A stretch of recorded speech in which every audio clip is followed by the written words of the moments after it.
We're saying Yes. Donadeo was in there. Donadeo, and then we had Aiton Bogart.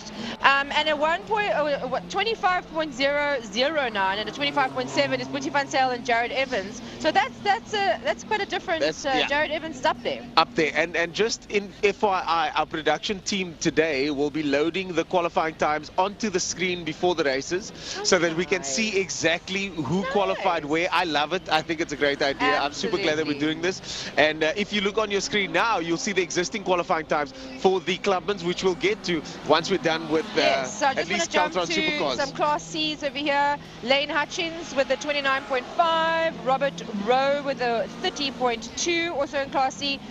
We had a Class B in between there with a 30.4. In Class D, first in Class D is Gary Foree with a 31.8. So not doing bad there. We have Trevor Hutchins right behind him. Yeah. So a good lineup there. A very good lineup there, and as you can see, it goes all the way down to Class E, and then of course X, which is the new guys. And just looking on the screen now, Gary Smith in Clubman's doing a 23.8, Barcy Berger with a 24.3, Pretorius with a 24.4, and the rest of the data loading on your screen there. You should see those times on screen. Remember, folks, each of these categories is divided up in classes. So you've got Class A, Class B, Class C, etc. And then Barcy Berger with that Honda back again now. They've obviously made some changes, so it's a new car driver combination. So he's classified as Class And X. Guy Nunes, is that also someone that's new? Yeah, no, not brand new. I've seen his name here before. You know, we're supposed to kind of know almost everybody, but there's like 400 of them here. Yes, it's impossible. So it's taken me a year and I know like a good 25 people. Yeah, I think I don't agree. She knows a lot more than that. So I think that there are a couple of names over here that we might not know exactly who they are, but definitely some familiar names. Stephen Heinrich is back. Gemma Olin is in there. Cody Alberts, Anu Michels, Mark Gray, Bernard Lehman, Peter Kennemeyer, Sandra Becker, Adrian Roberts from Traction. The list goes on and on, of course. And Adrian Roberts fighting for that championship in class. There's a couple of championship implications, and we'll be discussing those through the course of the day with 2 rounds left, including today. It's all to play for in the championship. Okay. So just again, I want to speak about these clubs. There's A, B, C, D. I've seen F now for the first time, and then we have all the way to X. So, how are we skipping the alphabet? So it just goes till F in this case, and then X. Those are the new guys, the guys with the new car driver combination. We'll see an X on the back of their cars, and that makes sure that everybody can stay out of their way. They can stay out of everybody's way. It's not often always that it's a new driver, but the X also denotes a new driver, so that everybody knows. Just be careful around them, just in case. Okay, interesting. It's the first time I'm seeing a club F here. May I grab this and see what else is going on here? Because we've got some. I'm not going to do the BMWs here. Come on. I want to do the Caltron Supercars if I can find them. They are there. Are they there? Yeah, that's Supercars. There we go. So Caltron Supercars yesterday was very exciting to watch. We got a lot of new cars on the grid, lots of cars on the grid, let's put it that way. With Andrew Moffat leading us off, the old man still got what it takes. Old man River doing his thing with a 26.3. Andrew Moffat leads off. Glenn Phillips, more than likely the incumbent champion this year. I don't think he can lose the championship theoretically. So Glenn Phillips in second place, with Kyle Hallex always right on top there in third place. The person I want to mention is Robert DeFoss, who finally got his car sorted out. He's now in 4th position, fighting in front. And my teammate Shane Bosco in 5th place with Brad Finner, Leon Chetty bringing up the last couple of names over there. William Janssen van Rensburg, Craig Hume, Nashreen having some issues. She was working on the car last night. Hopefully they're going to be able to sort that out. And then of course Fine Cars, Vance Kearney in there, Dave Alexander and Natasha Tischendorf making up the Fine Cars grid. So watch out for them as the Clubmans guys finish up. And the Clubmans guys are finishing up now. Gary Smith in 2nd place, Barcy Berger in 3rd position in Class A. Pretorius gets the 1st position in Class A. Looks like a Bruce Mayer. Top 5 for Bruce Mayer. Coming in hot on his first time out. Coming in very hot first time out. Guy Neves in there as well. Nayan's in there as well. William Swart. Dylan Joubert also in the running for Class C championship contention. So a lot of these guys playing the safe game over there. And speaking of safe game, I'm going to hand over to you now for the BMW Car Club, and then I can explain why I'm so slow this weekend. What happened? Something happened again. What did I miss? He asked me if I've got any scoop, but he failed to mention that he might have some scoop. Yeah, so I'll give you the scoop of the BMW guys. Don't worry about it. Okay, Class B qualified best time. Mansoor Parker with an 18.9. Yeah, Mansoor That Parker. is fast. Shane Smith didn't join today, so Mansoor Parker has all his own way at the moment, and he is looking very good. He is the main title rival in that that overall championship. So Mansoor Parker wants to execute today. But he's one of the two people that have a turbo BMW. Yes. Right? So Okay. I think that might be the only turbo one. Anwar Levy there. has one as well. No, not that car, not that car. I think Mansoor's only turbo car. Lots of the guys are running NAs at the moment, so lots of NA battles taking place. But Mansoor Parker, as far as I know, is one of the few that I can think of off the top of my head here that has a turbo. Marco Retta is just Right absolutely behind him. flying. He's in Class C, so those guys have it all their own way. Some of their competitors did not make it today, but that's not their fault. They are here, and they are here to do well and perform. And I think Dexter doing very well there. pole in Class D, and third overall. So it's very important to note that all these cars have very different engine specs. So although he's third overall, it's going to be difficult for him to fight against someone like Marco, who's got just more power, more speed. Yeah, so, following behind Dexter there in Class D, we have James King and Dylan Ubad. Yeah. James has a 24.5 and Dylan not far behind with a 25.1. I mean, so really all three of those guys are really battling it out for Class D championship. Those are the guys to watch. I'm trying to find your name here. Where's it? It's down there. It's down the list. You're going to need your glasses to tilt all the way down. And then you've got a magnifying glass. Where's it? For anybody that's just tuned in, I'm not regularly this slow. So yeah, so then we get to my class, which is Class E. Yes, okay. And So Zach Layden, gets his, I think it's his first pole for the year. So well done to Zach Layden, a great performance. We always knew he'd get to the front of the field sooner or later, and now he's there. So well done to Zach. I think he's gotten second position a couple of times, but this time though he's in front. So well done to Zach Layden. I'm looking forward to seeing what he does next year. This Class E seems quite competitive with everybody averaging there in the 26, 26-1, 26-2, 26-2, the most competitive class at the moment, and I'm in the middle of it. So yes. You're in the middle. So then we got Ibrahim Levy, Anwar Levy, sorry, Anwar Levy also in Class E with a new car combination. So he's in Class E. Our class doesn't have X. You just slot into your position. So well done to Anwar for qualifying right in front. And then Lloyd Brady. Lloyd starting out this year, really trying to find his feet over the last couple of months, but then suddenly finding pace. My claim to fame with Lloyd is that he was driving behind me and saw some secrets, and then he was fast all of a sudden. So Lloyd Brady doing really well. Him and his team looking so good at the moment, and congratulations to him for getting third place in Class E, rounding off the top three there. Sean Tubes also quite new on the scene, and now also fourth position, really finding his feet. And right behind there, I'm in a lowly fifth place. So what happened? Nothing happened. So we weren't doing pirouettes or anything. No pirouettes, nothing. So at the moment, all we need to do to secure the championship in class and overall for the year is today I need to finish fourth.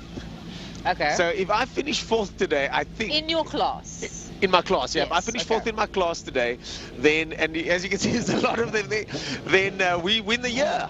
Okay. I think. I'm not 100% so what are you sure. holding back? Are you taking it so easy? Let's get into the psychology of this is, in the beginning of the year, we had to fight. We had to fight hard for every single point, and although every single point counts, we're at the stage now where if I get into a tussle like I did beginning of the year, and I bump into one of the guys like I did, I bumped into the guys and I destroy my car, and now the car's broken for the day, it's a problem. Okay. It's a big problem. So what we want to do is and this is again part of the coaching that I do with RDSA. It's part of the coaching that I coach Shane, because Shane's my student, is we need to play the smart game here, and that's what we're doing. So I set my time yesterday, make sure I'm at least in the pack, then chilled out, parked the car. The car was parking most of the day yesterday. The car's in good condition. He's being quite strategic here, guys. You have to be. This is racing, and it's not just a game of swinging for the fences. Like we always say, it's about fencing. If you've ever seen two fences go at it, the one guy's hand is parked behind his back like that, and it's quite strategic. There's timing, there's a thought process behind it. Whereas my old methodology is just go as hard and as fast as possible and get out of the way. That doesn't work today, at least not today. So same with Shane. Shane also fifth in Class F, and we'll go through that list now. He also just needs to finish, and then he'll win his championship. So we've got some big games to play today, and that's what we're trying to do. Okay, very interesting. Because if you push really, really hard, like you'll end up bringing your bumper cars. Yes. Okay. And I was known as one of the bumper boys a year and a half ago, so no bumping for me today. Okay, cool. In Class F, still on the BMWs, we have, Class F, sorry, Nicolas de Yeah, Toy that is over there. Oom Neon de Toy. Well done to Oom Neon de Toy. First time back, first in Class F. Really doing super well out there, and he's been working with me as well, giving me some setup advice. So it's great to see him out on the track. Really one of my favorite people in that class, and I've grown quite fond of the old man the last couple of months. He's just a good guy, and we're glad to see him having a good time. Absolutely amazing. Jacques de Toy right behind there with a 30.0. Yeah, it's close. Yeah, it's very, close, very man. close. It's close. Another 30.051 is Cedric Berger. Another new-ish addition to the club, Cedric Berger. Of course, everybody knows Cedric Berger, but he's got the pizza place and that fast Honda and a bunch of fast cars over the years. He's joining the BMW Car Club. And then further down, we see Jacques Prince and Shane Bosco, Mark Gray, Sandra Becker, welcome back. We've got a couple of new names over there. Yolinda Hermanis also, welcome back. Marius Free had some problems in qualifying. So Sandra Becker's doing both two different classes. Yes. And I'm so happy to see so many cars here. As you can see, we had 28 qualifiers yesterday, which was a lot. It's a lot. 28 qualifiers a lot, but let's get back to what's on screen at the moment. Yes. The bikes are qualifying, guys. Damien Purificati. I actually know that, Purificati. I know Damien. I hung out with him in Joburg once. So Damien is out there in front. He comes down to Cape Town to learn the track, but this time he knows the track. The last time he was learning, this time he knows it. So I suspect he's going to be quite fast. As you can see, Ryan there in second place, also with a 14, Troy Tonking in third place, Xander Talyard in fourth position over there. Notice again, there are different classes and they should be color-coded on your screen. Yeah. So remember, folks, there are different classes within these battles, so watch out for who's battling who. It's not necessarily about who's Tristan Pinot right in just front. jumped up to the top now with the 112.1. That's fast. Tristan is so fast. That is fast. Tristan did an 11 yesterday, and he was saying that's about race pace. So I suspect he'll be right up there, looking very confident, feeling confident yesterday, saying that he feels like he's got the measure of things and should be doing well out there, out in front. That's Tristan Pinner, of course. Absolutely insane. I can't imagine you doing that speed when you're in a car and you're in a capsule, but doing it on a bike and you're so exposed. It's crazy. Don't be that exposed, people. I wouldn't want to do it. I wouldn't want to do it. And then you see the CHL class, which is the Clubman's class, and let's see who's leading that off. If we go over here, and we can actually tap per class, and then you can see Ryan van Newkirk there leading MC 600 class, and then Tristan leading the 1000cc Superbike class, and then Eden leading the SPK class over there. So look at how competitive this is. Lots and lots of bikes in class today, lots and lots of bikes out there at the moment. Cape Town really is the hub of motorcycle racing in South Africa. Yes, there are national classes that have just launched lately, but certainly Cape Town, when it comes to the regional classes, is one of the best out there. Yeah. Okay, while we're waiting for those times, and let's see if they can beat those times in the last couple of laps, we had the V8 Masters yesterday. See, Fabio Tofani was not in. Don't know if he's going to be racing today. Well, that left open a spot for Sean Moore, of course, to take the best time there in pole at 17.9. And right behind him, also to 17.9, is Ken Finnerman. No, he's got 18.2. No, you're right. He's got a 17.9. Yeah. You're right. Thank you. See, when I make a mistake, I apologize live on YouTube. Right behind then, 18.3 is Gary Thompson, and then Dennis Khaduk at an 18.7, Martin Bench, 18.7, also, and Stuart Spooner with a 19.2. Very small class today, only 6 of them. Yeah, so they'll be joining the Formula Supercars at the moment. Okay. And yes, they'll be joining the Formula Supercars at the moment and putting those two grids together. And there's lots and lots of things happening in the background. They are changing the bodies on this car. They're making some changes to those V8s. So look forward to V8s and, of course, the Opel Supercars to make big strides in the near future with changes coming, because I think it's time. It's 30 years that the Supercars have been around. It's the anniversary next year. So both classes will be making changes to attract some fresh talent and some interested drivers. Let's see. Absolutely. If you're not evolving, you're not growing. Yeah. You're not learning. 100%. 100%. Okay. Perfect. These guys, let's see where we are now. still Ryan van Newkirk. Yes. Too early, guys. Sorry. Troy Tonking over there. Johnny Towers in 3rd position. Samkelo Liwani in 4th position there. That is in the 600 class. Tristan Pina's gotten even faster. Yeah, 11.2. So as I said yesterday, he was doing 11s, and he mentioned that that's the pace that he's trying to get to. He might even be doing 10s. Let's see. Damien in 2nd place over there in class. Malcolm Rapson always in the mix. Late van Nikkek a little bit down there in with a 1:14. So Tristan having it all his own way at the moment, big time, with quite a big jump ahead of the rest of the field. Absolutely. Okay, so they've got about how many minutes to go? About 3 minutes left to go. So that's going to get them, what, 2 more laps? My maths, yeah. 2 more laps should be, or that. Well, judging by how short these laps are, flipping it. It depends on how fast they are. Maybe more. And let's not forget the Clubman's class over there, this SPK class, CHL SPK, Eden Haynes, and then Nitsana in 2nd place over there, Kuni Botas in 3rd place, Daniel Frost in 4th position, Sean Mackerel.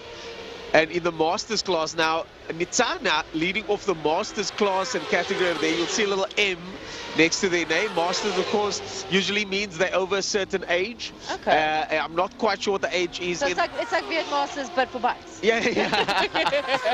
Exactly. So the Masters category, Viet Masters, I'm not sure they've still got an age restriction at the moment, but they've had a couple of younger drivers. I think they were testing the concept. Yeah, because it's supposed to be a category for older drivers. So V8 Masters literally means a category for older drivers, and that's why the M will be there. And again, folks, remember to look out for those color coordinated stripes and lines and names, because that means that they are in certain categories and classes.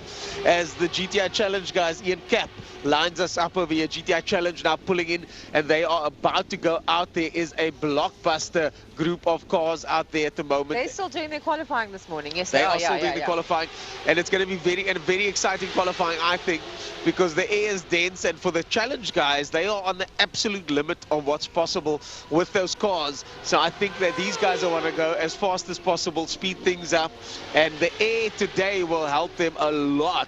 Because I think what will happen is, as you're going down the track, your power actually goes up. But once you get off the track, because there's no air being forced in, the power comes down again and you're legal again. So on the track, these guys are going to have a bit of extra poke under the bonnet there, which I think... They're also just a bunch of rowdy, crazies. Yeah, so. They are very rowdy. So there's going to be a little bit of extra poke under the bonnet for these guys. And let's see if they'll be able to use that and make the most of it. Awesome. Okay, so the bikes are almost done, about 50 odd seconds to go. As long as they start their lap by the time that it's naught. So if they start their lap by the time they still can complete their lap. That's if they start their lap by the time they hit the time they hit 0. And as more photographers pull through, lots and lots of photographers and media here today, folks. So it's very busy this morning. Like, it really is. Like the last couple of Power Series, I feel like it took about lunchtime for like the spectator side of things to really beef up on track. Well, as we head to the end of the year, people realize it's their last opportunity to get here. It's not just that, it's the last opportunity for them to maybe see some of their friends racing. And also, as I said, the championship implications are now starting to funnel down. We're starting to see who exactly is going to come out on top, bubble out on top. And it's really all to play for. You're going to see a lot of the guys that are chasing are going to have to make aggressive moves. And it gets exciting at the end of the season, especially in classes like Challenge, where the guys aren't scared to bump each other. Yeah. And now you've got to bump someone, get past someone, you've got to make that move. You've got one more lap. It's the last couple of races of the year. So I think these guys are going to play hard today. I'm excited, guys. You're going to stay tuned the whole day to see this action, because it really does. It gets really exciting towards the end. Yeah. They're fighting. No, they are going to be fighting. They're going to be fighting hard. As the time now runs down, and now we can see Ryan van Newkirk does get the 600cc class. Pips, Johnny Towers there, and Troy Tonking gets 3rd place. Tristan Pina, no surprises with that 11.2 as the bikes come in, gives us the nod there. Slade van Nikkek in 2nd place, and Damien Purificati in 3rd position. Malcolm Rapson just behind there in the Masters category. Then in the SBK class, Eden Haynes takes the lead over there with Daniel Frost in 2nd place. And I still hear some of them riding hard, so maybe there might be some changes over here. I think so. But for the moment, you can see it on your screen. You can see the classification on your screen. We'll be showing you guys the qualifying results on screen later as well. And then also go to mylaps.com to check out all the results over there. ZA timing to see live timing. There are multiple places you can get this information on the internet. It gets sent out to various companies that then populate it on the net. So it is easy or relatively easy to find if you search for it. But the best place to be is right here. So come see it live. Come and see it live. Okay, and if you really just stay watching us, because we'll give you all the information. Yeah, exactly. Exactly. Now, we're waiting for the all clear from the bikes. Hopefully no one's gone down. We don't have the screen in front of us. Maybe you guys are seeing anything on screen at the moment. If our producer can just let us know if anything's on screen. But speaking of going down, I don't think we're going to see our Abigail today. No, I saw her standing in line for a coffee. I don't know if I'll see that bike though. Nah, I saw the bike. She looked very civilian today. If you guys missed the Killarney, well, what do we call it? The King of Killarney. That's what we called it officially. Abigail was doing her usual self, and she was pushing hard. She had that mantra, I'm going to do it, I'm going to do it, I'm going to do it. And I was standing here, and I just saw this bakkie come past with a very crumbled bike on the back, and I recognized the bike, and I just ran. Like that motherly instinct kicked in. And she just came out of the bakkie all nonchalant. Oh my God, I still got all my nails. Yeah. I love her. The nails, literally the first thing. But Abigail will be back. She looked good, Alti, when I saw her walking over here, so she should be fine. Hopefully get that bike sorted out as soon as possible. That was just walked past here. That was Mr. Wayne Wilson, the chairman of Clubmans and also the vice chair of the WPMC, really involved in motorsport here. Has done so much for Rallycross over the last couple of years, including helping out me with the media on that side a couple of years ago. When we were trying to grow Rallycross, and now with the new chairman, G as they call him, the new chairman in place there's so many positive things happening with Rallycross, and I look forward to seeing the various categories of motorsport at Killarney grow, Rallycross being one of them. And now we hear the engine start up as GTI Challenge makes their way out, and when Alicia, our producer, gives the look, because when GTI Challenge goes out, everybody gets ready to watch. It's going to be one of those things where things get quite exciting, and I might have misread the situation there, but everybody's getting excited. Yes, definitely. And just speaking of making things happen, a huge shout out to our sponsors, Lime Property Management and Smile FM for making sure that we all get to have this exactly fun, right? And Lime Property, like of you course, said, you can't do it without sponsors. No, yeah, you can't. And I didn't finish that thought the last time. I want to finish that thought for those that might have been watching a couple of months ago. I see Mr. Boosie's back as well. Welcome back, sir. Hello, hello, hello. We got Dani and the family here as well. Dani Sundenberg, the Sundenberg clan. So there are three things that are needed to make a race day happen, and that's sponsors, that are competitors, and then of course we've got the cars over here that need to be driving around, and the spectators. So it's sponsors, competitors, and spectators. So those are the three things for an event like today, and of course the sponsors make the wheels go round. If you think about it, we got no sponsors, we got no one to help get things going, help the track going. Even the WPMC can be considered a sponsor in a way. Absolutely. You know, and then of course there's the competitors that pay the entry fee and their licenses, and then there's the crowd out there, there's you people that are watching, and if it wasn't for you people, we wouldn't have this live stream anyways. If it wasn't for the crowds out there, we wouldn't have this event showcased anyways. And yes, I would drive this track alone if there was nobody watching, but it's kind of much better if there are people watching. It just brings the vibe, brings the kiss. Absolutely. Guys, so if it's anything that you want to see, that you want us to do a little bit differently, drivers that you want us to chat to, please comment on the live stream so that we can actually read your comments and see and tailor the experience for you, because you are the ones that are watching, so we want to make it worth the while. Exactly. We've got Shane Smith in the background here from Clubmans, and lots of other competitors hanging around you. So when we do give the thumbs up and a hello, it's because we're just interacting with everybody. It's our community, it's your community, so let's enjoy the day together as the GTI Challenge guys start making their way across the line. Dexter Bruce also racing at the moment, and he's supposed to be in Class B as far as I know, not Class C, so they'll need to check that out unless they gave him another car. But Dexter racing in Class B as far as I know, trying out the challenge for the first time. I was going to say, another, he's jumping. What's happening? That's what we do. Which one suits him better? No, you won't do this. This is, as Max Verstappen said, I didn't say this, Max Verstappen said this, anti-driving in a front-wheel drive. Anti-driving. Wrong wheel drive. I know I'm going to offend a lot of challenge guys out there, so that'll be the last comment I say about that. But I myself am from a challenge background, so there you go. Okay. But yeah, these guys are fast, man. These guys are good drivers, all of them. We've got some big names over there. You've got Shane Williams, Ian Cap, Tate Bishop. Multiple champions. Dario Bussi's back. Welcome, Dario. Adriano Ferroli doing well, getting his pace. Roshan we got two Eugene Gelderbloms there. Yeah. How? I think somebody else driving. This needs to populate properly first. Patrick Walton Fontini's there. Zubair Robinson is back. Welcome. Connor Joubert, welcome to him as well. Of course, to Joubert's brother, Doug McDonald, is in here as well. Doug McDonald used to be my sponsor back in the day, so welcome, Doug. Doug and I actually raced the 9-hour together a couple of years ago, won our class. So welcome to Doug in GTI Challenge. I think he did mention the cars are very tricky to drive. He's not used to it. As we see, Geldenays immediately goes to the top of the standing. State Bishop, Shane Williams behind him. Oliver Hintonhouse in 4th place over there. Dario Bussi gets 1st place in Class C. And Dexter Bruce 2nd place in Class C, but again, I don't think that's Class C. I think that is Class B that Dexter's in over there. Flash Finneran, either way, doing some decent times. Flash Finneran in 3rd place, Adriano Ferroli. Then we've got, Class B over here, Waylon Volksking with the 29, Danny Sandenberg as well. So Waylon Volksking is also riding in the Libra Sports and GT. Waylon Volksking drives too many cars. Okay? He just wants to win them all. And Mr. Volksking, if you're watching this, I don't care. Okay? You guys drive too many cars. The Volkskings have been...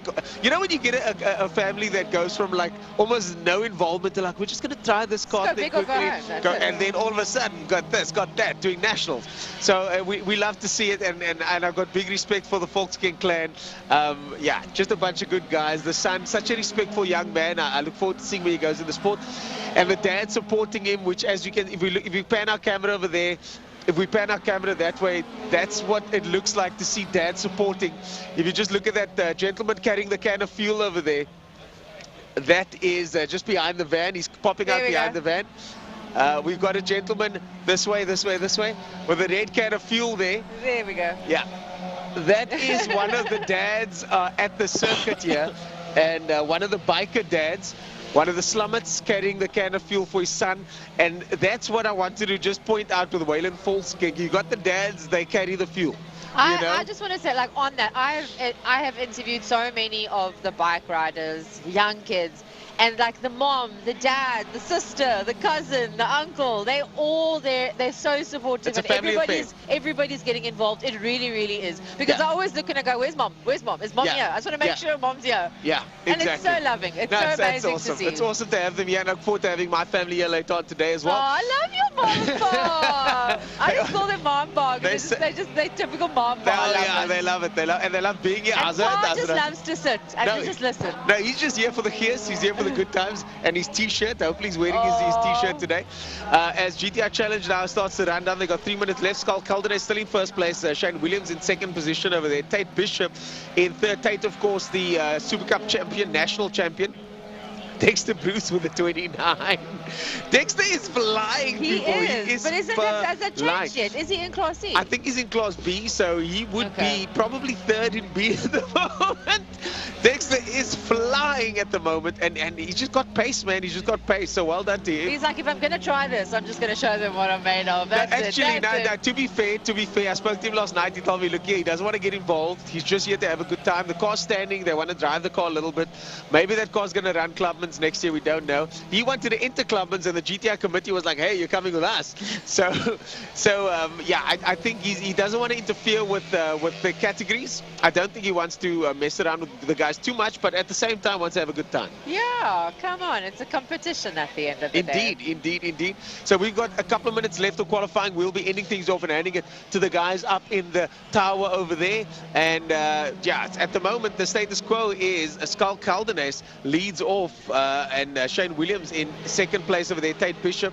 And I think Dario Bussi gets 1st place in Class C with Daniel Munna, 2nd place in Class C with Adriano Ferroli, 3rd place in Class C over there. Class B, is Waylon Volkskenk with the 28, Noor Abbas, Mohammed Kalfi also all now in the 28s. But I've got to say, well done Dexter Bruce, right there within striking distance, and we'll see how he does in the race later on. He told me I'm going to fall back once No, he's not. Let's be. Come on, you're not. guys. Dexter, you're not. Come on, now.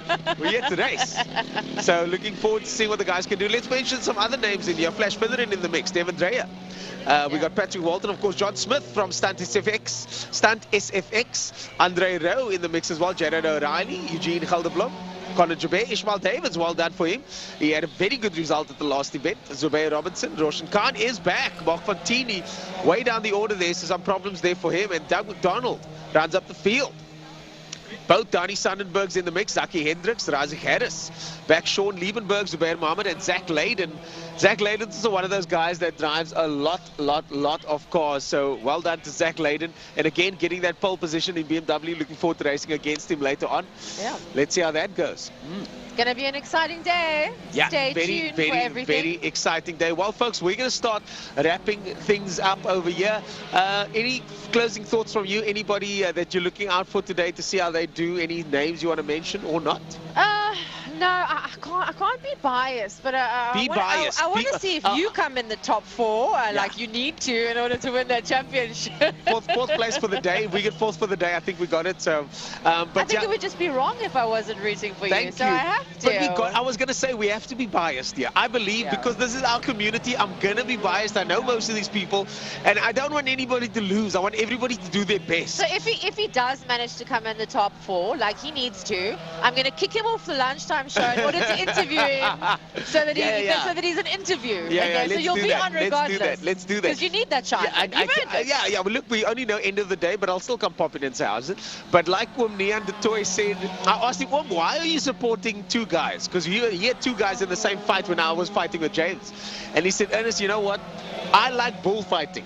So I feed both bulls and then see which one wins. And that's what motorsport's about. We feed everybody gets the information, everybody gets the tips and tricks. Well, not all of them, some of the tips and tricks. And then we go out there and we sort it out on the track and we shake hands once we come off. Love it. And that's the name of the game. Absolutely love it. Guys, stay tuned. It's going to be an exciting day. Comment on the YouTube live stream of anything that you want to see. I will try and keep my eye on it while I'm running around the track and interviewing people. If not, come down to Killarney and actually experience this for yourself. The spectators up and down the pits are filling up. There's food trucks, there's sunglasses, things that you can buy, and handbags and toys. There's everything. There's everything. A little bit for there's everyone. A lot happening, and I'm telling you, this is going to burn away soon. Yes. It's going to be sunny skies and good times. Ladies and gentlemen, this is the breakfast show. Join us again later for the lunchtime show. For now, we're going to be handing it back over to the commentary guys shortly, and they will be taking over and making sure that things run smoothly for the rest of the day. Ladies and gentlemen, that's it from us. See you later. See you later.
Right, good morning everybody. Welcome to Killarney International Raceway for round 8 of the Power Series, proudly sponsored by Smile, 90.4 FM, together with Lime, Property Management, and all the other associate sponsors such as Castrol, City of Cape Town, Porsche. There is quite a couple of others as well, and we'd like to just say to all of them that without you, it ain't possible. Mike's side, Francois Butler. Joining me down here is Jordan Eben. Jordan, a very good morning to you. Good morning and welcome on a very foggy Saturday morning here at Killarney International Raceway. And here we have the first race of the day in these foggy conditions for the two-wheel guys. Welcome, Francois and myself and the rest of the crew. Gary Gaza Fleming, Frank Younes, yourself, Francois Butler, and myself, Jordan J. Huben. We're just waiting on Emil Tiny Brunt to come man the radio. But here we are for the Pirelli MGA Racing Clubman's Classics and Breakfast Run motorcycles as they line up to the grid. On screen there is one of our favorite men there, and John Kosterman, who's riding the only classic there. And on screen here, Dwayne Anderson. Good luck to NDT Racing. Yes, that'll be later on during the course of the day. Neandertoy. But great to have a couple of people online with us on YouTube. Comments popping up there to the viewers at home. Welcome. Thank you for joining us wherever you are around the world, so to speak, because we know a couple of people overseas watch this. Back in New Zealand and Australia, mate. So we see there Warren Sprintfeld saying all the way from the UAE. Warren, welcome on board here, buddy. Nice to have you on board with us. So as I said, it's worldwide. We've got people from UAE, we've got people from the UK, we've got people in the States, we have got people here in Africa, New Zealand, Australia, that I personally know of. So yeah, great to have you all on board here. It's going to be a nice day. There's a little bit of fog about because it was very warm yesterday, so that just came off the sea. But I'm sure that around about 10 o'clock the sun will start making it lift. But a lovely, cool, ambient morning this morning. And we're just waiting for a straggling bike to come join the grid proper. And then we're going to go racing. So we've got the likes of Evert Koorts, Jean Momberg, Lubabalo Intisano, who's a man that's got lots of experience, ZX10 Cup, etc. Conrad Meyer, Gerard Joubert, Wesley Hendricks, we know well. Willem Lowe has been campaigning forever and a day. William Morris, as I said, John Kosterman on the classic, John van Dijk, Hannes Janssen, Sword Adam, and Wayne Gresser, who's out there as well. Right, so they're busy rumbling. They're waiting for starters' orders. Ian Long holds the pedal at the front. He says 5 seconds, boys. He runs off the circuit. We're waiting for the lights. The lights are on, the lights are off, and we go racing.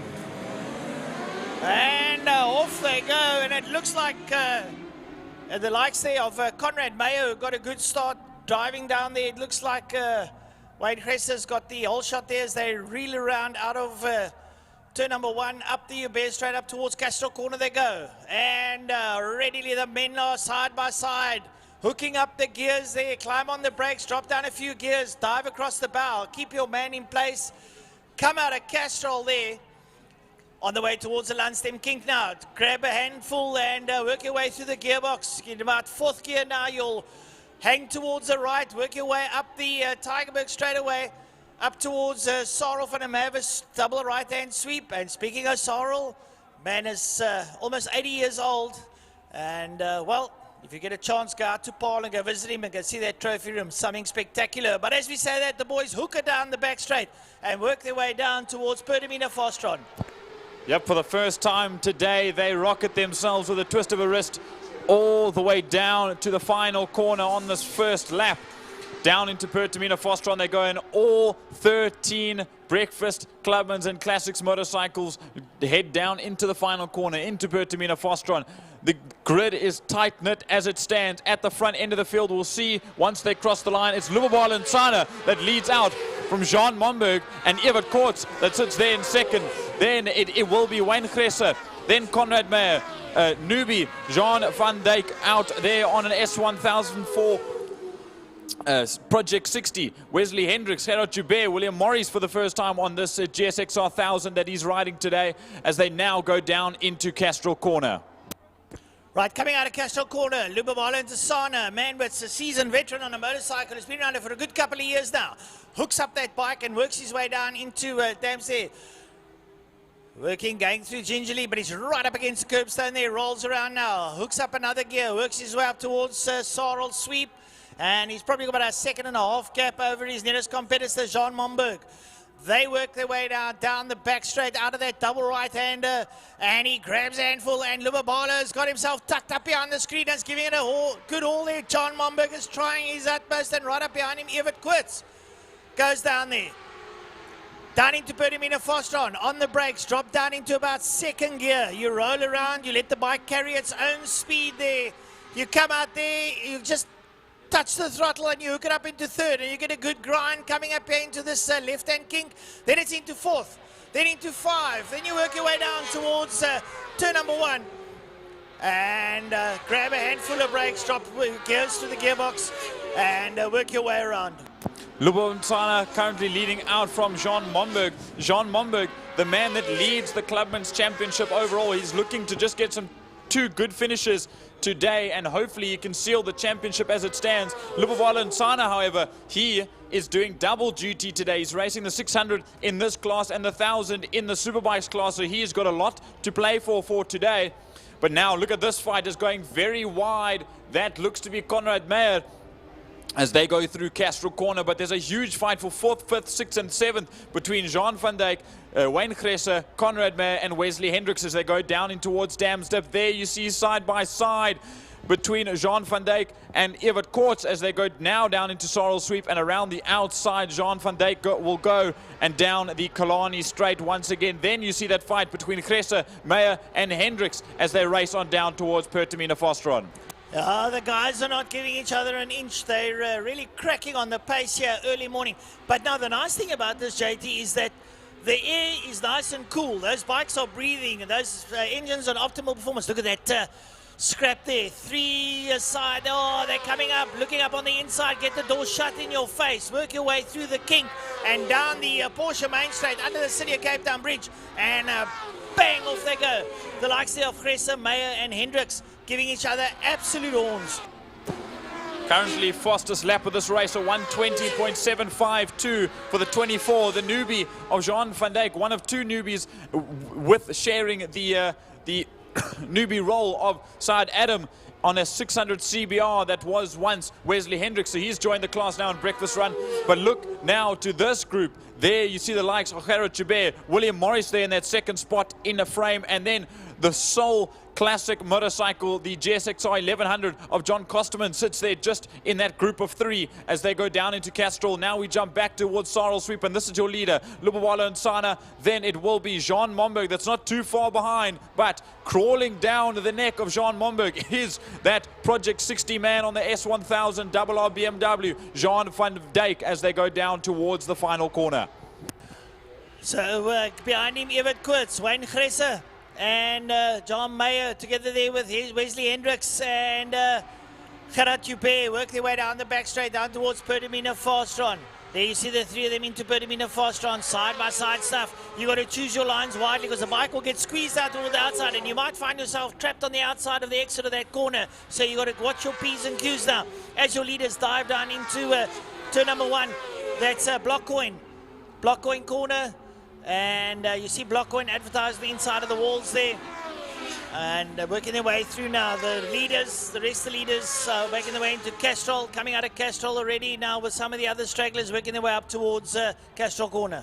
We've got 5 laps to go, or 4.5 as the one that we are on. There is still that fight between 5th, 6th and 7th between Wayne Gresser, Jean Meyer, sorry, not Jean Meyer, Conrad Meyer and Wesley Hendricks on the 55. as they go down into Castrol. Now we jump back to the lead once again through Sarl Sweep. He'll run through them as they stand. It's Nsana from Momberg, from Van Dijk that just went through your picture. Now look to this. Evert Koorts on his own. He said he was going to take it easy because he's got a baby girl on the way, and he's doing just that in 4th spot. But here is this fight for the top 5. It's Gressa that sits up ever so slightly as he's being chased down by Conrad Meyer and Wesley Hendricks as they go down the Foster Strait in the Western Cape. Right, they all work their way down into Perdamina Fostron corner, which we fondly know as turn number 5, and get their way in there with the rest of the Joubert, Morris, Kosterman and Janssen coming through. Your leaders now cracking their way now into turn number 1. It's Intasana, and there's Van Dijk and Momberg. Van Dijk posting the quickest lap of the race. So up behind him there now, the likes of Evert Koorts, Conrad Meyer, Wayne Gressa, Wesley Hendricks, all dive down into Blockcoin corner. Working their way around. You see them now, line of stern stuff there. Up behind them, we got William Morris, Kosterman, Gerard Joubert, Hannes Janssen and Sword Adams works his way through turn number 1, that is Blockcoin corner. Yep, a big group as they go through, but looking back to Lubabalo and Sana, and just behind him, it's those two, it's Momberg and Van Dijk. Momberg just wants to try and keep a steady pace. He just needs to get through both these races and clench the points to clench the Clubman's Championship. So he wants to take it easy, but Newbie, and very, very quick man who had to start from the back of the pack because he's in Clubman's class. He qualified on pole, but because of the class rule, he had to start from the beginning of his class to the back of the grid. Jean Van Dijk has been a proper mover this race, and now he slots up into 2nd spot overall as they exit Pertamina Fostron. Right, the rest of the riders working their way down into Pertamina Fostron. There we see lights of Koorts and Meyer having a right royal scrap there now. Coming out, and out of Pertamina Fostron, the back end there. Guys working their way under the Castrol City Cape Town Bridge. Lovely views coming out of the camera there now as they work their way under. And down into Blockcoin corner. Oh, these are the guys that are at the back of the field, but man, there are dices aplenty now as they work their way up the Joubert Straight. And you can see, oh, the bikes are doing fantastic close. Now going down into Damps and Geordie, it looks like it's getting a bit stretched out in the front end. It is, but not stretching out and closing in rather is Jean Van Dijk. New to the series altogether. He's done a couple of track days with this race bike, and now he's here racing for the first time, and he's right up behind the current leader of Lubabalo and Son. He goes around the outside down the Killarney Straight. And down towards the lead he goes, and there he will take the lead ahead of Lubawala and San into the final corner, with coming up on 2 laps to go as they go through Pertamina Fostron. Yeah, I think possibly Jean Van Dijk's got a bit of a more powerful bike. Lubas on a 600, so but 600s are nimble. You can compete with 1,000 on a 600 Killarney. It's that kind of a track. So Lubas will try to hang in there with him, and John Momberg sitting there not too behind. Right, there come the likes now of Evert Koorts, Conrad Meyer, Wayne Gressa, and Wesley Hendricks a little bit further back there, but have a look at this scrap, and this is only over 5th.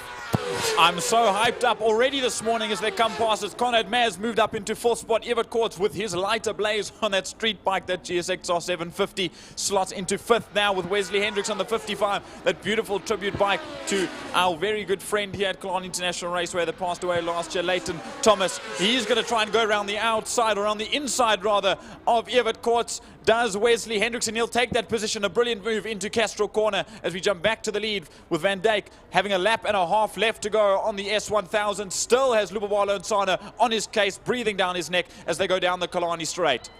Yeah, anything can happen with a lap and a bit to go now, but having a look there at Van Dijk, he is absolutely twisting at throttle going down into Pertamina Fostron. He's got about a second now gap over Lubabalo and Intasana. Can Intasana really mean? Well, I don't know. I don't want to talk down at Lubabalo. He's got the know-how, but Van Dijk is absolutely manhandling this machine now as he works down his way down into Blockcoin corner. The final lap for your leader begins now as a 1:18.961. That moves him straight up into the clubman's class on his first event out, his first heat out, and very soon he'll be moved into Superbikes because he'll only be getting faster as he now comes down into frame, into Castro Corner for the final time. 4 more corners left to go. There is Lubabalo Nsani in that second spot, then Jean Momberg on the 9, that GSXR 750 as well, just behind as he slides out. Oh no! That is bad news. The bike's still sliding and flipping over. He stands up, does Jean Momberg, so there'll be a yellow flag, a double waved yellow going into Castro Corner.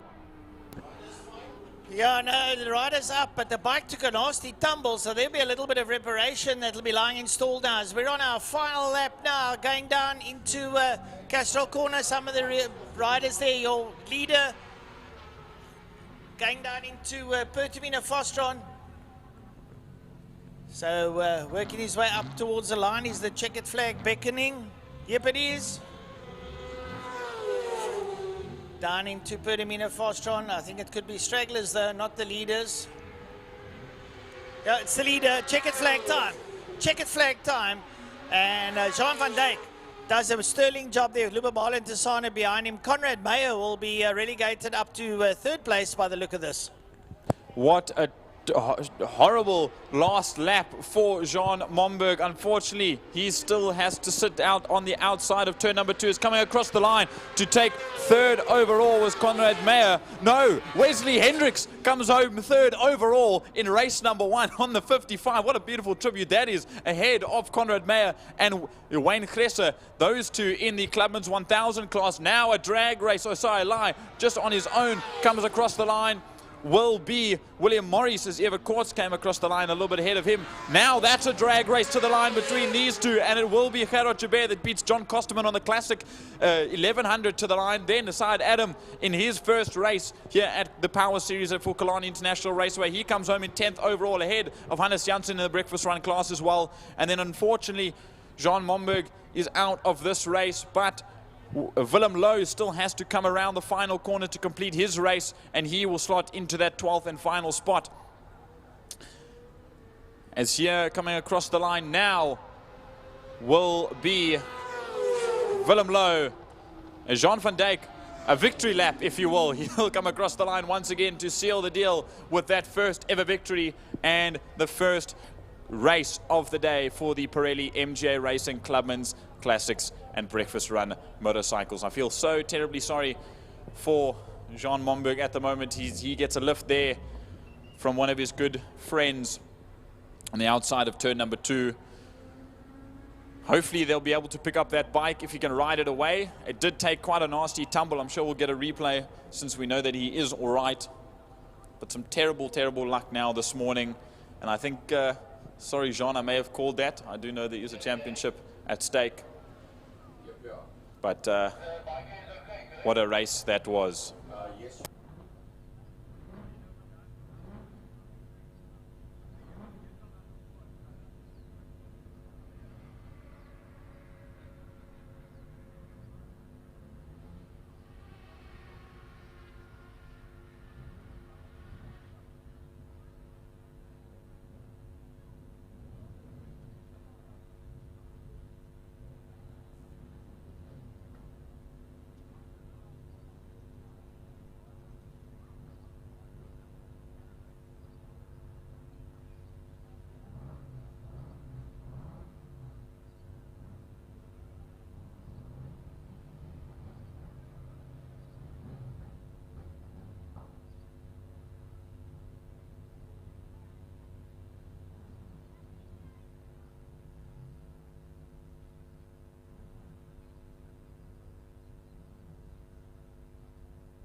Race number 2, and the first raced on 4 wheels.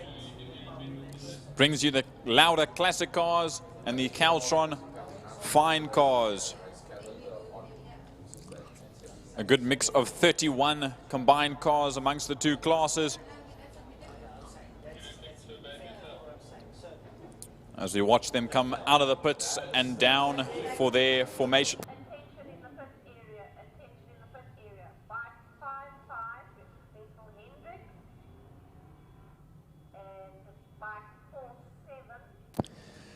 As you see the field now rolling their way through Dam's Dip now, weaving back and forth just to get some heat into the tires and brakes on this very crisp morning. And as you can see, not in a gold Ford Fairmont is Mark Bogard, but in the bright red, big old Ford Fairlane.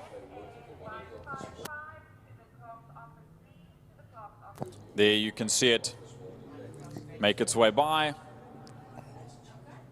So that will be the changeover for Mark Bogard. We were almost lucky enough to have 2 Ford Fairmonts share the track at one time with himself and Putti van Sail, who's a very fierce contender in that nice orange Ford Fairmont of his. But it will still be a serious battle of these beastly V8s, the V6s and the 4-cylinders throughout this entire class, as they all work their way down very gingerly towards the final corner of Pertamina Fostron. And they'll all take a moment just to line up and get into their spots. There are quite a few cars amongst both classes that race in this, so there will be a little bit of time for them to find their spot. I saw Mr. Charlie Arton in there in the Porsche 914-6, one of the awesome rarer cars that you don't often see is a 914. It's awesome to see one built into a race car. There you see it just at the back end of the picture, just behind the bright green Appelgrein BMW. Some things to look out for at the front end of the field. That will definitely be Michael Hitchcock and Franco Donadio. Michael Hitchcock had an engine issue and a gearbox issue last time out that saw him not complete the day. So he's looking definitely to try and finish, especially ahead of Franco Donadio today.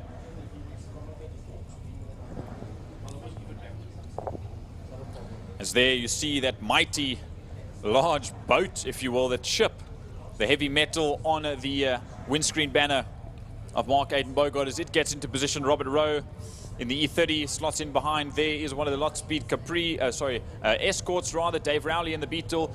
Gary Faree slots there on the left-hand side in that Mark II Golf. I think this is his second appearance back in a little while. As they all line up, you can hear the rumble of the V8s, of the mighty muscle of American and some European and even Japanese race cars outside on the grid. Yeah, there's Kelvin Beekman. Hello everybody, my name is Frankie Innes, first time on the mic, and we saw the Morris Minor, that is of Kelvin Beekman. A big thanks to everybody that has sent WhatsApps through. We have read a few of them, we just haven't had a chance to get back to everybody yet, but to those guys that have sent us WhatsApps, we will get back to as many of them as possible. We had a bit of a production problem, so we couldn't get to chat to all of you, but everything is perfect and we will get back to you and answer your WhatsApps as the day goes on. So this is the Lauda Classic Cars and Caltron Fine Cars race number 1. A little bit of a depleted fine car field compared to what they normally have. I think there's 1 or 2 cars that had entered and had to pull out before the event got underway. But there's only about 5 of them out there, but we will pick them up and we will give them as much coverage as we possibly can. Right, so the Lauda Classic Cars and Caltron Fine Cars, race number 1 over 9 laps. roll off the line. And we will be with you shortly. I know Francois was having a chat. I just grabbed the microphone while he was busy sorting out admin stuff here. Francois, I know this is your guys. You love them to bits. Yeah, classic cars out there. And I tell you what, big shout out to a guy like Michael Hitchcock, who had to get all kinds of parts in from the States for that Mustang of his, that 67 Coupe, and lots he had to do there. There in front of him, Franco Donadio riding the Mark 1 Escort with a Pinto motor in. That car has been tuned to the extreme, absolutely blisteringly quick. Franco Donadio, multiple South African Oval champion and multiple champion here at Killarney. And he works his way through there. Boetie van Zyl in there in the big Ford Fairmont, man from the West Coast. And I tell you, up behind him, Trevor Momberg, to his left there, Jared Evans in the Mark 1 Capri. Momberg also in a Mark 1 Capri. Ferdy Mouton in the other Mustang sits there as well. Ferdy, I tell you what, you do not know a man that is more passionate about motorsport than Ferdy Mouton. Absolute crackerjack man to have in your company talking about motorsport. Works for McCarthy VW there in Paro. He is the service manager, workshop manager. And anything he needs to know about mechanics, trust me, he knows. Right, they all work their way now to Sorrel van der Merwe sweep.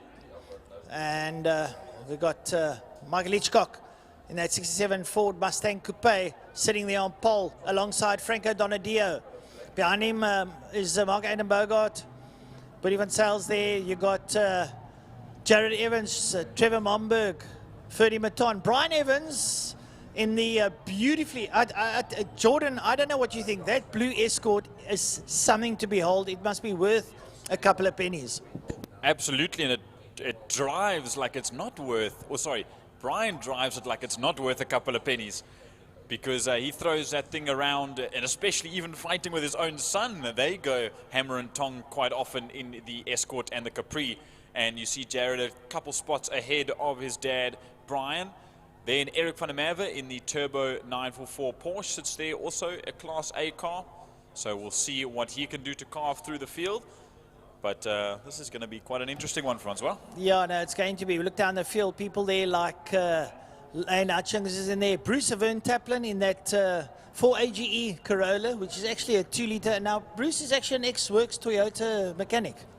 So they work the way. Right, here we go. Coming up towards the line, lights on, the lights will go off, and away they go. Onto the allowed pedal is Michael Hitchcock.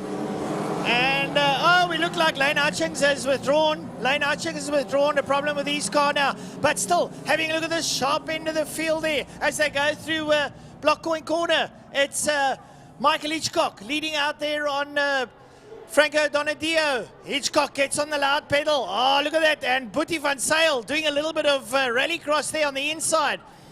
As they're all working their way into Castrol Corner. Those big blocks of flats working their way through there. And they come around and, oh, Franco Donadio is sitting there with Michael Hitchcock. Have a look at this. This way, that way. Franco wants to try and squeeze up the front. Michael is using all 5.7 litres of that V8 and working his way up to Sorrel van der Merwe sweep. Look at this, nose to tail stuff, out of there, working their way down now, down the back straight, down towards Perdamina Fostron.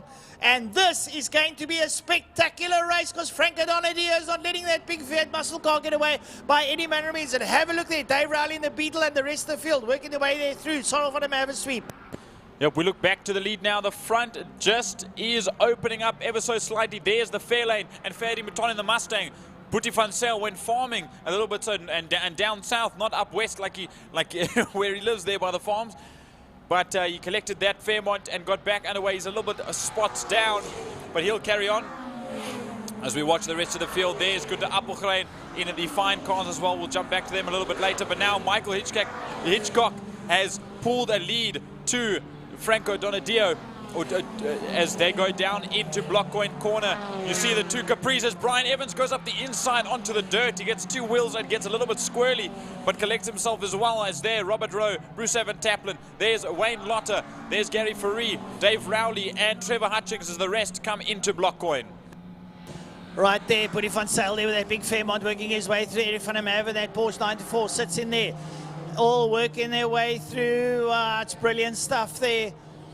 And there's Bruce Evan Taplin also having a bit of a scrap there. Right, so Glenn Adam Bogart in the Granada and Mark Adam Bogart in that big red Ford Fairlane. There you see it go through your picture there. There's Fatty Maton, there's Buddy van Zyl. They're all having a right Royal Rumble, these big 8-cylinder muscle machines. And the rest of the field working their way through, coming down, and the leaders coming out are going to be coming out of Perdamina Fostron and having a look-see as they work their way now through Sarl Sweep.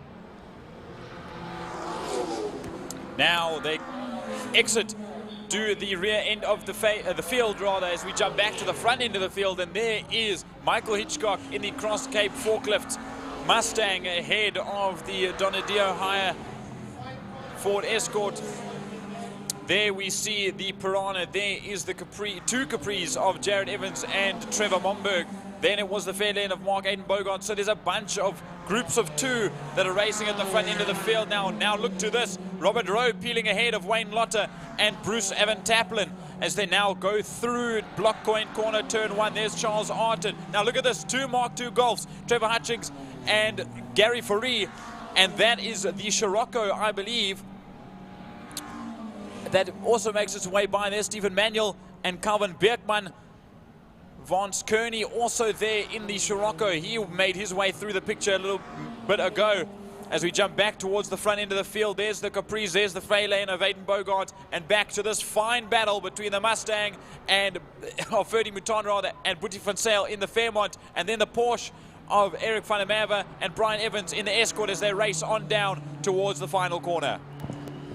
Right, so Boetie van Zyl in that massive Ford Fairmont having a right roll scrap with his garage stablemate there, Ferdy Mouton. And the jokes, well, the jokes are on in the garage, but on circuit there's no jokes. Eric van der Merwe's in there for the mix and Brian Evans is in there as well. Have a look at this four-way tussle. Ferdy Mouton coming out on top. There's Glenn Eitenberg coming through. Here's Ferdy Mouton and Boetie van Zyl is loud and proud on the hot pedal as he goes down towards Block Point corner. Boetie van Zyl is on the outside. And Boetie van Zyl takes the lead over there from Ferdy Mouton. The joker's down, Ferdy.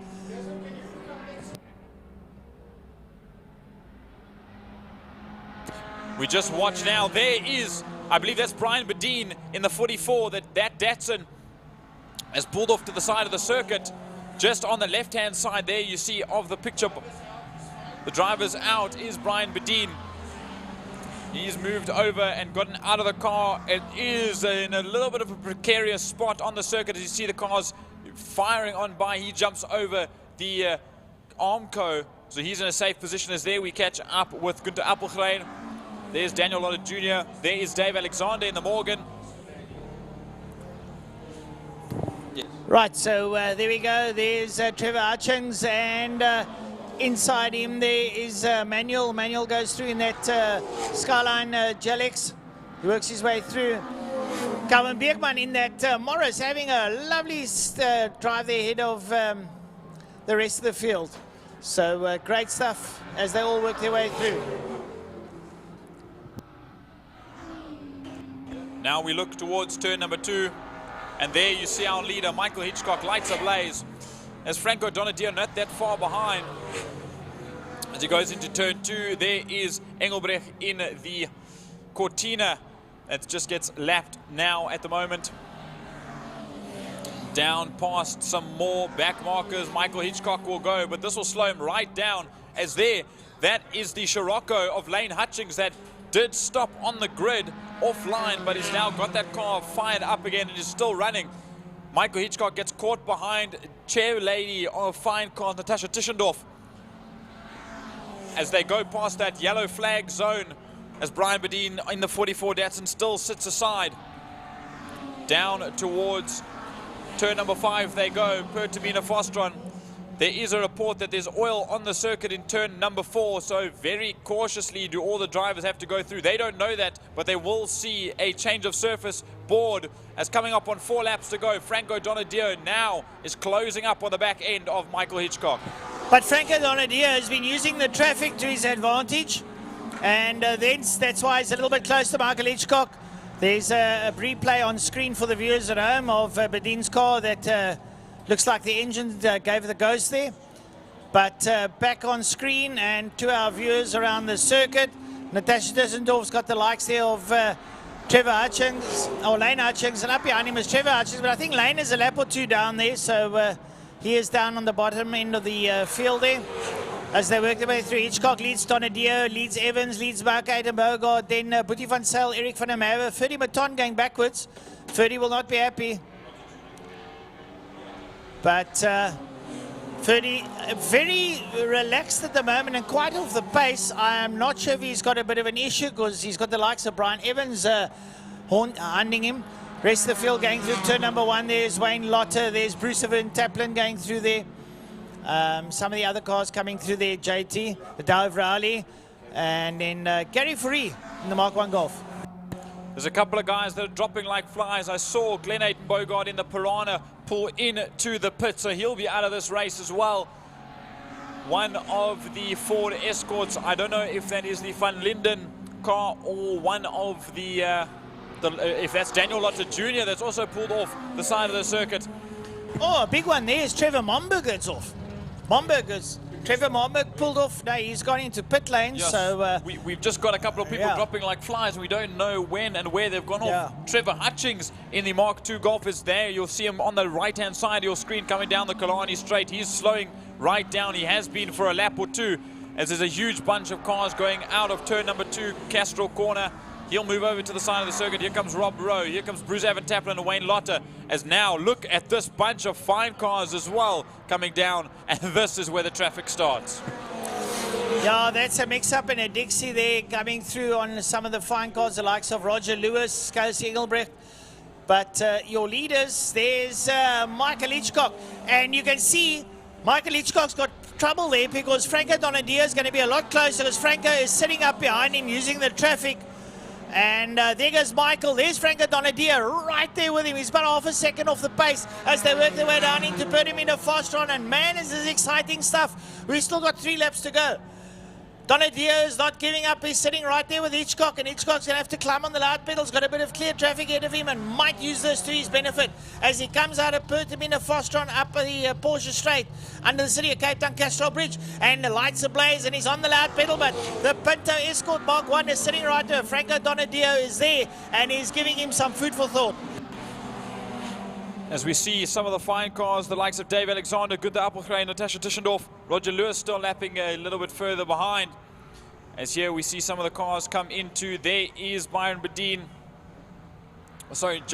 rather, coming out of the final corner. There's Eric van der Merwe and Boetie van Zyl. They still fight to get out for what will be 5th spot overall as they race on down past us in the commentary box. Now 4th overall rather is what they, no, I lie, 5th overall is what they're fighting for as they go down into Block Point Corner.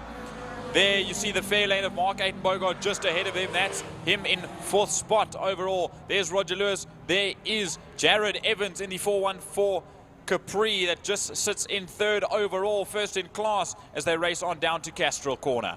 Oh, lots happening. Boetie van Zyl on screen. They're going into Castrol. Up behind him is Byron Bedin. Here comes Brian Evans in that beautifully turned out Mark 1 Escort. Then it's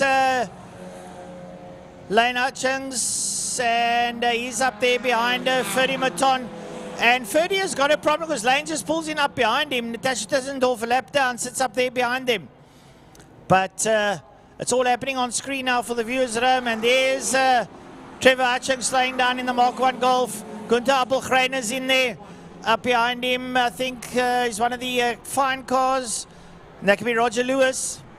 Lewis there in the classic car sits up, or the fine car sits up behind him. That Calvin Beekman, that Morris is just next level. Well, not quite as we look down into turn number 1. There's Stephen Manuel Stephen Manuel is in the classic car section, but now look at this battle as there is Brad Rowe, and just ahead of Brad Rowe is that Morris of Calvin Beckman, but the two fine cars are passing those two as we look now to the leader on the final lap. 3 more corners left to go. Sliding through turn number 3, Dam's Dip goes Franco Donadio through the fastest corner on the circuit. Sorrel sweep they go. It is still Michael Hitchcock from Franco Donadio as they go down the Killarney straight for the final time. Oh, Classic and Fine Cars never fails to excite. Now your leader coming out of Pertamina fast on. There he is on screen, Michael Hitchcock. 5.7 litre V8 Ford Mustang, 67 coupe. As he works his way out there, he comes up towards the start-finish line. Is the checkered flag beckoning? Indeed it is. Here he comes, ladies and gentlemen. Put your hands together. Michael Hitchcock brings it home, and right up behind him from Donadio Plant Hire, it's Franco Donadio. And coming up is the fine car leader, and that is Vance Kearney, our man all the way from the United Kingdom. And it shows you we have got a bit of international flavour. Vance Kearney here for the summer. He will enjoy the South African summer. Here comes the rest of the field out of Pertamina fast on. Gunther Abelgrein is there. And Manuel is in there as well. There's Calvin Bigman. Here they come up towards us. And sitting up behind them, Jared Evans, third comes through. Jared Evans, here comes Glenn Ayton Bogart, Eric van der Merwe, and Boetie van Sail. Wow, wow, wow. There goes Brian Evans coming out there. That should be Ferdy Maton in the other Mustang. Yep, Ferdy, not quite his race. I will go and chat to him just now and hear what is the story, Ferdy. Why did you place there? Because we know what he's capable of. His car, not quite on the par of Michael Hitchcock, but very close and looking exceptionally strong. Now still a battle to the line between the Japanese Toyota and the German BMW, between Bruce Van Taplin and Robert Rowe. This will be almost a drag race to the line, but Bruce Van Taplin in the Corolla will beat out Rob Rowe to the line. Here comes Natasha Tischendorf. That will put her, I believe, in 4th spot in class, just behind Dave Alexander in the Morgan. Here comes Roger Lewis, and Dave Rowley just beats out the Escort of Wayne Lotter, also to the line. Classics, Daniel Lotter Jr. comes across the line as well. That's the fine car winner. That's the fine car winner of Vance Kearney. You can't quite see in your picture. You see the little bit of smoke in the air. It seems like that motor's gone right at the last moment as he pulls into Park Ferme. Call for oil. There is oil in 4 on the track. Now they're checking for oil at Park Ferme. There is that second place man, Gunther Abelgrein. He took second in class in the fine cars. Dave Alexander in the Morgan, he took third overall in class. And then there you see on the right, the Capri of Jared Evans took third overall in the classics class. Yes, lots of smoke there. So very, very close amongst all the classes in the classics, as well as the entire fine car grid in that first race. Brilliant, brilliant stuff. I thought it was so awesome. Lots of chopping and changing everywhere. It was difficult to even to keep up with, but an awesome race nonetheless. Hopefully the guys that had issues that either pulled into the pits, or the likes of Brian Bedeen that pulled off to the side of the circuit, hopefully they can manage those cars for race number 2 a little bit later on this afternoon. Okay, so David Christie's coming to visit us.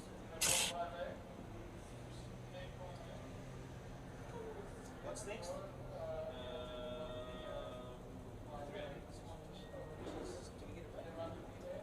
Alright, everything else happy, guys?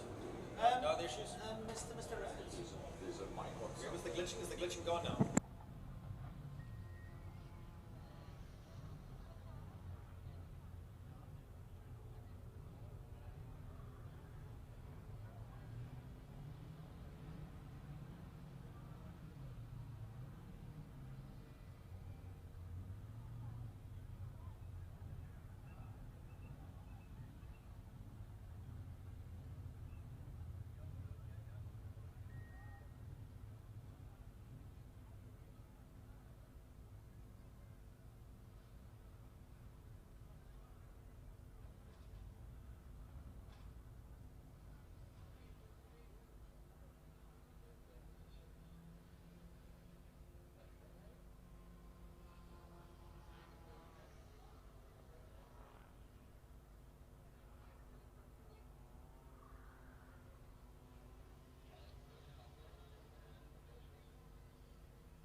Well, for the folks at home, that is that 44 car, that Datsun that expired, the motor that expired.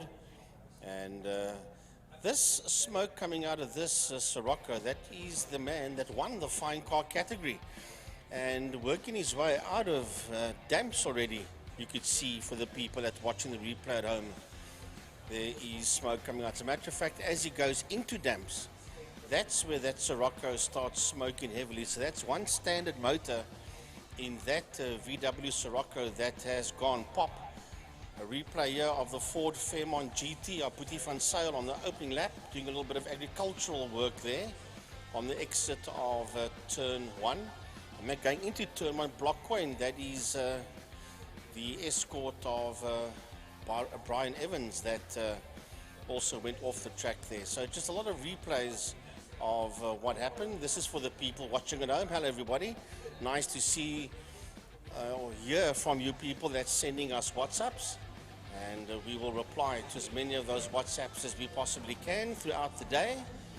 And to all the folks that are watching us all over the world. The gentleman that sent one earlier on from the UAE. Nice to have you on board, sir. And to everybody else that's watching in Europe. I know there's a couple of South African young lads that are working in the USA. And depending on the time there, wherever they find themselves, they will be watching this production as well. So yeah, it's good to see the track is slowly but surely beginning to fill up. For the people that are not here, that are watching via IMUSAT, it was very misty this morning when we arrived here at Killarney International. But slowly but surely the sun is beginning to come through and burn that mist away.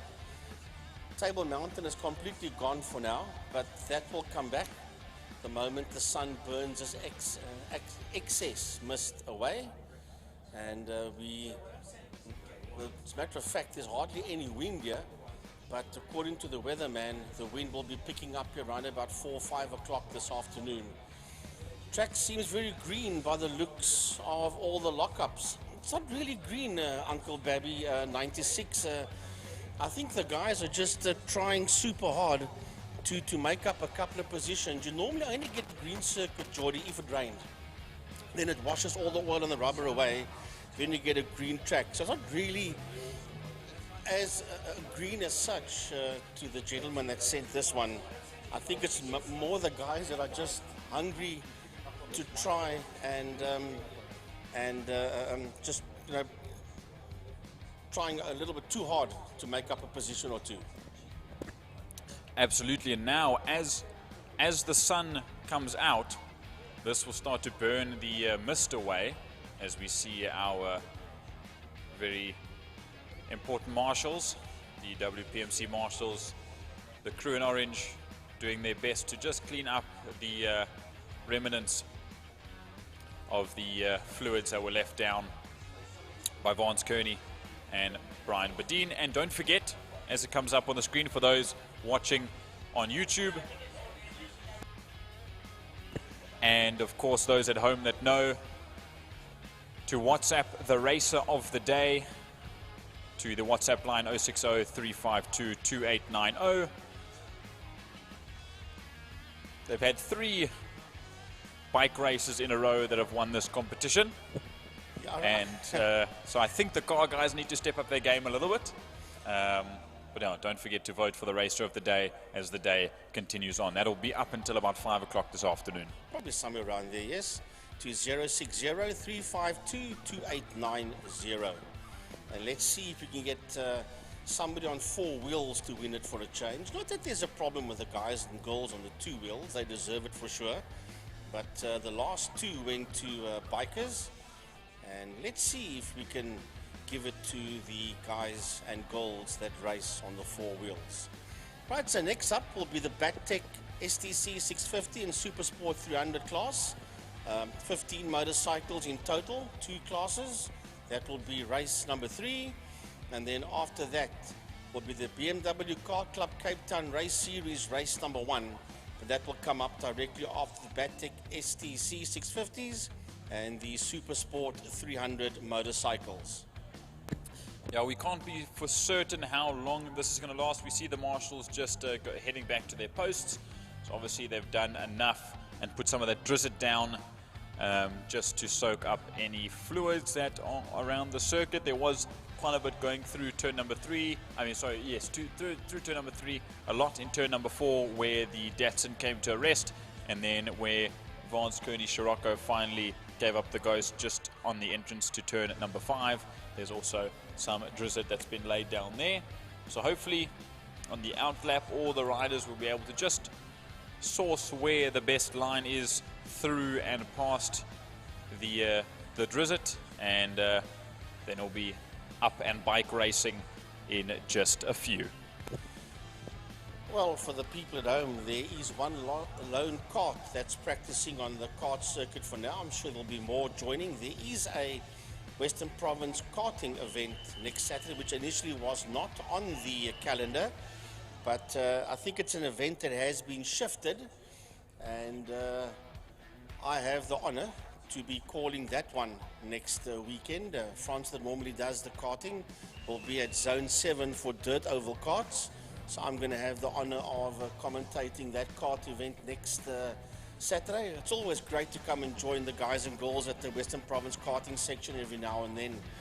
It just keeps you sharp, and it's great to have the opportunity every now and then to commentate on these guys and girls. But for now, it is the Batik STC 650 and Supersport 300 motorcycles, race number 1, over 9 laps, that is busy making its way out onto the circuit.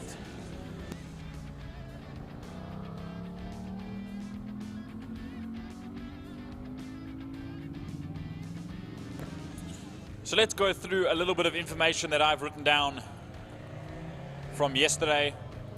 2 big things coming into the Super Twin Cup 650s and Supersport 300s class. Nicole Purificati and Rob Craig, 2 names that are fairly synonymous to racing down in Cape Town and racing motorcycles around the country. Nicole, previously Nicole van Arsvagen, now Nicole Purificati, raced in the FIM Women's Series in Europe for quite some time. She did very well over there. Now she's back in South Africa to do some racing on a home turf. Not quite home turf down south, but here in South Africa once again. Her and Rob Craig will be riding the brand new, at least brand new to Killarney. I don't think one's been ridden here before, but I know Tristan Pienaar and Nicole rode up in Johannesburg on these.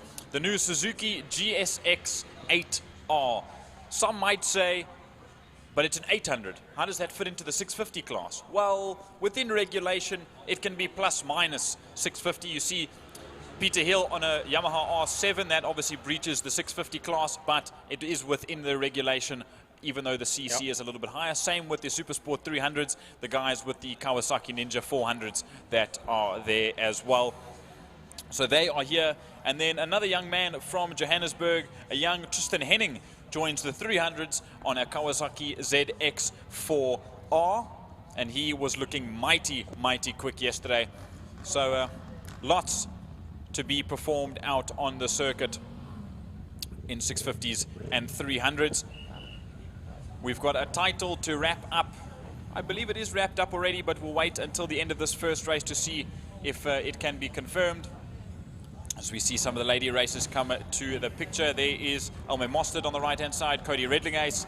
Here comes James Late, who they did a clutch replacement, him and his dad, early yesterday morning, or around midday, so he missed 2 practice sessions. Here comes Mitchell Robertson to the tail end of the field. Bradley Musto, Jordan Seymour is back for the first time in a little while. Abigail Boston is looking to win another event after last round. Max Munton is back on the all-green ER650, and Nicholas Hutchings, as well as Adrian Solomon at the front of the field.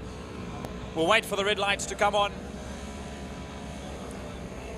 The revs sit and climb, and we wait and wait and wait and wait. The revs will keep climbing. There's no lights yet. The lights are on. The lights are out straight away. And away they launch in the first Batek Super Twin Cup 650 and Supersport 300s as they head down towards Block Coin Corner, turn number 1. Well, here we go. It's Munton and Hutchings that lead them through there. Solomon is right in that fight as well as they make their way out of Block Coin. From Block Coin, they make their way onto the Uber Straight and race down towards turn 2, Castrol Corner. It's Munton, Hutchings and Solomon. That's still the first three motorcycles working their way out of Castrol. Through the Lundstem kink they go, Jordan, and drop down to the lowest part of the circuit, turn 3, Dam's Dip. Yep, down into the semi-banked right-hander, into the dip, if you will, of Dam's Dip. And now slowly up the circuit, they climb towards Sorrel Sweep. The double right-handed, fast corner through Sorrel Sweep. Up the gears they go as they start to sit up and get down at the Killarney straight. Now bikes setting into line. They will go and down towards the final corner into Pertamina Fostron. This time around the final corner they'll go, and then once they cross the line, we'll see where the order sits. Well, that front four, Munton, Hutchings, Solomon and Purificati, they are still right there with each other. But that fight is on for P1 at this stage of the game. They nose to tail as they race down, and it's Munton that sits out there in P1. Hutchings is second, Purificati is third, Solomon is fourth, Rob Craig and Abigail Bosson P5 and 6. Then it is Henning that leads, Tristan Henning that leads the Supersport 300 with Alexander Raymond right on his case. Yep, look at this. Look up the inside. Abigail Bosson goes on Rob Craig onto that Suzuki 8R through turn number 2, Castrol corner they go. She'll move up position on that freshly pristine new Kawasaki ER650 of hers from the Project 60 Motorcycles stable. As now look to the front end of the field. That's Sunscan number 14 of Max Munton and the Hutchings Service Centre number 72 of Nicholas Hutchings has got nose to tail through Sorrel Sweep. A drag race down the Foster Straight in the Western Cape. They go down Killarney straight, right up against the paint and the dirt. They go. They're not giving each other an inch or a mile as they head into the final corner, and still 7 and a bit laps left to go. Oh, and I'll tell you what, Max Munton has been hassled heavily here by Nicholas Hutchings. There was only 300ths of a second between them when they started this lap. We're now heading towards the end of it. It's going to be very close between the two of them as they race it down into turn number 1 with Nicole Purificati sitting in that third position. There is 400ths of a second between Munton and Hutchings, bike 14 and 72 as they work their way out of Blockpoint corner. As the field comes through, James Late busy working his way through, heading now towards the tail end of the field.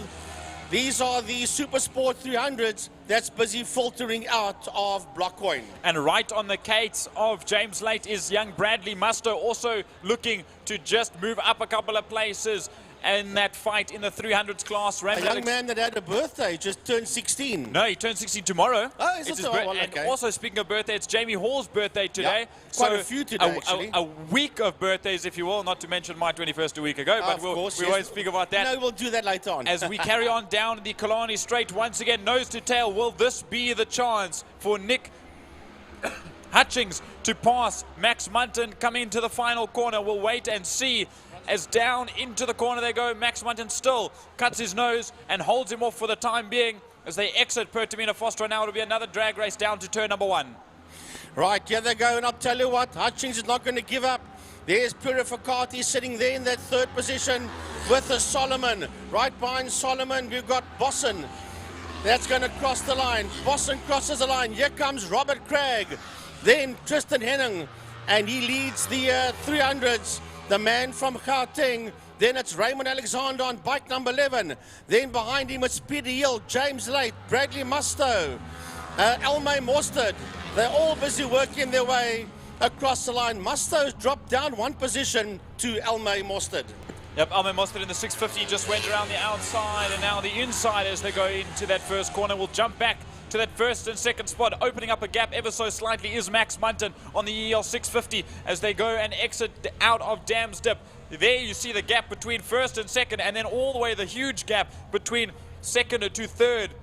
There with Nicole Purificati, Adrian Solomon and Abigail Bosson. Adrian Solomon in the sandwich between the two lady racers as they come out of Sorrel Sweep. The leaders will be chopping and changing as they go into Pertamina Foster, and once again Nick Hutchings might have the inside line this time around, and yes he does. He takes the lead. Nicholas Hutchings takes that lead away there from Max Munton. Let's see, it was a 0.2 of a second, but that was the other way around then. Now it's Hutchings that's ahead there of Munton. When they cross the line, they'll have 5 to go. Oh, they almost made contact with each other.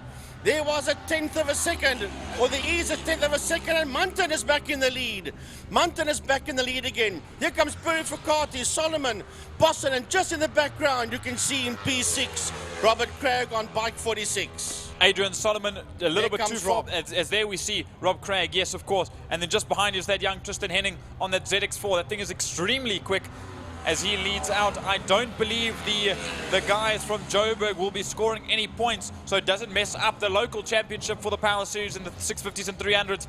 But they're still here to race with us. As here, back to the lead, it is Max Munton from Nick Hutchings as they go down towards Sorrel Sweep once again. 4.5 laps left to go. Current fastest lap by Nicholas Hutchings on the Hutchings Service Centre, number 72. A 1:21.346 as the drag race continues. The tailwind now pushing them down towards the final corner at Slipstream City, just between the two of them. Will Nick dive up the inside once again? Let's wait and see. Well, he's not going to do it. No, it's still Munton that leads coming out of Pertamina Fostron with Hutchings right on his case. Here we go. Here's 3, 4, and 5. Nicole Purificati, Aidan Solomon, Abigail Bosson. Here they come towards us, 3rd, 4th, and 5th. The two leaders go through. Here comes Purificati, Sir Solomon, and Bosson. Where is Rob Craig? Well, he's in P6, just behind these three that is racing down towards turn 1, Blockcoin. Yep, and the three of them are closer than they have been. There's about a bike and a half length between each of them. As now, there's less than a bike length between Nicholas Hutchings and Max Munton at the front end of the field as they dive down into Castro Corner. Now out they go, down towards Dam's Dip. We just see that group of 3 pass by. Now we look to that 6th spot once again. There is Rob Craig all on his lonesome on that Suzuki GSX 8R. Then we see Tristan Henning in that 6th spot. So now we'll look, a 7th spot rather. Here, back to the lead they go. It'll be another drag race. Nick Hutchings just has to wait and try and get by Max. Maybe he'll wait until the very last lap and last corner, but for now, 3.5, just under 3.5 laps left to go. Well, I'll tell you what, he's got the inside line. Has he got him? No, he hasn't. No, he has not, but he's not going to give up. Max is going to know that he's been pressurized heavily here by Nicholas Hutchings. Here comes a battle for 3rd position. It is Nicole Purificati, it's Aidan Solomon and Abigail Bosson. 3, 4, and 5 as the leaders storm past us into turn number 1 into Blockcoin. And Nicholas Hutchings is the quickest man out there. A 1:21.023. Yep, very quick and still making up those laps with the draft from Max Munton. Now we look back towards this group of 3 fighting for that final spot on the podium in class. It is Nicole Purificati, Adrian Solomon, and Abigail Bosson. 2 ladies between the two, and then it is Adrian Solomon that sits in between the 2 lady racers. Once again, no chopping and changing for position just yet, but Nicole just slightly starts to drag them away with the power of that 8R Suzuki. Now we jump back to the lead as they go through Sorrel Sweep. 2.5 laps left to go from where they stand. Another drag race. Will Nick Hutchings get the run out of this 4th corner and down towards the final corner? We don't know just yet until they get to the braking zone. But let's have a look now as they head down into the final corner, Pertamina Fostron. I think we might have a new leader. Yes, we do. We've got a new leader. Nick Hutchings takes a lead away there from Max Munton. And there will be 2 laps to go when they cross the line. Here comes Nicole Purificati. She's getting away from Aidan Solomon and from Abigail Bosson in P4 and 5. 12 seconds behind them, we have got Rob Craig. And the leaders change once again on the penultimate lap out of Blockcoin. It is Munton that is once again ahead there of Hutchings. One of my personal favorite classes, just with the quality of riders in both the 650s and the 300s. There's chop and change still. We'll get back to the 300s class as the race comes to a close, but look to the front end of the field. Now this is still for that 3rd spot. Nicole Purificati still has Adrian Solomon and Abigail Bosson. This is their home turf and they're breathing down the neck of Nicole Purificati and on that 8R as they go down towards Dam's Dip. But looking to the front end of the field, Max Munton has a lap and a half left to go to finish off this race in P1. Nicholas Hutchings opening up the gap between the two of them ever so slightly as he needs to catch up with a lap and a back straight left now. Well, I'll tell you what, as they work their way, there's a back marker that's just making its way out of Pertamina Fostron. The two leaders are heading into Fostron. Here comes that fight for third position. Purificati, Solomon, and Bosson. Will she look up on the inside? She's trying to look up on the inside as Bosson. Has she got him? I'm not sure. I don't think so, no. As the leaders, we hear them rumble by on their final lap. Heading into Block Coin Corner. Munton, 2 tenths ahead of Hutchings, almost 3 tenths ahead there of Nicholas Hutchings. 3, 4, and 5 is running down into 1 now. Nicole Purificati, Adrian Solomon, Abigail Bosson, and there is nothing between them. 4 tenths of a second between Purificati and Solomon, and a 1/10 of a second between Solomon and Bosson.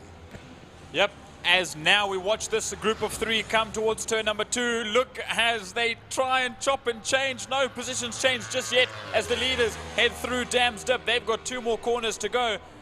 As there we see them coming up on the back markers. There will be blue flags waving. For that will be Mitch Robinson just ahead of them. They'll use some slipstream. Max will try and use a little bit of slipstream from the back end of Mitch Robinson to get on by. Mitch just needs to stay in one spot and let them get on. And yes, they do. He looks over his shoulder and they get right by. As now down to the final corner they go, Frankie. Well, they've got a couple of more back markers ahead of them as Munton and Hutchings make their way through. Oh, and that was close. Wow, we almost took his wheel off there. Munton and Hutchings leaving it all out on the track. Back markers ahead of them. Checkered flag beckons. This is the final lap. They're racing down to the line. It's going to be side by side across the line. And Munton beats Hutchings by 200ths of a second.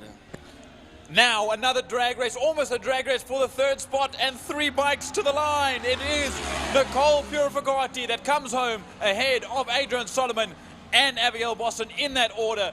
That is your top 5. Wow. What an incredible race.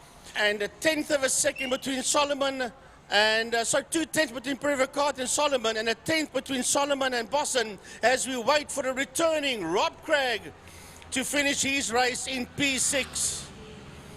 And then behind him is the leader and winner, JT, of the Supersport 300s, and that will be Tristan Henning.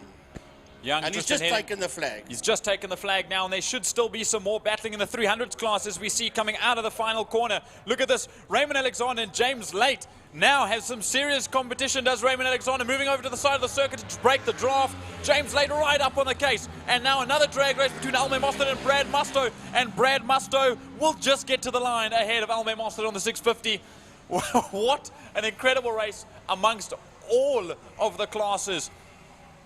As now we just wait for one more. Yeah. It is the young lady of Cody Redlingace that needs to come across the line to finish off her race. Right, here comes Cody on the on her machine, crossing the line in that 12th position and on the lead lap. Wow, brilliant stuff by the 650s and 300s. Now, if you look at that, this I don't even need to say is provisional. I got the notice that last round he already finalized it. Nicholas Hutchings is your 2025 Supersport or Super Twin Cup 650 champion in class after a fantastic season. He takes the flag, he's got his championship winning shirt on, and what a dice it was right to the very end with Max Munton to ultimately seal the championship for good for the 2025 season. Well, even though it is official from our side, we have to call it unofficially, but so it's unofficially official, if I can put it that way, yeah, that he has won the STC Super Twin Cup 650 series. Well done to everybody at Hutchings Service Centre. Well, that was race number 3, the Battec Super Twin Cup 650s and Supersport 300s. And we now move on to the, and on the last lap, Nicholas Hutchings did post the quickest time of a 1:20.638 as a matter of interest. And there was a personal best of a 120.906 by Max Munton as well. And now just think about it. That's how hard they were pushing. Just every lap before that, Nicholas Hutchings was on a 121 dead. He beat that final time by 0.4 of a second just on the final lap alone, while gaining some traffic or using the traffic as some slipstream to get by, but just not enough to get by Max Munton at the line. Right, this event brought to us by Line Property Management in conjunction with Smile FM, and a big thanks to them. Big thanks to the Porsche Club, to Castrol, to the City of Cape Town, to Pertamina Fostron, and to all our sponsors involved at Killarney International Raceway. Blockcoin, who is the new kid on the block, as a matter of fact, excuse the pun, and we want to say thanks to every one of our sponsors and class sponsors and personal sponsors for drivers and riders as well. We cannot do it without you. We take you guys away, we do not have any motor racing, so big thanks to one and all. BMW Car Club Cape Town, race number 1, over 8 laps, is up next.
Right, next up is the BMW Car Club of Cape Town, race number 1, and it's a very, very full field that's out there for the BMW Car Club. One of the latest and newest additions in the last 2-3 years to Killarney International Raceway is the BMW Car Club of Cape Town, and it's been a massive, massive success.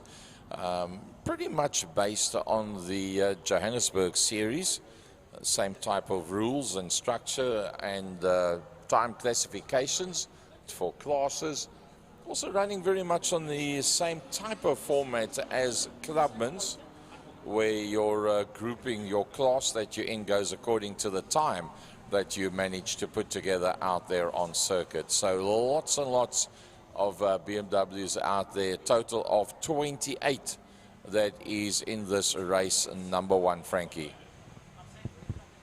Right, here we go. So Mansour Parker and Marco Retta, Dexter Bruce. Now Dexter's doing double duty today. He's racing BMW Car Club Cape Town Series, both races. Then he's racing GTI Challenge in a Golf 1 in Class C. And he put that thing, yeah, front and rear wheel drive. And he put that Golf in pole position for GTI Challenge Class C. We'll see that a bit later on. So he's going to be working extra hard today. He's Mr. Dexter Bruce. As the Beamers come up to the line, there are 28 cars if everybody pitches. It's a record entry, and to think, Gaza, that this class is just over a year old. Oh, it's amazing. At the time that we had the BMW Club come down from Joburg, it was like, why don't we do this here as well? It would solve our problem at the front end of Clubman's and give space for the guys to take their Beamers and make them a whole bunch faster, as opposed to being kept at the top end time-wise of Clubman. So it was a natural progression for this class to come into being, and well, it was definitely the right place, the right time. Massive amount of cars. These cars also, this class took part in the time attack a motor drive time attack arranged by Eugene Norse just a couple of weeks back here at Killarney International Raceway, which was, I must say, exceptionally well organized, and everything went down brilliantly, and the BMW Car Club of Cape Town made it a point scoring round for them for 2025 regional racing, which brought a whole lot of the BMWs into play. And with that being such a massive success, there is talk about making a 2-day event out of that in 2026. So there's a couple of events on the calendar for Killarney International Raceway for 2026, which might become 2-day events, because we're just cramming everything in to one day. And the new management, chairman and vice chairman, looking at the options. What do the people out there want? What are they looking for? What do they want to see? And make those events even bigger. So for that time attack next year, it's possible that more of the classes would actually use that as a point scoring round for them, for their championship for 2026. So keep that one on your calendar, the time attack Killarney International Raceway. That's definitely going to be growing from next year onwards. All right, so here we go with the BMW Car Club Cape Town, race number 1 over 8 laps, and that's going to be awesome stuff. Look at all those BMWs just filter into Block Point Corner. Class D, E, and F is the class that's got the most of these Beamers. Class A and B, not too many, but it's mainly D, E, and F. Or should I really say E and F? Well, Class E. That's got the most cars out there in those two classes. Looking at Leyden, Levy, Brady, Tubus, Page, Hendricks, Bench, Michaels, Firsch, Sickles, Swanepoel, and Gary Manwaring, the quietly spoken Gary Manwaring out there in that group. That is going to be probably one of the most difficult classes to win out on. But then again, you've got to have a look at that Class F as well. Class F sounds slow, believe you me, they're still pretty quick around the island. Oh, they're very quick out there in Class F. So we'll have a look and see as they work their way up the Tygerberg Straight into the double right-hander turn 4 saddle sweep. Look at that sight of BMW boxy shape and dolphin-shaped Beamers that are working their way out of a saddle sweep, heading down the back straight, known as the Killarney Straight. Somebody's going very slow, yeah. And that's causing a major bottleneck effect there in the center of saddle sweep.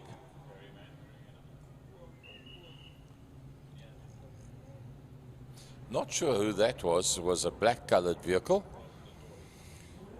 I wonder if it's not, yeah, one of the toy class. Well, either way, up front, Parker and Retta is going to be next level, going down towards turn number 1. 1 in Class B, 1 in Class C, 3 in Class D, and then none less than 11 in Class E, the balance being in Class F. So massive turnout of 28 cars, and that for a class, as Frankie said, is pretty much 1 year down the line. Yeah, just over a year. I think it's about a year and 1 month or a year and 2 months old, this BMW class. Right, Gaza, here we go. Race 1 over 8 laps. The lights are on, the lights go off, and away we go. Down towards turn number 1, Parker and Retta, who is going to get the whole shot between the two of them. Well, it looks like it's going to be Mansour Parker. And, well, Bruce is in there as well. Dexter, right at the front end of the field, doing multiple duty today, will be Dexter Bruce. Looks like everybody is going to get through one without too much difficulty. Well, as they work their way down into Castrol Corner, it looks like... Oh, Jameson gets it sideways. It looks like it's Mansour Parker. Yeah, it is Parker that's got his nose ahead there from Retta in that second position. Dexter Bruce, as though James King, and I had a chat to him when he came into the pits. We walked into the paddock area. I still said to him, have a lucky day. I shouldn't have said that, because look what's happened out there to him. So we'll register that as the first commentator's curse of the day. James King in Castrol corner, but the battle up front is going to be very, very fast. Will it be Parker? Will it be Retta? Well, Parker's got the hammer down. He's blowing away at the front from Marco Retta. Dexter Bruce is right in there as well. And I must say, King and Joubert, well, it didn't work out for King, but it's working out for Joubert. Right, the other class make their way out there. We just have a look at this whole lot. There's Levy in that fight as well. There is Ernest Page. All of them are in this fight as the leaders make their way into turn number 1. Here we go, into block point corner. It's Parker, it's Retta. Then behind them, it's Dylan Hubert, Dexter Bruce, Zach Layden, all in that fight. Tubes is in there, Lloyd Brady. Then it is Levy, Page, Hendrick, Bench, Michael, Swanepoel. They're all in this fight as they work their way out of block point. Well, I tell you what, it doesn't get much closer than that. It's that 4th, 5th, 6th, 7th, 8th, 9th battle that Frankie was referring to there. And yes, there is a fair variation in pace in the speed that the guys are working their way around the island, but not that much in the mid-pack.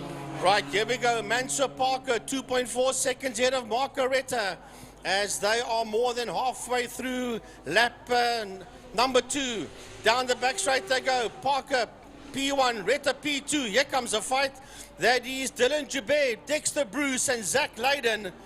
They are all in this fight as they come down towards us now and race down towards Pertamina Fostron. And that's at fight 4, 3, 4, and well, 5 is Layden. You just don't see him. And there we go. 3, 4, 5, 6, 7, 8, 9, and 10 out of Pertamina Fostron. Well, Frankie, I'll join you on this one. As now down towards the first corner block coin they go. Look at this massive train of BMWs. The Bavarian brand is really outstanding this time around. Dexter Bruce gets by Dylan Joubert. They've got an overall fight for the championship for the top 5, including Ernest and James King. James King now sitting on the inside of turn number 2, Castro corner. There I see Sebastian Swanepoel. There's Chris Firsch. There's Bradley Sickle as Cedric Berger gets it sideways and around just behind Oom-Leon de Toy. There Jacques de Toy. There goes Shane Boscombe that currently leads F, as well as Hermanus Haysomen in his new all-track E46 330i. As now we look back to the lead, and here are your leaders, Mansour Parker and Marco Retta in that second spot, leading Class B and Class C respectively, but right near each other, rather, as they go down towards the final corner. A turbo S54 out front, and then just behind the naturally aspirated 2.8 of Marco Retta. Yeah, as the field come down into Pertamina Fostron, the leaders are heading back towards us again, but look at this train of BMWs working their way down towards Fostron corner. Heading towards us now on the main straight. We'll pick him up. This is Dexter Bruce coming towards us with Dylan Joubert in there behind him, followed by Zach Layden. Then behind Zach Layden, we've got Sean, how do you pronounce his surname? Tubes. And then Brady coming through, Page, Levy, Hendricks, the whole lot. That's Levy in that boxy BMW. And then Hendricks right in there behind him. Well, Sean always tells me that we can pronounce it however the heck we want to, so whatever rolls off the tongue a little bit easiest, as there he leads that group battle out, but sits in second spot in that Class E battle. Look to the screen on the left. Look at the sheer amount of Class E's and Class F's. It's 10 and 10 between the two of them as they go on.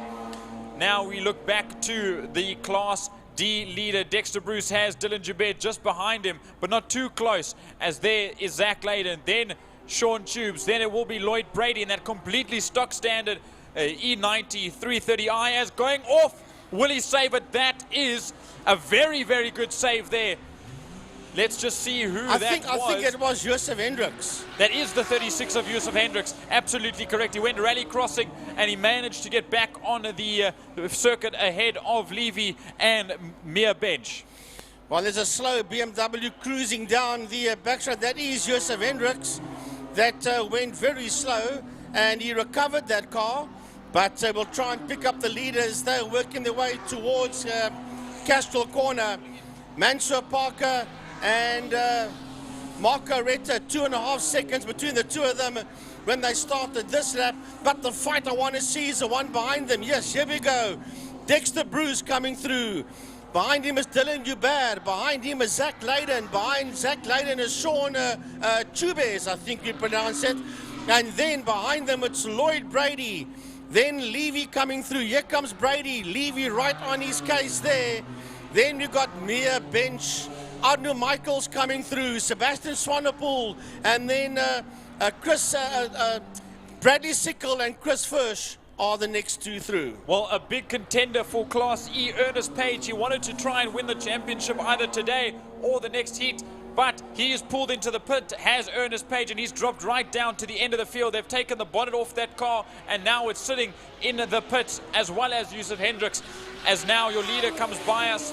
And 3 laps left to go for Mansour Parker and now for Marco Retta. Another little bit of information that I learned yesterday from the chairman, Mr. Ridwan, for the BMW Car Club of Cape Town Race Series, is that this is one of the only series where they legally allow intercom between driver and race team. So there's a lot of strategy going on amongst all of these guys and girls that race in this class. As now, here comes Lloyd Brady. We saw Zach Leyden just ahead. There is Sean Tubes, and then it's Anwar Levy, Mia Bench. There's Arno Michaels, young Sebastian Swanepoel just behind, his first time back in a little while. Then it is Bradley Sickle that broke out into E yesterday, and just behind that, Chris Firsch. Yeah, and that is your top 13 cars that was just mentioned there by Jordan. So here we go, P1 and 2 as they go down the back straight is still Parker and Retta. There's 2 and a bit laps to go. They're picking up a back marker that keeps right out the way of Mansour Parker and Marco Retta as they work their way through Pertamina Fostron. Out of Fostron they come, heading down towards us. That is your P1 and P2. They've got a couple of back markers that is ahead of them. You've got 2 back markers. Then you've got Parker and Retta coming through to start their penultimate lap, as they have to now circumnavigate their way through these slower cars that are keeping right out the way. We're waiting for Bruce, Hubert and Leyden to come towards us. Here comes Dexter Bruce. Right behind him, we have got Dylan Hubert. Behind Dylan Hubert is Zach Leyden. Then we've got Sean Tubes coming towards us, and he's getting away there. We're waiting for him to come. Here we go. There is Levy, Bench and Michaels right there with each other. Sebastian Swanepoel is in that fight as well, as these 3-4 cars work their way into Blockpoint Corner, led there by Anwar Levy. Yep, there's a yellow flag that I just saw waving around the outside there, and I couldn't quite see for who. I don't see any car out on circuit. I think they've pulled it away now. But there was someone in the way just a moment ago, but now it disappeared. So we look now to the final corner. There's some battling going on in the mid-pack between Bench as they go down to turn number 3. As now we look back to the lead, Mansour Parker and Marco Retta. Marco Retta's closing ever so slightly on Mansour Parker as they head on to their final lap. 1 more lap to go in this race. Yeah, they start their final lap. There is 2 seconds between them, 2.032 to be honest with you. They are on their last lap. Here comes Dexter Bruce. He sits leading in Class D, 3rd overall. Then Dylan Hubert, 2nd overall in Class D. And then where is Zach Leyden disappeared to? Here comes Zach Leyden towards us now. He sits P5 and 1st in Class E. As they come, then it's Brady and the rest of the field, but there's a heck of a fight that is you picking up there, Jordan. Yep, we'll watch them, and now we'll just finalize as they get in, as the rest of the field heads on to the last lap. Here we'll look to the leaders. It's Mansour Parker, and Marco Retta is still closing on Mansour Parker in that NA M52 on the S54 Turbo that's just ahead. I believe they're passing Amanis Haysam in his new 330i E46 coming around the final corner, they will go to come to the checkered flag. Yeah, there's your two leaders working their way out. Pertamina Fostron. This is the flag lap. Mansur Park is going to lead this one from start to finish. There the flag comes out. Margaretta comes home behind him in that second position. Does Margaretta 1.9 between P1 and P2. Now we're going to pick up on Dexter Bruce. There comes Dexter coming out of turn number 5 out of Fostron. And right behind him is Hubert and Leiden. Yep, here comes Marius Fourie as well, but coming across the line, Dexter Bruce just beats out Dylan Joubert, which is very important for their championship in that class. Ernest Page will come across the line. Even though he was a few laps down, he still made it out onto the circuit. Zach Leiden comes home first in Class E, just ahead of Lloyd Brady. Lloyd Brady moves over just to break a little bit of slipstream from that third place man, Sean Tubes rather, that comes home third in class. Then it's still a fight between Bench, Mitchells and Levy behind. And that's why the three of them in. And then we've got Sebastian Swanepoel as the next man across the line. Sickle, and then that orange car of Chris Fursch finishes his race as well. That's the top 13 cars across the line. Jacques Dutoy also finishing his race. There's a Nicholas Dutoy that's also racing out there. And here comes Jacques and Nicholas. They are side by side, and Nicholas getting to the ahead of him. Here comes Jacques Prince across the line as well. And Shane Boscombe. Wow, what a fight we've had out there. Lovely BMW Car Club Cape Town, race number 1, over 8 laps. Awesome stuff.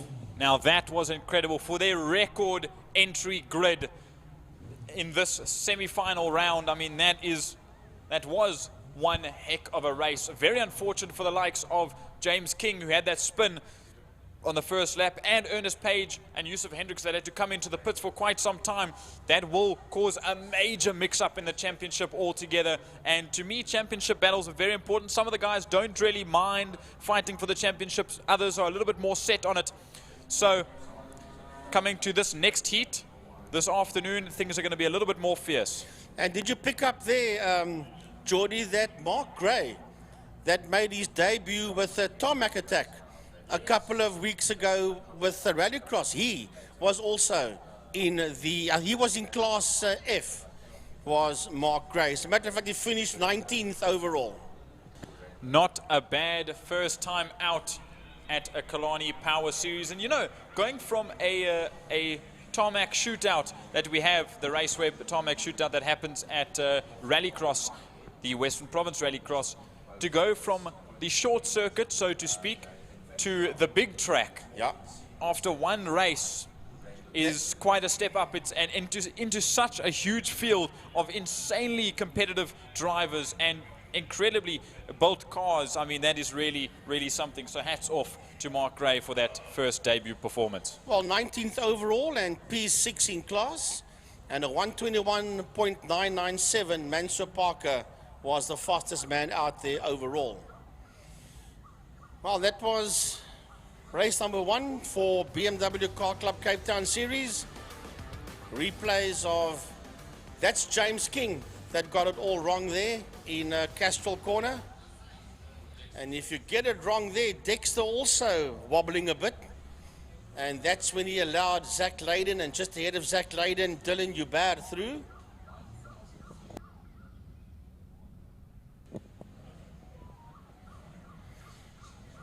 And there's just BMWs that's sliding out of James King, yes. Sliding once again, this time out of saddle sweep. So not all well in that King's Auto Repair BMW. So we move on now to the BJ Trustees of Formula Libra Race 1 over 10 laps. And there's supposed to be, and there are 4 Class S cars.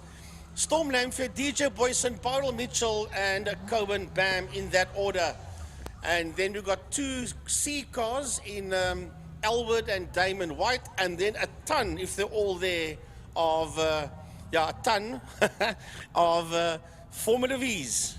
Frankie Eunice, I won't lie, I've got a good connection with all of these guys individually throughout all of the classes, but for the first time in my commentary career of almost 2 years, this is the most Formula Vs I've seen out on circuit, and the most Class S cars, all VW Reynolds, that will be fighting out. And it's not the usual DJ Boyson or Byron Mitchell that heads out the grid. Yeah, we've got Storm Lanfear and Cohen Bam that joins that party as well. Wow. It's going to be some great stuff out there. If all the Vs arrive, we should have 10 Formula Vs out there.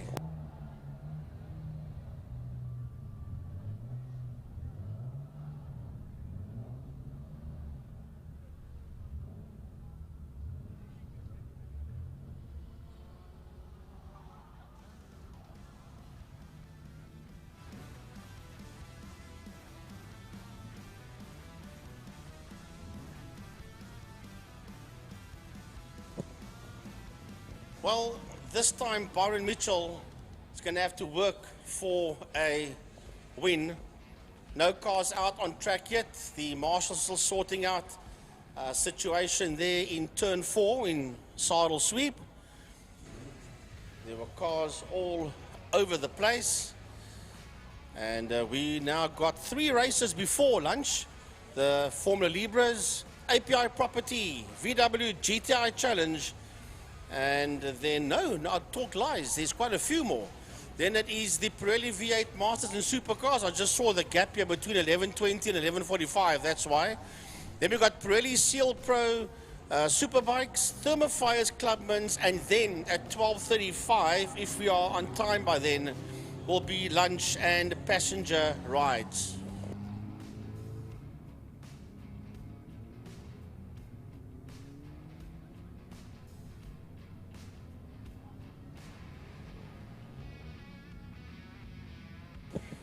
Well, there I can see the the 2 Class C cars are out there of Hayden Albert and Damon White.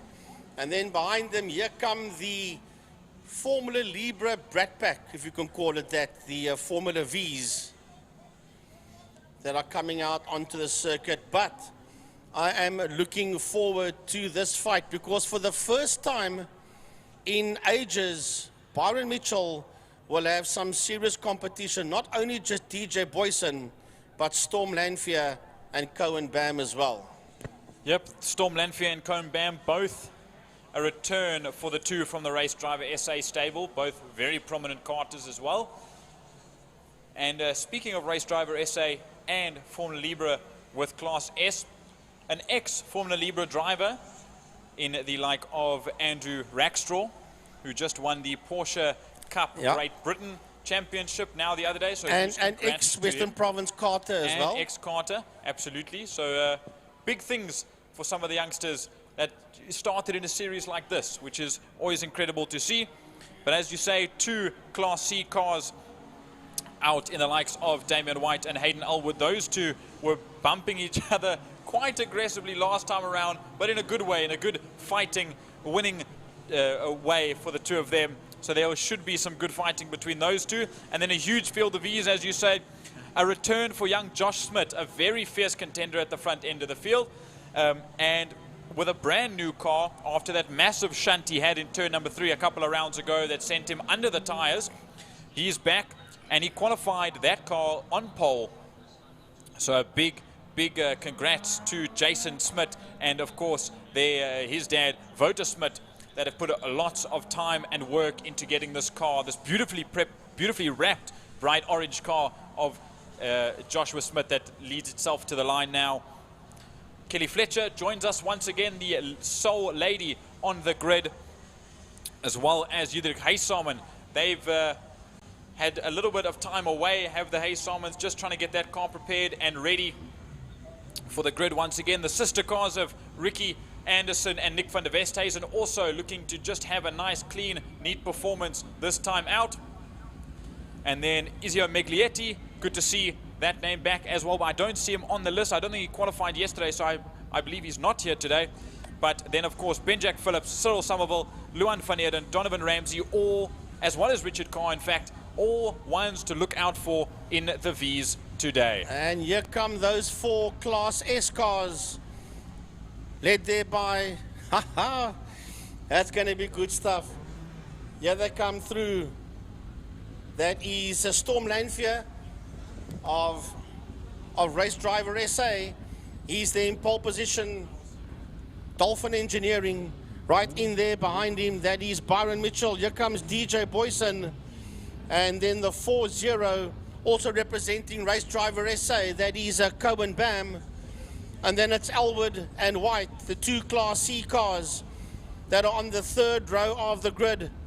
And I'll tell you what, that man's going to have his work cut out because he finds himself in P3, does Byron Mitchell. Normally he finds himself on a pole position and he is not in a comfortable zone because he was out-qualified by Storm Lanfear and by DJ, and he is on that third spot. He doesn't want to be there.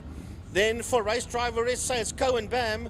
Then behind them, it's Hayden Elwood and Damien White in Class C.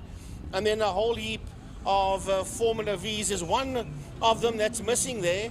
Edrich Simon sits on the outside of Joshua Smith, and then behind Josh is Kelly Fletcher.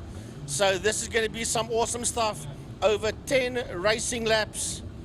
You're going to have some action-packed racing out there. Van der Westhuizen, I don't see him out there. Take him off the line. Ready. The light is on, the light is off, and away they go for the first of the BJ Trustees. Formula Libras, 10 laps to get underway as they launch on down, already scrapping in the S-Class for the 4 VW Reynolds, and it will be Byron Mitchell, Cohen Bam, DJ Boyson, and right at the front of the field, taking the whole shot and leading out by, look at the margin already, is Storm Lanfear. Yeah, Lanfear sitting out there in P1. Mitchell sits there in that third spot behind DJ Boyson. Then it's Cohen Bam.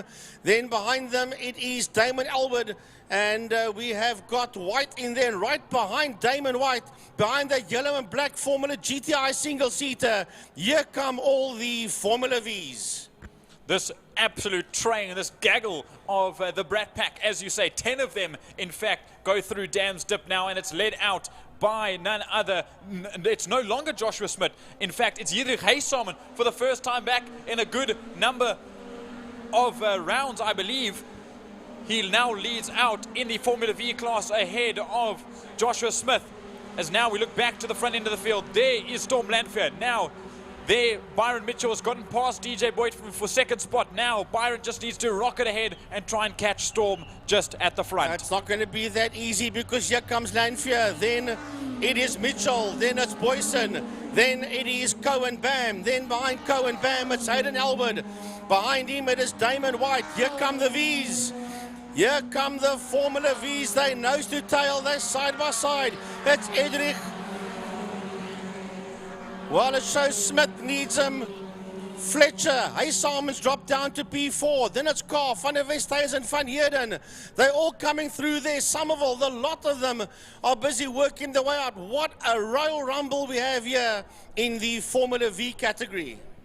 Yep, we watch them come into Castro Corner. There goes the GTI Swift of Damien White has looked to the lead. Look at this, Frankie, already. Storm Lanfear's got competition in the likes of the Dolphin Engineering VW Reynard of Byron Mitchell. This same car is the one that won the Samola Hill Climb a year ago. So some serious competition on his back for Storm Lanfear as a dive around the outside for Byron Mitchell going into the final corner. Will he make it stick? Yes, yeah, he does, but it's all about the exit. Well, he'll have the quick exit out there as well as they go through 5A. What I told you is going to have competition on his hands. And Lanfear gave him as much competition as he can. Mitchell from Lanfear, from Boyson. That's first, second, and third. And a 113.068 by Byron Mitchell. He's the quickest man out there as they make their way out of Block Point. Here comes Hayden Elwood. And behind Elwood, we've got Damon White. And here we go in the Vs. And it is Josh Smith that leads him across the line. And he's got Kelly Fletcher right on his case as they come through. Here comes Kelly Fletcher. Right behind Fletcher's Richard Carr, Edrich Haysamen, Luan van Heerden coming through there, Van der Westhuizen and Ricky Anderson. Yep, chopping and changing at the front end of the field as Kelly Fletcher now dives on the inside, takes that position away at the front end of the field in the Libra Class Vs. And now these two are very, very strict rivals between themselves, Joshua Smith and Kelly Fletcher. As now they go down towards turn number 3, Damstip. It's still Fletcher from Smith, from Carr, from Haysalman. That's the top 4 in the Vs as they exit Damstip. Then just behind you see Van Heerden, Van der Westhuizen and Anderson. Leaders going into turn number 1 with 7 more laps to go. 112.211 by the Dolphin Engineering outfit. And he's 2.1 seconds ahead of Lanfear.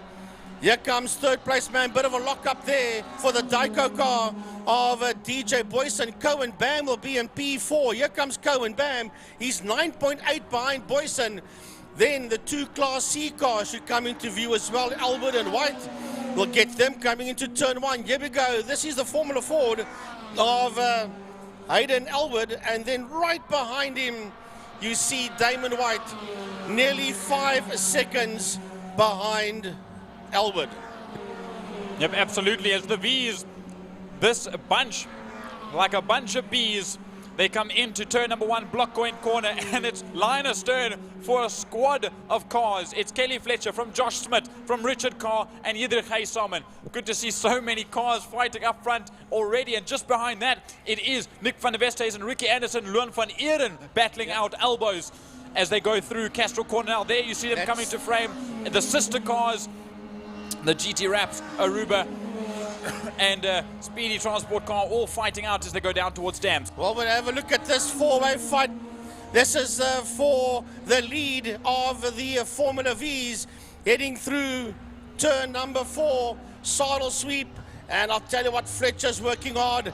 Kelly is working hard to keep the likes of Smith, Carr, and Haysalman behind them. This is Van der Westhuizen, Anderson, and Van Heerden going through your shot as the leaders are working their way, trying to pick up the leaders as a matter of fact, because we're still watching this fight for first, second, third, and fourth in the Formula V category, working their way out of block going. There's 5, 6, and 7 behind them, as the leaders are making their way now towards Pertamina Fostron. Yeah, you can't help but look away from the battle in the Vs, as there is Byron Mitchell, the first in Class S in that VW Renault, the 21 car, still leading out from Storm Lanfear in second spot, then DJ Boyson in third in the Dyco Engineering car, and then Cohen Bam, the race driver SA, in fourth spot. But now look at this. Byron Mitchell's just about to lap the first back marker on the field, and that will be Ben Jack Phillips in the 17, and it'll only be quicker from there. But this might cause major upset for Byron Mitchell as Storm Lanfear will close the gap. Right, here we go. This is his 4-way fight for first, second, third, and fourth in the Formula V category, working their way out of Damstip up the Tigerberg Straight into Saddle Sweep. They are absolutely nose to tail as they make their way down the back Killarney Straight. We'll pick them up now as they head down towards turn number 5, Fostron. And here we go. And who's leading that pack? It is Joshua Smith that is leading that pack, going down that back straight. And man, they are crowding each other as they go into 5. Yidrich Haysalman sits at the back. Look at Kelly Fletcher driving around the outside there of Richard Carr. She's moved up into second position as we get the rest of them to go coming through. Here comes your second place man. Now your leader is catching up to these group of cars that's just behind this 4-way fight for the lead of Formula V. Byron Mitchell's just managed to get past the 2 back markers. Oh, a little bit squirrely for Ricky Anderson, trying to make a move on his teammate there, Nick van der Westhuizen, and those 2 sister cars still fighting out hard in that 6th and 7th spot in class.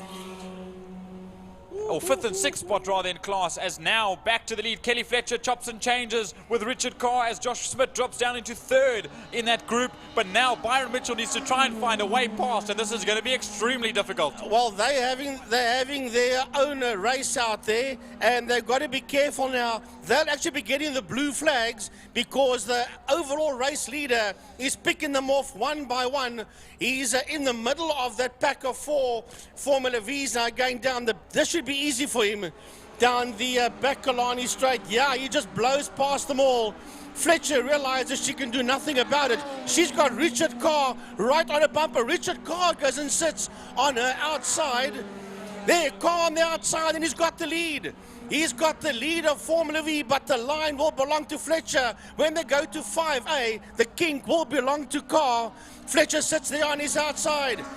Right on his outside, here comes Lanfear, dissecting them all. And then we've got Smith and Haysalman in that fight as well. Storm can't quite dissect them as he would. It's just unpredictable for the V's. He doesn't want them to close up on him, but now he sits in a double V sandwich, 2 in front, 2 behind, as they exit out of Block Coin Corner down the Joubert Straight now. There, Storm Lanfear will go around, but he's lost a lot of time to the leader, Byron Mitchell. But now there you see Richard Carr holds out ahead of Kelly Fletcher, then it's Josh Smith, and then just behind in that 4th spot in class, Diederik Haysalman. Well, here we go. And they're all bottleneck up again. 1st, 2nd, 3rd, and 4th in V's. It's Carr, it's Fletcher, it's Smith, it's Haysalman coming through there. Here is Nick van der West. No, that is not. That's DJ Boyson. Then we've got van der Westhuizen, and we've got Anderson coming through as well. But back, you've got to go back down the Killarney Straight towards Pertamina Fastron as somebody slows down. Is that Storm Lanfear? It looks like it's Storm Lanfear that has slowed right down. I just picked up a blue wing car. It might be Lanfear. We'll have a look when they come around the final corner. I don't see anything right now. There is DJ Boyson, and I don't see Storm whatsoever. Storm hasn't come past, so Lanfear has pulled off somewhere, I believe, probably into Park Ferme. As now, here come the V's past us. DJ Boyson needs to try and make his way around these V's without upsetting the apple cart too badly. And he gets into the middle of all 4. Now he needs to get past Kelly Fletcher and Richard Carr, and he does just that around the outside. Well, he takes a weird line to get past him, but he has to. Fletcher is still fighting with Richard Carr. He's got the line out of Castro Corner. Then it's Fletcher, then it's Smith, then it's Haysalman. Through the lunchtime kink they go. DJ will say, thank goodness I have cleared this and I'm out of it. And once again, the moment the S cars get away, those 4 cars bottleneck up once again and continue with their scrap out there. Absolutely, and with 2 laps left to go, 1.5 laps even. Now 1 lap as Byron Mitchell crosses the line. They go by so fast with their 10 laps. Here we see there's Hayden Elwood with Byron Mitchell just on his tail. So Byron Mitchell's lapped all the way up until 4th spot overall, as we've lost Storm Lanfear, who was the man that took pole position yesterday. Now Kelly Fletcher back to the lead, holds the lead out ahead of Richard Carr. Then it is Josh Smith and Diederik Haysalman that are trying to get closer to the front end of the V field as they race on down to start their final lap. 1 more lap to go for the Formula V's. This is going to be interesting stuff. Who's going to do what at the checkered flag? Kelly Fletcher around the outside there of Carr, followed there by Smith and by Haysalman. This is the last lap. You're going to have to pick up the leader. Down the back straight goes the leader on the final lap, working his way towards turn number 5. Fastron will get back to these guys now. The leader's working his way out of Fastron corner. We'll get him at the checkered flag. Here comes a lost Formula V car at the back. Here comes your overall winner. Mr. Byron Mitchell comes home in P1, and he is light years away. That is Hayden Elwood. That's finished his race, and he came first, and he's a lap down in Class C. Yep, Hayden Elwood comes home 4th overall. There's still a battle for the V's as there goes Damien White across the line. He'll finish 2nd in class and 5th overall as DJ Boyson now will come across the line in just a moment from now. DJ Boyson will finish 2nd overall, but if we look to this is the most important battle of the moment, as it is Richard Carr from Kelly Fletcher, from Josh Smith, from Diederik Haysalman. It will be a drag race to the line. Frankie, if you don't mind me bring it, you can take it. Yeah, okay, I'll take it then. To the line they go. It will be side by side, almost 3 wide across the line, and it will be Kelly Fletcher that beats out Richard Carr and Josh Smith by 0.02 of a second, and then 1/10 of a second to Josh Smith in 3rd spot, with Diederik Haysalman coming 4th. Yeah, and he was a second behind Smith in that 4th spot in Class C. Lovely, lovely stuff. As Ricky Anderson has crossed the line, Luan van Heeren has crossed the line, so is Van der Westhuizen and Cyril Somerville. Yep, Ricky Anderson just beat his teammate, and I think Mick dropped down on that final lap just behind Luan van Heeren that was trailing the two of them the whole time. So it was Ricky from Van Heeren, from Westhuizen, and then finally coming across the line to call it a day is Donovan Ramsey in the Liquid Moly number 95. What a Formula Libra race. What a race that was for the first race of the day. I don't know when last I've said this. I think it's been many years since I've said this. So far, this is the race of the day for me. Definitely. Let's see if anything else can beat this. Pity though for Storm Lanfear, 7 laps. I saw him go slow down the back straight, and that ended that for him. And a DNF on the opening lap for Benjack Phillips. But Benjack was slow off the line. I noticed when he took that 17 Formula V car off the line, he was very slow off the line. So I think he had trouble then already when the red lights went off and he never got through the opening lap. So that was BJ Trustees Formula Libra, race 1 over 10 laps, and listen to this, a 111.111. How's that for Byron Mitchell, the quickest man out there? If that, look at that, there's 6 ones. 6 ones for the 21. A 1.11.111. If that's not some sort of sign from the universe, I know some people like their numbers. If that's not a sign for the universe, for the first time we've seen 4 Class S cars in a number of seasons. That was an absolute performance and a half from the Dolphin Engineering crew. Both Gordon and Byron getting this car prepped and ready. What an incredible first race for the BJ Trustees Formula Libras. Maybe you know or don't know, Byron graduated off the karting circuit, but not only did he do karts as well, his dad Gordon did a bit of kart racing as well on the karting section. You won't want to talk about it. It wasn't bad at all. Gordon was really not bad at all out there on the karting section, but I think he decided, listen here, to look after 2 karts. I mean, my son's got a career, so let's go with him. But he had a lot of fun out on the karting track back in the day. And look at that replay of the 3 Formula Vs almost going 3 wide. Joshua Smith, a debut that would have been for him to win after quite some time being away. Richard Carr, I know he had issues yesterday. He didn't. Think about this. Richard Carr didn't even qualify yesterday. He had issues that he was working right up until the evening for. He started last on the grid, and he almost got to the finish line in the lead of Class V by 0.02 of a second behind Kelly Fletcher. Well, there was some great stuff out there. BJ Trustees, Fine Cars. Listen to me, Fine Cars. Formula Libras, my apologies. But we're going to move on with the calendar now. With, here we go. API Property, Volkswagen GTI Challenge.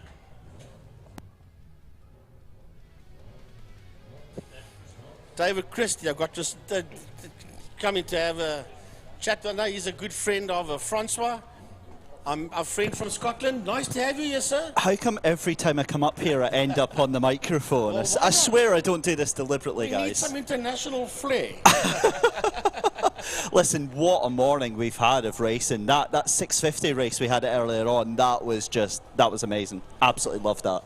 And this Formula Libra category, wow. Yeah, that's the first time in years that they've just blown everything wide open. Well done to them. The Formula Vs, I think they're proving that you don't need to have all the horsepower, you don't need to have all the aero packages. Correct. The racing there was just absolutely sensational, and the thing is, it's so respectful as well. They're all going to be shaking each other's hands when they get back into Parc Fermé and into the pit lane and ready to do it all again later this afternoon. Yep. Just remember, you can vote for your race of the day at 060-352-2890.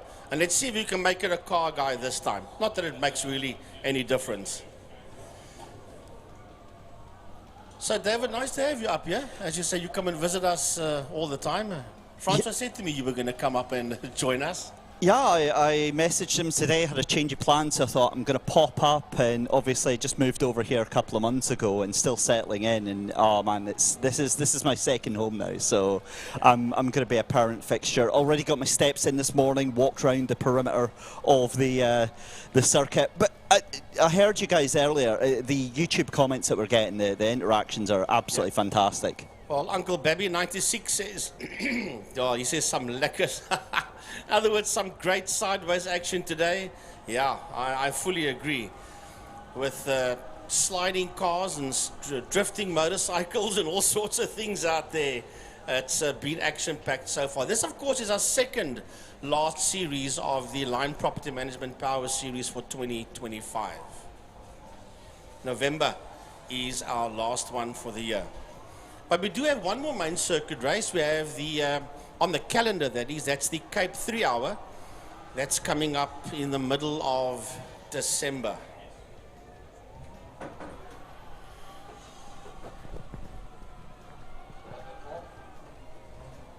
Right, API Property, GTI Challenge.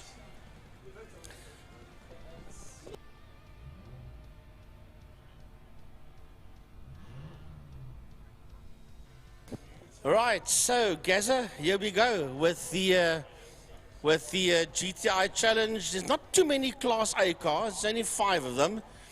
Skulky, Tate, Shane, Oliver, and Ian. John Henry Vaughan was supposed to be out there. Is he out there? I'll have a look and see. I know that Nathan Victor was supposed to enter, and he eventually did not enter.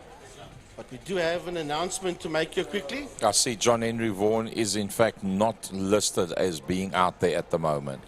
So we have a grey Jeep in the pit area, FJ10ZX-GP. Can you please move your Jeep, sir?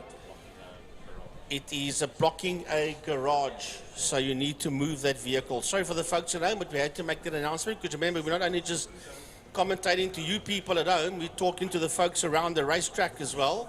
So we have to make these announcements every now and then. Strange how somebody rides into the pits unannounced and then goes and parks in front of somebody's garage. Could be a competitor's vehicle as well. I think that's but you probably... don't park in front of somebody's garage. I think that's one way of getting a spirited reaction, is if somebody's about to go out for a race and you've parked your Jeep across the front of their garage, you might just find the wrong side of them. Well, 33 cars, if everybody has arrived. We're supposed to have 33 Class A, B, and C challenge cars. And guess who put it in pole for Class C? Dexter Bruce, and right with him, Dario Busi. Wow. Dario on a one-day license, or is it called the OE license, a one-event license? GTI Challenge Polo Cup. Dario Busi 2020. Yep. Volkswagen Polo Cup champion. And then he packed up for a while to go and study. Strange. Yep. Strange but true. We've got another champion that's joined us, even though there's still one round of the National Extreme Festival left. He wrapped it up at Killarney, and that is Mr. Tate Bishop, Angry Jeep Racing. He is the South African Super Cup champion, with one round to go at Swartkorp's World of Motoring. And he is also out there racing with us today. So 2 national champions, one current champ, and the other one, the 2020 Volkswagen Polo Cup champion in Dario Busi. And Dario is in, well, it shows that he's in pole position for Class C, but I could almost... Talking about that class, Dexter Bruce, but in any case, talking about that Class C, Busi, Finran, Muna, Ferrari. Wow, well, that's going to be a battle royal up front. But then again, Devin Dreyer as well, they're going to be in there. And Majid is not exactly with a 74 far off the back of that group either.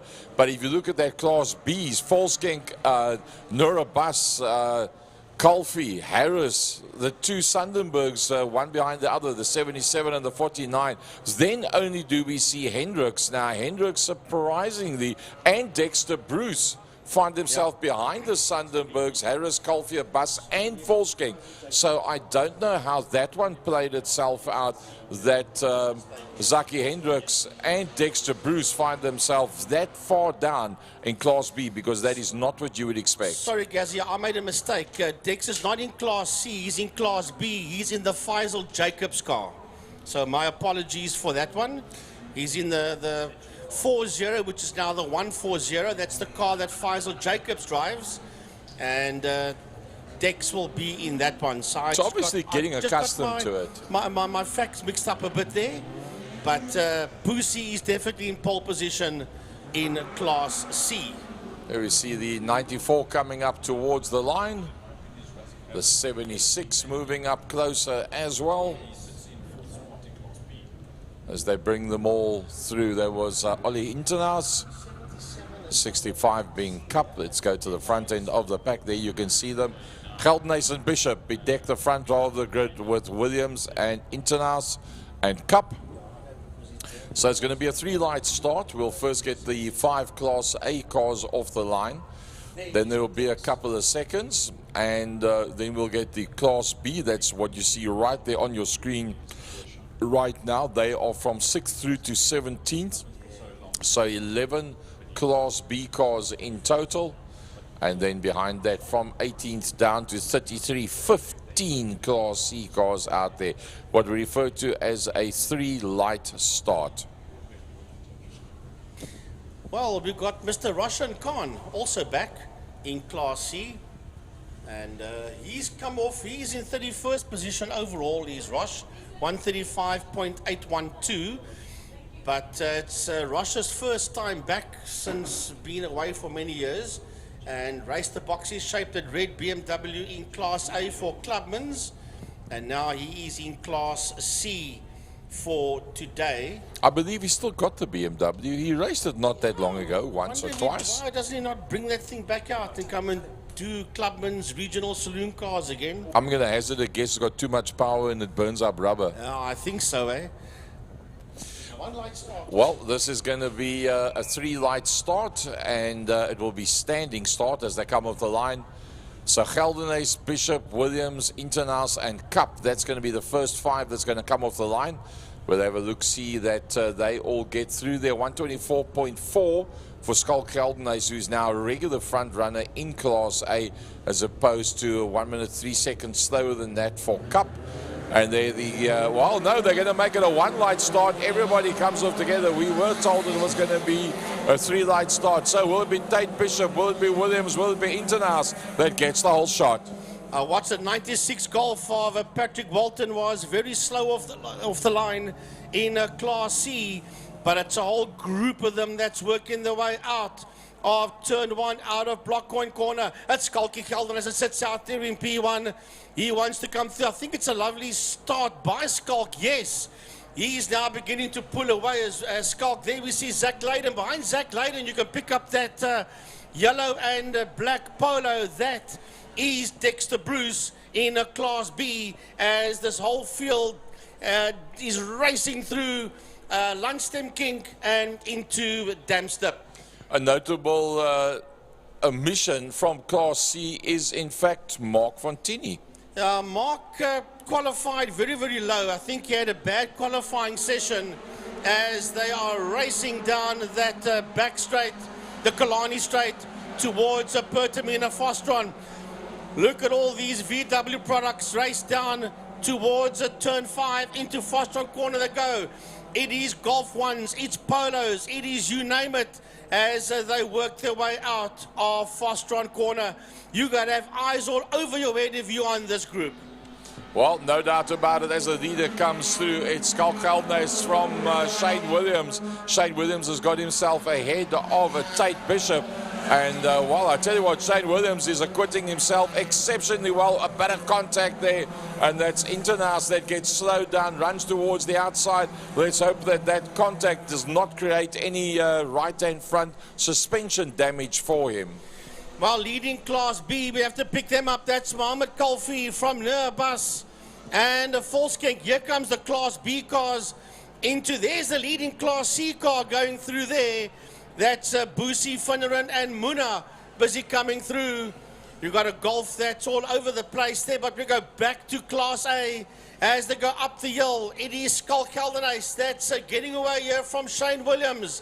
Then Tate Bishop coming through, Ollie Hintenhouse and Ian Cup. And here come your B cars. It's Kalfi, Abyss, Forskenk and Rosie Harris. There's a car all over the place, bouncing on the dirt, on the grass. Anything to try and make up a position or two. Well, there's only one thing that you learn from that is when in trouble, keep your foot flat. Never lift it off whatsoever. But that's what you do with the front-wheel drive. The only way that you're going to be able to pull it straight. Whoopsie, lock up there. And is that Colfie? It looked like... No, that's not Colfie. No, it was Colfie that was the lead vehicle. So just behind Colfie, that must have been Nora Bus that ran it wide. I think it's actually Zaki Hendricks in the 7 car that has run wide. Right, so we have a look at them all coming through. There is Wayland Volsken coming through, so a bus is just behind him. Razik Harris, there is Zach Leyden, Donnie Sandenberg Jr. and Senior, Dexter Bruce in that fight. And yes, it was Zaki Hendricks, because he's dropped all the way down to the back end of Class B. Well, the Class A is starting to open up now. Geldenhuys comes through.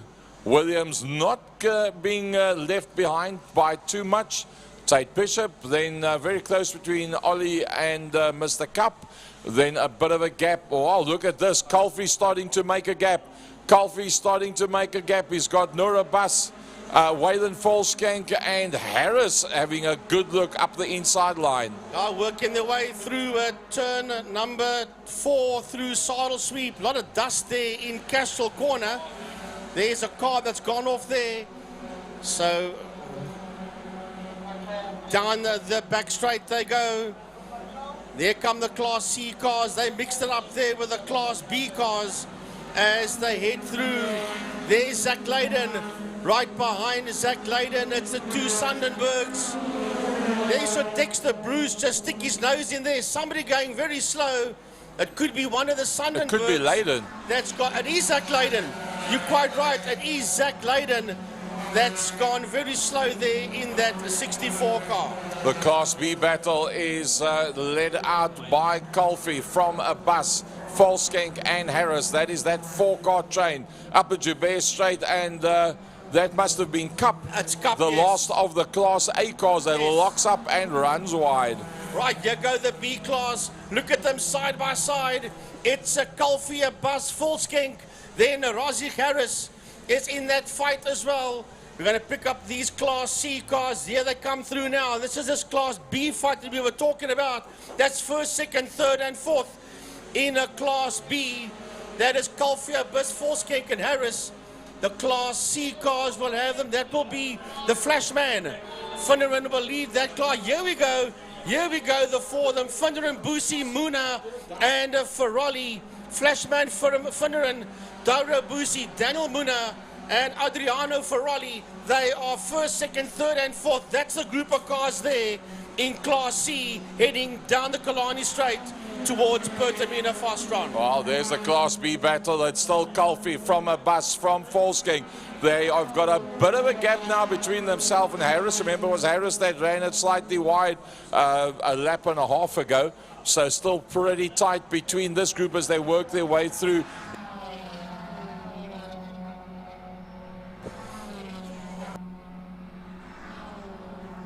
Right, we're going to have a fight. Here we go. Oh, and somebody's gone. That is Colfie.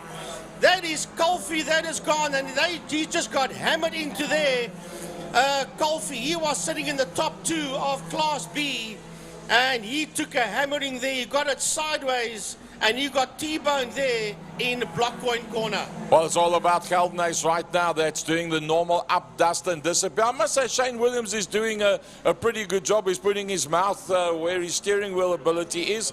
The outspoken Shane Williams, but he's good for motorsport. He makes it all happen. He makes it exciting. The Internaus finds himself ahead of Bishop. Bishop only managing to run in a 4th position right now. Then there's a reasonable gap back to the Volskenk, Colfie, a Bus Harris battle. Right, go down that back straight. This is a fight that I'm looking for. Here they go, down the back straight. It's one of that, it's a Liebenberg. He's got Dexter Bruce just in there behind him. And then behind Bruce, it's Sandenberg Senior. There is Liebenberg. There is Dexter Bruce. The bumper coming off one of the cars over there. Then right behind this lot, we'll have the Class C leaders. Just got to pick them up as they filter through, but it's difficult with this one light start. A, B, and C cars all intertwining, well, especially the back end of B and the front end of C. Well, that car is still standing on the apex. I'm surprised that they've allowed this race to carry on with that vehicle still standing there. I take it the driver is still in the car as well. Right, if we can go to turn 2, Gaza into Castrol Corner. We've got the leaders of Class C coming through there. That is a Flashman Finneran, yes.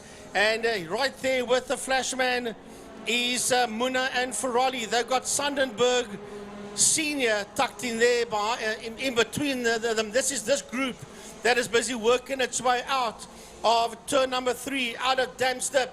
So the fight is finished. At the back of that group of Class C is that silver car. That is Adriano Ferrari, as the field works its way through. Leader coming through with just 2 laps to go.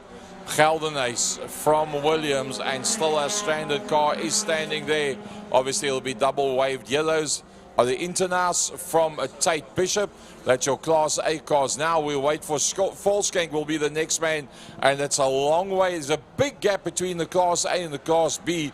Well, the Class C's and the back end of the Class B are interlinked. So the next man coming through will in fact be Volskank. Then the first of the Sundenbergs, 4 seconds behind. Then a bit of a gap to Liebenberg. And then we'll see Dexter Bruce in the middle of that grouping.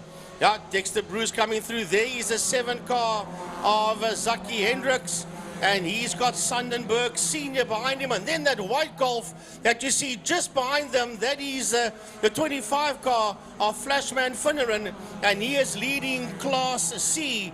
Is the Flashman. As Lucas right on his case. Right on his case is Daniel Muna and the 4 car of Adriano Ferrari. So it's on here for P1, 2, and 3 in Class C. And that's the 3 cars that we see going through Damstep right now. Just ahead of them, you saw Dexter Bruce on the case of Liebenberg. There on the case of Liebenberg as they go through. That's Dex on Liebenberg. And then not too far behind them, we've got that fight for 1st, 2nd, and 3rd in Class C. There they go, those 3 Golf 1s going down the back straight. Even racing on the dirt are these guys into Pertamina Fostron. With 1 more lap to go, the Class A cars have started their final lap, heading out of Castrol. Well, there's another battle going on directly behind that Dex. Whoop, somebody's gone off and is going to drop it down onto the infield, gets it going again. So hopefully no problems with that one. But let's go to our Class A leader, the overall leader in the 10 car, Geldenace. And he's been at the front, Frankie, from the exit of turn number 1. Yeah, with Shane Williams sitting in there behind him. Here he goes, down the back straight for the final time in race number 1. He's the quickest man out there as well, a 125.188. He's a Skalky Geldenace. Shane Williams is there in that 2nd position. Then it's a bit of a gap before we see Ollie Hintenhuis. But it's all about Skalky Geldenace that's going to win this one pretty comfortably with Shane Williams in that 2nd position.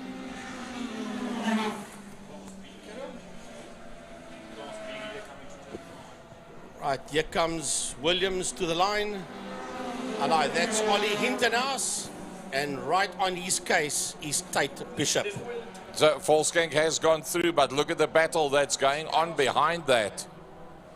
Well, we just going to, while you watch this, there is chaos in turn number 2 into Castro. There must be oil on that circuit there, because there is a lot of cars that's gone off. Look at this fight here coming towards us now. Sean Liebenberg, and right there with him is Dexter Bruce.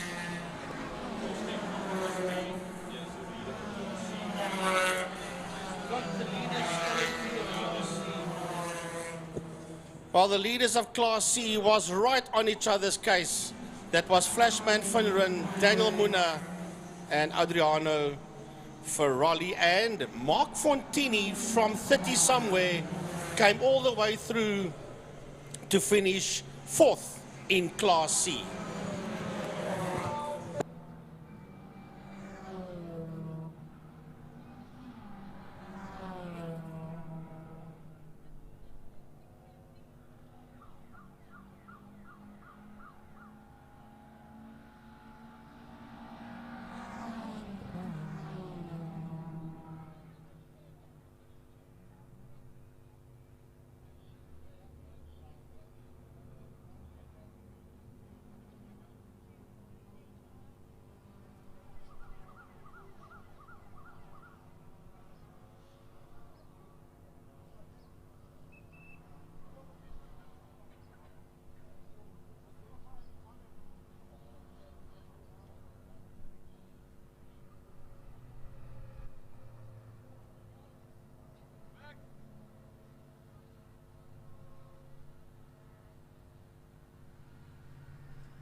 Well, what a race we had out there with the GTI Challenge race number 1. And I'm going to be perfectly honest, Gaza. This one light start doesn't work, no. Unfortunately, what happens is between the back end of Class A and the front end of Class B, that is not a problem. As quoted, quote unquote, by Sir Shane Williams on the group during the course of the week. And there we see the Internas that was getting it kind of knotted up going through turn number 1 on the replay. But the front end of Class C is quicker than the back end of Class B. And that actually steals the action away from the front runners in Class C. Daniel Moona and Fontini and the boys, Flashman Finneran, and they find themselves mixed up a lot. Well, that is where the oil came from. That must be where the oil came from. Unfortunately, it was on the last lap, so we were not in a situation where we could have then gone to turn number 2 to pick up any further action there. And I think there was quite a bit of action that you'll probably see some of the replays as the guys come through the smoke. But yeah, Frankie, I agree with you. The one light start, you're killing the guys at the front of Class C. There you can see the side effects of the fluid that's probably down on the circuit. And look at this one, Dex in the Faisal car on the last lap in turn 5 going up on the inside. Up on the inside of Sean Liebenberg. And not luckily, and well driven. He didn't actually touch Liebenberg. He forced Liebenberg up on the curb, but Liebenberg was on a natural line on the curbstone, and Dex managed to put it up nice and neatly on the inside. Right, so just a few of the replays for GTI Challenge race number 1, as we're going to hand over to Francois and Jordan now for the Pirelli V8 Masters and the Caltron Formula Supercars.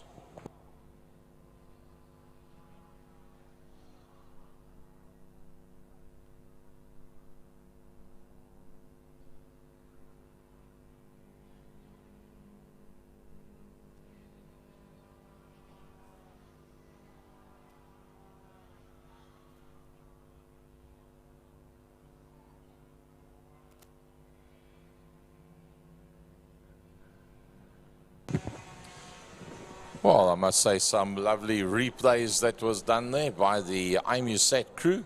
Our replay man doing what he does best, picking up all the action, anything that we don't pick up on camera during the course of the race, pre-record it, put it into a package and give it to us. Pirelli V8 Masters and Caltron Supercars race number 1.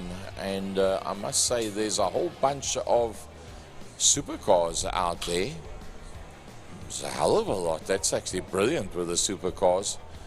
Andrew Moffat, Glenn Phillips, Carl Halleck, Robin de Vos, Shane Boscombe, Brad Fenner, Leon Chetty, Stefan Nokia, Craig Hume, and then welcome back Nasreen Schloss. Haven't seen her on circuit for a while.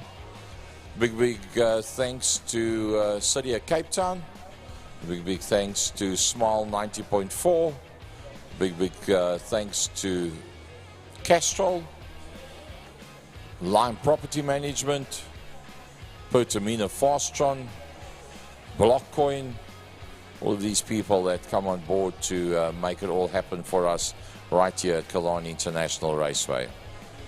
So if you want to put your vote in for Racer of the Day, 060-352-2890.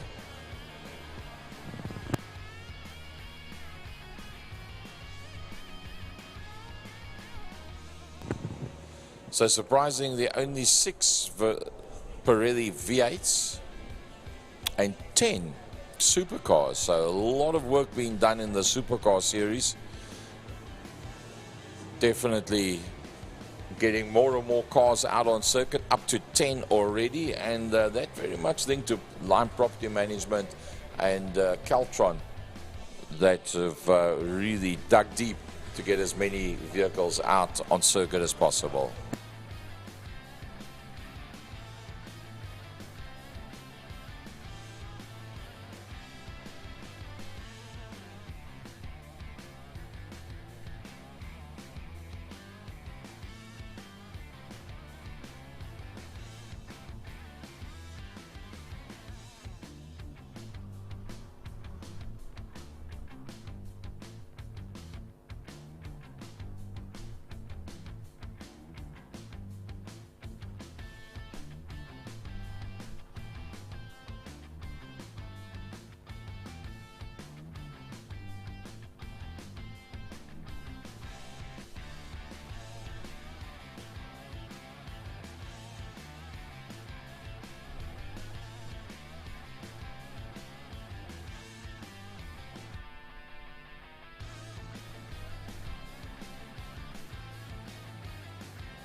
The Pirelli V8 Masters and Caltron Supercars combined head out for their first heat of the day.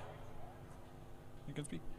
The wind picking up ever so slightly, and the sun is out finally, so the track should be warm, but the breeze just might cause some unhappy tails to go around.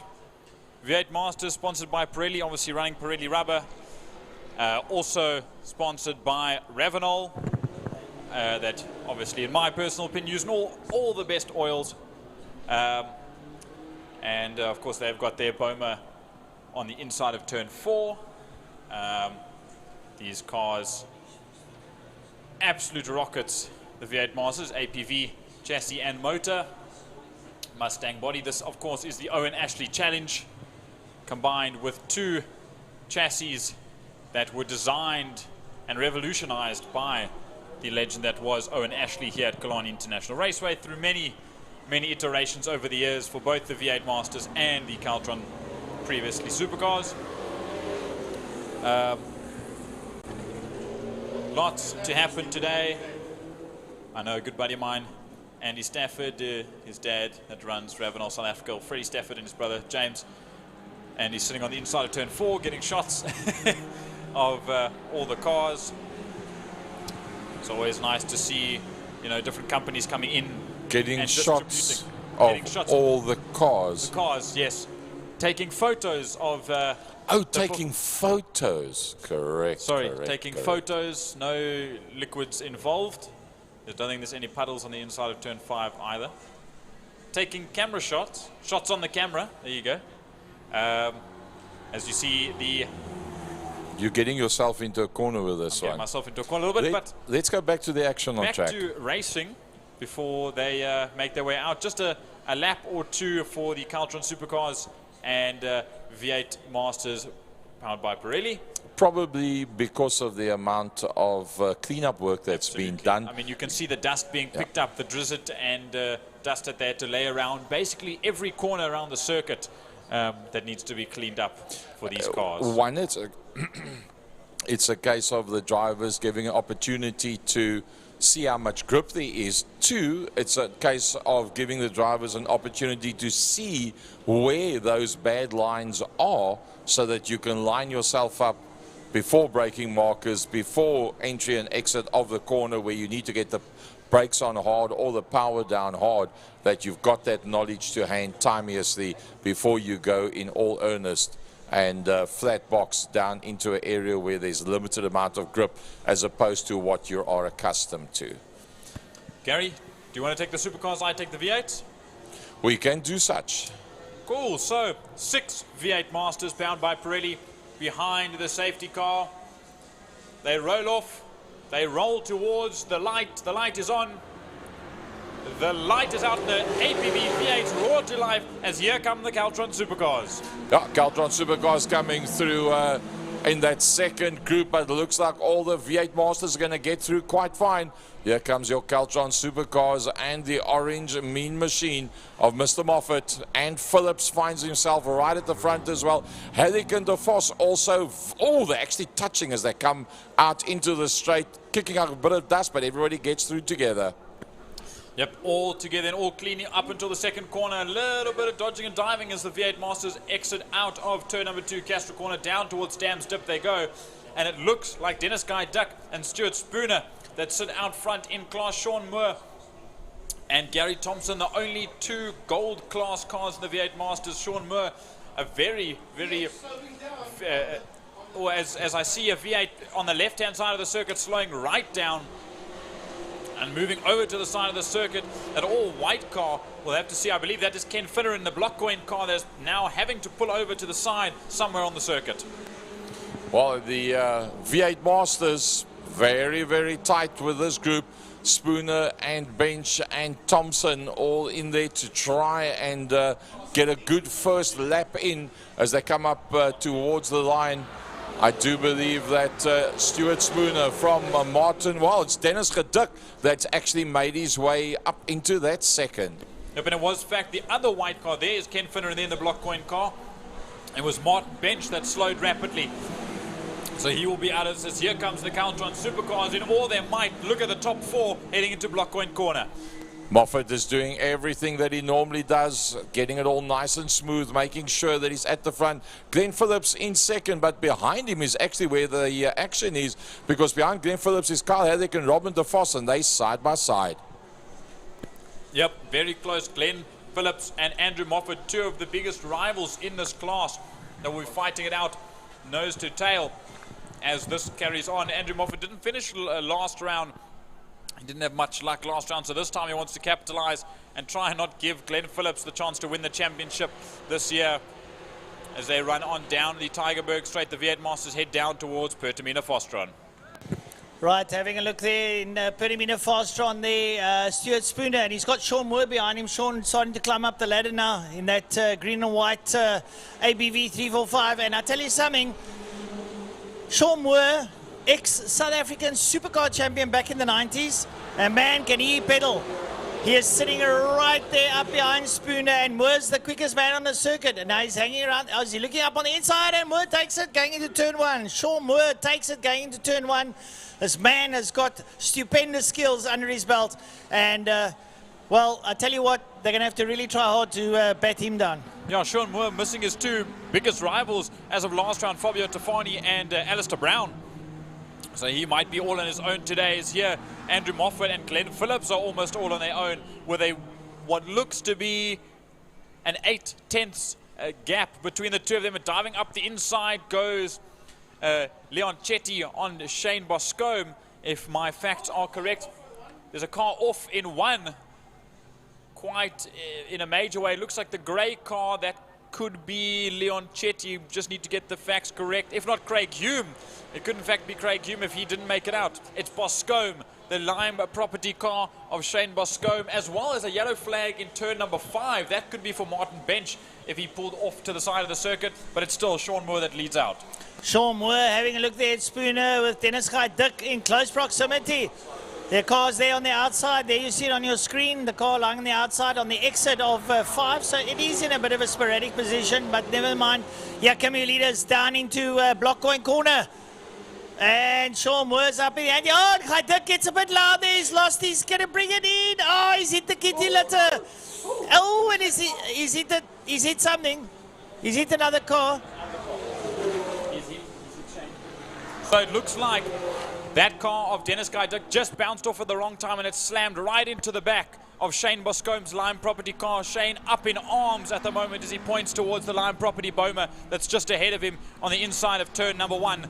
So that is very unfortunate. It might be a double waved yellow as they go into turn number 1. It is off the circuit in the dirt, but still a precarious situation for any car and any marshal driver that is out there against the tyre wall.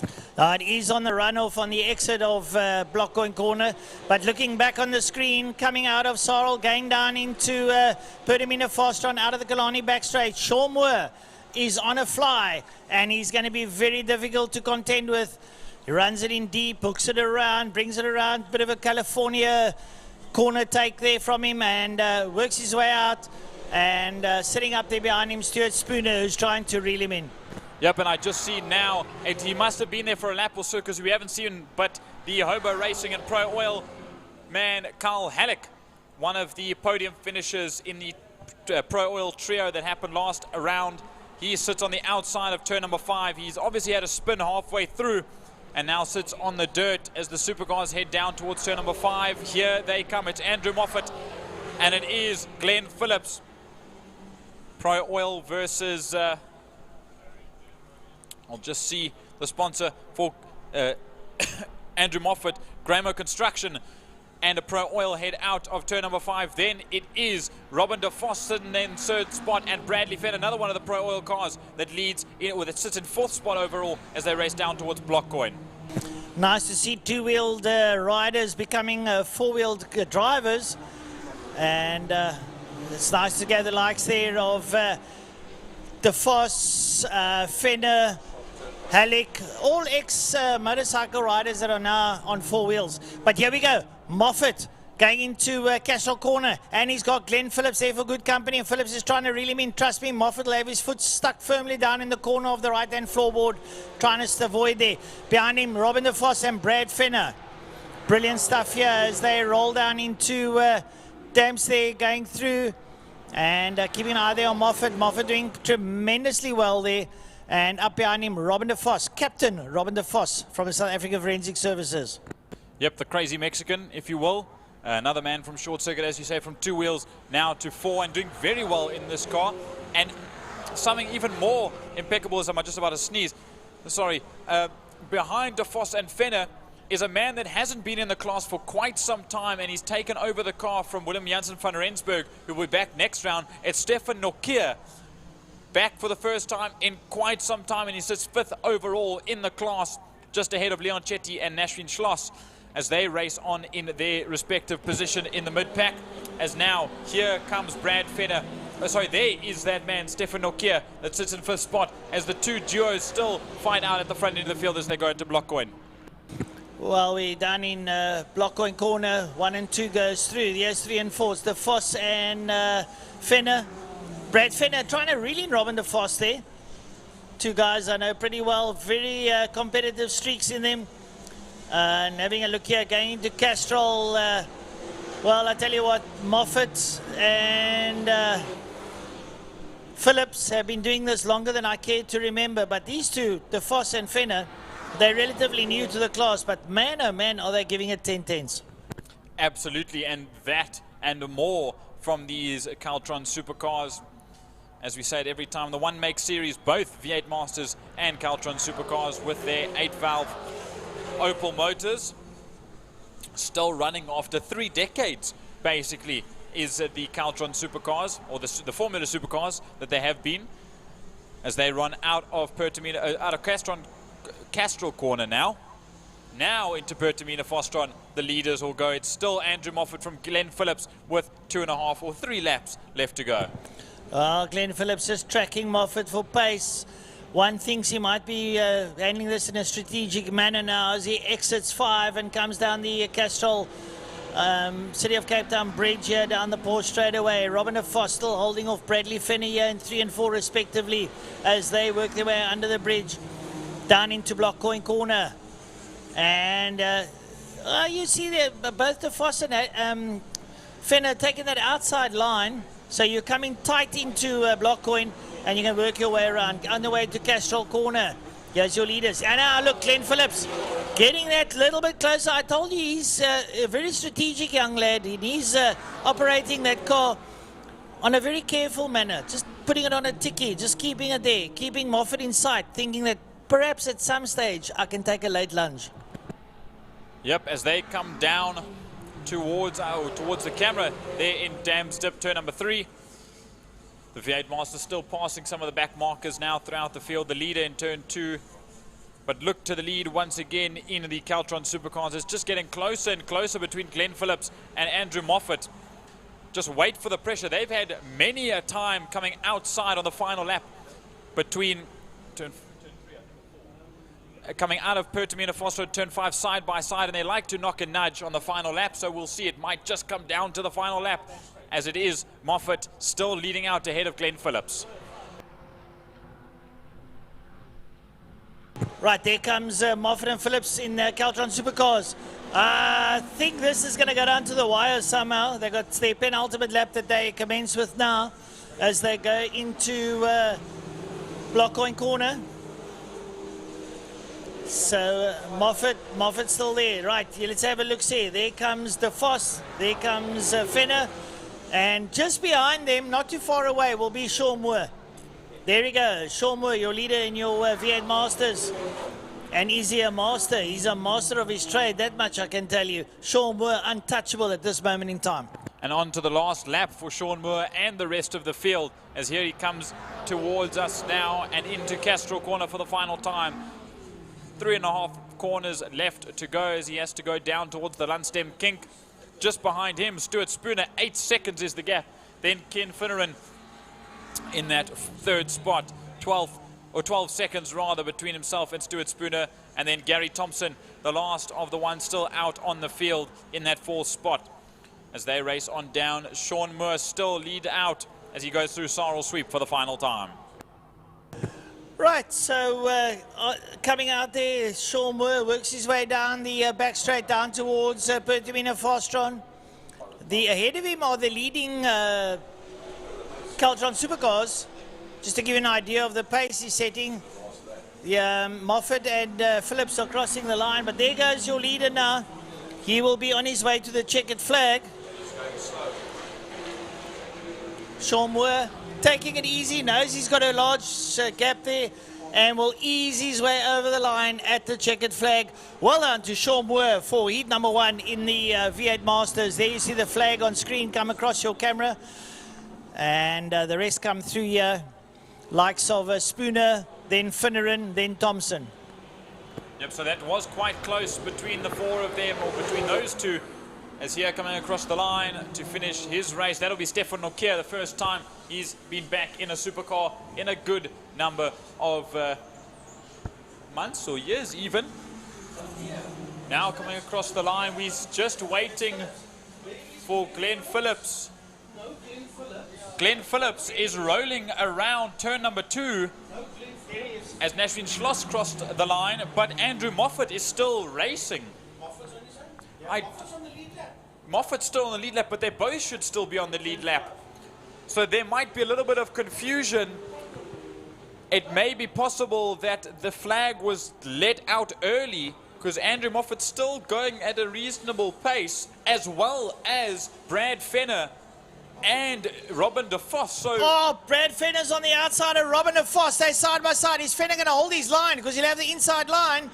Bradley Fenner's on the inside of Robin de Vos as Moffat goes over the line. Here comes Brad Fenner. Brad Fenner and Robin de Vos are coming to the line. Who's going to take it? It looks like Robin. I think Robin de Vos has taken it by 300s. It felt to me like 10,000ths of a second they were side by side. So something happened. It is also very possible that Glenn Phillips could have had a spin that we missed and dropped him right down, but it looked like he slowed. So he could have gone off in turn number 1 as he rolls it across the line to take 4th overall. He doesn't look very impressed as he waves to the Caltron Supercars Boma at the end of pit lane. So that was quite a dramatic Pirelli V8 Masters and Caltron Supercars, to say the least. But it's still a great race with the numbers that were out on circuit. No Craig Hume that went out, no Martin Bench pulled off, as well as Carl Halleck having an issue on the outside of turn number 5. There you see him in the background. But still, what are the chances that Shane Boscombe goes off in that Lime Property Opel supercar, and just the wrong place to be with Dennis Guy Duck, just going late under brakes and sliding off right into the back. But luckily, I have to say luckily, he was out of the car and upstanding against the fence before that happened. Yeah, I mean, can you imagine if you were Shane? You're standing on the other side of the wall and your car's over there and you watch this other car just come and drive into it, and you can do absolutely nothing about it. Look, it was a racing incident, but yeah, you know, you got to feel for Shane, because he stood on the other side of the tire wall and had no control of what was happening to his car on the opposite side of where he was standing. But that's the nature of the game. These things happen. Now, I've just got some inside information. We won't see it right this second, but maybe we'll get a replay of it. Fighting so hard on the final lap, Glenn Phillips did have a spin in turn number 1 that lost him the opportunity to win out. That looks to be, that's the block coin car. It's the 44, and that would be one of the blue cars. I'm not sure who else dropped down the field. We've lost the time sheet now. It was Ken Finneran and Gary Thompson, I believe, that had an issue. But there's Dennis Guy Duck, rather, in the 9 that slides right off circuit and plows into the back of Shane Boscombe. Shane's looking, hands up in the air, and you can see it on the wrong side of the fence, covered in dust. What a horrible way to watch your supercar day go down. And here is the replay of Carl Halleck, unfortunately taking a spin. And a big, he actually took a big snap. It was a lot of snap oversteer, and grabbed it again, and it snapped himself the other way around, and he got caught up in the kitty litter outside of turn number 5.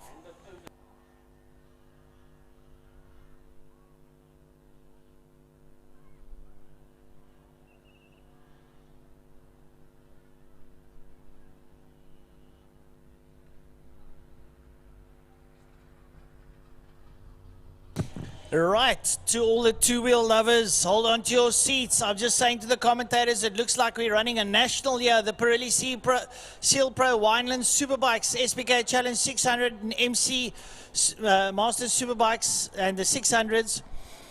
The list reads as follows: Tristan Pinar, Slade van Niekerk, Damien Purificati, Malcolm Rapson, Ryan van Newkirk, Johnny Towers, Troy Tonkin, Eden Haynes, Daniel Frost, Lubabala Intesana, Kuni Boertes, Zander Taliat, Samkela Lawani, Sean Mackerel, Ethan Dino, Wayne Aronson, and Michael de Toy. I tell you what, it's the who's who in two wheels.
Right, folks, just a little bit of a recovery taking place before the two-wheeled lunatics take to the circuit.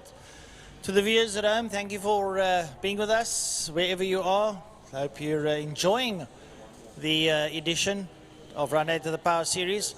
Nice to have you all on board. To the folks around the circuit that have made the pilgrimage down here, don't think we've forgotten about you. Look at the bottom there on the Tigerberg Straight, the main grandstand. I hope all the folks are having fun. Get a wave. We're in the commentary box. We can see you.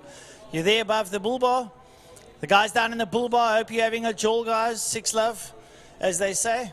Good old Perry Hilton, my mate, always says, we're having a jaw, six love. The folks down in, sitting on the stands there in turn 3. See, you got even your little pergola up there just to keep your shade on you. The wind's blowing a bit, so hopefully it's tied down nicely on the buckets. Looking outside at turn 3, a lot of singular spectators there. Nice to see.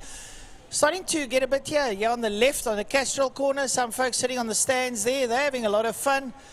Down in turn 5, on the entrance to turn 5, on the old classic car pavilion. A couple of guys standing there. That is absolutely a bird's eye view. I recommend anybody to go stand in that stand. When they come down that back straight, especially the bikes and hook the gears, and you see them power sliding into 5, it's absolutely brilliant to watch. Right, so next up a nice bike race, just to get you in the mood, as they say. Not that racing hasn't been frenetic thus far. And then after that we'll have clubmans, and then we'll have a luncheon interval where there'll be a couple of passenger rides. And one of my fond friends will be taking part in the passenger rides. He's as excited as a kid in a candy store, to put it plainly. Don't forget, next weekend, folks, here at Killarney International Raceway is karting. It's the rerun of round number 6, which was cancelled due to a torrential downpour. Hence, you see all the little young karters out there. I can see some of the bambinos out in the circuit there practicing. And they are getting ready for next weekend. It's school holidays, so they're having an absolute buzz this week. They've been practicing all week, so it's going to be a great round. And if I'm not mistaken, I think Frankie Yennis will be calling that one, because I'll be down the road at Zone 7. But that'll all be happening. So there's so much happening next weekend. Next Saturday evening at Zone 7 is Dirt Kart Oval. And then on Sunday is the final round of the Motocross 3 heats at Zone 7 next Sunday. So you've got a full motoring weekend. Plenty motorsport to be had here in Cape Town. Then on 24th and 25th of October is the Speed Festival in Cape Town as well. There's Cape L drivers here at Killarney. So it depends what your poison is, you can satisfy. And Klein Plasie, Mega Oval in Worcester. I know Derek Peak will be out there. So wherever you are, you have no excuse in the Cape Province. Your poison will be fulfilled. As the whistle blows and the Seal Pro Pirelli Seal Pro Wine and Superbike Challenge Masters and 600s head out, I've written my notes for the weekend, and there's plenty to be known, Francois. Firstly, Slade Finnegak can wrap the championship up today and in heat number 1 for the Superbike or Western Province Superbike Championship. Johnny Towers can wrap up the 600s championship after a pretty flawless season on that Missile Motorcycle 600. He's been absolutely incredible, even at short circuit in the Masters class on the 150s. They've gone out onto circuit, and it looks like they're racing already. That's how amped these guys are. One name I haven't seen in a heck of a long time, I don't think I've ever commentated on him, Sean Mackerel, back out on a ZX10 for the first time in a long time. Another big change up is Ronald Slammert not racing this weekend on his ZX10, the RSRA ZX10, as he's got a chest infection, and it's best that he sits out, as said by his doctors and himself. But the learner, Michael the Toy, will jump off his Yamaha R1 onto Ronald Slammert's ZX10. And he said to me yesterday, it's the first time he's ridden a ZX10 in, I think, in 10 years. So it'll be a lot to adjust for Michael the Toy. Lubawala Nsana, he did double duty, or he is doing double duty on the 600, as well as on his ZX10 as well. Sorry if I may interrupt. I want to welcome a very good friend of mine from Johannesburg, Mr. Ricky Marias. Nice to have Ricky in the house. He's down with, I think, with the Purificati, so nice to have Ricky here. Father of the very well-known Mr. Sheridan Marias. So, yeah. Boys are lining up. Royalty, so yeah, no, they're royalty. Ricky's raced in the day, so we know what he's about. But have a look at this field of superbikes, JT. I'm actually blown away, to say the least. Absolutely. Now, let me mention a couple more things about the Joburg guys. As you said, Damien Purificati, the first time he's been down here since, I believe, the SAES race that they had a couple of months ago. But this time he brings the BMW S1000RR down south. Then we've got a couple more, 4 youngsters to upset the 600 group of Johnny Towers and Samkela Lawani. The likes of Ethan Dinner from PE, Ryan van Nieuwkerk from Joburg, Troy Tonking from Joburg as well, and young Zander Talyard from the Western Cape. And then 2 others, we've got Eden Haynes has his buddy Kuni Burtis that has decided to join from the clubman's class. He is now quick enough, and he has been quick enough for Superbikes. And here we go, Francois. What do you have to say? Watch this young Ryan van Newkirk. He's another one to watch. He's on the second row of the grid. This boy can pedal a bike, to say the least. Keep an eye on him. Young lad, but he knows what he's doing. 5-second boards up. Lights are on. Lights off, and away they go. Tristan Pinard gets on the gas loud now. Works his way down to block point corner. That Honda absolutely screams out there in P1 ahead there of Slade van Niekerk. Looks like Johnny Towers is rolled up into P3. They come out of block point corner. They're on the back wheel, and they're working their way up the Uber straight towards Castrol corner. Grab a handful of brakes, bring it in. Oh, and Tristan is leading that Honda in hard. He is really trying to skittle away. He's getting on that gas nice and early. They work their way there through Lunstem King, down towards Dams. Hard on the gas. And everyone filtering. Linus turn stuff. There's a back mover there. I'd have to have a see. Look, see who it is now. Up the Tigerman straight, up to Sorrel's sweep. That double right-hander with the twin apex. You got to time it right. You got to guide it right. You come out there. Hooker gear up on the back wheel once again. Tristan Pinard, and he smokes it down towards Perdimina Fostron. These boys are going to post some serious times. I can feel it. Absolutely, and it's looking super quick already, and we've only just begun as they race down towards turn number 5. I can see the crowd all around the circuit as well as in the pit lane standing up waiting for the whistle to blow so they can stand up against the fence. I'm ready to stand outside of the commentary box as Tristan Pinard and the Motorcycles CBR 1000 comes by us. Then it is Slade van Niekerk from Damien Purificati. Ryan van Niekerk up into 4th spot. That youngster on the 600 up there. Troy Tonking as well up into 5th. Johnny Towers, Malcolm Rapson as well. Eden Haynes, Zander Talliot, Lubabalo Nsana, Kuni Burtis, Daniel Frost, Michael DeToy, Wayne Orange, Ethan Dennis, Samkela Lawani, and Sean Macro at the back end of the field. Damien Purificati closing up behind Slade van Niekerk. Ryan van Newkirk is there as well. These guys know how to pedal machines. Keep an eye on Damien sitting there in P3, rolling on that thunderous S1RR. But up front on that 1000RR is Tristan Pinard. He is giving an absolute haul as he works his way up towards Sorrel Sweep. Let's hope, and please, I say this in a nice way, keep it upright and keep it going, because he is blisteringly fast down the back straight down towards Perdimina Fostron. Slade van Niekerk, Purificati hangs with him, and Ryan van Newkirk is right there. Man, oh man, it is the cream of the crop at the moment. I've got goosebumps like you won't believe. My goosebumps have goosebumps, Francois Butler, as they now read into Perdimina Fostron. Out of Perdimina Fostron they come, and it's still Tristan Pinard demanding lead. Will run them through. Pinard from van Niekerk, from Purificati, first of the 600. Ryan van Niekerk. Then it's Troy Tonking and Johnny Towers that make their way by us now.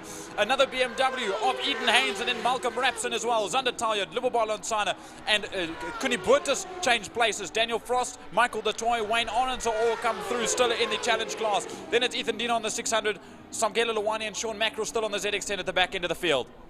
Ryan van Newkirk is actually a very good motard rider, does all his practicing on it, and he's on a 600. He's going to realize that this is a 600 track and he can really pedal it hard. Look at them coming into Castrol corner there. The whole group there. That looks like Heinz Tyler, Burtis and Desana, the whole lot squibbling in there. A little bit of third wheel coming out as the guys stabilize the bikes to roll around out of Castrol corner. You'll come out there, you'll hook 4th gear, then 5th, maybe hold it in 4th because the revs will afford it to you as you go down into Dams. Yeah, they come down in Dams, but we're going down the back straight.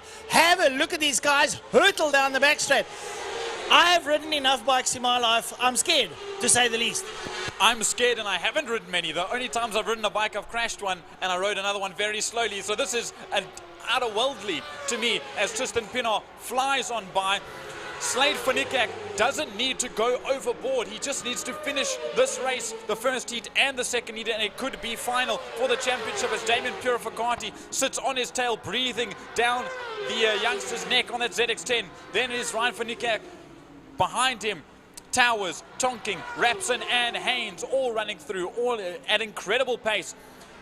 So far a 1:12.336 for Tristan Pinard on the number 50 Missile Motorcycles CBR 1000 RR as they all run on through turn number 2 Castrol corner. I think I'm going to give a shout out to a guy like Johnny Towers. Look, Johnny has been elated a lot, but Johnny's over 60 and look where he's performing. The man stays fit. So here we go. There's 5, 6, 7, 8. There comes Towers, Tonking, Rapson, Haynes, Eden Haynes is in there as well. And Eden is used to winning races now, suddenly mid-pack. But man, oh man, the boy's got guts. And he's got guts that'll give him glory. I can tell you that much. Hake there, hurdle down the back straight, down towards Pertamina Fastron.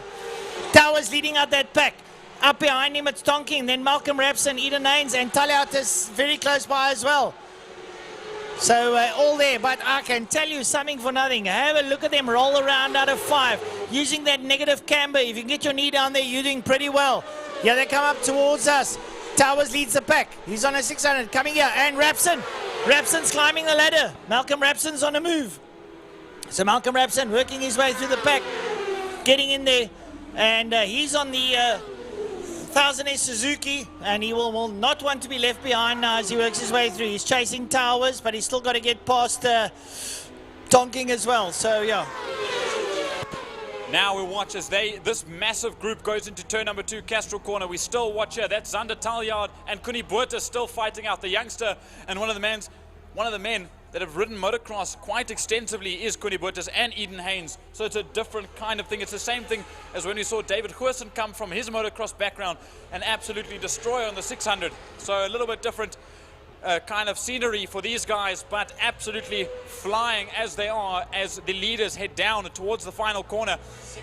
It's still Slade Finikak in second spot on the 111, and then on the 88 it's Damon Purificati as they exit out of Pertamina Fostron now and race on down. The gap, however, let's see what it is to Tristan Pienaar and Slade Finikak. The difference of 4.5 seconds from the front two. Yeah, look, I don't know. Tristan came out with a plan and he's executing it to his best. He's racing hard. 4th place man Ryan van Newkirk comes in there on the 600. Ryan doing fantastically well, leading out a good couple of liter bikes there. He's got the likes of Towers, Rapson, Tonkin, Haynes and Talyat up behind him now as they all come out of Block Coin Corner. Have a look at that beautiful picture there. 4 bikes coming through and they're all on maximum tilt going into Castrol. Oh, there's a massive calamity down in 5. There's dust everywhere. The bikes are down. They must have gone in their very high pace there. But we'll soon find out what's going on. The red flag's coming out. So there'll be a blatant transmission. All the red lights and red flags come out. So we'll have to slow the race down.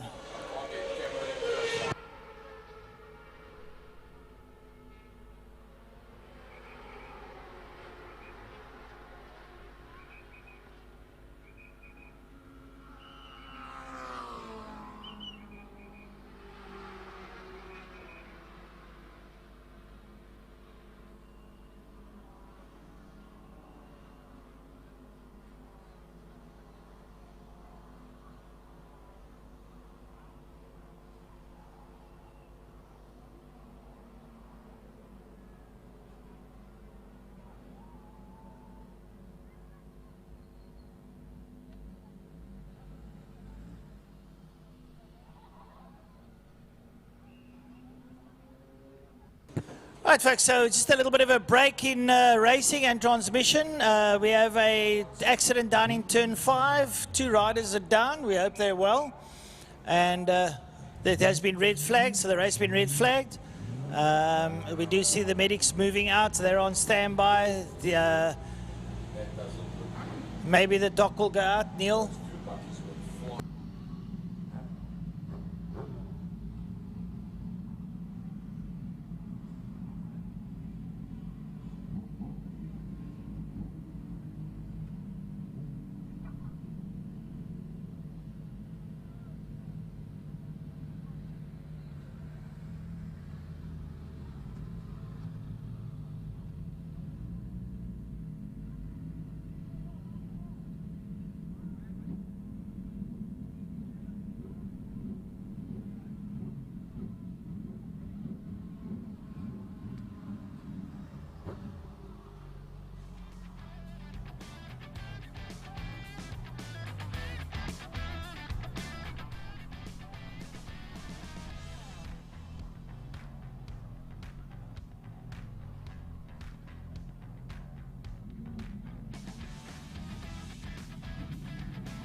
Well, to the folks at home, we've just got the medical crew that's down in turn 5, put them in a Fastron, just to ensure that the riders are 100%. We haven't got any clarity or confirmation yet, but I see the bikes have been pulled back into the pits. They had done 4 laps of the Pirelli Seal Pro Winder Superbikes, the SPK Challenge and the 600 SPKs Challenge bikes.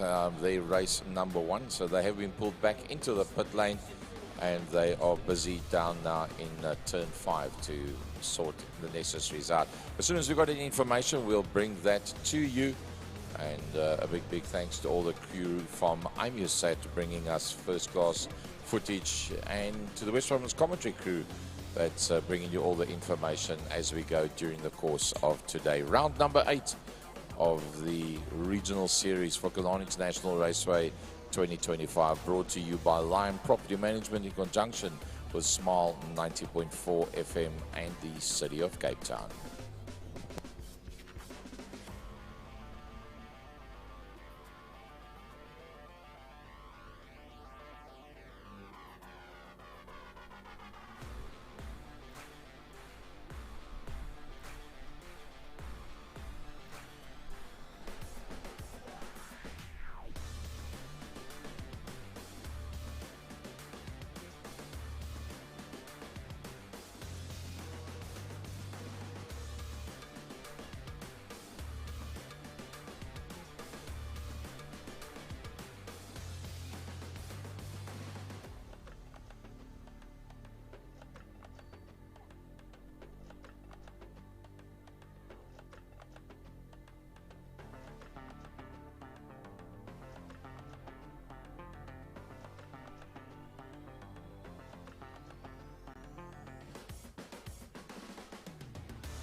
Well, folks, what we can confirm was bike number 3 and bike number 49. So it's Ethan Dinner that's come down to Cape Town for the weekend, and some Kayla Luwani. And yeah, our medical crews are down there. There was a massive amount of dust, so it was definitely a high-speed encounter. You think they do around about 270 at the bottom end of the back main before they climb on the brakes. So yeah, how much of that was taken away by retardation under braking and gearing down before they actually went off? But once you're off the tar, it's very soft sand, arrestor bed area, and that creates massive amounts of dust. So they literally, the 2 bikes and riders disappeared into a dust cloud. So it's pure speculation, but let's hope everything is all good. We trust and hope and pray that it's all fine.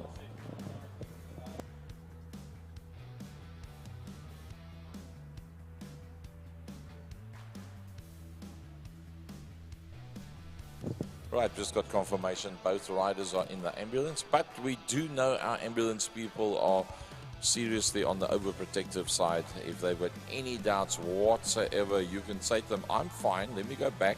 I want to start dusting my bike off and see if I can get it going. They just flatly refuse, put you in the ambulance and say, come with I.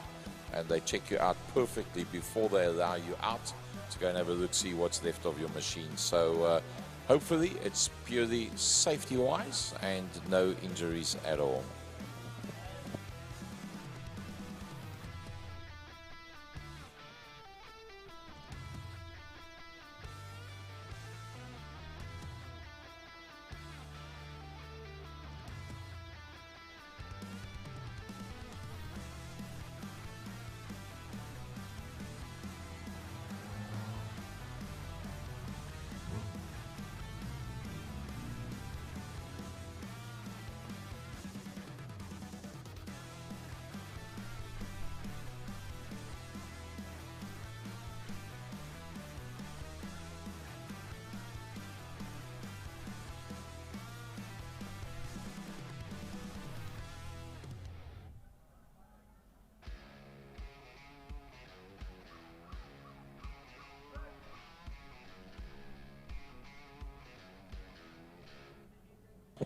All right, folks, just bear with us around the track, and you people at home watching the production. We've had 2 motorcycles go down in turn 5 in Pertamina Fostron, Ethan Dina and Simkelo Lawani, and they are attending to the situation there, the medics and the circuit marshals. And I must say 10 out of 10 for our WPMC marshals, 10 out of 10 for them, and for our medical services as well. They red flagged that race, stopped it immediately, got the necessary people down there within seconds, so to speak, and attended to the situation. And the moment we got any more information regarding Mr. Dina and Mr. Luwani on bike 3 and 49, we will let you know. As a matter of fact, they actually did personal bests, the 2 of them, on the start of that lap. Ethan did a 118.415 and some Kelly did a 118.734, so they were on 2 personal bests there, heading towards the end of the lap when the situation occurred in turn number 5 in Pertamina Fostron. Well, quite a few personal bests at that stage as well, including Slade van Niekerk, that was in 2nd position, Brian van Nieuwerkerk, Johnny Towers, Malcolm Rapson, Troy Tonkin, Koenie Boertes and Daniel Frost as well, together with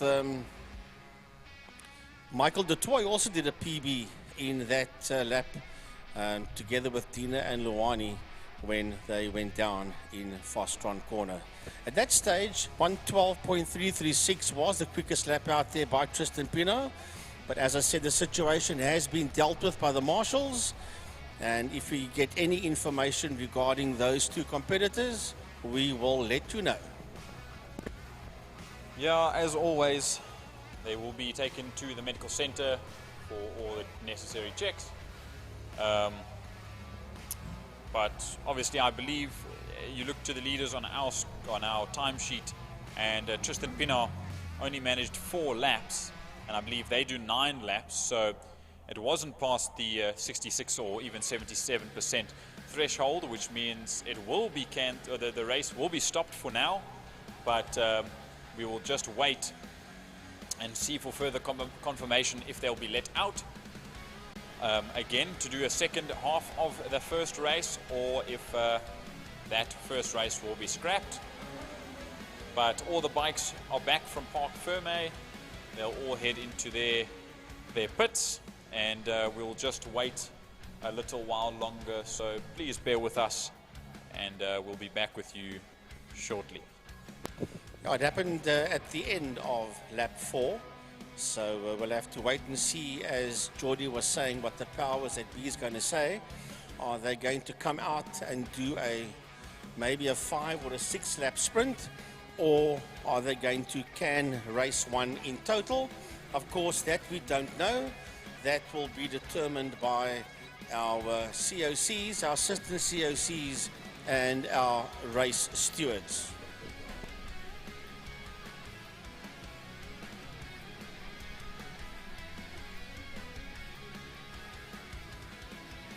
Right, for the people at home and the folks around the track, some good news. Some good news, both riders are okay. One is perfectly fine, the other one had a bit of a limp. We just got confirmation up here. So they went to the medical center for a routine checkup. One's got a bit of a limp, he took a knock, and the other competitor is perfectly okay. I'm not sure which one is which, but either way, it is good news for both of those gentlemen.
Well, for the people at home that's watching this production, that is the replay of the incident. Oh, that's the tail end of it there by the scrutineering areas. You don't see too much of that. The initial one that was shown by IMUSAT is probably the best view, although the one shows you the start of it and this one shows you the end of the situation.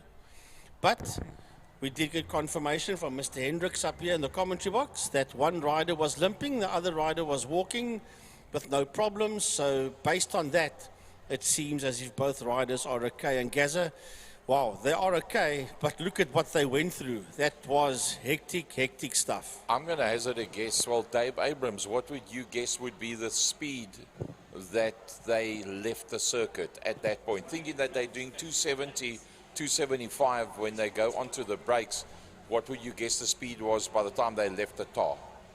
At that point, they're down to about 115, 120 kilometers an hour. Down to, but that's still... Shouldn't we rather say they are still in excess of 100 kilometers an hour? Still in excess of 100 kilometers an hour for sure. And in the old language, they're doing more than 60 miles an hour when they hit the sand. And you can see the one rider becomes completely airborne as he goes over the top edge of the circuit. So he knows what it's like to fly solo at in excess of 100 kilometers an hour.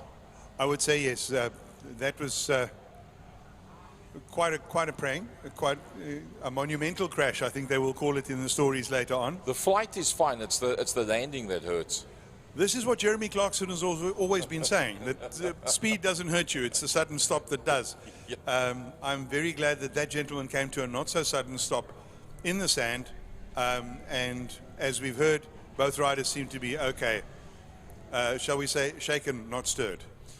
Dave, while you're up here by us, Motorcycle Racing Killarney International 2025, growth phenomenal. Absolutely, we've been very pleased at the way that the riders have grown the sections. They've worked very hard to attract new riders, to make openings for new riders, to make new riders feel at home, and now it's starting to pay off. We're getting really good fields. And as Jordan was saying when he was down here yesterday, a lot of interaction between the bike riders assisting one another to get one another out on circuit. You don't beat a man by keeping your spares and he doesn't get out on track. You beat a man by racing him on the circuit. So many of the riders have said to me that if they win a race because their rival doesn't finish, they'll take the points, but it's not a win. No. You only win if you cross the line before your rival crosses the line. So helping each other to get their bikes out there, making sure that all the bikes are running well, it makes for great racing, and it also means that the winners feel a whole lot better about themselves. Any plans for any changes in the bike side of the world for Killarney for 2026? Not that we've heard yet. The rules for 2026 have not yet been ratified by MSA. I know they've gone in. When they come back from MSA, when they've been ratified, we'll have a look, but I don't think that much is going to change. All right, and Dave, for the folks that want to get information on Killarney International Raceway, where can they go and look? Where can they see the newsletters? What Facebook pages? How do people gather info on the multifaceted items that go down at Killarney International Raceway on a daily and weekly basis? Thank you for the multifaceted. I don't think that many of the people sitting around the circuit today realize that we have in excess of 130 events here every year. This is the busiest sports facility in Cape Town by a long way, and we're very proud of that. For more information, there's our website, wpmc.co.za. We have Killarney International Raceway, our Facebook page, and for those of you who are interested in street racing, drag racing, and all the hooligan sports, we have Killarney Street Racing's Facebook page as well. Plus, we have an Instagram page for Killarney International Raceway. We have an Instagram page for the Killarney Power Series, especially for the ladies and gentlemen that are here today, watching Power Series and live streaming, of course. A lot of you are actually watching live streaming, live timing with EMSR. So there's a lot of information out there, but between races, when you're not actually here, check out our 2 Facebook pages and our 2 Instagram pages. They are Killarney International Raceway, Killarney Street Racing on Facebook, Killarney International Raceway and Killarney Power Series on Instagram. And for those of you who enjoy watching things a little bit offbeat, there's also Killarney_CT on TikTok. And then add to that the Second Gear Talk Show, 8 o'clock every Tuesday night, which brings all the necessary information on the upcoming calendar for Killarney International in terms of the motorsport side of it. But that won't give you the information that you require on dog walks, cycling, etc., etc., etc. Right, they're going to bring them around under the pace car.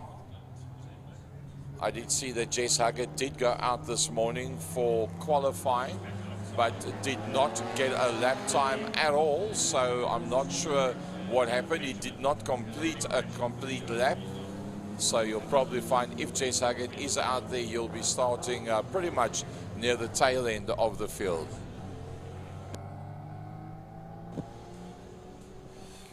Well, I must say, Jordan has walked around a bit and done some homework, and he's got lots of information that he picked up on the clubman. So, Jordy, if you want to just mention that quickly before we get this one underway. Only because he turned 21 last week, Sunday, and he took the week off for holiday that he was running around getting info. And so you got something for us, Jordy. You were here yesterday. The rest of us had to work, so we couldn't get the info. But thanks, buddy. The least I can do is get a little bit of stuff for the crew, as you know, the field runs through. 41 entries for the weekend. I don't think it will be 41 that comes out on track. There were a couple of guys that pulled out, the likes of Stephen Goos, Michael Lesure, Jess Huggett also pulled out, Clint Renaud, that was supposed to be at here this weekend. He had a gearbox issue that set him out for the weekend.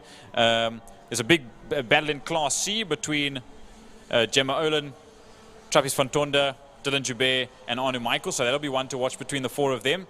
And some newcomers, Mario Roux, Sam de Blanche, Bruce Meyer is back. It's a returning Bruce Meyer, yeah. Quinton Carstens, who was a very formidable rallycross driver, he now has put his BMW into Clubman's. Yeah. There's a young David Fourie, the son of Gary Fourie. Yes, that also did Tarmac Attack.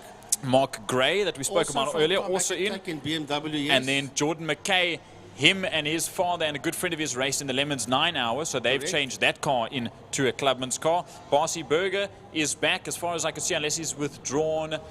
Stephen Heidenrich also in the very well prepped. There he is, up in second spot. Good qualifying for him. There it is, yes. Stephen Heidenrich out, not in his Skyline this time, in the all-grey Golf. Helped in prep with Shane Justice and the team. And then Seth Griffin-Wintle, who had an issue last time out, last round. He blew the motor up during qualifying. He's managed to come out this time around. He starts 9th overall, ahead of his dad in the Escort. And Wayne Wilson also in the Maxima. That thing is a lot lower than it was last time, so it looks like he is ready to fly. And Bernard Lehman can also wrap up Class C. Right, away we go. The lights go off. 8 laps of Thermofire Clubman's action. It's Gary Smith that sits out there in P1. Barcy Berger's there on his outside. Then it's MP Pretorius, Trappist van, no, that's Bruce Meyer coming through there in that 84 car as they make their way out of Block Point Corner onto the Joubert Straight. And look at MP Pretorius. Somebody's gone farming right through the catch fence. Wow, those marshals had to run for their lives, and it's a returning Bruce Meyer. And no, it's not Bruce Meyer, I lie. Bruce sits in P4. Could that be Trappist van Tonda? It is. It is. He's climbed out the car. He's fine. Oh, my goodness. I was going to say, it can't happen to Bruce after all this. There's a car that's spinning there as well in Damstip. And we'll try and get the binoculars on it for you. Wow, Gaza, it started half a lap and some serious drama. Yep, very much so. So down the back main they go, and it is Embry Pretorius alongside Smith as they go down into turn number 5. Look at that, very, very close to one another as they work their way through. Everybody seems to make it through. I think it's Cody Alberts that's going slow down the back main. Yep, it is Cody Alberts in the Alpha that's running slow down towards turn number 5. Well, we were a half a lap into this race and already drama out there. Into turn number 1, it's MP Pretorius. Right behind him it is Gary Smith, sorry. Then in that third position, we've got Barcy Burger. As they work their way towards turn 2. Here's Bernard Lehman coming through. Bernard Lehman, there's Evert de Toy in that Ford Falcon. And then behind him, we have got Shane Smith. We've got Shane Smith that sits there in that 13th position. So he's got a long road to recover. Does Shane. Chris Firsch coming through as well as we go back to the leaders. Going up the Tigerberg Straight into Sarl Sweep. We'll pick them up now, going down the back straight. Working their way down that back straight. Is your leaders. It's MP Pretorius going down the back straight with Gary Smith in that second position. Barcy Burger in third. And being challenged there is Bruce Meyer. And he's been overtaken there by Griffin Wintle. Yep, we see them come out of turn number 5 now, out of Pertamina Fostron. There you see Dylan Joubert, there is Gemma Olin, there is Steve Griffin Wintle. You can hear the rocket turbo BMW of Seth Griffin Wintle that sits in there 4th overall behind Barcy Burger. There you see him come by, there's Bruce Mayer returning back, Dylan Joubert, Gemma Olin, or Gemma Olin rather. Steve-O Griffin Wintle, then Arno Michaels, and a fighting back Shane Smith. But Gary Smith was the one that spun in turn number 3. There you'll see him coming around the outside under the City of Cape Town Bridge now amongst the rest. Evert de Toy is there. There is Lance Arendse. And then right behind him is Mark Gray. There's Mark Gray. There's Hermanus Haysamen as well. So there's a huge gaggle in the midfield that's still picking their way up. There's Gary Smith making his way back. And Cody Alberts came back into the pits and he's made his way out. They obviously just did a check under the car and he's back out once again. Yeah, somebody's slowing down there on the Tigerberg Straight. We'll try and pick up who that is. That can't be Bruce Meyer. Surely it's not Bruce Meyer that's slowing down. You know it is. It is Bruce Meyer. It is Bruce Meyer. Here the leaders are working their way out of Fostron. And Meyer was in that 3rd, 4th spot. No, he's gone. Meyer is not there. He was in P4. He is not there now. So it's Pretorius from Gary Smith, Barcy Burger, and then we'll have Seth Griffin Wintle coming through in P4. Dylan Joubert is the next man through, and fighting his way through in that 22 car is Shane Smith, and he's ahead of Steve Griffin Wintle as they make their way out of one, and then Arno Michaels is in that fight as well. And here comes the Opel Corsa of Bernard Lehman. Yep, Bernard Lehman just throwing that course around, still leading Class D in 10th spot overall. There is Mark Gray as well as Anton Jacobs that we haven't seen too much about, as well as Sandra Becker, and another one of the lady racers. As there you see, there's the Bruce Mayer car that's pulled off onto the runoff from the opposite side. So we've got a couple of cars that are dropping like flies. It's a bit of a dramatic thermofires club as Cody Alberts pulls back into the pits. Obviously, he deems that the car's just not running too right. But still at the front, MP Pretorius leading out. I think this is what he would have wanted coming from Namibia down here to come and dominate a little bit. But there is Shane Smith still holding out in 2nd spot. Gary Smith, rather. Gary Smith that sits there in that 2nd spot. Sorry, I got all the cars confused for the Truckboard Logistics cars. And then it is Barcy Burger and that beautiful Super Touring Spec Civic just behind the monstrous turbo BMW of Seth Griffin Wintle. Then it is another one of the Smiths. That will be Shane, and that sits ahead of Dylan Joubert. Then it is Arno Michaels. Then, Gemma Olin, Griffin Wintle, and Arno Michaels. Yeah, nose to tail, side by side, they come through there. There is Steve Griffin Wintle in the Escort, and he's got Gemma Olin there with him in the fight as well. as the rest of the field just come filtering through. Here comes Bernard Lehman, Peter Kannemeyer, Chris Firsch, and Lance Arendse is in that fight. That's a group of 5 cars that's working its way out of Blockcoin. Yep, we just wait for the camera to focus, and it will be Bernard Lehman that is in front of us. Then it's Peter Kannemeyer with Chris Firsch behind, and Lance Arendse, yes. Then Everett Toy, I see there, John Weldon. There's Mark Gray, and Guy Niens is the one that I was thinking of, also the same color scheme as the Smiths. Yes, I think in the same stable. We got that wrong at the last race event, yeah. That's Wayne Wilson, that's going very, very slow. So he was the one. Guy has the purple or pink stripe on the back of his BMW. As here comes MP Pistorius. 3 laps left to go. Yeah, Pretorius, Smith and Berger come through. Then it's Griffin Wintle that's been closed down by the second of the Smiths. Here comes Dylan Joubert, Gemma O'Lean. It's a pretty tight one there with O'Lean and Griffin Wintle Jr. On a Michaels. Lehman comes through in the class lead. That is leading out Class D, and that ahead of Kannemeyer. Right, here comes Bernard Lehman towards us. Behind Lehman is Chris Firsch. Behind Chris Firsch is Peter Kannemeyer.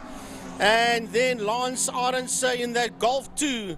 Busy working the way. That's a group of 4 cars that is heading into turn number 1, into block 1, and block up there by Kannemeyer.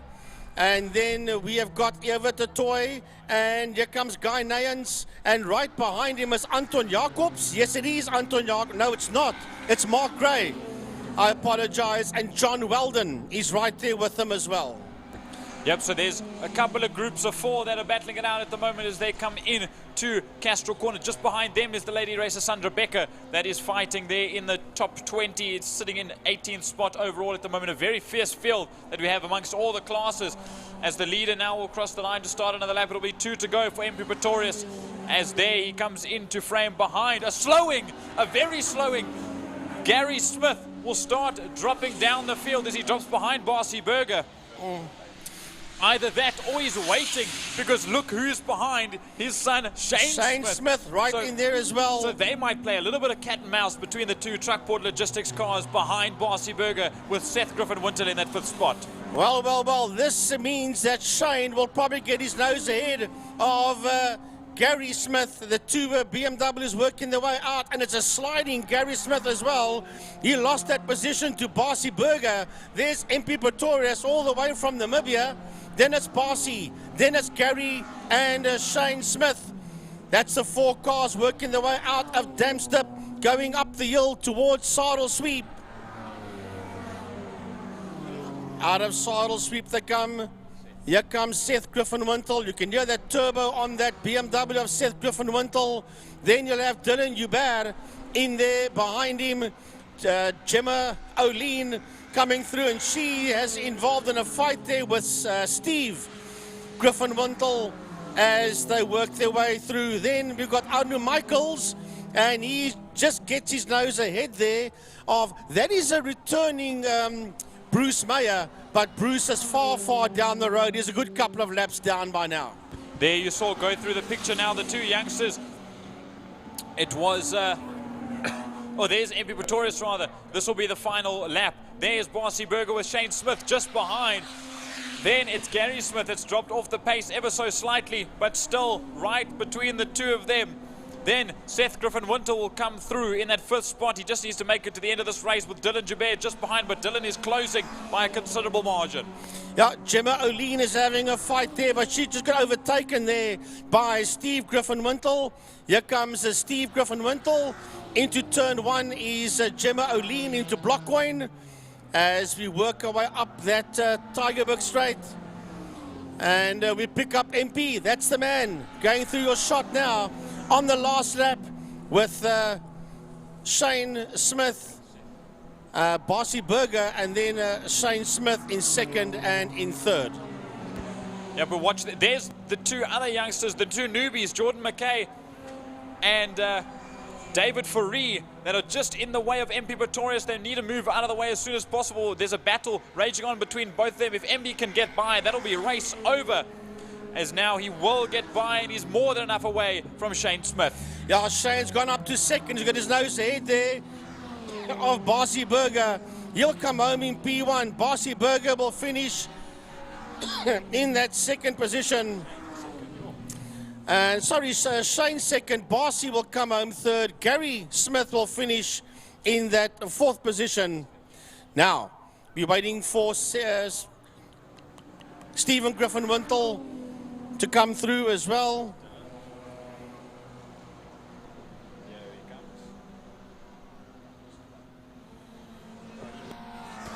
Yep, Dylan Joubert passed the line. There's Seth Griffin-Wintle and Arno Michaels. Yeah. And then Gemma O'Lean, who was ahead of Steve-O for quite a while, obviously had some sort of error and slowed down. She comes across the line in 8th overall. Here comes Bernard Lehman, Chris First to the line, and then Guy Nayens will finish his race. Peter Kannemeyer, Lance Arendse, and that is a rejoining, and there's a couple of laps down, Bruce Meyer. Then we've got another fight here, that is Mark Gray, I should say, that crosses the line there with Griffin-Wintle. But great stuff out here by the Thermofire Clubmans, race number 1. There, so I lied. Stephen Heidenreich didn't come back in. He's still out. Yeah, Stephen, and another lap. F1 Pretorius, a victory lap. Quentin Carstens comes across the line now as well. There goes Hermanus Haysalmon. It's possible that they missed out on MP Pretorius the first time around. Or maybe he's too fast for the flag marshals. So what a race that was. Absolutely, for everyone amongst all the classes. The first half a lap was just chaos. From the time the lights went off until they got to turn number 3 to Damps, there was cars sliding all over the place, and the biggest off there was Francois Trappes van Tonder that stuck that Polo into the catch fence, well, I should say the Armco barrier, and the marshals had to go running for their dear lives. Thank goodness Trappes climbed out of that car. He's unscathed, but yeah, it's a very, very second-hand looking Polo of Trappes van Tonder. So that will conclude the first half of the day, Frank Eunice. And what a first half it was. We had some serious racing. We'll watch some replays now amongst all the bikes as well. Here is Trappes. Trappes is off. Oh, the car's all 4 wheels in the air. All 4 wheels. And watch, the marshals aren't even paying attention. Now they pay attention, and off they go. Slams into that tire barrier. Marshals running all over the place there. Quick reactions from the marshals. Oh, to move out of the way, and luckily, and you know what? In all fairness, it doesn't look that bad at the front end of Trappes van Tonder's car. Neither does the Armco barrier on the inside of the circuit. But the back bumper was off already, and the car was leapfrogging through the air. And sure, I'll tell you what, that looks like Guy Nayens that spun around. Remember that there are 3 BMWs, and I think he might have nicked Cody there, because after that, Cody's Alpha wasn't quite the same again. He did rejoin, though. This is another replay of Trappes van Tonder.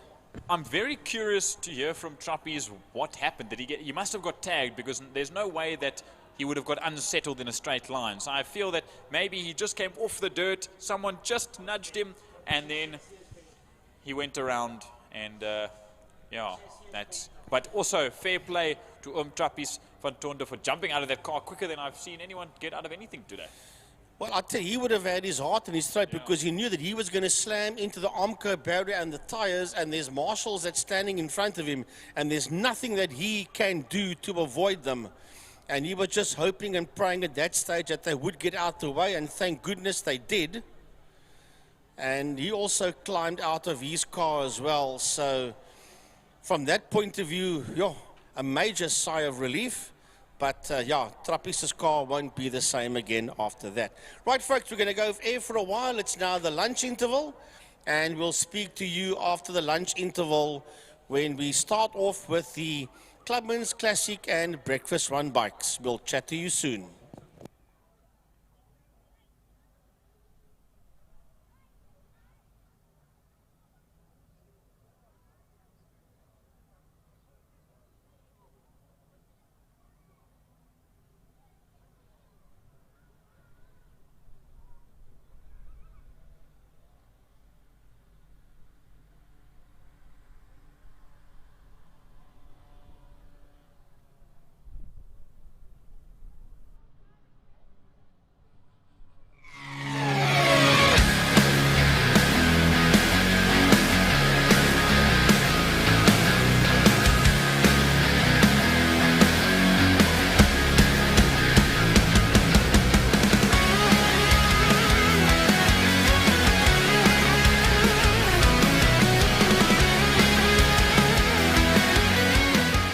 Welcome everybody, Power Series round number 8. We are standing here with James King in front of his beautiful BMW E46 competing in BMW Car Club Cape Town. James, you and I chatted earlier. How long have you been doing BMW Car Club Cape Town series? Since last year, October was my first race in it, and yeah, we've been enjoying it very, very much. Yeah, so for those that don't know, BMW Car Club is one of the fastest growing classes down at Power Series, and it's got some amazing racing. James, the real story though here is you've been racing for about a year. You are close to a certain number of points and there's somebody that you're chasing. Tell us a bit about that. Yeah, this weekend will be Dexter Bruce that I'm chasing for the championship in Class D. So yeah, we'll be definitely having a fight on with him today.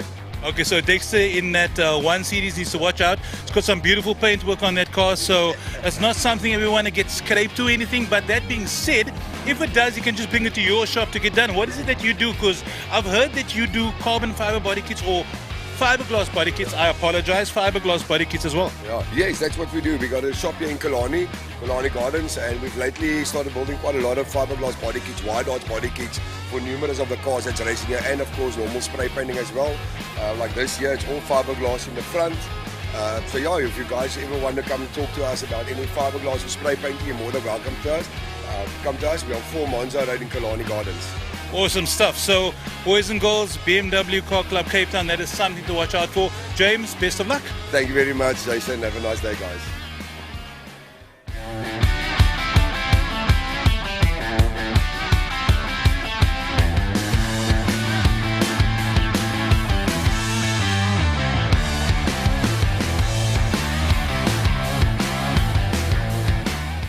Hi guys, I'm here in the bike pits, okay, and this morning if you were watching the breakfast show you would have heard Ernest and myself going Purificati. Did not realize that it's a female because I didn't get the full first name. So I'm now here with Nicole Purificati and her amazing sexy bike.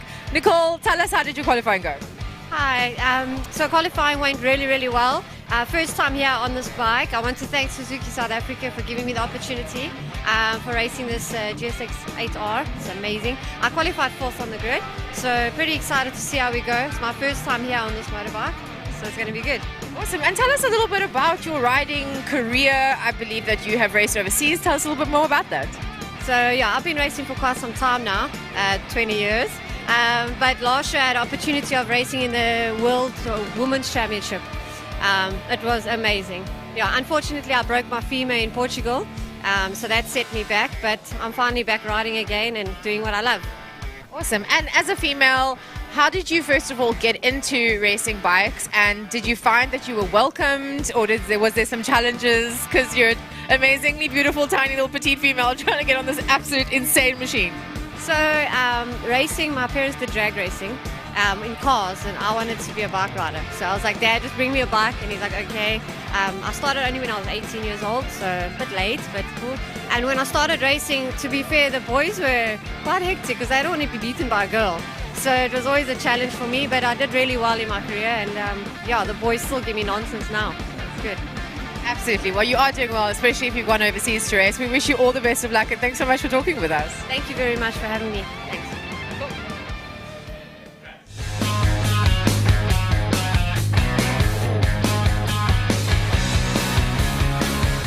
No stranger to the game, an absolute legend, Kwesi from Swanepoel Developments. So we had BMW Car Club Cape Town. You've been involved in this series now for, not from the very beginning, you came in about 4 races.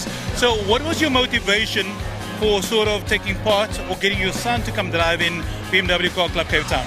Yeah, Jason, you know, the BMW Car Club, the main reason we are here is because there's hardly any rules. So earlier you said no rules, but okay, we'll go with hardly.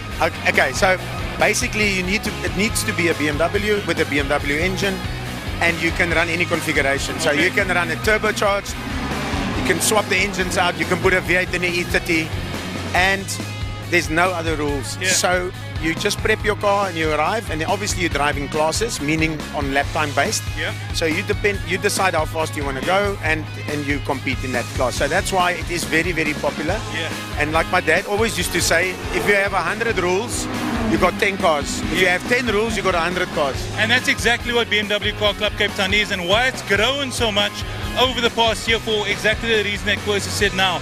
And a lot of guys from other race series realize that their cars are eligible for this, so that's why it's growing so quickly. Yes, look, I mean, the BM brand is obviously, you know, it's got a very rich motorsport background, and it's affordable, you know, and the thing is that my whole family will end up racing in BMW Car Club, and if you want to go national, whatever, you can move along, but the bottom line is there's no other better formula than this. So if you've got a BMW and you want to come out into the racetrack, BMW Car Club Cape Town is an absolutely amazing event. It's very friendly. Everyone is very friendly, so come check it out.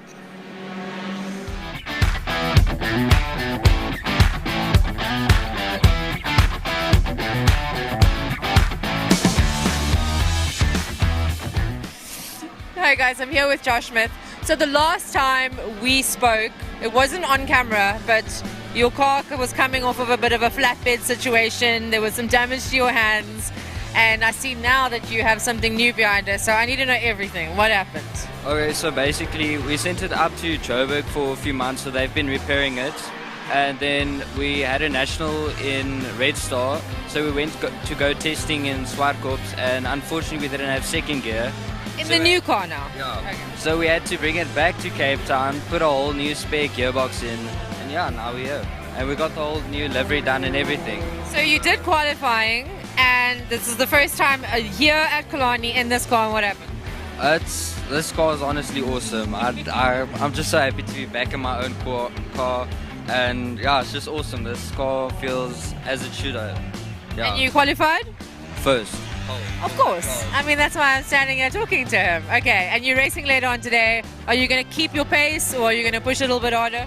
So at the moment we have a bit of back brake bias situation. So we're kind of in we're trying to figure that out. So in the race I'm going to be filling with a bias. So I actually can't tell you how my pace is going to look like, but it's a secret. Yeah, obviously I'm going to push though.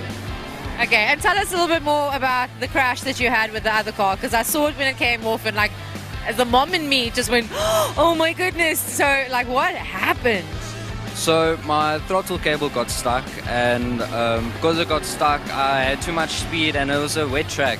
So when I braked I just went straight into the barrier, and I couldn't turn or nothing. I just hit that water barrier. And then, yeah. Well, I'm glad that you are alive and you are fine, and you live to drive another car and qualify first again, and hopefully race first. So good luck for today. Thank you.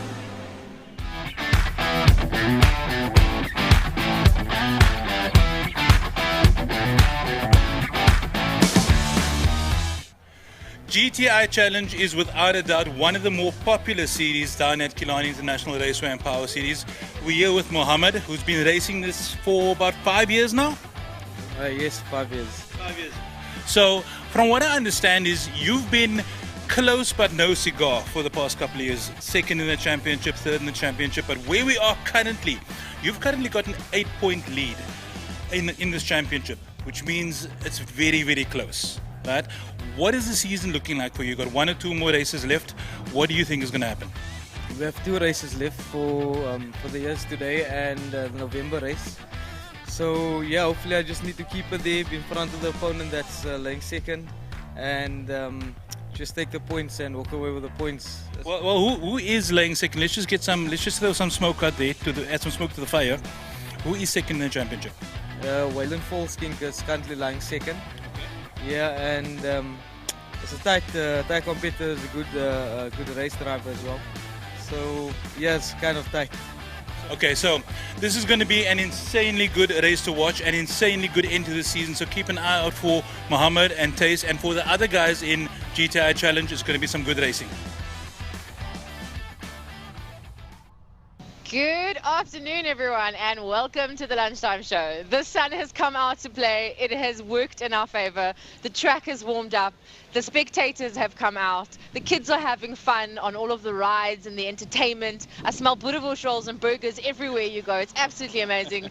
Jason, welcome to the Unsham Show. Thanks for helping me out today. Well, thanks for having me back after the last time. I thought maybe I had made a bad impression, but no, man, we were a vibe, eh? We're just gonna get rid of Ernest eventually, like just kick him off completely. it's kind of, I don't know, I'm kind of Ernest number 2, so I don't know if we can get rid of Ernest so much. There's a bit of a lookalike. Okay, well listen here, it has been absolutely exciting. I have been running from trackside in the pits, back to the TV, onto my phone so that I can rewind back to get all of the action. Yep. There's been so much going on. What have you seen? What has been happening over here? There's been some bumper cars that I've seen, people going off the track. There's been so very much. You kind of put me on the spot because you know how when there's one thing that happened and you're like, oh my goodness, I must remember that, but then 10 things happen. And like, oh my goodness, what am I going to remember now?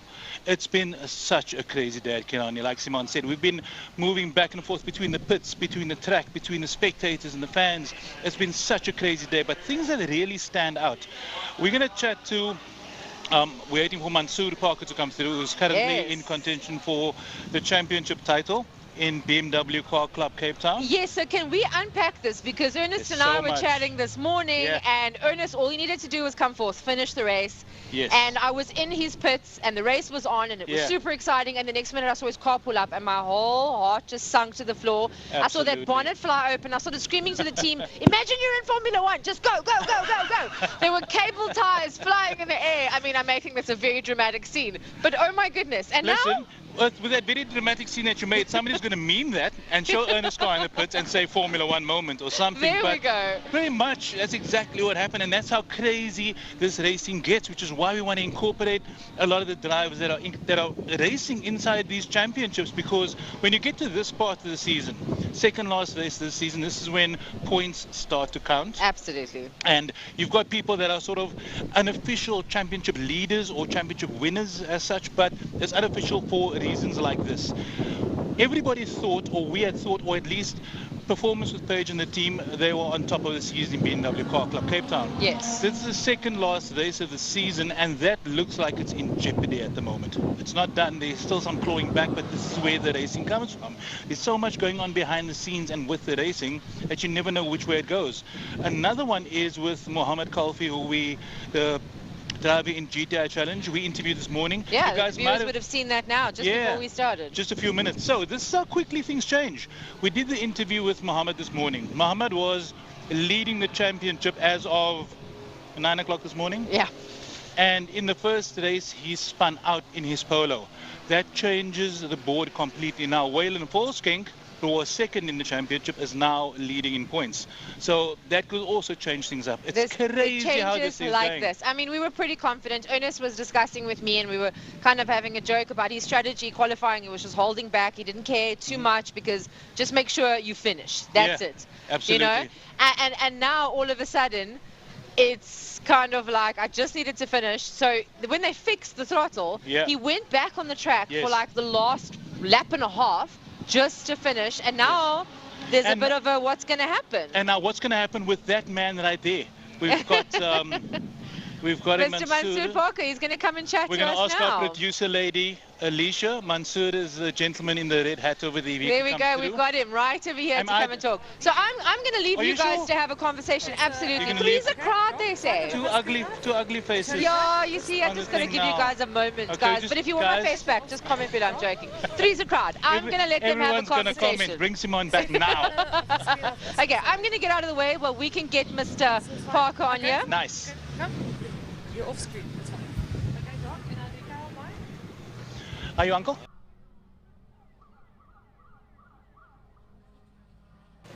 There we go. And when you're ready. Okay, I'm ready. Can I go? Guys, this is Mr. Mansoor Parker. Mansoor, thank you so much for joining us on the show. Appreciate it. Thank you. Thank you for having me. So, no stranger to racing. Not at all. You raced in BMW Car Club Cape Town. Correct. You've been racing at Killarney for the longest time. Even your wife races a particular GTR R35 that is extremely fast. Trying to get her to do circuit, yeah, but she's comfortable at the drags. Hey, listen, in drags, in a GTR, it's a lot of fun, and she's doing well out there too. Yeah, the car's quite competitive, yeah. She's enjoying it, yeah.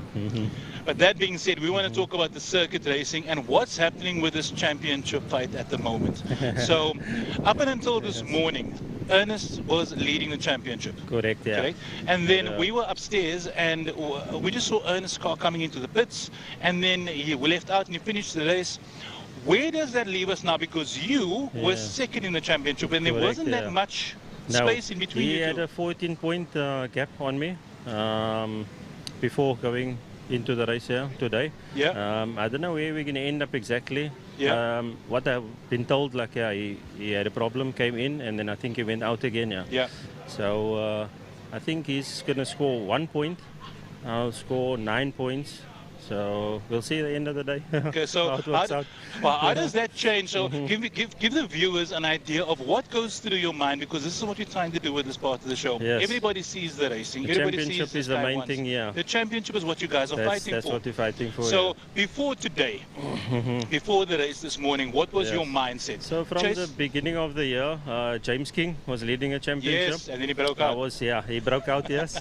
Then I was leading for a while there. And then because in Class B, I'm not scoring full points because I'm the only car, or 2 cars maybe. Yeah. Then he's obviously, he was doing well. Okay. He caught up to me, overtook me.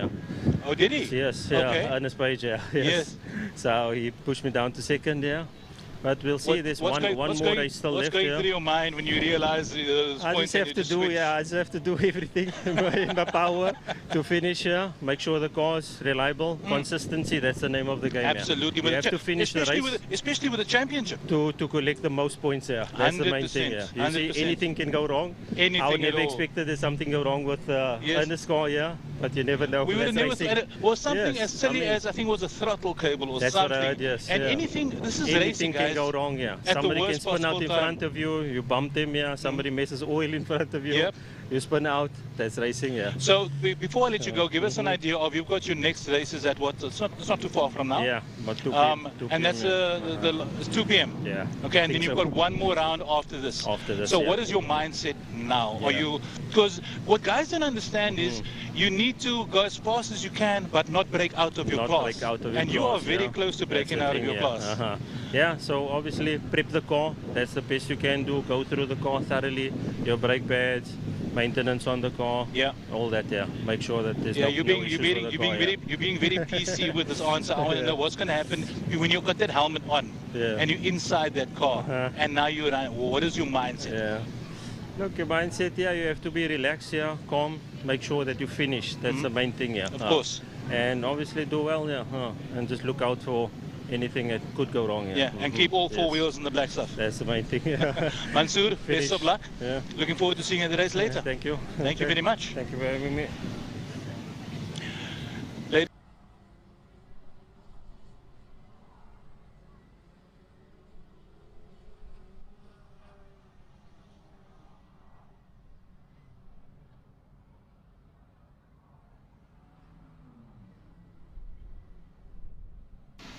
Okay, so That was Mansoor.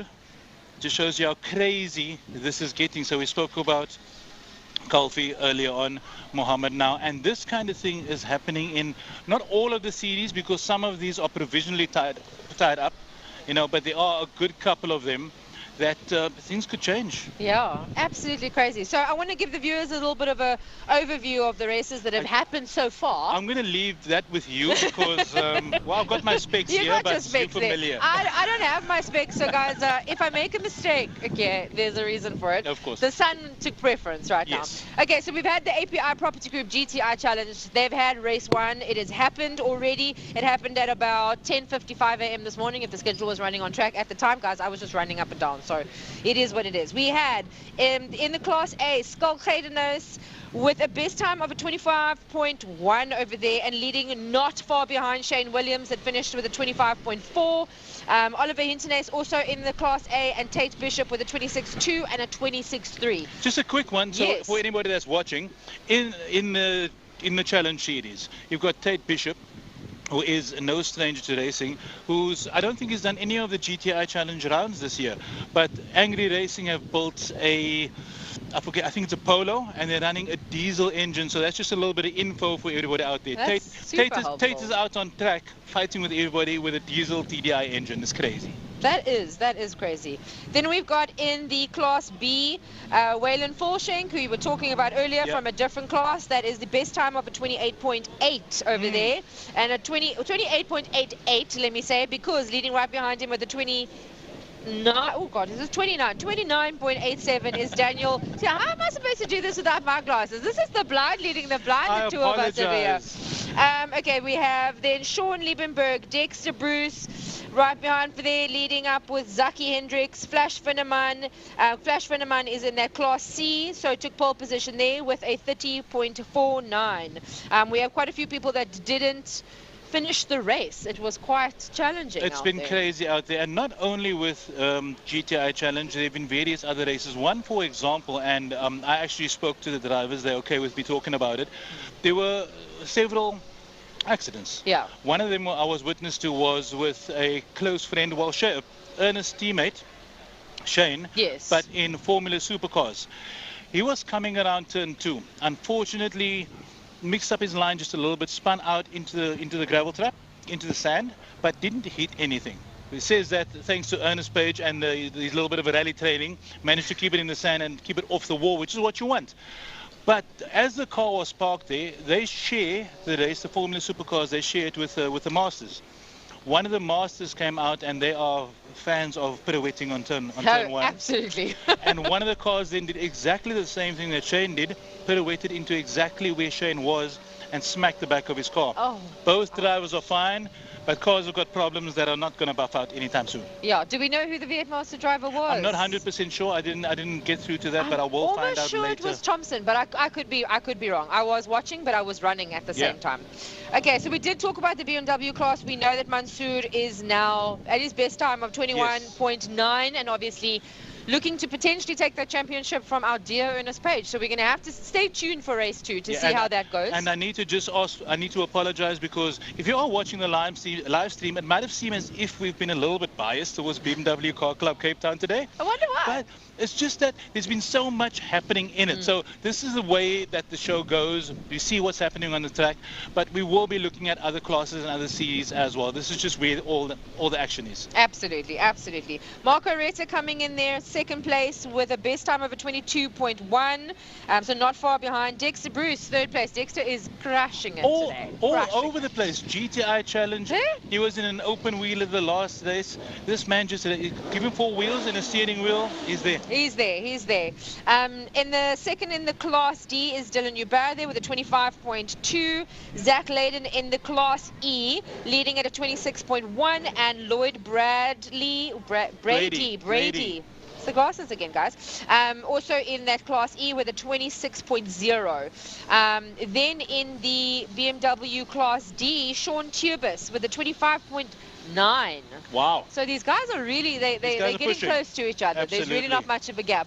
Oh, big distraction. Can we please just pan? Cameraman, can we please pan what to that over there? I need to grab the attention, because come on, right?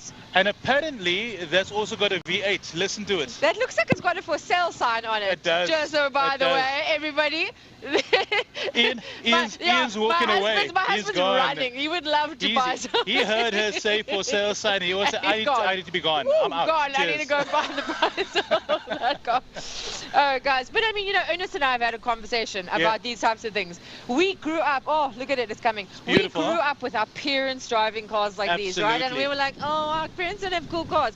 And now that we're adults, we're like, these cars are classics. These are so cool. Right? Absolutely amazing. Which is actually strange enough. If we've got time, something I wanted to chat about for a little bit. 2 of the series that we got, which is Classic Cars and Fine Cars. Yes. And sometimes they share the circuit at the same time. If we've got time, we'll chat about that. Yeah, no, go ahead. We can talk about it now. Can we? Yes. Okay, so if I can find it, because the whole thing is gone.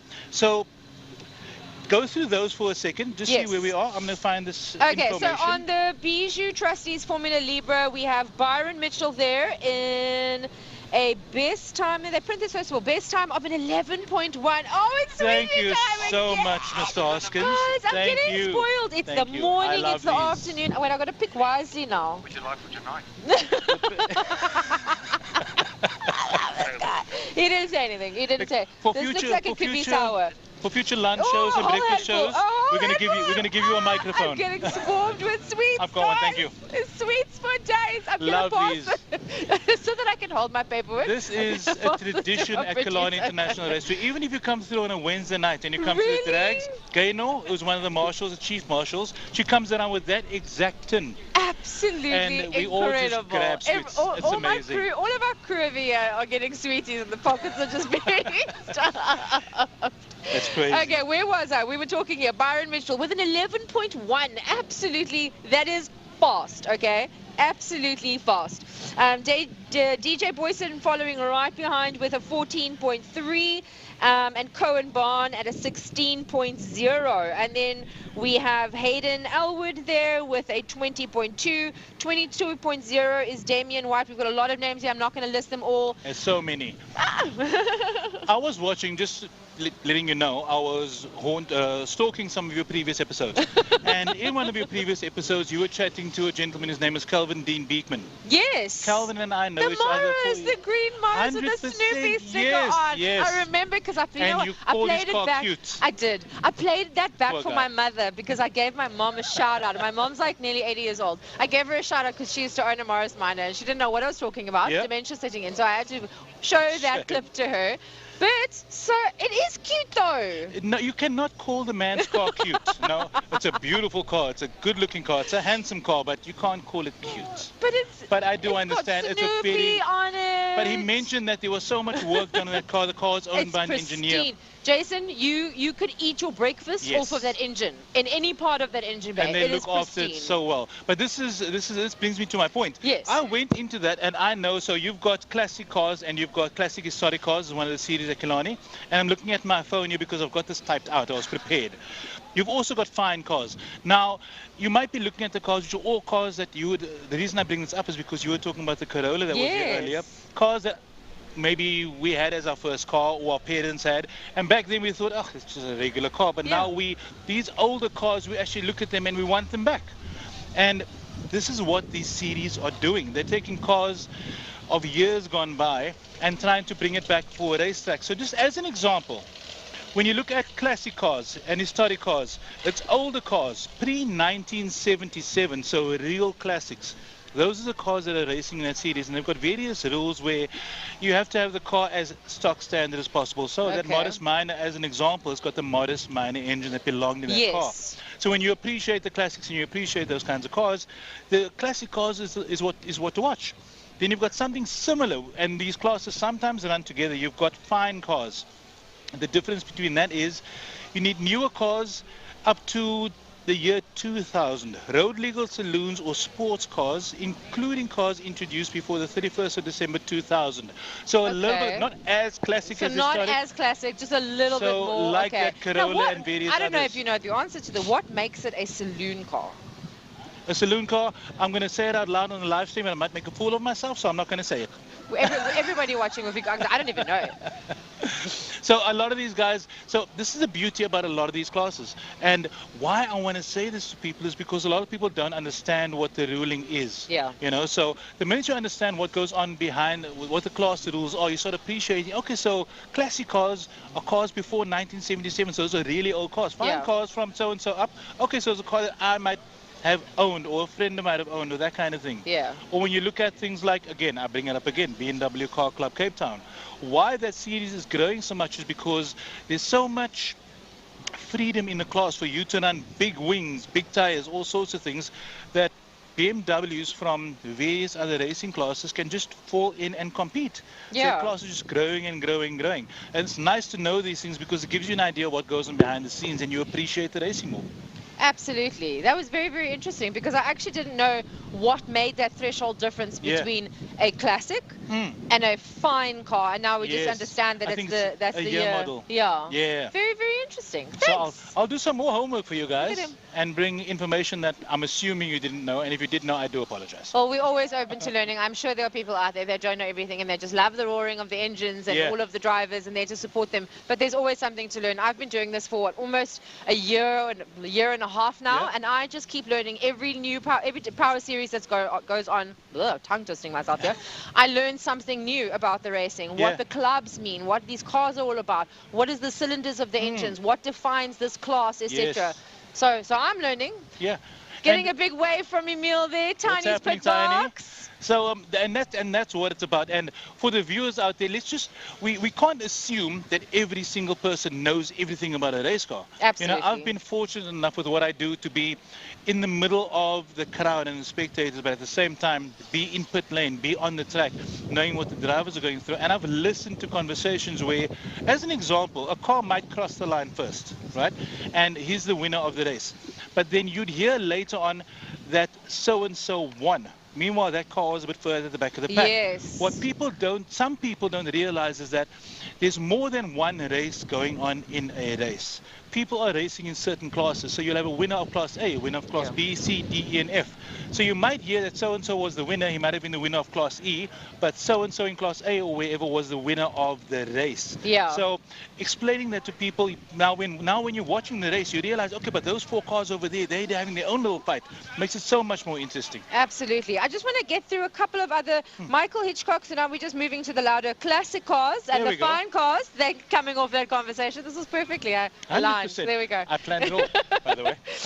Michael Hitchcock with his best time there of a 22.2. Franco Donadeo. I was waiting. We're doing it every time. Okay, we do this. 22.5. And Jared Evans coming in third at a 26.0. Nice. Well done, Jared. I know Jared well, so I'm very proud to see that. And then moving on to our superbikes. We had Tristan Pinar at a best time of a 12.3 and Slade van Niekerk 13.0. And then I think the classes are a little bit mixed up, but not Damien Purificati is at a 13.0, but now I think that they got the name, I don't know, because I interviewed Nicole Purificati earlier, and I did not realize that Purificati was a female. I was blown away. That has been internationally to race bikes. Absolutely, that bike is sexy. So can I call it sexy now? I can't call the one cute, but I can call the bike sexy. You're talking about a lady bike, so maybe, I suppose. But if her dad's involved, you can't. No. Yeah, I think her dad might be involved there.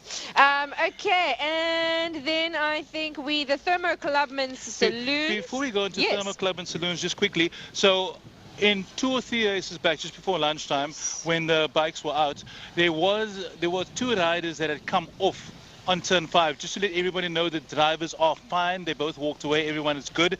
So that's Samkelo Liwani, the number 49 rider, and Ethan Dinner. So the guys are in good health.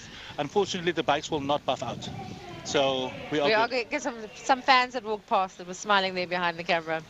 Listen, guys, I've got a lot to tell you, but I don't have enough time because the racing is about to start again. So unfortunately, we're going to have to say goodbye from the lunchtime show and hand back to the commentators. But listen here, have you seen how many people are walking around here right now? It's crazy full. I'm going to actually jump into that crowd a bit now and to go chat to some people and see what's going on. But it's still halfway through the day. There's still a lot of racing to go on, and it's going to be good racing. It is going to be good racing. Guys, the race 2 for all of the classes are happening now after lunchtime. So if you are sitting at home watching this, get in the car right now, grab the cooler box or don't. There are plenty of stands and stalls and everything here for you to eat and drink. I saw amazing trampolines with these holsters. Did you see it for the kids? I did not. It's on this huge metal contraption. It's right behind the clubhouse. The kids are going to have a jewel. I was tempted to get on there, but I wasn't sure about the weight. I wasn't sure about the weight. I don't know if it's allowed for adults. But guys, there's a lot to do. Okay, so either keep on watching or get down to Killarney. Jason, time for us to say goodbye. Time to. I won't sing on camera. No, that's going to be bad. I was waiting for you. I would have paid money to see that, actually. Guys, well from me, Simon. Stay tuned. Continue to watch the races. We have to say goodbye. Jason? Guys and girls, thank you so much for allowing me to share this time with you. Enjoy the live, and it's going to be a good day's racing. Cheers.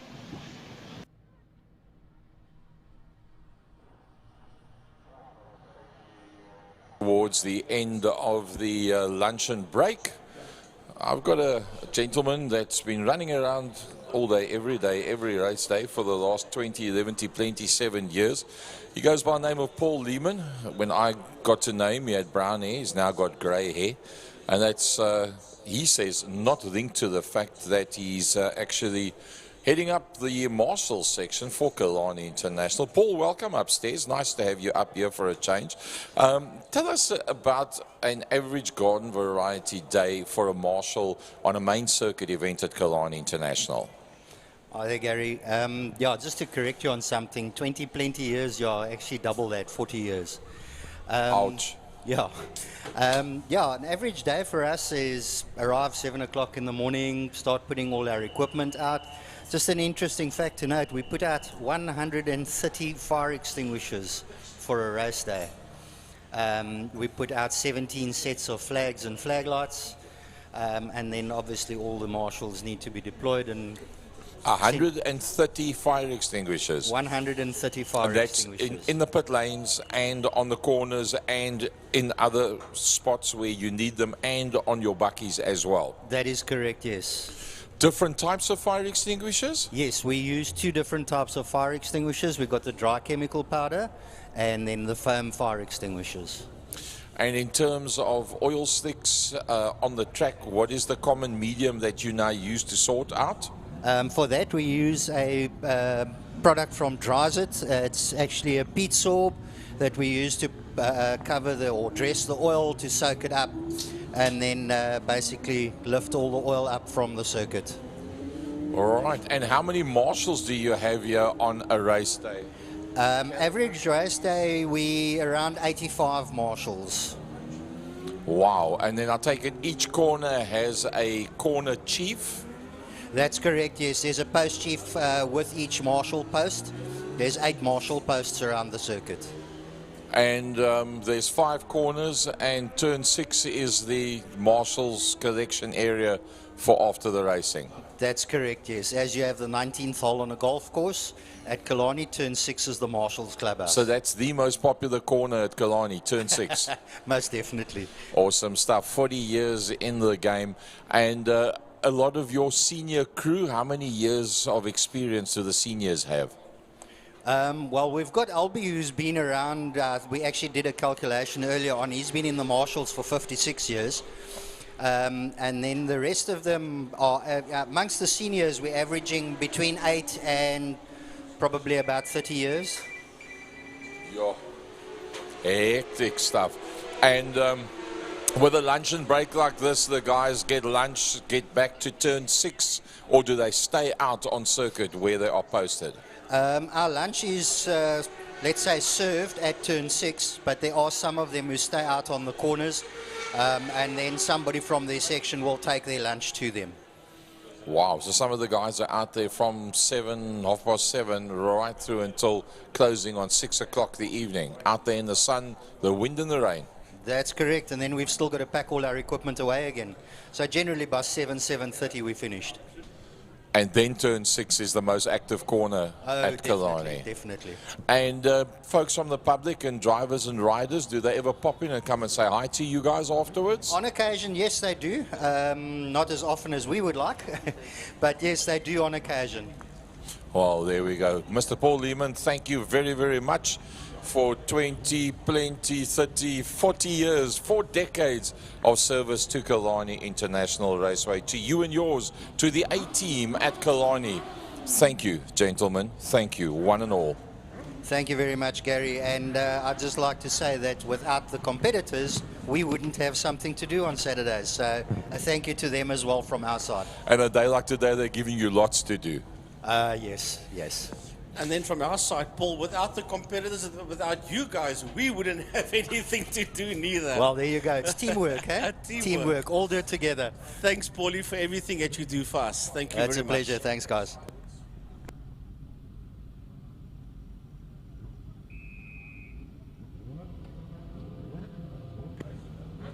Looks like we're going racing for race number 2 of the Pirelli MGA Racing Clubman's Classics and Breakfast Run Motorcycles. Ian Long, the man with a paddle, waits for the 5-second command. Lubabalo Nsana starts on pole ahead of Evert Koorts and Conrad Meyer.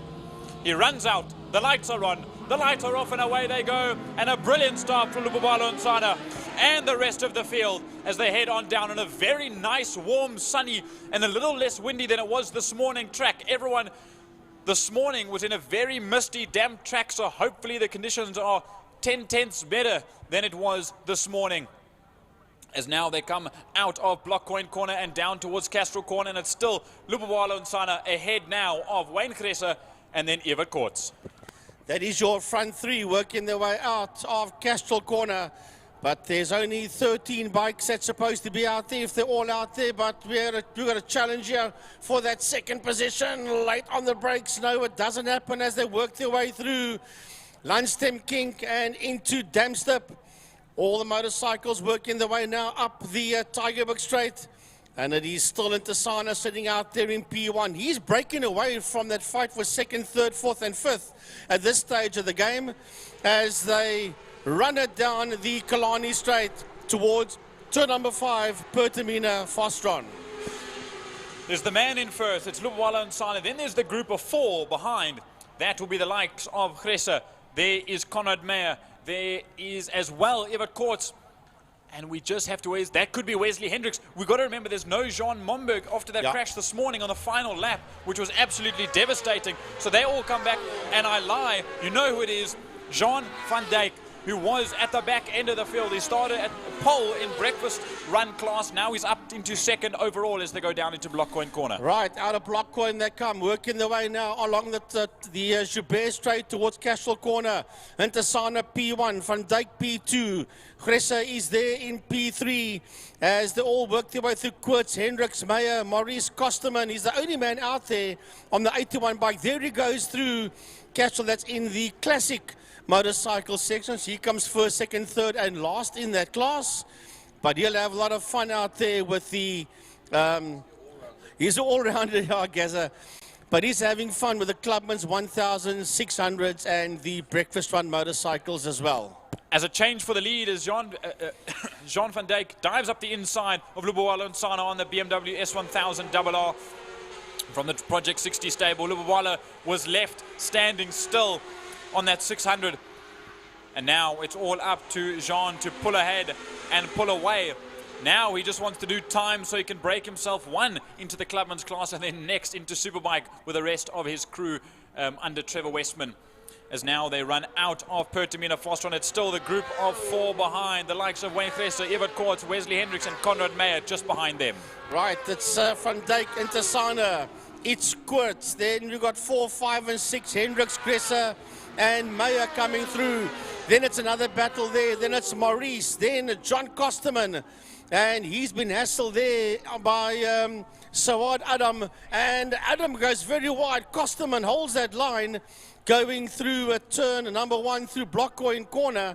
And then Gerard Joubert, Hannes Janssen and Willem Lowe coming through. 12 of the 13 bikes out there. Obviously no Jean Momberg. Yep, and then now they all rush in to Castro Corner, turn number 2. There's a good bunch of them that are heading there now, all the way from 4th downwards.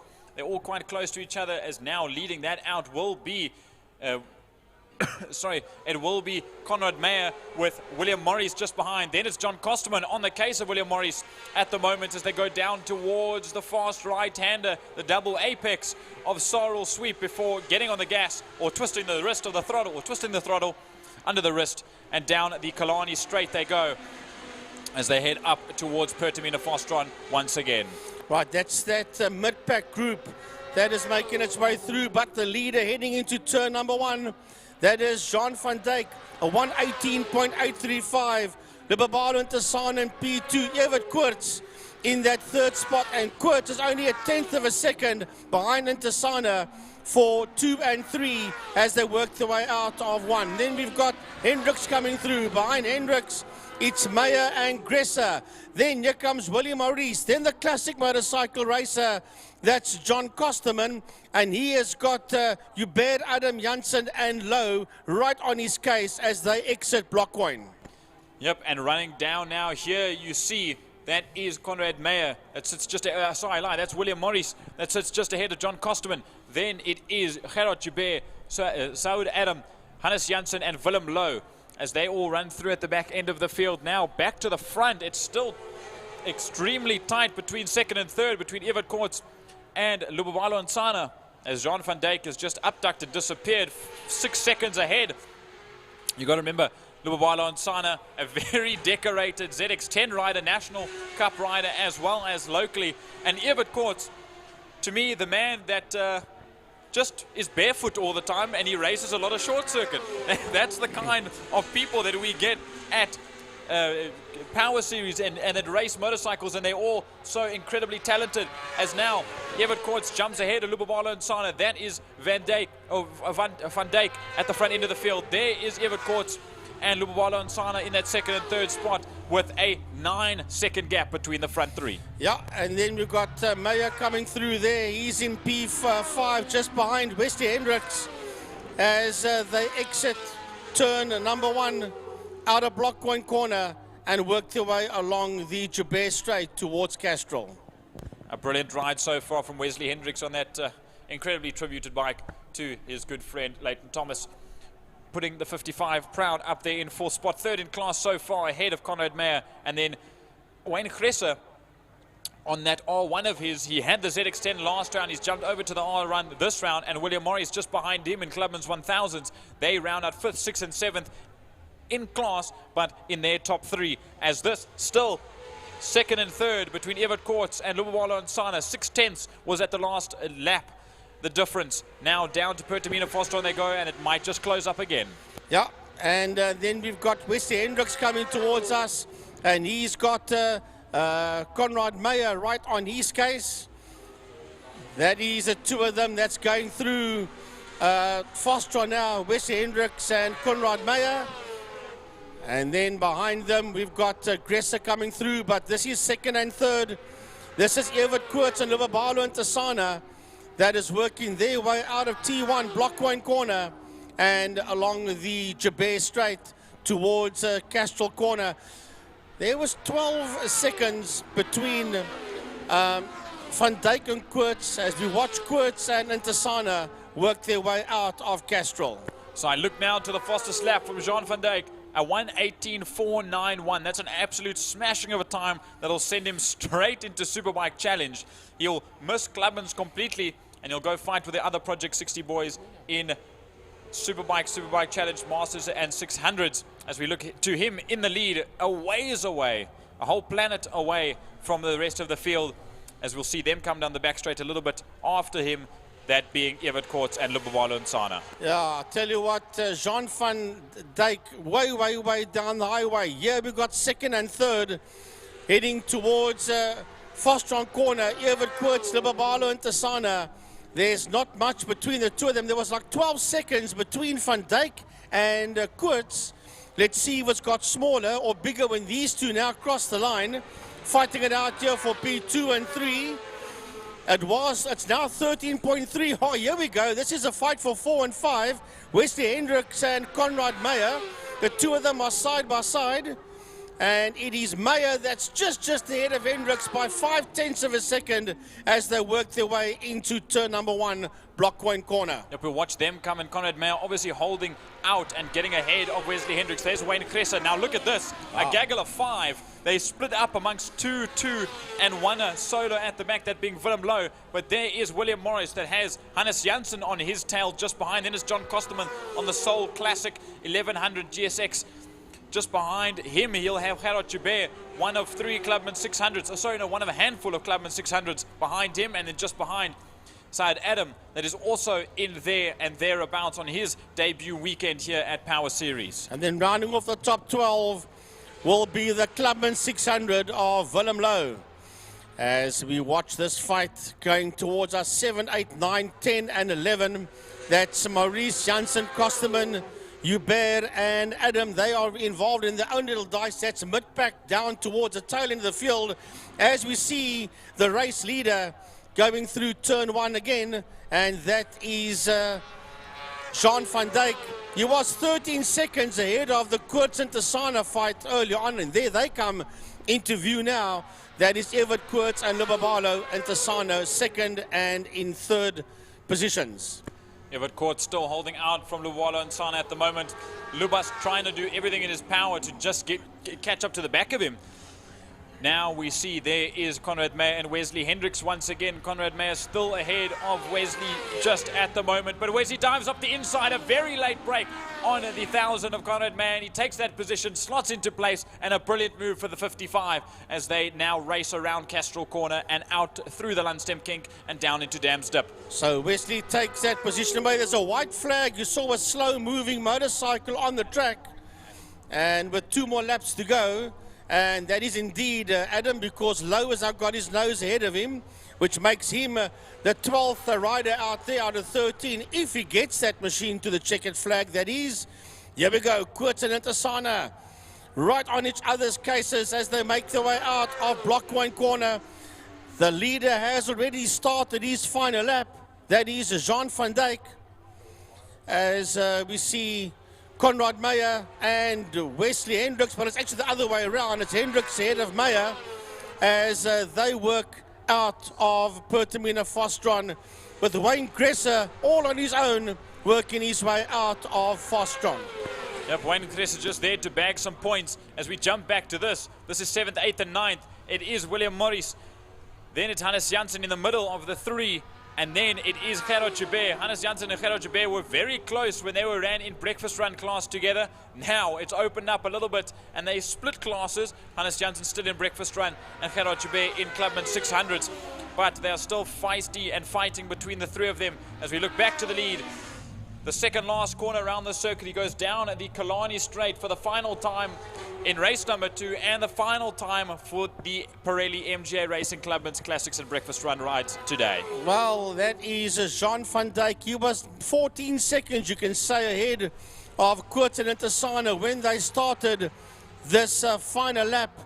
And he can literally just sit up and cruise across the line. Checkered flag is out and Jean van Dijk will come home in P1. It's a comfortable win there for him as we watch these 2 come to the line now. Everett Koorts and Libabalo Intasana for 2nd and 3rd across the line. Everett Koorts with the light ablaze on that practically still a street bike. Beats out Libabalo Intasana to the line. A brilliant result for Everett Koorts. Now Wesley Hendricks, another brilliant result. A pumped fist for him across the line, taking the 55 home in 4th spot overall and 3rd in class, just ahead of Conrad Meyer on the Suzuki GSXR 1000 in 5th spot. Right, Wayne Cresser has crossed the line already, and here comes 7, 8 and 9, William Morris, Hannes Janssen and Gerard Joubert, and they will finish 7, 8 and 9 across the line in that order. We're still waiting for John Kosterman. He'll finish in P10. There he finishes, and he, of course, is the winner of the classic motorcycle section. 1st, 2nd, 3rd, and last. Well done, buddy. And then finally across the line, second outing, or second round on this bike, getting to grips with it still. Willem Lowe brings it home on the 86 in 11th spot. Side Adam, unfortunately, could not get that bike across the line, but he did roll it back to the pits on the last, or the penultimate lap. So a brilliant result regardless, and I believe if you can look in the distance, that might be your race winner, and it is your race winner, Jean van Dijk.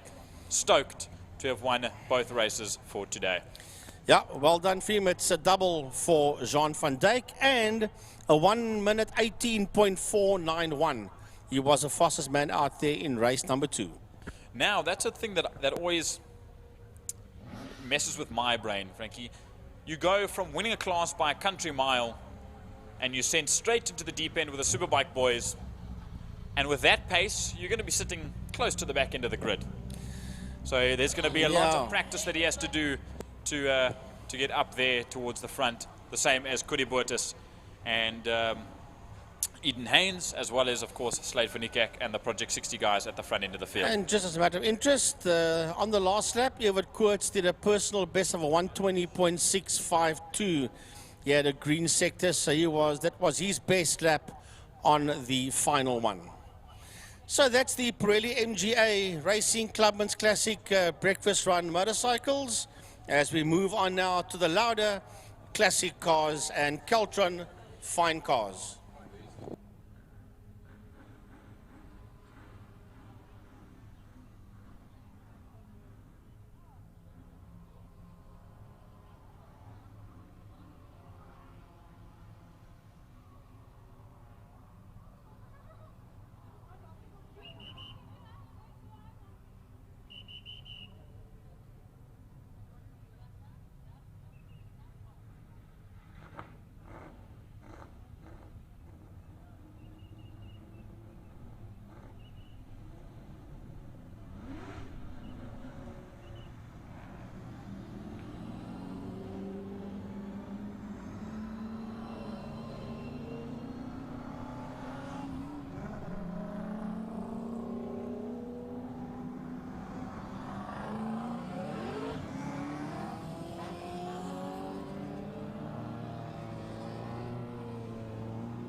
Here we are for race 2 of the Lauda Classic Cars and Caltron Fine Cars. A rather flamboyant first race in the combined classes.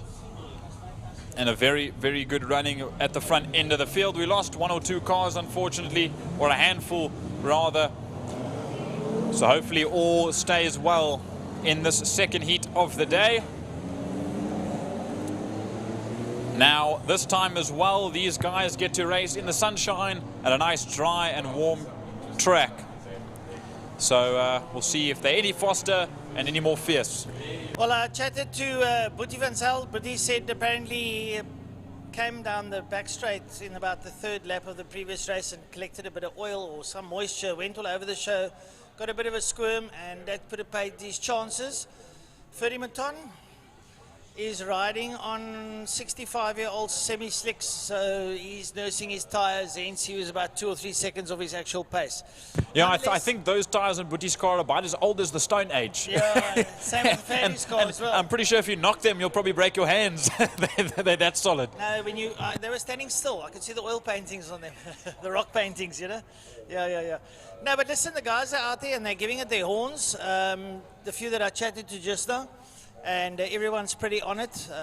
Spoke to, there was Glenn and Michael and all of them there. They all seem pretty okay, ready to rumble. It's their second heat. I think they'll be glad that they finish early in the day because they're usually towards the end of the day. So they're quite gung-ho to get this one underway. And classics, well, you know, is always a lot of fun. And absolutely, I think it may not be a big thing for some, but I think most of the classes want to try and finish before the wind picks up even more into the afternoon, because I know it has been getting worse late into the afternoon, and now this time around it's you can see the flags have died down a little bit. The breeze going towards the north side of the circuit is not as aggressive as it was early on. Well, I believe the summer's on the way, so the southeaster will pay homage to us.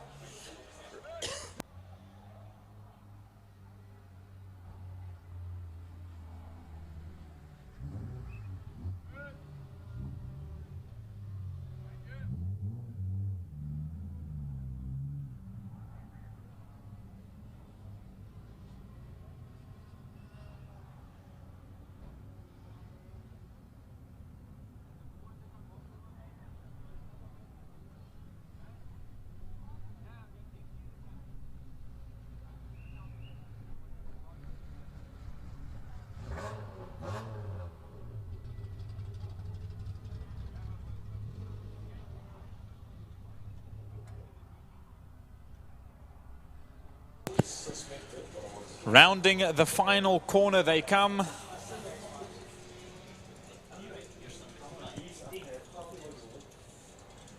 And it will be Hitchcock and Donadio on the front row for the second heat of the day.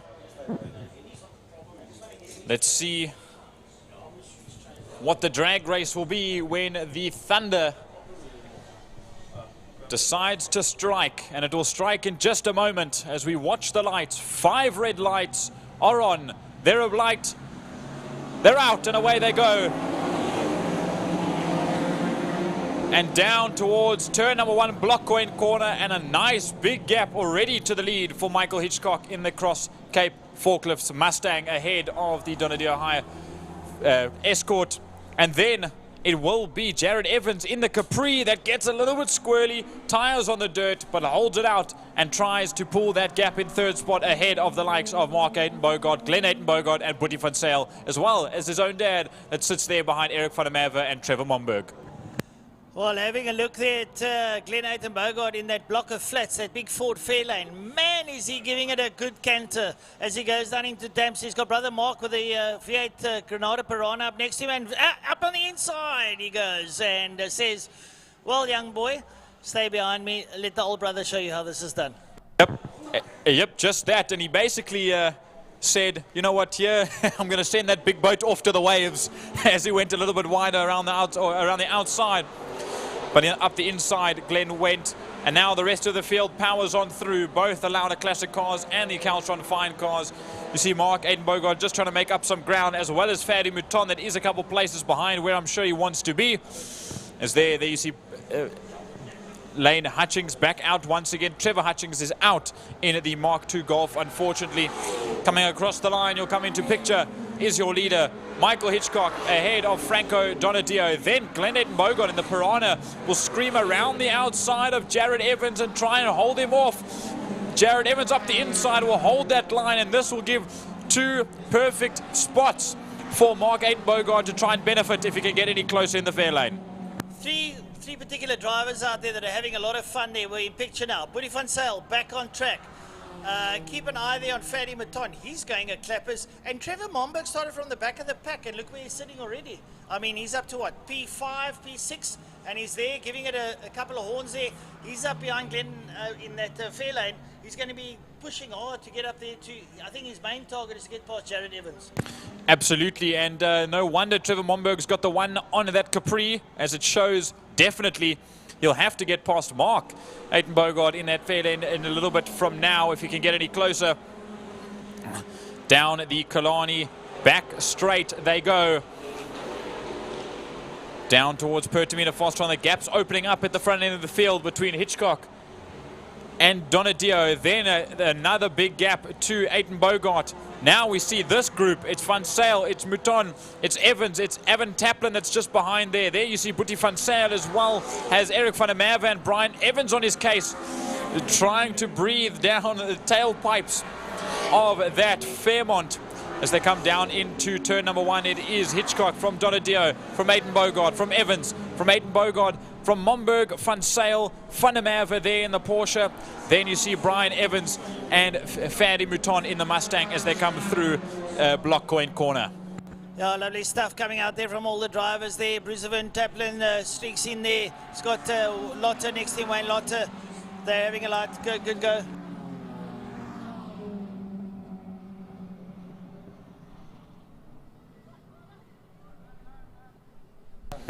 So now we look there to that front man leader. After the Scirocco blew up this morning, he's traded cars for a Fox.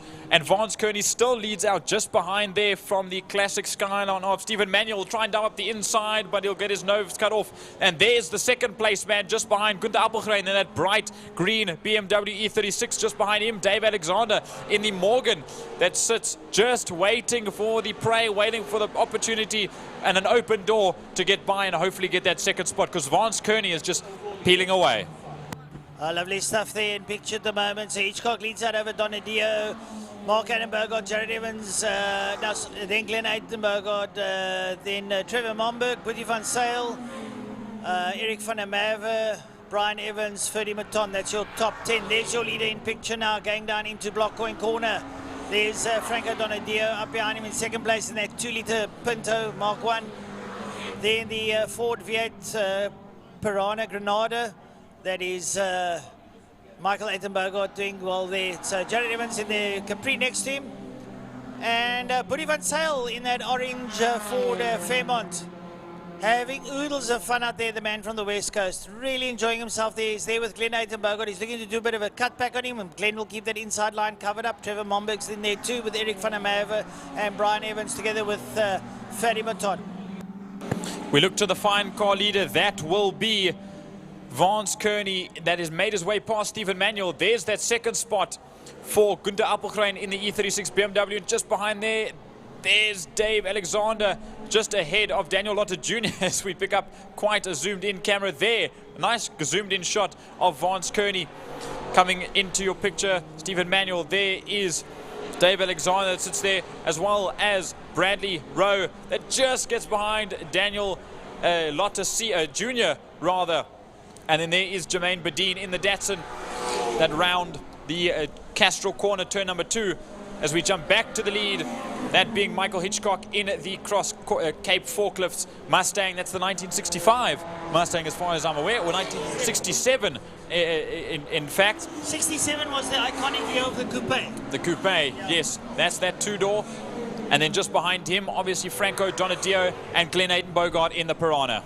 Well, all Mustangs are 2 doors, JT, but you had the fastback and you had the coupe. So that was the first of the coupes, the rest were fastbacks. Goes right back to Eleanor. You remember Eleanor? So there we go. So it's a very unique Mustang. It came out originally, I think it's a 5-litre. You get a 5.7 litre. It's a Windsor motor as far as I know. It's a Ford Windsor.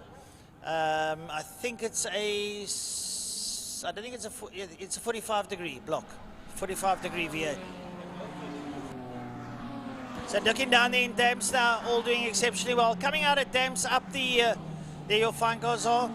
Vance Kearney all the way from the UK there. Gunther Appelgrein sits up there behind him in second place. So Gunther Appelgrein in that BM. There's the Morgan coming through. Now Morgan is a lovely car. I mean, they're hand built. They're still being built, believe it or not. I think they run a straight 6 motor, if I'm not mistaken. And lovely cars to drive. I've actually been in a Morgan. It's a beautiful car, a road-going Morgan. And they basically take road-going Morgans and make them race cars. Well, just like that, that's that Morgan +4 that Dave Alexander is driving in that fourth spot. Sorry, that third spot rather, but fourth in that queue behind Vance Kearney in the VW Fox, Gunther Appelgrein in the BMW E36, and then Dave Alexander in the Morgan +4.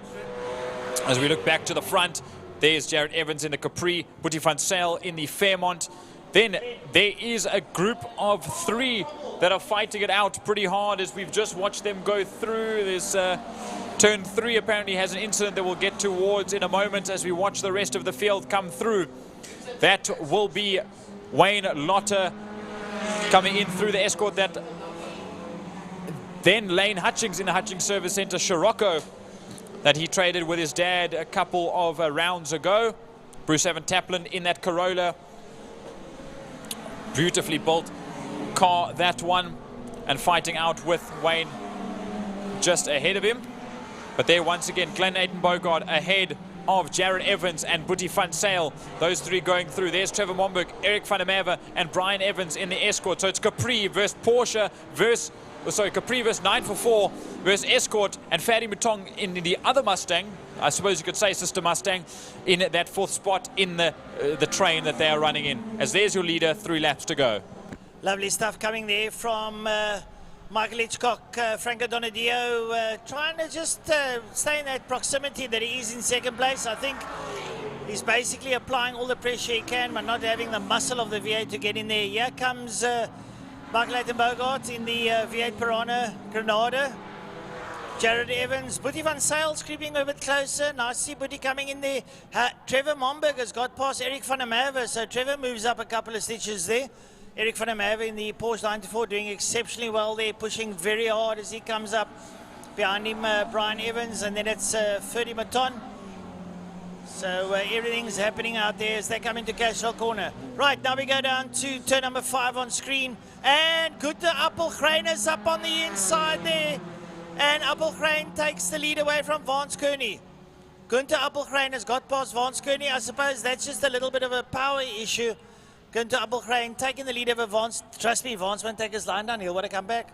He won't take it lightly at all. They just had to get past JC Engelbrecht. But look at Dave Alexander in the Morgan +4 just behind. There he slots past JC Engelbrecht now. It's going to be a 3-way fight for the lead. As just behind him, you'll see rocketing back. There he is on the right-hand side. If we zoomed in ever so slightly, we'll see. I think that's a bit out of our control, unfortunately, as we zoom back. There is Michael Hitchcock in the 67 Mustang and Franco Donadio in that beautifully prepared Donadio Escort. He'll run there in second spot still. Glenn Aiton Bogart still holding out in that third place, but he does have Brian Evans in the Capri. Jared Evans in the Capri and Boetie van Zyl in that Fairmont still just on his tail. Trevor Momberg ahead of Eric van der Merwe there and Brian Evans. They dive down here towards Blockcoin Corner. Have a look how close is Eric there on the back of Trevor Momberg. Eric van der Merwe enjoys his Porsche and he's having oodles of fun out there as he pushes hard. There goes Mark Aiton. There's Jared Evans, there's Boetie van Zyl. Here comes this trio up towards Castro Corner. Trevor Momberg hanging on the inside. Eric van der Merwe looking at a switchback as Brian Evans looks on with the best seat in the house now. Exiting Castrol, working his way down to Lunsdem King. Lovely stuff to watch. Coming down here, there's Gunther Appelgrein going into turn 5 there with Vance Kearney up behind him, but the leader is in there, Michael Hitchcock. He's about to start his final lap as far as I know. So they're on their penultimate lap. And Vance running a bit wide there, tracking his way in for the viewers at home. Vance Kearney wide out of turn 5, and that brings the Morgan right up there behind him. Absolutely, he's lost a lot of ground. There's the 2 leaders in classics and in fine cars. Michael Hitchcock will put them a lap down, but that'll also start the final lap for the Mustang driver.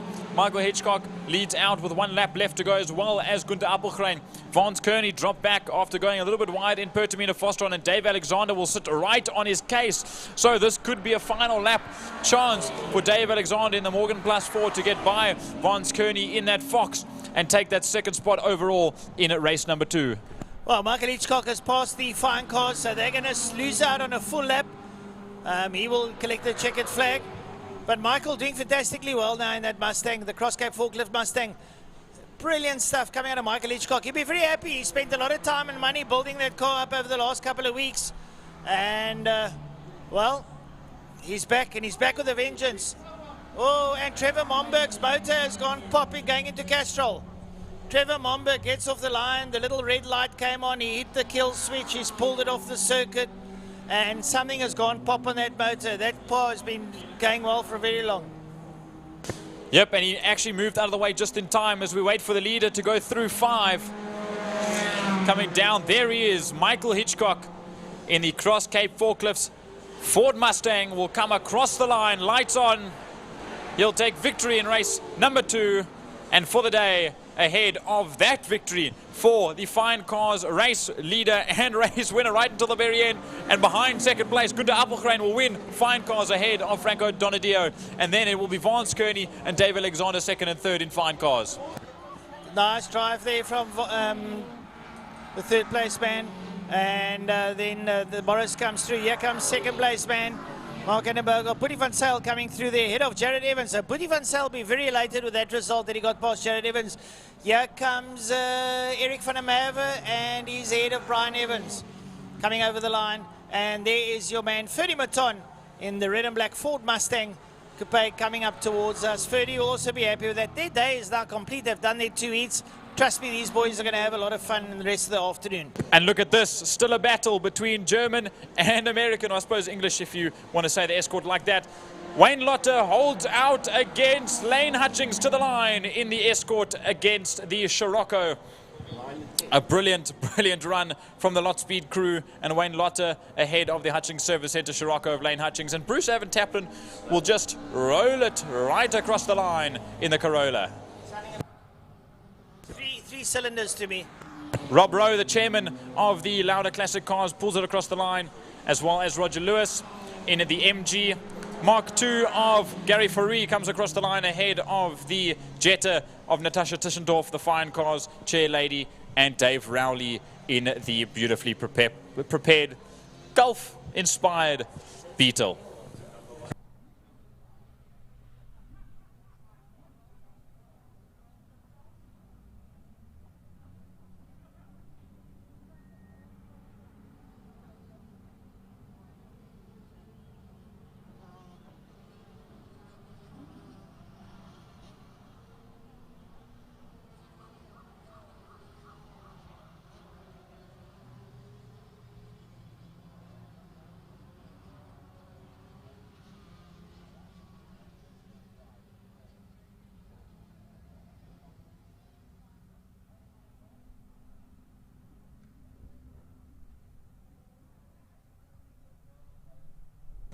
Right, folks, with me now is a naturalized Scottish Cape Townian.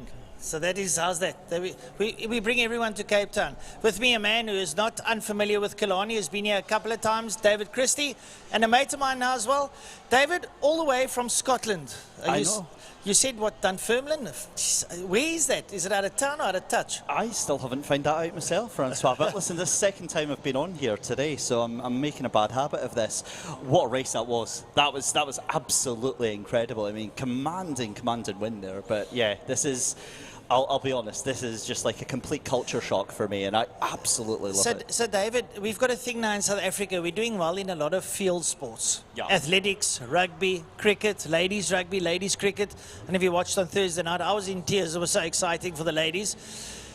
Our racing to where you were a resident in Knockhill, at the Knockhill circuit. How do we compare? Just give me an honest view. Oh, man, throwing me right under the bus here, Francois. Okay, well, this has been broadcast online, so I'm going to be very careful what I say. so much better. So much better. Like, objectively, every single thing that you could look at, the field size, the quality of the racing, it's just a completely different league. Knockhill is a fantastic, fantastic venue, and it'll always have a piece of my heart, but hey, it's a fantastic racetrack, and we got lots and lots of sunshine. It's Knockhill's much shorter because it's only, I think, 1.1 miles. Yeah. The elevation changes. It's described as like a natural roller coaster. Yeah. And the drivers just love it. You know, lots of twists and turns. But the racing here, it's a lot higher octane. It's a lot higher speed.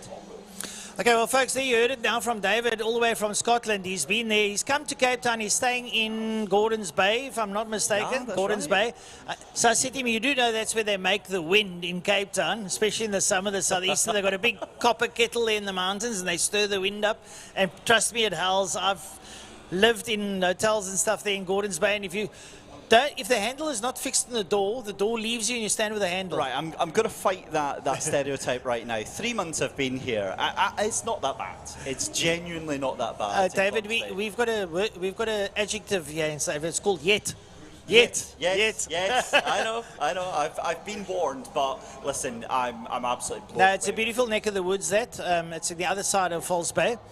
I've got a lot of folk I know who stay out that side of the woods. Somerset West Strand, Gordons Bay. I've got aunts and them, cousins who stay out in Kleinmond as well, close to Monas. It's a beautiful side of the world. It's just, it's the other side of the bay, as we say, you can see across.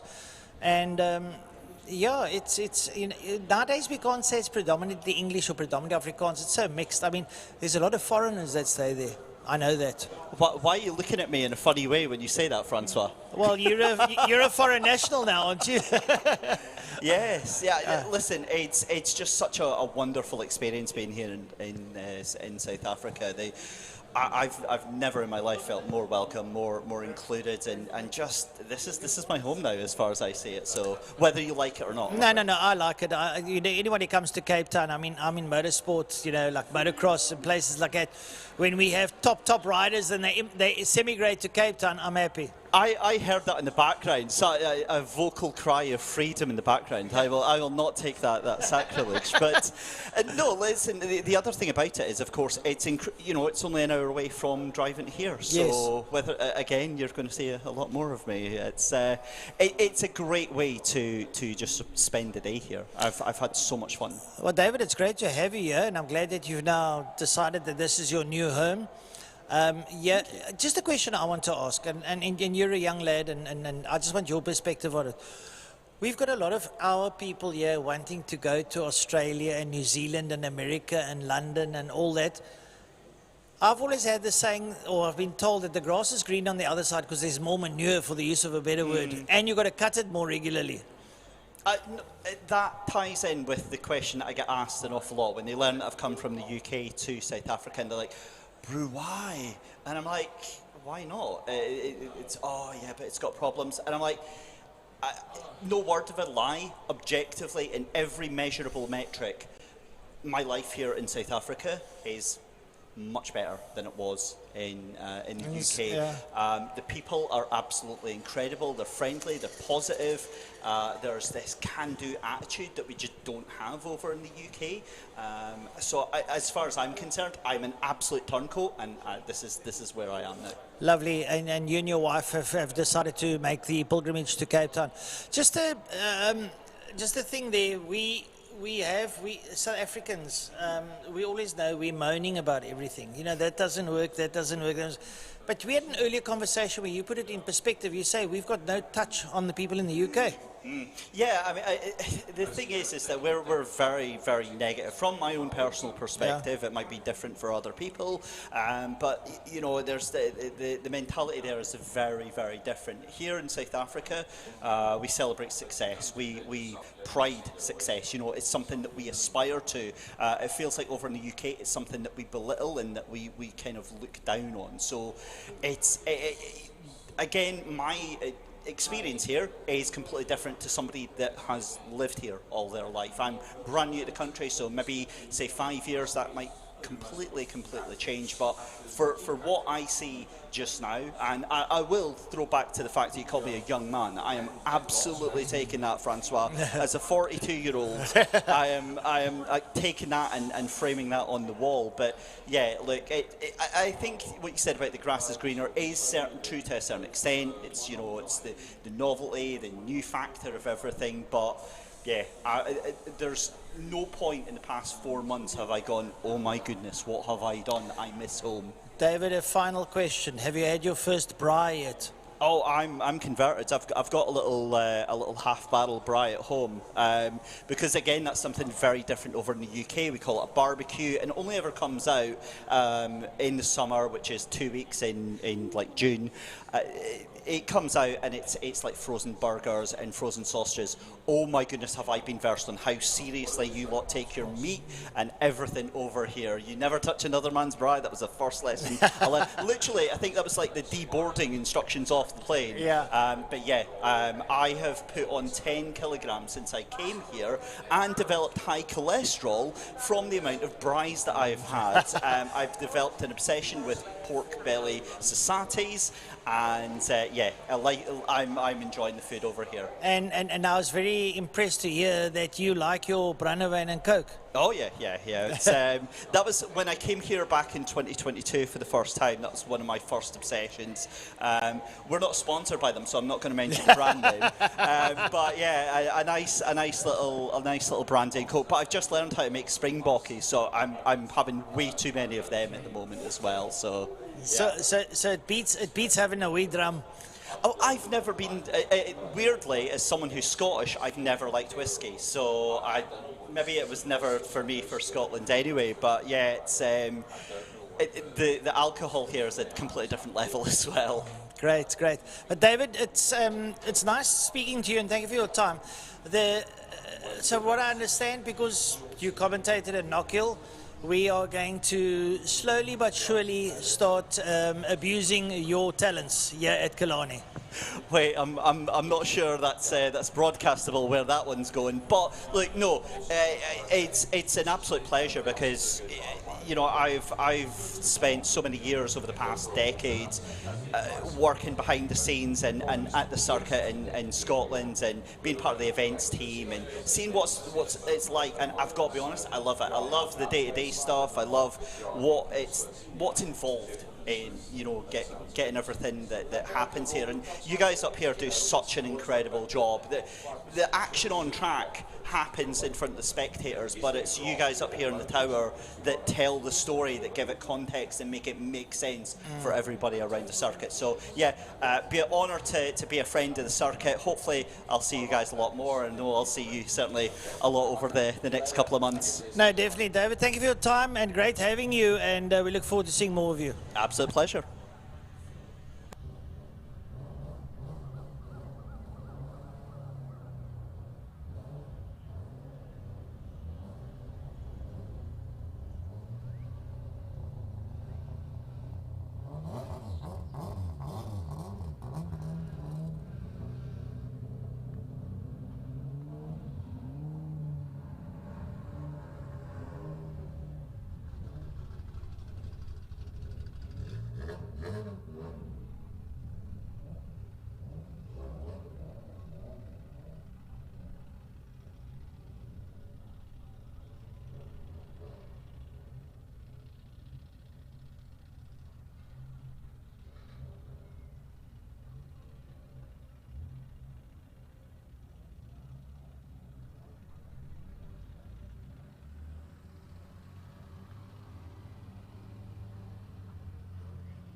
All right, folks, just bear with us, the people around the track and those that are at home.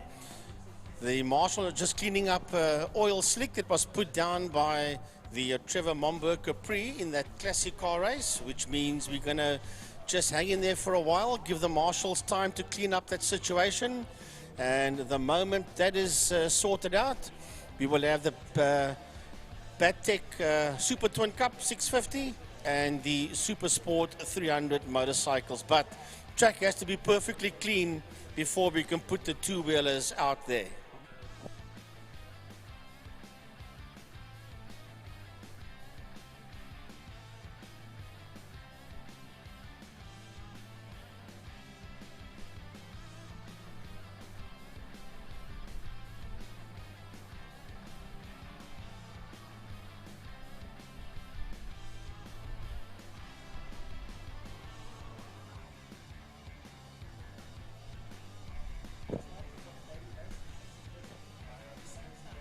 Welcome to Lime Property Management, where the efficient management of your community scheme is at the heart of everything we do.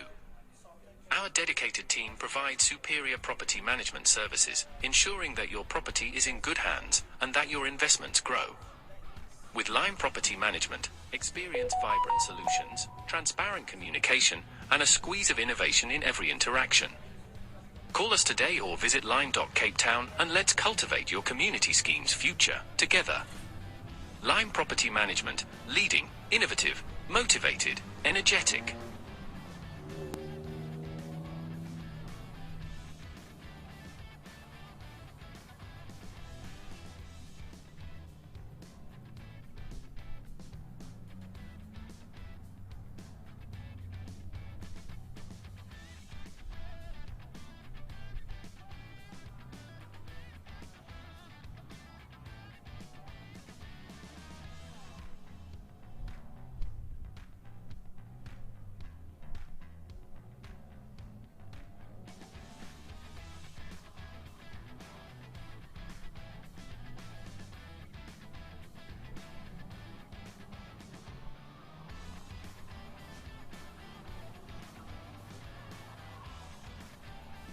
All right, folks, we were supposed to have the motorcycles come out now, but with the oil that was put down on the circuit, they have changed that around to the BMW Car Club Cape Town race number 2. That is out now. And I'm sure we'll have the bikes then directly after the BMW Car Club Cape Town Series race 2 over 8 racing laps. I also think that will be the case. It shouldn't be too bad for these BMWs to just drive around and excuse all of that blizzard, or drizzard rather, out of the way. And just something to talk about in terms of the fact that the BMW Car Club of Cape Town Race Series is out now. BMW Racing Legends. Two very prestigious BMW drivers and motorsport heroes in South Africa, Dion Joubert and Farouk Dangor, on the 22nd of this month at BMW Century City. There will be a little lounge evening with them, where a bit of a meet and greet, rather, if you will, to relive the golden era of motorsport in South Africa, especially with BMWs in South African motorsport, exclusive BMW showcases, and BMW hampers to be won as well. So you got to go buy your tickets on Web Tickets, and we'll see you there on the 22nd of October at BMW Century City for BMW Racing Legends with Dion Joubert and Farouk Dangor. Well, I'll tell you what, Dion will have a lot of stories to tell. I mean, he graduates from Cape Town from karting days all the way through Formula GTI single-seaters and to Standard Group N, to touring cars, to V8s. Oh, jeez. And that's me just scratching the surface of what Dion has done. There is so many other things that he has successfully done in the line of motor racing and motorsport. And of course, those of you that don't know, He's the son of the famous Mr. Dennis Jabir that was at his 90th birthday last year. He's a stalwart of Killarney. He was the chairman of WPMC for many decades, very successfully as well. So yes, Dion will have lots and lots of awesome stories to tell, as well as the great Mr. Farouk Dango. Yep, Mr. Speedy Car Sales.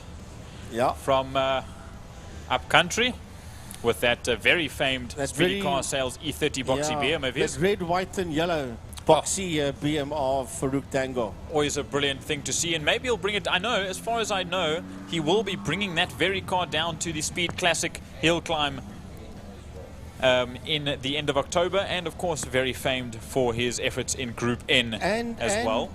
Bankford Touring Cars. And Bankford Touring Cars. So definitely two incredible legends that you don't often get to meet generally. So the opportunity to meet them is absolutely astounding. I've already bought my ticket. So if you want to go meet them, chat to them, possibly win some BMW goodies, go to web tickets and just search BMW Racing Legends, and all will be there to get you to BMW Century City on the 22nd of October.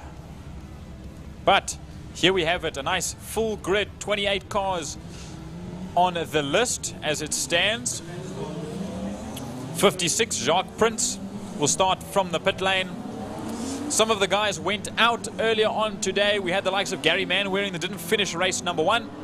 Ernest Page went into the pits. His team, Fury Autosport, they took his bonnet off. They had to check something. I never got info on what it was, but he seems to be back out and ready to fight once again. I see Shane Boscombe. Obviously, Shane had that issue in his supercar a little bit early on today, but luckily he does have a second car to drive in the BMW. So that, I'm sure, will be good for him. And I spoke to Mansour Parker during the lunch break, and he said he was struggling with brakes. I think his brakes are fading. He ordered at the beginning of the week, and they haven't arrived. So he is going to have to tiptoe ever so slightly, but with that, he will have the very quick NA-powered M52 2.8 of Marco Retta on his case for, I'm going to assume, the entirety of, if not, the entirety of this second heat of the day. Well, I'm just watching the cars roll through here on our monitor, and I love those two pink-colored BMWs towards the back end of the field, and different color scheme for BMW, and they are good-looking cars. We should see them come through Damstip pretty soon. There they come, one behind the other, and that is a different color for BM. There's Jacques Prince in there just behind those two BMers. So yeah, that is a lovely sight to see all these BMW Car Club Cape Town BMs. As we said, the series is about 1 year and 2 months old. So it's still a baby in format, but man, has it grown in utter total leaps and bounds. And it's going to get bigger and bigger as time goes by.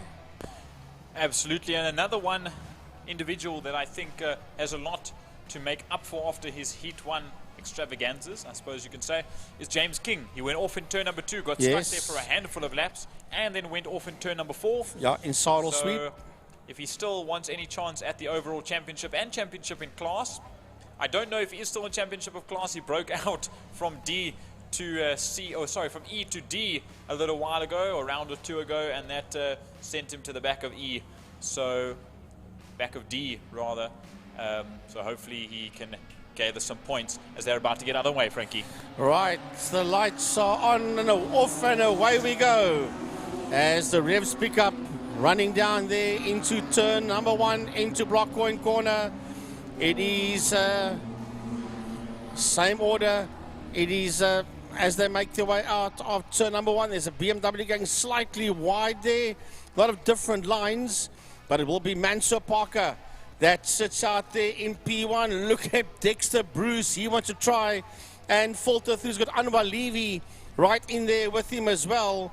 as they run through that cement dust or the drizzle, and you've got to find different lines to get some clear vision as to exactly what you're doing going into Castrol Corner. Absolutely, they had all the mist this morning to contend with in a bit of a difficult site to drive in. Now they've got thick dust that covers over the first and second corners of the circuit.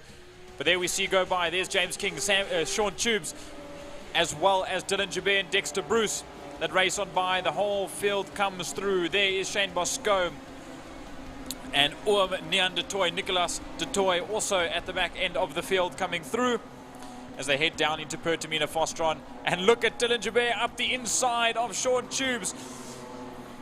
They are battling in class, the three of them, and they've got another classman just up ahead in James King. And James just needs to sit and gain those points. Yeah, and as the field, Dexter Bruce is also in that fight as well as they come around to complete the opening lap of 8. Heading down into turn number 1 into Blockpoint Corner. They just falter through. And it's Parker Ritter and it is James King gets sitting there in third. Then we've got Dexter Bruce, Dylan Hubert, Sean Tubes right there on his case. Then we've got Michaels, Levy, Bench and Swanepoel in that fight. He's the last one of that group because Chris Fursh is the next man through in that orange BMW as the field just worked their way through the Lundstem kink and into Damps. Elbows are definitely out, nose to tail for the likes of Levy, Page and Brady as they run on through. It is Arno Michaels that sits there in the front of Class E ahead of Levy, Bench, Swanepoel, Leyden, Page, Brady, Fursh, Manwaring and Sickle all in Class E as they run out of Sarl Sweep now and down the Killarney back straight. Once again, 6.5 laps to go until the leaders cross the line. It will be 6 to go. But look at this, there's Mia Bench in there, Ernest Page down the inside of Zach Leyden. Ernest Page said himself and Shane Bosco, both CRA or under the CRA team, they are just trying to take it easy because they have points to gain and they have championships to win. So very strategic from them as they all come into turn number 1. That was a sliding James King that was making his way through turn number 1 with Dexter Bruce right in there behind him. Here's Zach Leyden up on the inside of Anwar Levy. The two of them are side by side. Here's Jabir and Tubes going through. Then it's Mia Bench, Ernest Page in that fight. Zach Leyden, Tubes, Anwar Levy. They all in that fight there, working their way through. Sebastian Swanepoel is at the tail end of that lot. Then we've got Chris Fursh. He's going to lead that next group of cars with Manwaring and Sickle in that fight as well. So it's a hell of a fight here for Class E and F in this midfield battle. Absolutely, it's terribly dicey, but not in a bad way. And oh, look how they're going side by side. That is Ernest Page and Zach Leyden. That'll go side by side. Both two that know Rallycross very well, so Rallycross will definitely take into account if any of them goes off. These two, however, this is a story in class for the lead. They're fighting for the lead in Class D. James King, a very notable oval track racer. Dexter Bruce, a very notable Rallycross racer. So they are both fighting it out from previous disciplines, now on tarmac in their BMWs, contending for a race victory in class as Dexter Bruce goes up the inside of James King in a 2 block coin corner to take the lead in class. Yeah, here comes Dylan Hubert. And right behind him is Tubes coming through as well. That's Sean Tubes. Now have a look at this lot. That's Arno Michaels. It's Page that leads Michaels through. Zach Leyden, Anwar Levy in that fight. Then it's Swanepoel coming through as well. Mia Bench also involved in this lot. Not too far behind. Mia Bench is an orange BMW. Sorry, it's Swanepoel. Then it's Fursh in that orange BMW as this group of midfield runners. That's about from P7 to 14. That's working its way through Castrol Corner. That is a whole 7 or 8 cars that are holding it out. Page now getting ahead of Arno Michaels in that second spot.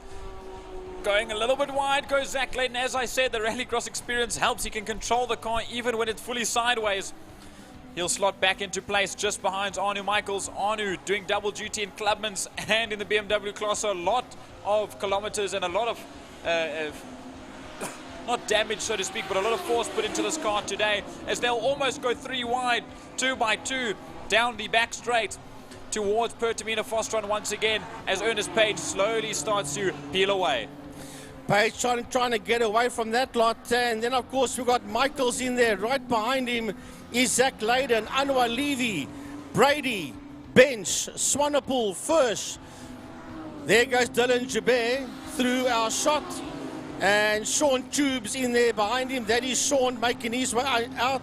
And then we've got Page that's breaking away from this group of 5 motor cars. That's Michaels, Layden, Levy, Brady, and Bench. Here comes Swanepoel. You just saw him come into shot, and directly behind him is an orange BMW P14 of Chris Firsch.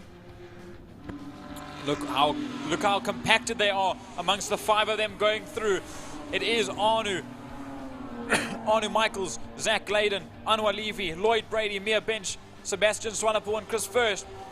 And then we see Bradley Sickle a little ways off as we jump back to the lead with 4 laps to go, coming up on 3 laps to go for the current leader, Mansour Parker, with 1.5 seconds behind is Marco Retta.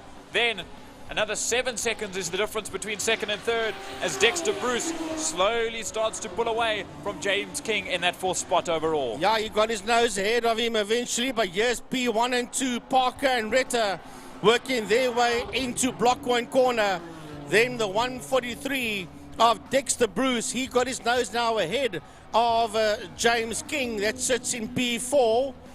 Then we'll have Dylan Joubert in P5. There comes Dylan, and Sean Tubes is in there behind him in a P6. And then we've got this dogfight for P7, led by Ernest Page, racing down towards block 1. Absolute dogfight as Ernest Page is still, and Lloyd Brady up the inside of Zach Layden and Arnu Michaels. Now what a move that was. He must have the hugest smile on his face, diving up 2 cars on the inside to take the lead in this group of cars. Ernest Page is the man to catch, but he's peeling away by quite a considerable margin. Zach Layden up the inside, but is left room by Lloyd Brady and Arnu Michaels. Michaels goes wide, however, and opens up the gap to Brady and to Zach Layden, and lets them pull away in the front 2 spots ahead of Lloyd Brady now. I'll tell you what, this is a heck of a fight. Well done here to Lloyd Brady. He leads this group of 5 cars out of Damstep.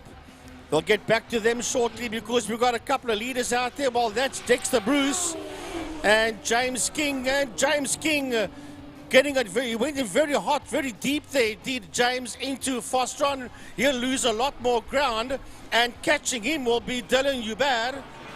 And he's slowing right down. He is slowing right down. That's going to be detrimental to any form of championship that he was involved in. Yep, he obviously just wasn't feeling so happy in that car, as we see Dylan Joubert makes his way by us. There's Sean Tubes. Here comes Ernest Page, currently leading out Class E, but he can make his way up closer into E-Class. So it's Brady, it's Layden, it's Michaels. Then, as the rest of the field comes through, it will be Levy, Bench, Swanepoel, Firsch, and Sickle that round out Class E, with Class F a whole battle of its own, with Mia Bench going up the inside of Anwar Levy on the E30. Yeah, she just decided to heck with this. I'm going to shove it up on this inside. A bit of a lock-up here by Ernest Page. It could also just be some of that drizzle out on the track. There goes Zach Layden through. Zach Layden coming through. He's got Michaels right there with him. As that's Bench and Levy just froze up there slightly, that camera. But man, the leaders are going to come around and start their last lap. 1 more lap to go for Mansour Parker, and 1 more lap to go for Marco Retta. 2.7 seconds between the 2 of them. 2 we haven't spoken much about there in that Silver Dream racer there. Hermanus Haysom in that brand new E46 of his, and just behind Marius Fourie in that one of the bright pink E36s, sharing the same, well, not same car, but a similar car. Just behind there you see of Yolinda Fourie in that 1 Series, also bright pink in their sponsored colors. But Mansour Parker has Marco Retta 2.7 seconds behind, and the gap seems to be closing. It could be a tight battle right at the very end. Well, they've got about a half a lap to go. They're halfway through Sector 2 now. Is Parker and Retta 2.7 seconds when they started this lap. Our two leaders making their way up the Tigerberg Straight into turn 4, saddle sweep. One line through saddle sweep. You rectify there, you're going to go visit the wall on the outside as your two front runners run down the Killarney Straight, slightly curved to the left as they work their way towards Pertamina Fostron for the final time. Jordan, bring them home. The power of this S54 turbo that sits inside Mansour Parker's BMW E46 is enough to drive him home and drive him away from the NA M52 2.8 litre naturally aspirated E36 of Marco Retta to the line. A win for Mansour Parker in Class B and overall, and a win for Marco Retta in Class C. Yolinda Faree and Marius Free, as well as Hermanus Haysom, will all come across the line. But here is Dexter Bruce coming to the line, Frankie. Yeah, Dexter Bruce, he's going to finish his race. And right behind Dexter is Dylan Hubert. Sean Tubes coming to the line as well. He'll finish P5 overall. Ernest Page is going to get away from Lloyd Brady. And after a DNF in race number 1, Zach Layden crosses the line. Anu Michaels, Mia Bench, and Anwar Levy are side by side. Here comes Chris Fish, and Sebastian Swanepoel and Chris Sickle finish their race as well.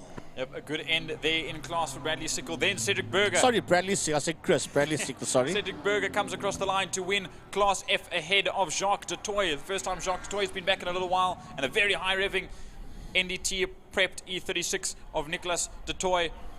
And then Shane Boscombe comes home as well in the CRA E36. CRA Investments E36 in 4th spot in class, 18th overall for the number 18.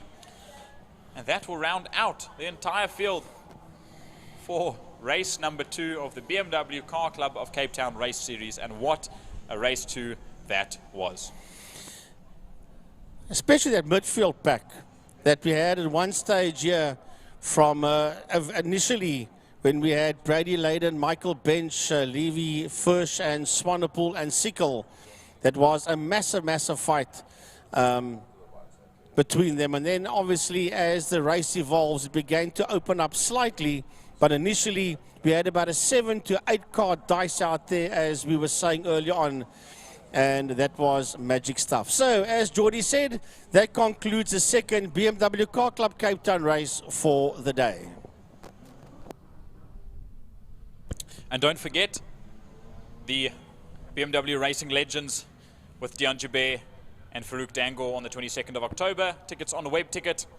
And as far as I've heard from a good friend of ours, Sudhir Matai, who will also be attending the event, Farouk Dango's E30 M3 touring car, one of the only left-hand drive E30 M3 touring cars, will be on show at BMW Century City, as well as Marco Retta's E36 M3 touring, the Motorplan colour scheme tribute to Dion Joubert's car from the South African Touring Car Series from the late 90s, will also be at that event. But yeah, BMW's only being more and more prominent in this series, and they're looking definitely to have 30 plus cars come the 2026 season that will start hopefully in February. You know, talking about the touring cars, oh, that was a different era, man. That was unreal, eh? When we had the Opels and the BMWs out there. The Mondeos was more in the Bankford touring car days. The Primeras as well, the BP Nissan Primeras, they were in the touring car days, the Bankford. But the Opel Vectras was more in the SAT car days. And the AA Fleet Care Super Touring car days, they were out there.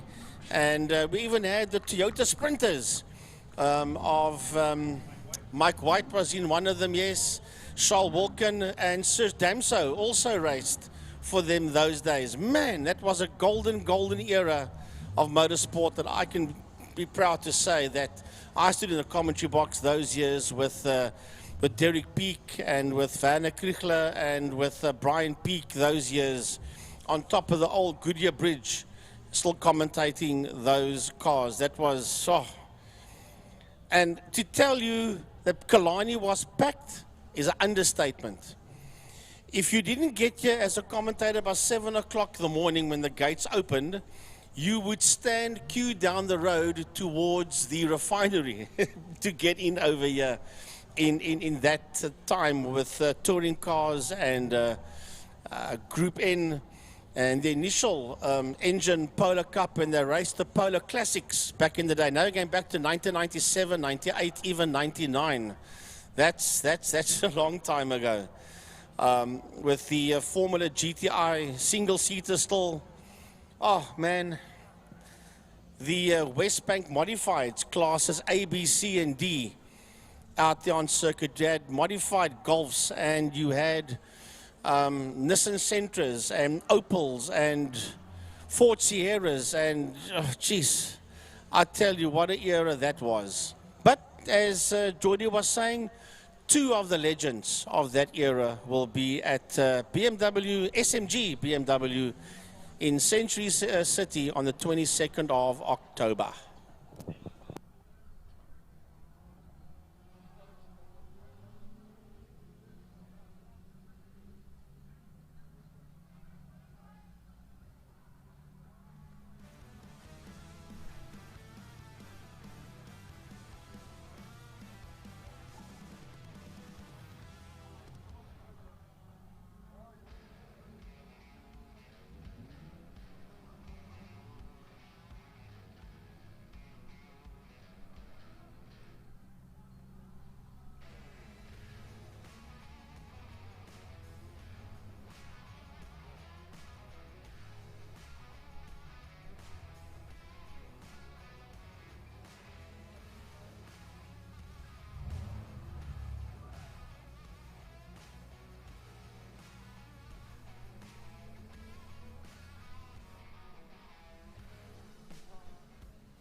Well, a current update for your top races from round 8 of the Killarney Power Series, and clean sweeping so far in terms of category. Not a single four-wheel competitor on the top 3. So maybe the final round of the season, round 9 of the Power Series, will hopefully see a four-wheeled competitor in the top 3. It's like these guys don't have a lot of friends and family in the car groups.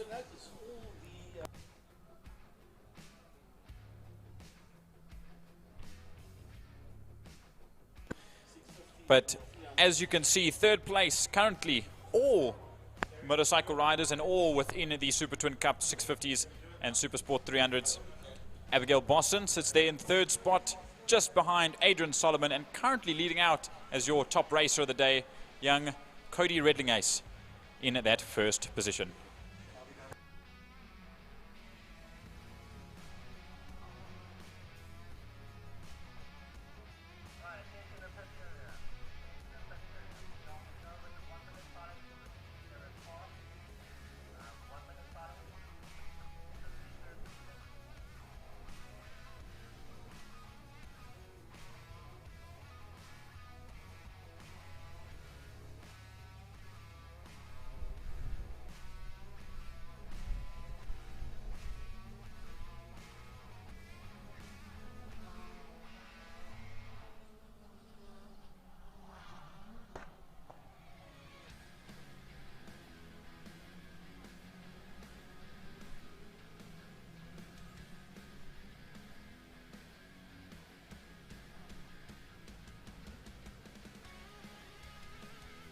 All right, so for the people around the circuit and the people at home, we've got 3 obituaries that has to be read out for 3 of our legends in motorsport.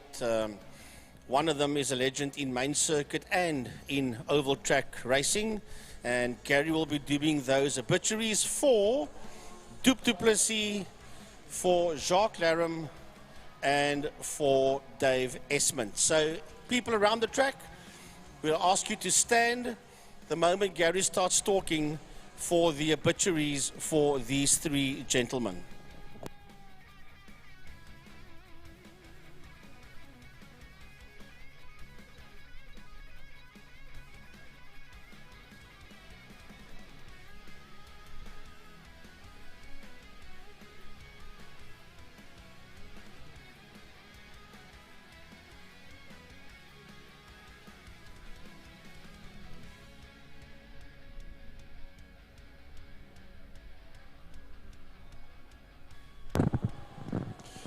Right, unfortunately we've got 3 obituaries that we have to do today, and yeah, some big names out there. Du Plessis, a mighty tree has fallen with the passing of KPL drivers founder member Du Plessis on 18th of August at his home in Springbok at the age of 88. A lifelong passion for motorsport made Dup a fierce competitor and absolutely fearless behind the wheel, often to the point of being reckless, according to his family. But that passion also brought him a South African Championship and honorary Western Province colours for motorsport in a racing career that began in the 1960s and lasted well into the 1980s, almost always Ford-powered and with his signature number 90 emblazoned on the door. It also made him an ideal candidate for when film crews required a car crash sequence, and he became known as an accomplished stunt driver. A strict family man with a heart of gold, Dup was a very private man away from the racetrack. On weekends when there was no racing, he would be at home working on the cars with his family, sharing the wealth of knowledge and experience gained from a lifetime of motorsport. We extend our sincere condolences to his wife, Marie, and the Du Plessis family on the passing of Dup. He'll be remembered with a smile wherever oval track races gather. Quite a legend, Du Plessis, from the 60s, 70s, 80s and 90s. Jacques Laram, another of our own that has fallen. The world has become a quieter, duller place without Jacques Laram. A gentle giant with a kind heart, a comedian, an artist, a motorcycle racer, and a great cook who went out of his way for his friends and family and shared his kindness with others. Jacques passed away suddenly from a suspected heart attack at his home in Thailand on Wednesday, the 17th of September. Close friend and teammate Chris Williams writes, and I quote, "Out of the lens of Jacques' eye, life was fun and full of jokes. He had a witty and sometimes wicked sense of humor and loved to share it with his mates."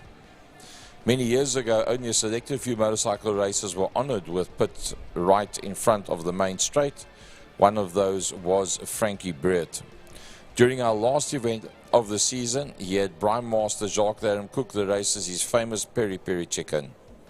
All the wives and even some of the guys asked Jacques for the recipe, but that one he kept close to the chest. Rest in peace, old friend, until we meet again. And that from Chris Williams. It's not often that one of the Killarney family is remembered more for his cooking skills than his exploits on the track.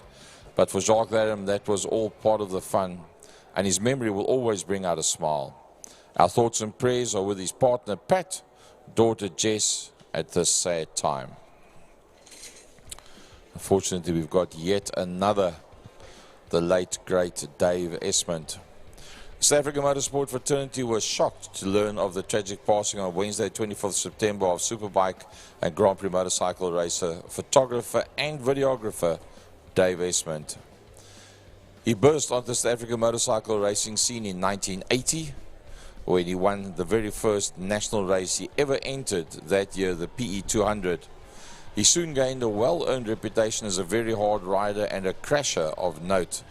But when he wasn't throwing his bike at the scenery, he was very, very fast, representing South Africa on a number of occasions. He retired from professional racing after 9 unforgettable years.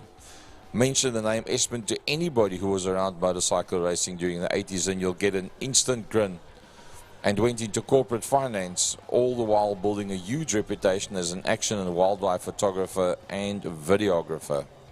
He will always be remembered for his utter fearlessness, his zest for life and his trademark grin. Our thoughts and prayers are with Naomi and the Esmond family His passing leaves a gap in South African motorcycle racing legend that will never be filled. Folks, we ask you to please rise, remove your headgear for a minute of silence in respect for 3 great people linked to the sport we love, motorsport.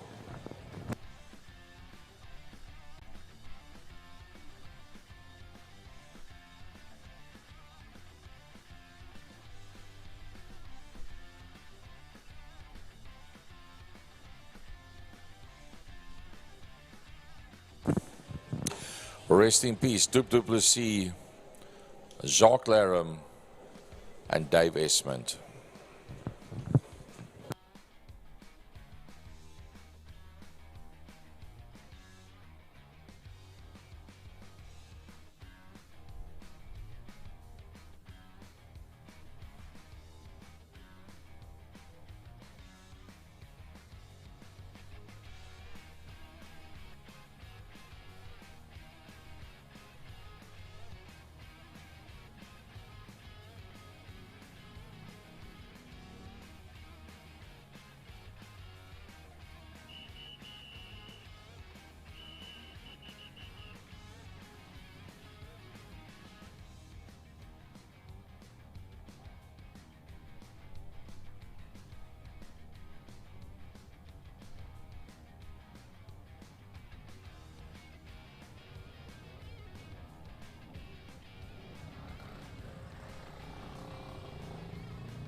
Race number 2 for the Backtech Super Twin Cup 650s and Super Sport 300s, and a lot to look out for.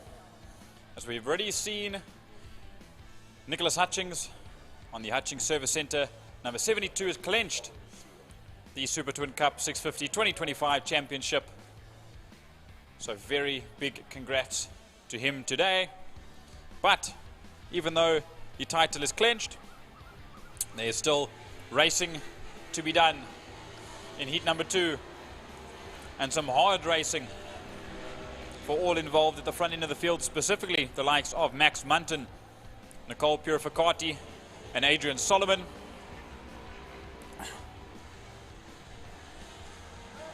And we also have the likes of Rob Craig, Abigail Bosson, Peter Hill, Alme Mostert, and Cody Redlingace, all in the Super Twin Cup 650s class.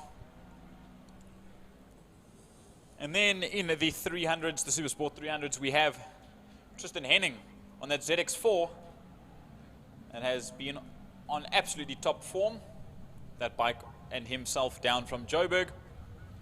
And then the likes of Raymond Alexander, James Late, who the two of them had a sensational battle in race number 1. Bradley Musto, who set his personal best today in a bit of a damp track this morning. As I'm just getting some information before I get back to Bradley Musto's personal best in misty conditions this morning. So hopefully a little bit more heat, and even though there's a bit more wind, hopefully the conditions are better for even greater personal best. But I'm getting some information from Francois Butler that Raymond Alexander has provisionally wrapped up the 2025 Super Sport 300s Championship after years of trying. 20 years of trying, and he's done it. Nicholas Hutchings will start from the back of the grid. Jordan Seymour is also in there. The lights are on, the revs are up. Well, now we wait. The paddle board will be moved. Now the lights come on. The lights are out and away they go. Down the straight towards turn number 1, Blockwayn. Into the first and only left-hander around the circuit. They dive, and it's 3 wide into the corner. Max Munton will get the whole shot, but Adrian Solomon defies that and goes around his outside to take the lead as they exit Block Coin corner. Well, the question is, can Adrian Solomon hold on to that as they work their way up now towards Castrol corner? And I can tell you something, Max Munton will have other ideas as they go in there. And we're seeing with there, Nicole Perificati's in there. She's also wanting to stamp down her authority. The girl all the way down from the northern regions, coming to show what she's got. She's on the Suzuki, and I love the spray job on that bike, looking like the new Suzukis. As they make their way now out of Dams now, up the Tigerberg straight away, up towards Sorrel for them. Have a sweep, all much line astern, jostling for positions. Have a look at the front end there.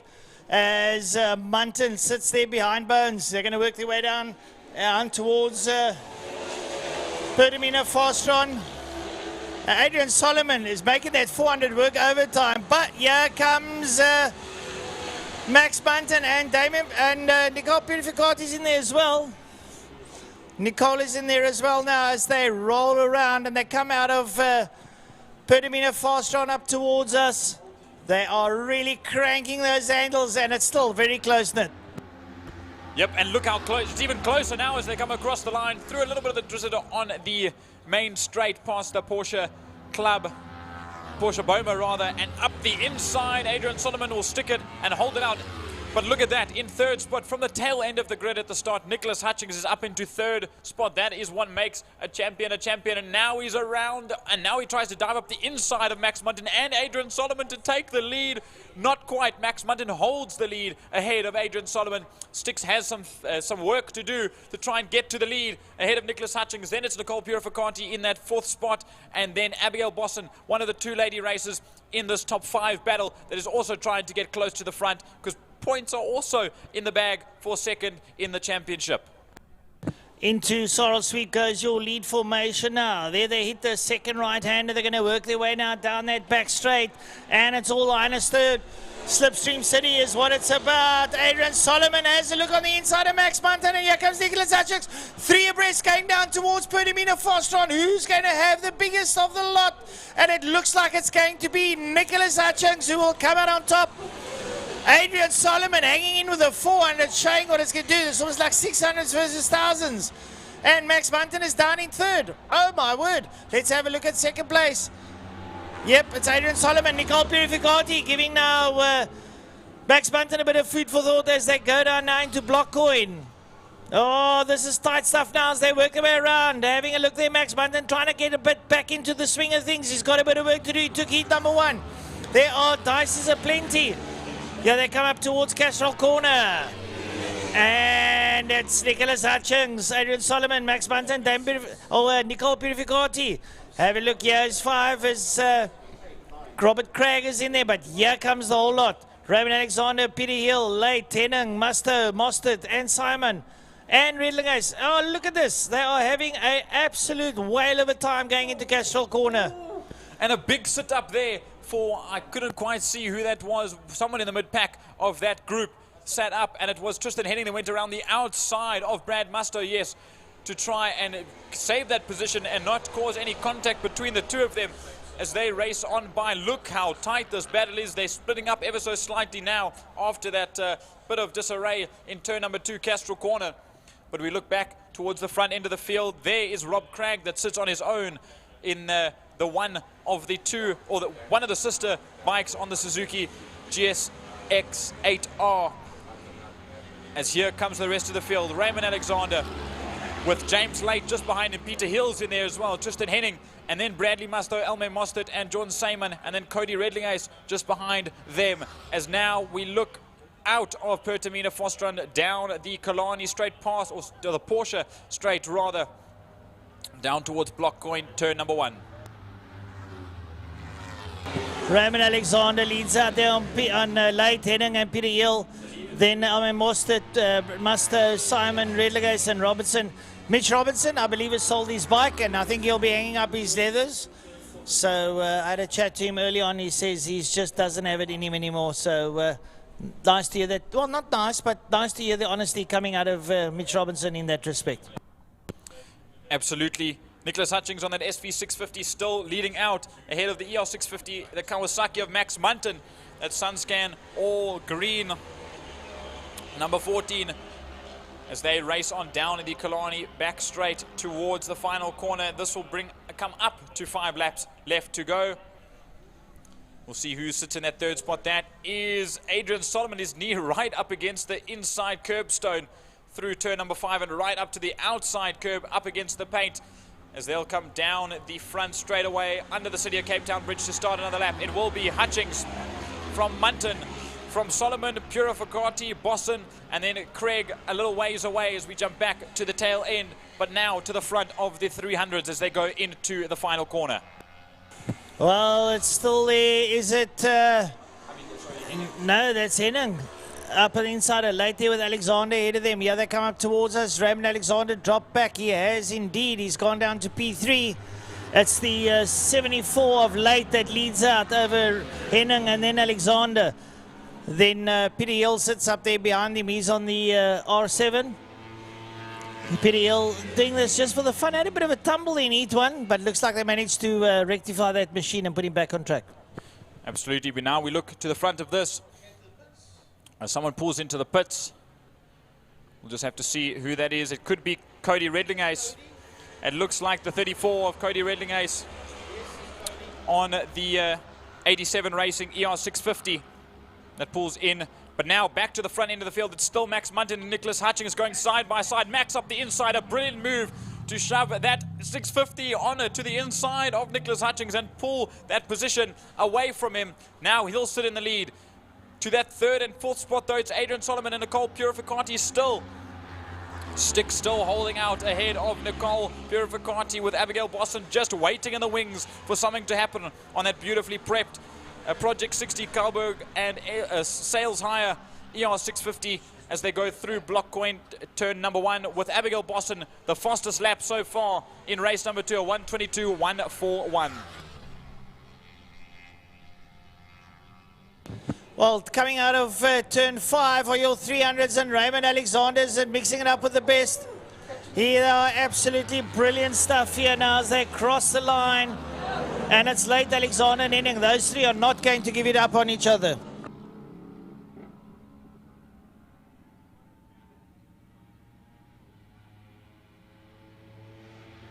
All right, here we go. Just take it over here from Jordy quickly as we running out of laps for this one. Right, so coming out there now out of Castrol Corner, some of the back riders there having a lot of bit of fun now. Work their way down into Dam Stip. Close start there. It's, looks like Alexander's in there. It's Raymond Alexander, Leighton Henning that are still having that right roll scrap in the 300 class. Yep, and watch them go through Dam's Dip now, down the Tigerberg straight towards Sarnell Sweep. The 3 of them out front, still fighting it out.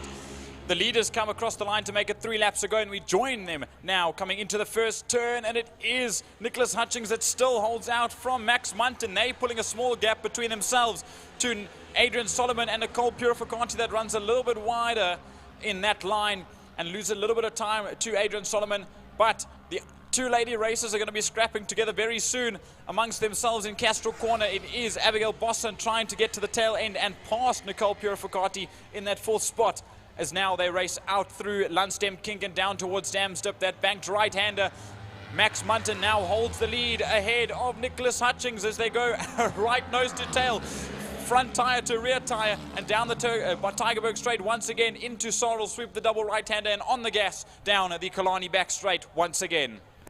Right, so they work their way down there now at Slipstream City. Nicholas Hutchings now alongside Max Munton. Well, they're making their way down towards Pertamina Fostron.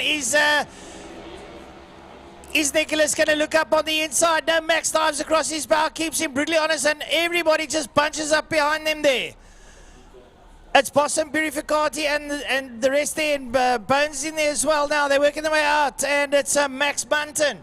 Munton holding off. He knows that he's being slipped there by Nicholas. And Nicholas and Nicole Purificati's in there.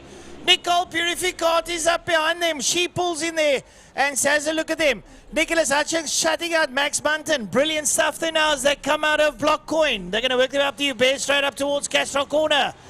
And it's Nicholas Hutchings has got the upper hand there, but Max is close. Nicole Purificati, Abigail Boston is up there as well. Oh, this is brilliant stuff. And together there with Adrian Solomon. So it's a brilliant five-way battle up front. Absolutely, it's not coming to a stop with a lap and a half left to go at the front end of the field as they go down into Dam's Dip, the lowest point of the circuit, and up the Golden Highway that will happen a little bit later on as the sun goes down. Well, it's heading into summer, so the sun might not go down as early as it was. Through the double apex right-hander once again, leaning hard over to the right and down the Killarney straight once again towards Pertamina Fostron. Nicholas Hutchings opening that gap, but I see the battle between 4th and 5th is also closing slightly between Abigail Boston and Adrian Solomon. I believe those are the two that sit in that position, with Nicole Purificati in that 4th spot. And just like that, Adrian Solomon is shoved out by Abigail Boston, who dives up the inside and sends him packing ever so slightly and drops him a good space behind. In motocross, we call that a shutout. That's what happened. He got shut out and he had to take the outside line. The man, the lady dived up inside him and said to him, this is mine. But have a look at that battle up front there. Oh, I tell you what, Nicholas Hutchings and Max Munton, our gloves are off long ago. The blood's flowing. They're coming up towards Castrol Corner. Looking up on the inside is Max Munton. But Nicholas, it's ridiculously late on the brakes. Just chucks it in there and brings it around. And Nicole Purificati and Abigail Boston, the two ladies, are having a bit of a tete-a-tete. They definitely are as they're on the final lap. 3 more corners to go as Abby tries to make a move on her female counterpart in the like of Nicole Purificati as they go down towards Sorrel Sweep for the final time. There's still more action going on, and we'll jump to the 300s when they come to the end of their race, as we'll jump to them now just before the 650s get to the final corner. There's Tristan Henning and Raymond Alexander and James Late are still battling it out. Raymond goes a little bit wide as we'll jump back to turn number 5 just before we bring them to line, Francois. Yeah, no, they're all diving down there now into Pertamina Fostron. It's Nicholas Hutchings leading out of Max Munton, Nicole Purificati, Abigail Boston. Adrian Solomon has fallen by the wayside there. He's about a 1.5 seconds back on them. Yeah, they come up towards the line. Is it going to be the checkered flag? Yeah, indeed it is. Nicholas Hutchings takes it there from Max Munton. Behind him is in 3rd place Nicole Purificati. It's going to be Abigail Boston and Adrian Solomon.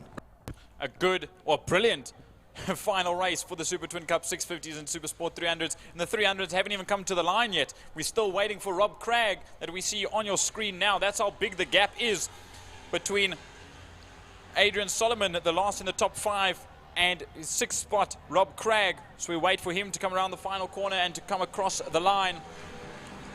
Then here we'll catch up with the leader. That's Tristan Henning, as here is Rob Craig on that Suzuki GSX 8R coming to the line now. We'll watch him cross the line there. Rob Craig brings it home in 6th spot on the 46. Now we'll wait. Tristan Henning brings it home on the 174, the young man from Johannesburg. And across the line, it will be James Late that beats out Raymond Alexander to the checkered. Then Peter Hill will bring Alme Mostert to the line, and Bradley Musto will come home in 12th and 4th in class. Well, I've got to admit, the Super Twin Cup and the 300s Power Sport Club, brilliant racing. Eh? How's that top 5, man? Eh? They were shuffling positions all over the show like a deck of cards. And a great result there. I don't know who'll get the first for the day, because you got Nicholas and Max Munton. I suppose they'll come down to times. It'll be a nail-biter. But we'll hear prize giving. Absolutely, as Jordan Seyman comes across the line as the final finisher for their final race in Super Twin Cup 650s and Super Sport 300s. And unfortunately, a no finish for Cody Redling Ace.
Race number 2 for the BJO Trustees Formula Libra, and what a race 1 it was. You and I both decided that that was our absolute race of the day, and there was still a second race to be had. So hopefully it performs to the same level that race 1 did, and I can only hope that it will. Well, I'll tell you what, at that stage it was the race of the day, and as far as I'm concerned, it still is, but the racing in general today has been out of the draw in each and every single class. It's been magnificent, and once again, when last have we seen 4 Class S cars go at it? Byron Mitchell, Storm Lanfear, DJ Boyson, and Cohen Bam. Wow, that's going to be another epic race. Mitchell won race 1, but he had to start from 3rd on the grid. So he will start in P1 for this one. The Storm Lanfear on his outside, DJ Boyson and Cohen Bam. But Storm didn't finish race number 1. Yeah, but he will, well, according to our leaderboard here, or our timekeeping device. I do see him out on the circuit, but I'm curious to know what happened in race number 1 to have him pull off the yes, circuit. he didn't. Let's have a look. He may then have to start in 4th position. In other words, at the back of Class S. But we'll have a look-see when they come around and take their positions up on grid proper. And then to me, even more exciting to watch is the Class V battle. Always. We saw between Richard Carr, Kelly Fletcher, Josh Smith, and the last man on the grid, and surprising but awesome to see him up there, Yidr Geysamen, fighting for the top 3 as he comes to the line now. I heard from Jason Smith, Josh's dad, that they had a little bit of brake issues in that first race, and that's what caught him out a couple of times and lost him a little bit of ground to the front too.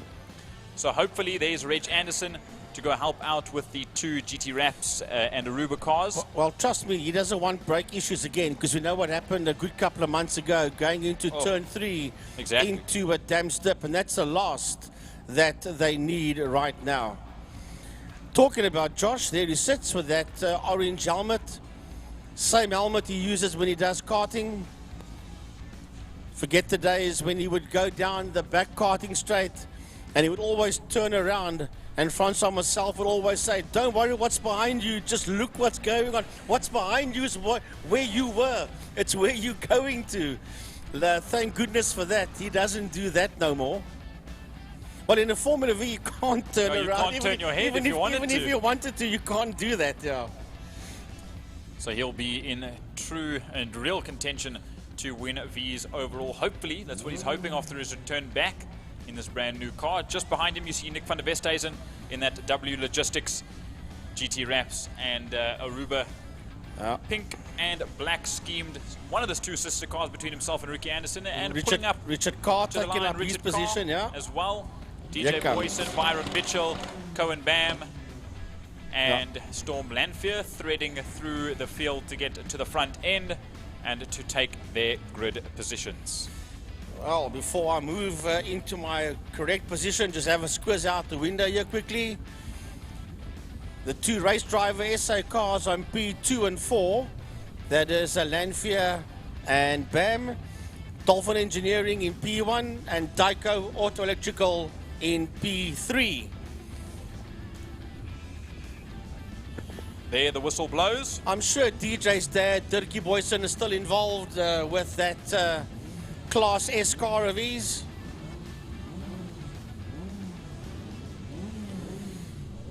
So we are about to go racing shortly. There, I hear the revs climbing, and the lights are on, and they're off right away. We didn't even get a chance to think, Frankie. And they're away, and look how close the top 3 are already. Hayden Elwood has already pushed past Cohen Bam to get into that third spot, and around the outside goes Storm Lanfear to take the lead straight out the gate, ahead of Byron Mitchell and DJ Boyson. That's your top 3, blue, white, and red in formation as they go into Castro Corner. And not a good start there by Cohen Bam, because he got stuck there for a brief moment behind the likes of Hayden Elwood. He's got past Elwood now. He's gone back into P4 in Class S. He'll clear that Formula Ford quickly, but now he's going to try and catch the likes of Mitchell Lanfear and Boyson. And a terrible start for Damien White. Unfortunately, that dropped him back amongst the Formula Vs, which means he has to try and claw himself back to try and get to Hayden Elwood if he wants any chance in winning the Class C, or in C class for the day. As we see them rocket by, there's Hayden Elwood in that 7-Up liveried 92 Swift. There is Damien White, and all the V's come through, with Kelly Fletcher currently leading out ahead of Richard Carr. Well, I'll tell you what, there we just see that yellow and black Formula GTI single-seater of Damien White. He is where he does not want to be. He's got those 3 Formula V cars ahead of him, and he's got to try and clear this not as quick as possible. Here comes Hayden Elwood across the line. He's going to just thread the needle through there and try and clear those cars. A change for the lead in the Class S going into turn number 2, through turn number 2 now, as we watch the rest of the V's, and still Damien White can't get past Udrich Haysamen, with Josh Smith sitting in that 4th spot in class, but behind Damien White, and he's losing a lot of time to the top 3. As we watch them come in, it's Kelly Fletcher from Richard Carr from Udrich Haysamen, then Damien White splits the middle, Josh Smith, then it's Ricky Anderson, Luan van Heerden, Nick van der Westhuizen, Cyril Somerville, Ben Jack Phillips and Donovan Ramsey that round out the field. This is a lovely dice to watch as they make their way into Damstip, led out there by Kelly Fletcher, Richard Carr, Udrich Haysamen. Then it's Damien White coming through there, followed by Udrich Haysamen. So, and then we go back to the front runners. That is a Storm Lanfear's car that we're riding with. He sits in P1, does Storm Lanfear. But it's changed around because here comes Mitchell across the line, then Lanfear, then Boyson. That is in that 3rd spot, and a big gap before we see Cohen Bam come towards us.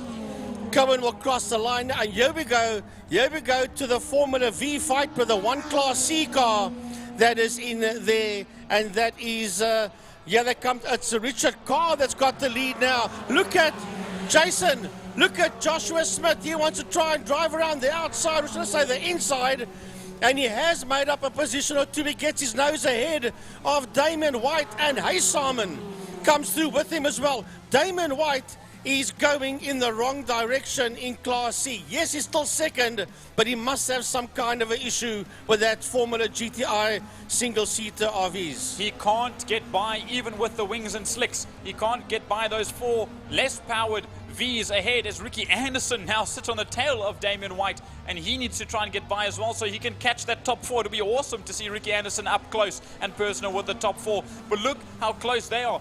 For all we know, Damien is just watching the show because he knows he can't catch up to Hayden Elwood. As now they go down the Tygerberg Straight and into Sorrel Sweep as we catch the leader with 7 laps left to go. Byron Mitchell on the Dolphin Engineering number 21 is leading out from Storm Lanfear in the Race Driver SA number 27, and then the Dyko Burner Factory number 20 of DJ Boyson sits there in 3rd spot. And back to this absolute dogfight that's going on. Oh, look who's leading. It is Joshua Smith that's got his nose up front. Carr is there in that 2nd position. Wow, in this group. Then as they come down towards us, Kelly Fletcher is moving to the inside. Then it's Udrich Haysamen. Then it's Damien White. And then it's Ricky Anderson that's joining that fight as well as they work their way down to block corner, and Carr goes into the lead. Richard Carr takes that lead away there in the Formula V's from Josh Smith. There's definitely not something happy with Damien White's car. That Track and Racing number 29, that GTI Swift, he just can't seem to get by any of them. Oh, sorry, GTI Ray rather, not the Swift, GTI Ray. He can't seem to get by those guys, and now it's losing him a bunch of time, and it's also messing up the V class, as now it's still Richard Carr that jumps back ahead of Kelly Fletcher and Josh Smith that dropped down. Either Haysamen just watching and waiting for something to happen where he can gain a couple of positions. Yeah, and White must be careful because Ricky Anderson in that 96 car is right there on his heels as well. What a race. This is like bike racing on 4 wheels, these guys, as they make their way down the Killarney Straight towards Bertamina Fostron. Different lines. White is trying to come back. He's got his nose ahead of Haysamen, and he's trying to fight back again. Slowly making waves. Damien White just needs to get by these guys, and he's struggling to. Now, Josh Smith sits in that third spot. Damien White will try and go around the outside up against the wall. Maybe use the wall as a bit of slipstream, and he'll get past Josh Smith and Richard Carr. Now he just needs to get by Kelly Fletcher, and he'll do just that. Finally, he'll get by all of the V's, and this will leave them all to fight and fend for themselves. Kelly Fletcher, rather, leads out from Richard Carr, and then Josh Smith, as well as Diederik Haysalmen, and also Ricky Anderson in the background, with Nick van der Westhuizen and Leeuwen van Heerden in the further background now, also fighting it out. Well, I don't know what was going on with Damien White early on, but all of a sudden, I don't think there was anything wrong with that car. I think he just decided to watch that fight for a while, as you were saying, and with 4.5 laps left to go, he decides, never mind these 4, 5 Formula Vs, I am second in class to Elwood, and I'm just going to go and see if I can't pull him back again. So there they go, down the back straight. There goes Damien White. Look at this, Kelly Fletcher, Richard Carr, right on her case, or their case, or should I say on the case of Carr, is Josh Smith as they run down towards turn 5, fast run, followed by Diederik Haysalmen. Side by side they go. Diederik Haysalmen's dropped back by a considerable amount. Something must have gone wrong, and it's left him in the dust. But he might have Ricky Anderson on his case soon, as they all come into picture. Look at this train. It's Kelly Fletcher from Richard Carr, from Josh Smith. They're all going to fight it out. Josh had some brake issues early on in race number 1. As look behind, you can see the leader, Byron Mitchell, looking for prey, lapped prey, if you will. And he will soon lap some of the cars there. He's lapped Leeuwen van Heerden, Nick van der Westhuizen, and he will soon lap Ricky Anderson and the rest of the V's. Well, I think I might have just seen Guy Lanphier, sorry, that's his dad, Storm Lanphier, in that fight as well. Well, he's 9 seconds behind Mitchell. That's now clearing and carving a path through the leading Formula V group. Right, there is Storm. He's picking up the combination of Van der Westhuizen and Van Heerden. Now look at this. Here's the top 3 in the V's once again with that fierce Byron Mitchell just trying to get by the traffic. He's got these to contend with. He might need to slow down and let them just watch them as they'll go 3 wide. Byron Mitchell's got nowhere to go in their Reynard, as he'll just wait and watch. Storm Lanfield's way too far behind anyway for any slowing down to cause any issues. But now around the outside of Josh Smith he'll go. He doesn't want to interfere with their race too much, as Richard Carr holds the inside to Kelly Fletcher, and down to the Porsche front straight they go. Well, he's cleared them now, and he will get away from them. And here they go, down into turn number 1. Well, he's eventually got past them without destroying their fight. It is Fletcher that sits out there in P1 in this class. Carr second, Smith is there in third. And Haysalmen is in 4th, but as you said early on, he's 2.2 seconds behind Smith, so he's losing tons of ground, is Diederik Haysalmen. But look, right there is Storm Lanphier, so he's not that far behind, 5.5 seconds around about. But now he needs his turn to get past the traffic, as he'll come racing up behind Josh Smith. He dives up the inside. It's going to be a little bit sketchy. Don't turn in any of the V's, and they won't. They'll hold their position. They go a little bit wide. Storm Lanfield pulled to the inside of the circuit, down the Tygerberg straight, and race right by them without interfering. The front 3 is now still out of turn 4. Sorrel sweep they go. It is still Kelly Fletcher from Richard Carr that goes around the outside, and then Josh Smith that is racing up behind the 2 of them. Got a car going very slow. Oh, that's Elwood. That's Hayden Elwood. He was the lead of Class C, slowing right down, heading into Pertamina fast run. This could mean good things for Damien White after a difficult time getting stuck behind the Formula V's. We'll see if he pulls into the pits in a moment. As yes, he does pull into the pits, the Joubert pit side. Hayden Elwood will be out of this race, which will leave Damien White, the sole Class C and the last GTI out on circuit. As we look back to the V's, it's still Fletcher from Carr, from Smith, then Haysalmen, and then Ricky Anderson a little ways behind. The thing is, these 3 are now being picked up by DJ Boyson. So Boyson, that sits in P3, is picking up 1st, 2nd, and 3rd in the Formula V category. We'll keep an eye on them as they make their way towards Damsdip. That's going to be a lovely one. We'll pick up that one shortly when they make their way out of a saddle sweep. First, second, and third in the Vs, with third place overall right in there behind them. You'll see them come into view now as they work their way through saddle sweep, the double right-hander. And there they'll come into frame and racing on by. Look at the gap that Kelly Fletcher's somehow managed between herself, Josh Smith, and Richard Carr. The gap opened up majorly to the two of them behind. But now Josh Smith moves up into that second spot. Richard Carr dives up the inside.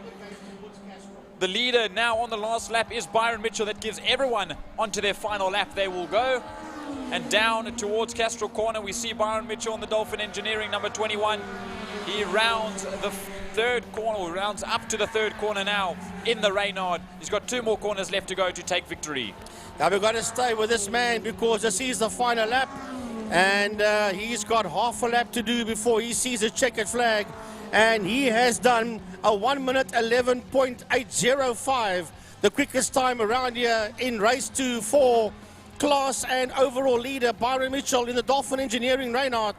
Number 21 sitting out there, not in P21 but in P1 as he makes his way out of Pertamina Fostron for the final time today. Jordan, bring him to the line. Maybe it was meant to be. He did a 1 minute 11.111 in race number 1. And that was a sign that he'll take victory in race number 2. Does Byron Mitchell in the Dolphin Engineering VW Reynard. Just behind, coming to the line, not that far off, is Storm Lanfear in the 27, the race driver SA Reynard, and a brilliant performance for them as well after their difficult race number 1.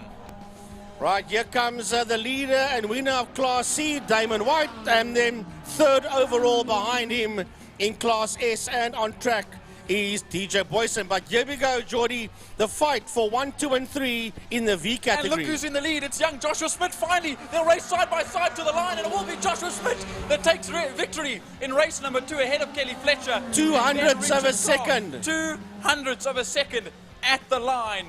As then Cohen Bam comes across the line as well, and Ricky Anderson will bring it home neatly in that 5th spot in class. But another race to the line between Nick van der Westhuizen and Leon van Heerden, and at the line it will be Leon van Heerden by 4,000ths of a second.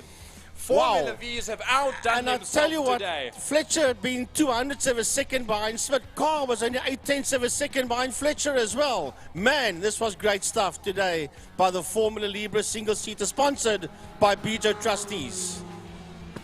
There we see a couple more finishers. There's Ben Jack Phillips coming across the line, Solo Somerville and Donovan Ramsey, all within a good gap of the 3 of them to the line. And that rounds out BJ Trustees Formula Libra for the day. And oh my goodness, race 1 was spectacular. Race 2 summed it up over again. My class of the day. I've got to say it. And I don't know how many years ago I've actually said that. And it's a pity that our good old commentating friend that has left us, Byron Height, isn't here today, because he would have been jumping up and down through windows, around windows, back in again, because we all know that he was a Formula Libra fanatic. Well, brilliant stuff there by these guys. We move on now to the API Property Group Volkswagen GTI Challenge Race 2.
Welcome to Lime Property Management, where the efficient management of your community scheme is at the heart of everything we do.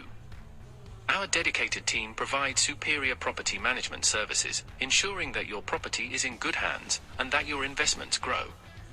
With Lime Property Management, experience vibrant solutions, transparent communication, and a squeeze of innovation in every interaction. Call us today or visit lime.capetown and let's cultivate your community scheme's future together. Lime Property Management, leading, innovative, motivated, energetic. Now, big thanks to Clint Ridden of Lime Property Management for our season sponsor, but not just only him. A big thanks to the Porsche Club. They sponsor the main straight. To Blockcoin for turn number 1. To Pertamina Fostron for turn 5. To Castrol for turn 2 for the spinning pitch and for the tower as well, of which we are on top of in the commentary box. A big thanks to one and all. A big thank you to the City of Cape Town for the bridge, and to the WPMC's media partner Smile FM, playing more 80s than anyone else in Cape Town. We say a big thanks to everybody at Smile 90.4 FM.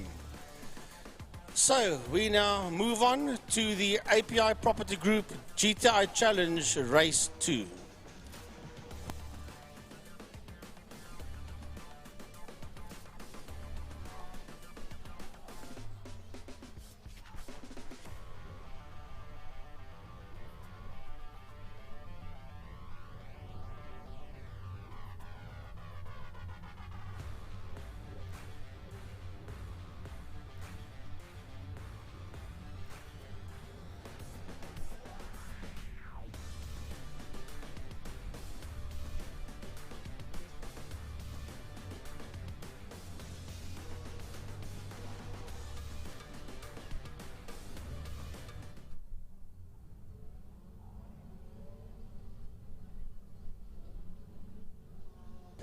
Right, folks, here we go as the cars filter out onto the circuit. Well, you know what, a Class C was the original Brat Pack. Then it migrated to Class A. But guess what? It's gone back to Class C again, where it initially was in the early 2000s, 2007, 2008, and a little bit after that, when we had the likes of people like George Thompson racing there, Paul Fox, Paul Winter, Tertius van Tonder, Paul Simon, yes, raced in that class as well. Aldrin van, I'm not sure if he raced in Class C. Patrick Walton raced in Class C, but that is, Patrick is back again, but that was then. There's lots of other names that I didn't mention from then, because there were so many you can't remember them all. But yeah, that was then, and it's moving back as my opinion only, back to Class C. My opinion, Class B, just as classic yeah, well, look, it's as all, the Class Cs. The Class Cs, I don't know, I've just always had a soft spot for the guys in Class C. You got some good names there, like Devon Dreyer, Mark Fontini, Adriano Ferrari. Well, you got good names all over. To try and single anybody out would be completely incorrect. Let's say Class C is rough. Let's say Class B is tough.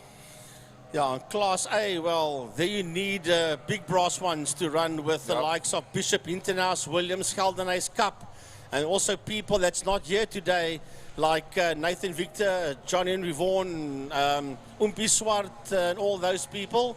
But we've got 5 of them out in Class A for this event. Yeah, notable omission, you just said there, Nathan Victor. And Nathan Victor is normally very, very prominent and the biggest competition for the likes of Geldenhuys up front. Williams has had a pretty good session, coming through second in race number 1 of API Property Group GTI Challenge, race number 1. So right now it's going to be Tate Bishop that's going to be right up front with the Internaus.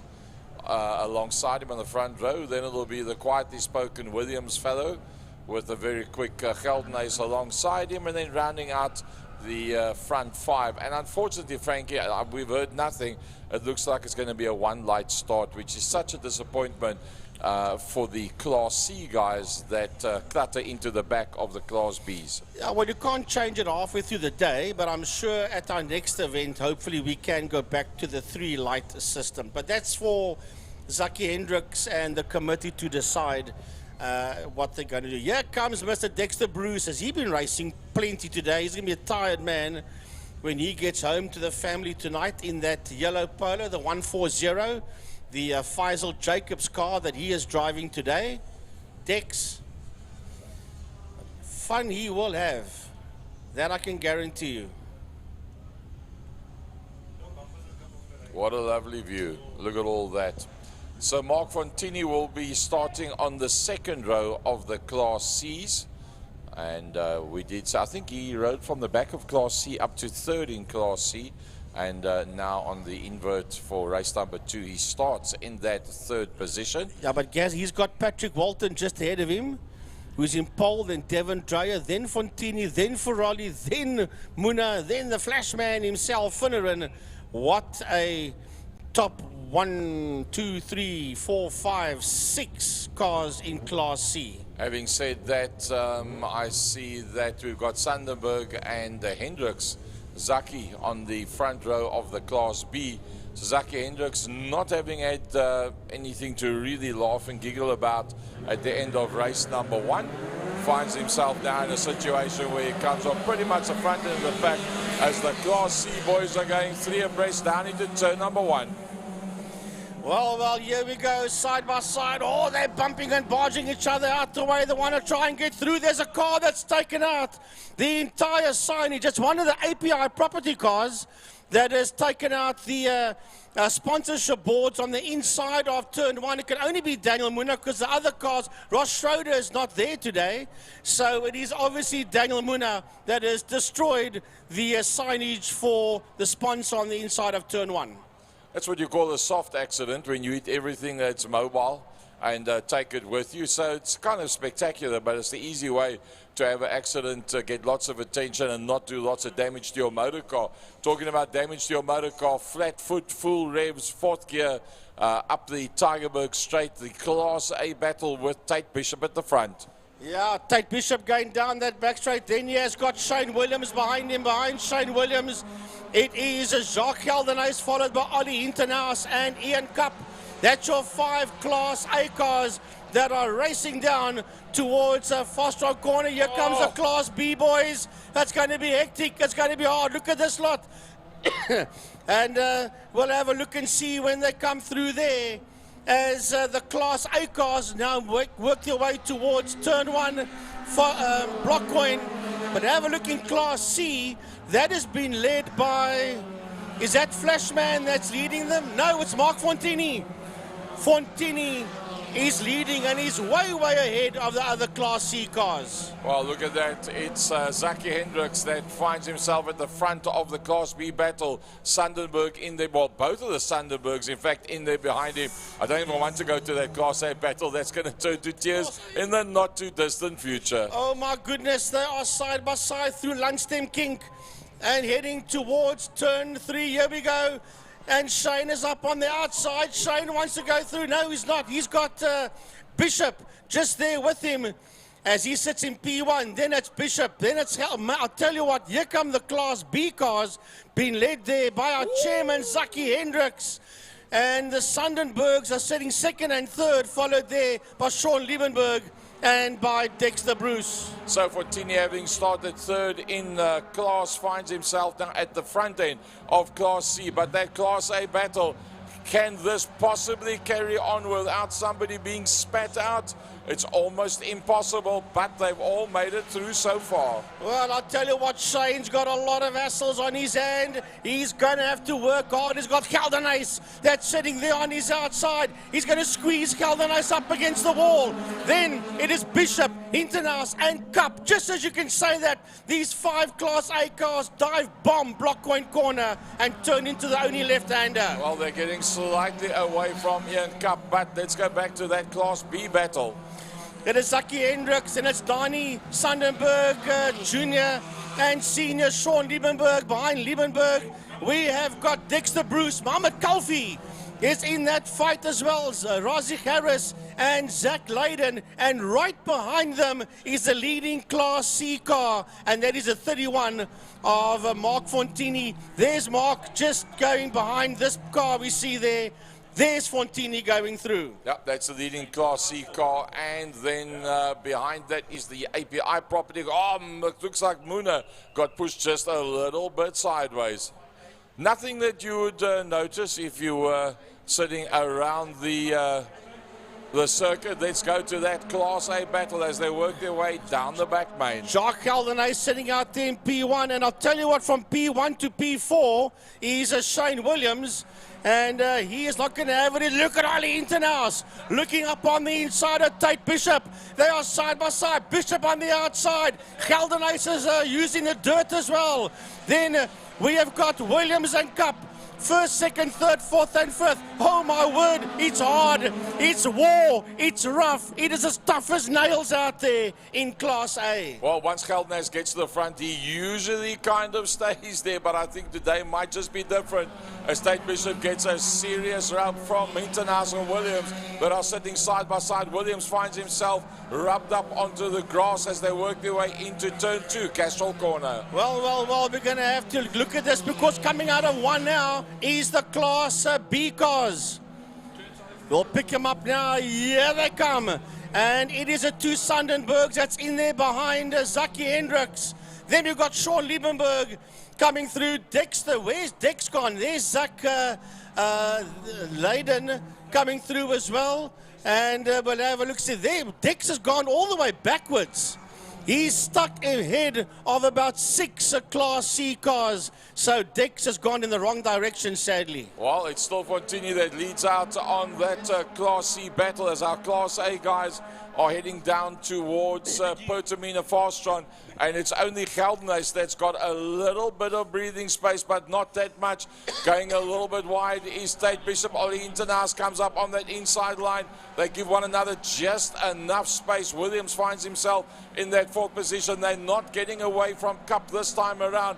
Geldenhuys starting to stretch them just a little.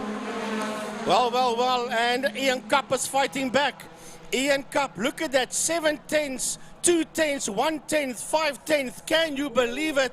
And Ali Internaus is sideways, but somehow he holds on as the Class B cars work their way into turn number 1. Blockcoin and still Zaki Hendricks holds. The Sundenbergs are second and the Sundenbergs are third. That's Donnie Senior and Donnie Junior. Then it is Liebenberg, Leyden, Harris and Kalfi. They are all there. And the first car you saw coming out of Blockcoin, that is your Class C leader. That is Fontini, but he's got Ferrari and Busi right on his case as well. Well, let's see if Fontini can hold on to that. But look at this, they pretty much starting to stretch out the Class C just a little. But let's go to that Class A battle as they work their way down the back main. The only man that's managed to break away from that place, that whole battle, is Geldenhuys. Body parts that's busy flying there as they work their way down into the brake markers. Frankie, how much longer can they carry on before somebody gets spat out? Well, like no, that. oh my Exactly word, like that. one more. Here they go, 3 more laps to go when they cross the line. And look at, other than Geldenhuys, that has now pulled the pin because he's 1.5 seconds ahead of Williams, Internaus and Cup. And there's nothing between them and that Tate Bishop as well. And there's contact between Bishop and Oli Internaus. Bishop survived, Internaus is gone.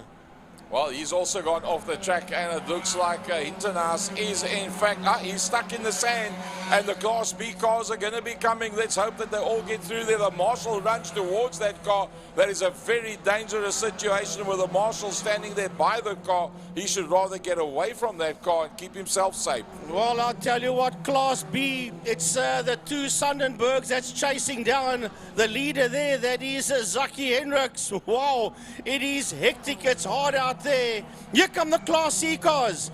It's Daniel Muna that sits there just behind the leader of that class, that is Fontini. Then we've got Volskink, that's a last class B car, and right there with him is Flashman Finneran, and just ahead of him is Adriano Ferrari. It doesn't get much tighter than that. Diving to one side, diving to the other side as they come through, and up the straight towards the Saul van der Merwe corner, but we've got to go back to that Class A battle.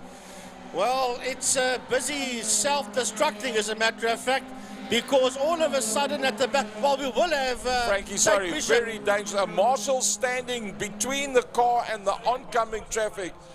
It's very, very dangerous. Well, we just missed all of that now because the marshals are busy attending to Ollie Internas's car, which means that Bishop will be P4 on the last car in Class A because of the demise of the Ollie Internas car.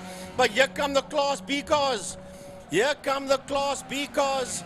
As Hendrik Sandenberg, Leiden is in there as well. Then it is Liebenberg, Harris, Kulfi, and Volskink. We're going to go back to this Class C fight. It is a massive, massive fight. That looks like Daniel Muna. That is coming through there, although I don't see him on my leaderboard here. Is that not Boosie that's ahead of Fontini? Yes, Boosie is ahead of Fontini. You're quite right. So then he must be in one of the API property cars, Correct. Boosie. Yes. So that means Boosie sits ahead of Fontini, Ferrari, and Finneran. Well, I tell you what, they spread out right around the circuit now. 2 more laps to go. There's been lots and lots of action. Surprisingly, no major damage being done anywhere. A lot of rubs and bumps and scrapes, but everybody's managing to get through and pick up maximum points as they can, as our leaders are on their way down towards turn number 1. Well, this is the last lap. The checkered flag will be coming out. Where are our guys? The Class A cars.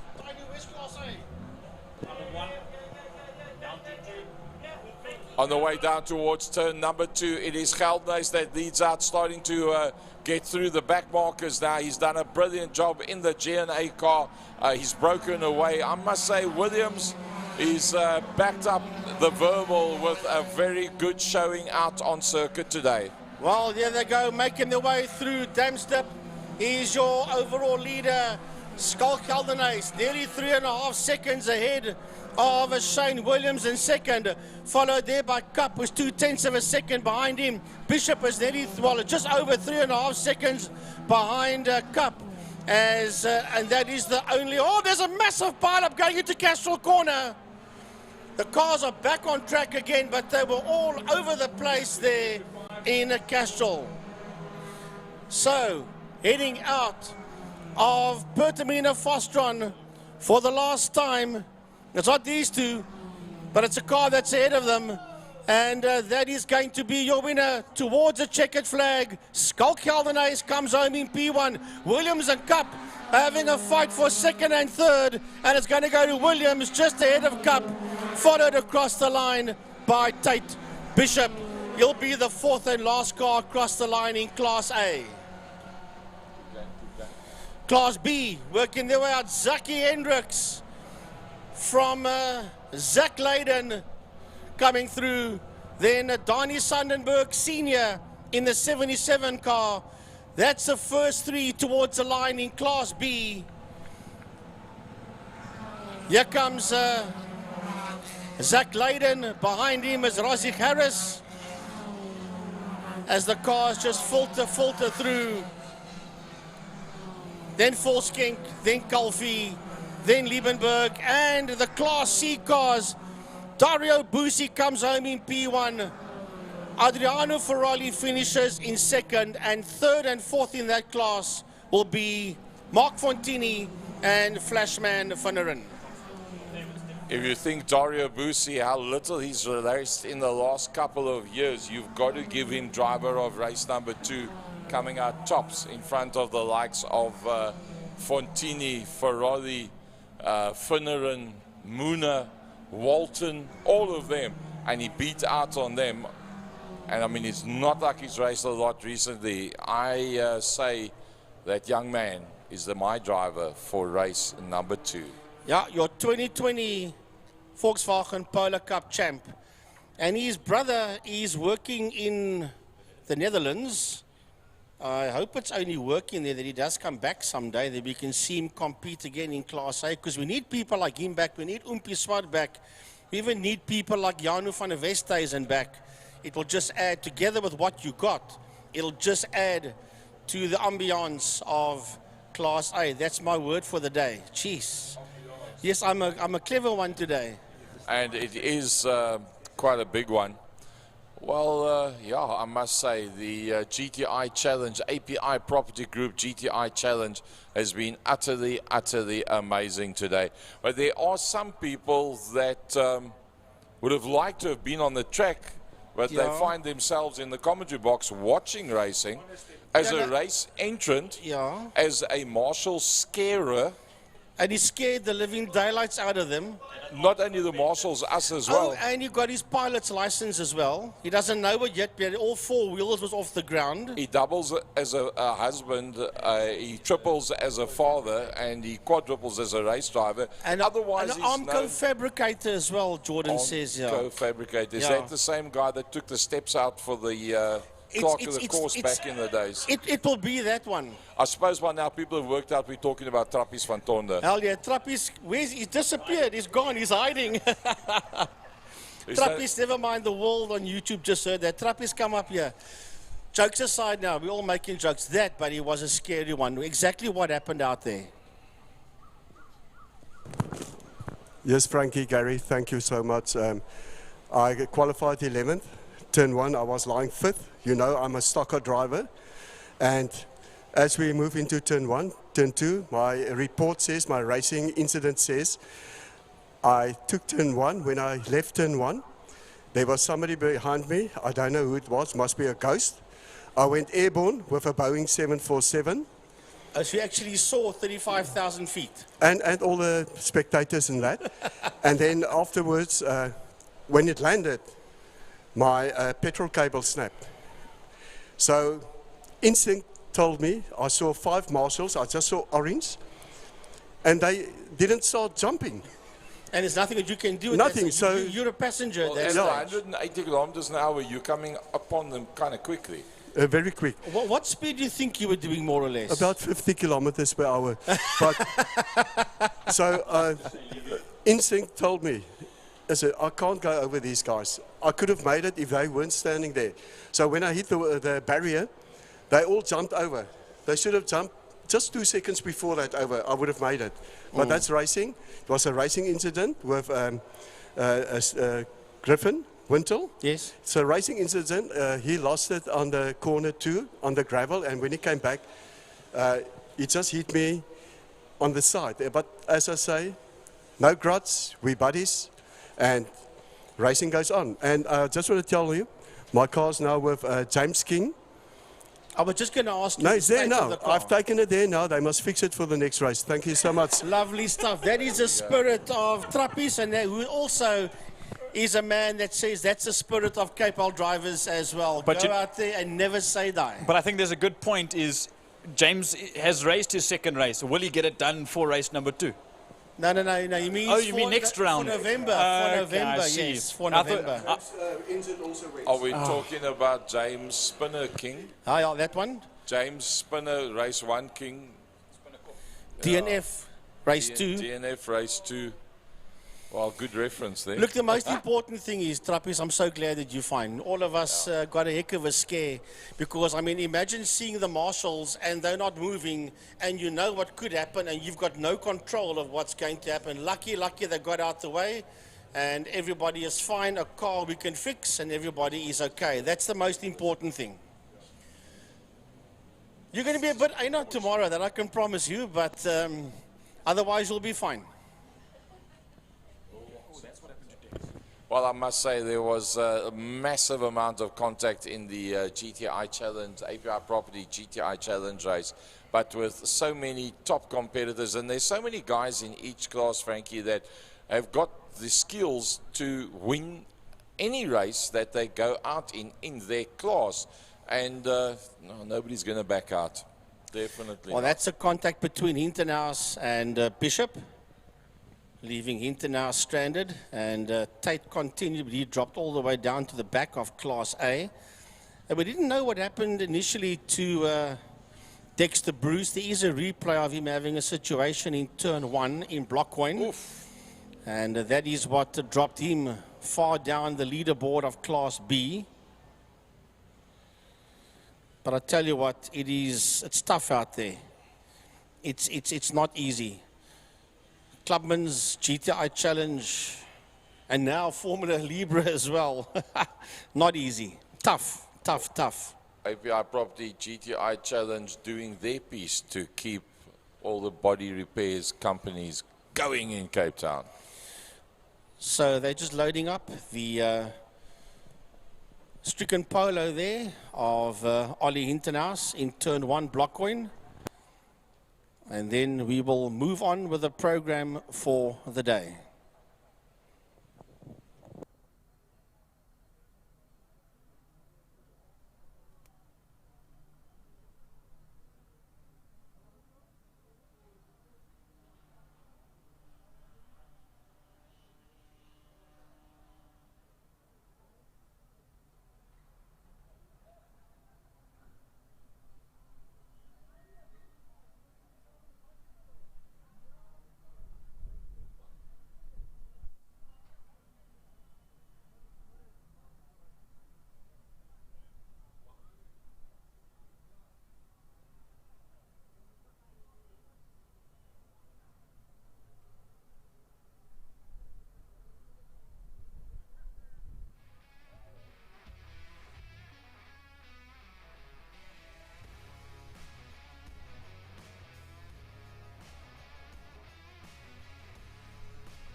Right, ladies and gentlemen, welcome back. Pirelli V8 Masters and Caltron Supercars, heat number 2. Sean Moore took heat number 1 in the Supercars, and Moffat, or should I say in the V8s, the Masters, was Sean Moore, and in the Supercars it was Moffat. So let's see how this all pans out. There's second and final heat of the day. Couple of races left, and then we're going to call it a day. It's already 4:15. We usually end up around about 5:20. Oh, yes, my mistake. We still got the supercar, the sports car race. It's 30 lapper. However, I do have a feeling they might shorten it. I know some of the guys, the likes of Andre Stenkamp specifically, he's hoping that it's shortened because 31 laps is quite a struggle for some guys. And I see Andre is written in for the Speed Festival. And he's written in for the Speed Festival. He's got 2 race cars. He did the Killarney Time Attack by Master Drive last time out in both his Toyota Celica GT4 rally-engined Toyota RAV4 and in his Nardini Swift. So I think he'll be taking the RAV up the mountain, or mountain, quote unquote, at the Speed Classic Festival, because I don't think the Nardini is one for that road. I don't think he's quite ready to take that thing on the road. He might not have any teeth when he's finished the way it's going to chatter. Yeah, and Philip Gassana drive is not bumpy, but it has its funny bits. It's a lot less bumpy than Samola is, that's for sure. Oh, yeah.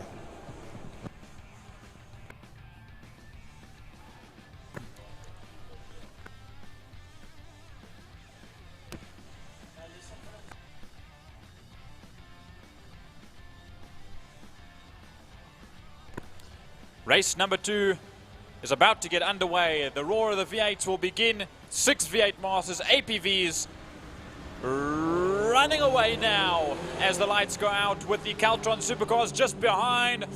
Hopefully all 9 of them or 10 of them should be out there and racing as they go through turn 1, and a big pile up already for the Caltron Supercars into block coin turn number 1. Well, a nasty one looks like Carl Alec. Glenn Phillips is involved in there as well. It looks like Moffat is away, and it looks like the Foss is there. One of the Master V8s is pulling off. That's Martin Bench. He won't be too happy about that as he goes off onto the gravel on the inside of the circuit. Yep, Sean Moore holding out at the front end just behind Martin Bench. Martin had a bit of an issue earlier on today. I think he retired from that first race, but now he's out to take a little bit of revenge for that first heat, and he's currently sitting in the lead. But that will change, and it has changed as Sean Moore gets by him. Next behind Martin Bench in that second spot is Dennis Guy Dick, then it's Ken Finneran, and then it is Stuart Spooner, as I did see Gary Thompson pulled off on the inside of Castrol Corner turn number 2. Looks like Guy Dick made a move up to second place, so it's Sean Moore leading out. No surprises there. Sean Moore just likes to be at the front, but we don't have the likes of Fabio Tefani here to contend with him. Here they come up towards us. And there's a bit of a scrap there for second place at the moment as they cross the line. It's Guy Dick and Finneran that are added, Tamer and Tongs. And here comes Moffat over the line. And I think behind Moffat could be the Foss. Yep, the Foss is there. Come the rest of the field up over the line now. And it's going to be Nokia followed by Schloss, Thompson, or Fenner ahead of Thompson. So Thompson is out, and then it's Phillips. So a little bit of a different look to the stage at the moment, but that is because there was a first lap incident down into turn 1, which the guys had to sort themselves out. Yep, there's still a yellow flag at the start-finish line for that incident in turn number 1 that involved Leon Chetty as well as Glenn Phillips. But Glenn Phillips has got back up and running once again, but he's at the back of the field, which is not where he wants to be for his championship hopes, as Andrew Moffat leads out ahead of De Vos and Stefan Nokia as we look back to the V8 Masters powered by Pirelli as they go down into Bertamina Fostron. Sean Moore pulling a gap at the moment is up the inside. Ken Finneran goes on Dennis Guy Dick in that block coin number 44. He gets his way by Dennis Guy Dick, and now that is second and third for those two. as they cross the line now. We jump back to the supercars. There's Andrew Moffat, your supercar leader, heading in to Pertamina Fostron with Robin de Vos, Captain Robin de Vos, as you said, in that second spot. Oh, here comes Moffat. Moffat leading out, the Vos up behind him, but behind them is a whole gaggle of supercars. It looked like a traffic jam when they went down there. Look at this, a whole array of supercars, and they're going to have to shuffle themselves around and try and sort themselves out as they come up towards us now. It's going to be Nokia, Halleck, Schloss, Fenner, and Phillips is in there as well. Yep, a couple of the armor guard cars in there, and the Line Property cars, as well as the 3 Pro Oil, Hobo Racing and Vision Fin trio. That is Brad Fenner, Glenn Phillips and Carl Halleck, all in that order, just behind Stefan Nokia. And what an incredible debut back for Stefan Nokia after quite some time in that number 42. He's just holding off Brad Fenner and Glenn Phillips, as well as Carl Halleck and Nasreen Schloss, that sits there just behind Halleck in your picture now. And then it will be Gary Thompson, Leon Chetty, Craig Hugh and Shane Boscombe that all haven't started this race, or the 2 that are out of this race so far. Right, coming up towards the start-finish line already. It's the V8 Master starting to collect the back end there. There's your man, Sean Moore, leading out. Second is Finneran.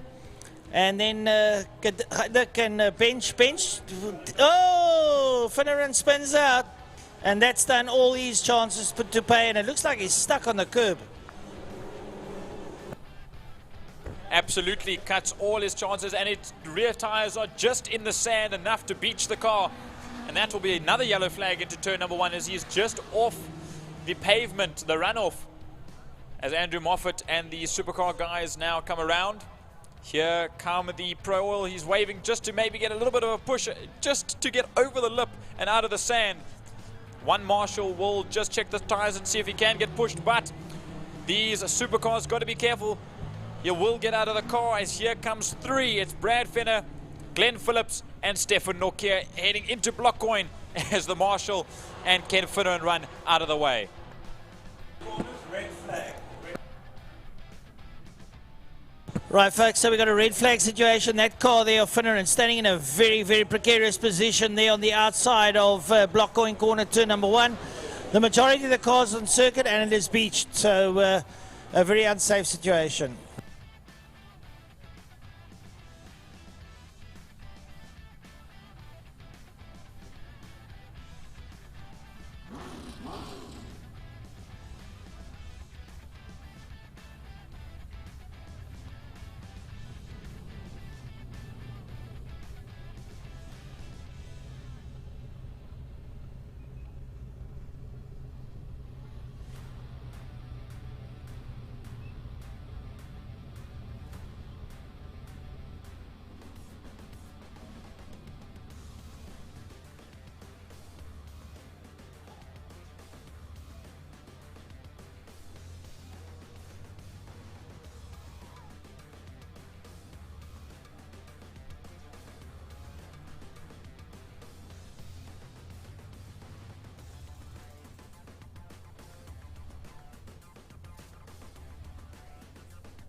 And just while we wait, another announcement for the Racer of the Day competition. There's been a change for the lead in the Racer of, or the Competitor of the Day. And your top three stands as Sandra Becker in third spot, the first of the four-wheel and car drivers, so to speak, on the Competitor of the Day list. Then Cody Redlinger sits in that second spot, and James Late, coming to the end of the day, has pulled in to first position with more votes than the rest so far. Running out of time left before the competition closes. And I'm just getting an announcement that there will be 4 laps for the V8 Masters and Caltron Supercars to complete their second heat of the day when they restart. That'll be 4 laps, 4 racing laps, as they all get back into order behind the safety car in just a moment.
Ken Finneran went into the pits and has made his way back out for the second half of this second heat. 4 laps will remain. A quick 4-lap sprint for the Caltron Supercars and the Pirelli V8 Masters, as they will get into their order down the back straight before they get racing once again.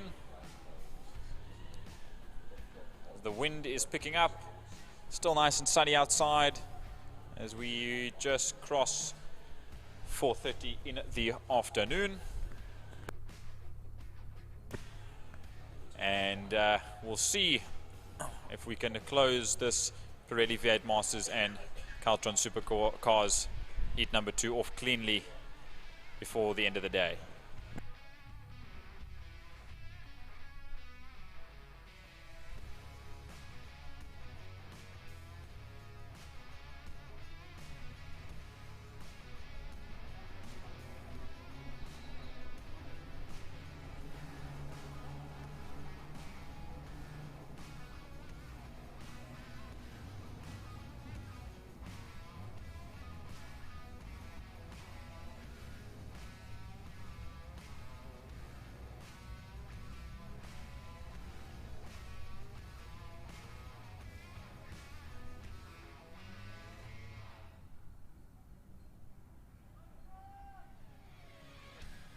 Right, so the pace car is going to move off to the right, the inside of the circuit. The V8 Masters, Pirelli V8 Masters are going to get going again. They've got 4 laps left here. 4 laps to go. Sean Moore's going to have to do it all over. Dennis Gaidik is there. Finneran's back in there. Spooner, Martin Bench is in there as well. They make their way down into Block Coin Corner. Turn number 1, Linus turn stuff, 4 laps. Now, will Sean Moore light up the track? Right, yeah, they come now. The supercars are in there. Is that Robin de Vos? It looks like he's taking the lead. Ahead there, Moffat. So, Robin de Vos, and let me tell you something, Robin de Vos knows how to lead a race. He used to do it on the bikes. Absolutely, and now up the inside, you stood corrected for just a moment as Andrew Moffat dives up the inside of Robin DeVos and takes the lead back. But this restart also means that Glenn Phillips has a chance to try and get back up to the front end. He sits in that 4th spot just behind his teammate Brad Fenner at the moment. Carl Halleck drops a couple of positions down. He'll sit in the last in the group as they run out of Damsdip now, down the Tygerberg Straight, which is becoming the Golden Highway, through Sarl Sweep and down the Killarney back straight once again on the first of this flying lap with 4 laps left to go. Right, so going down there, the Supercars make their way down the back straight.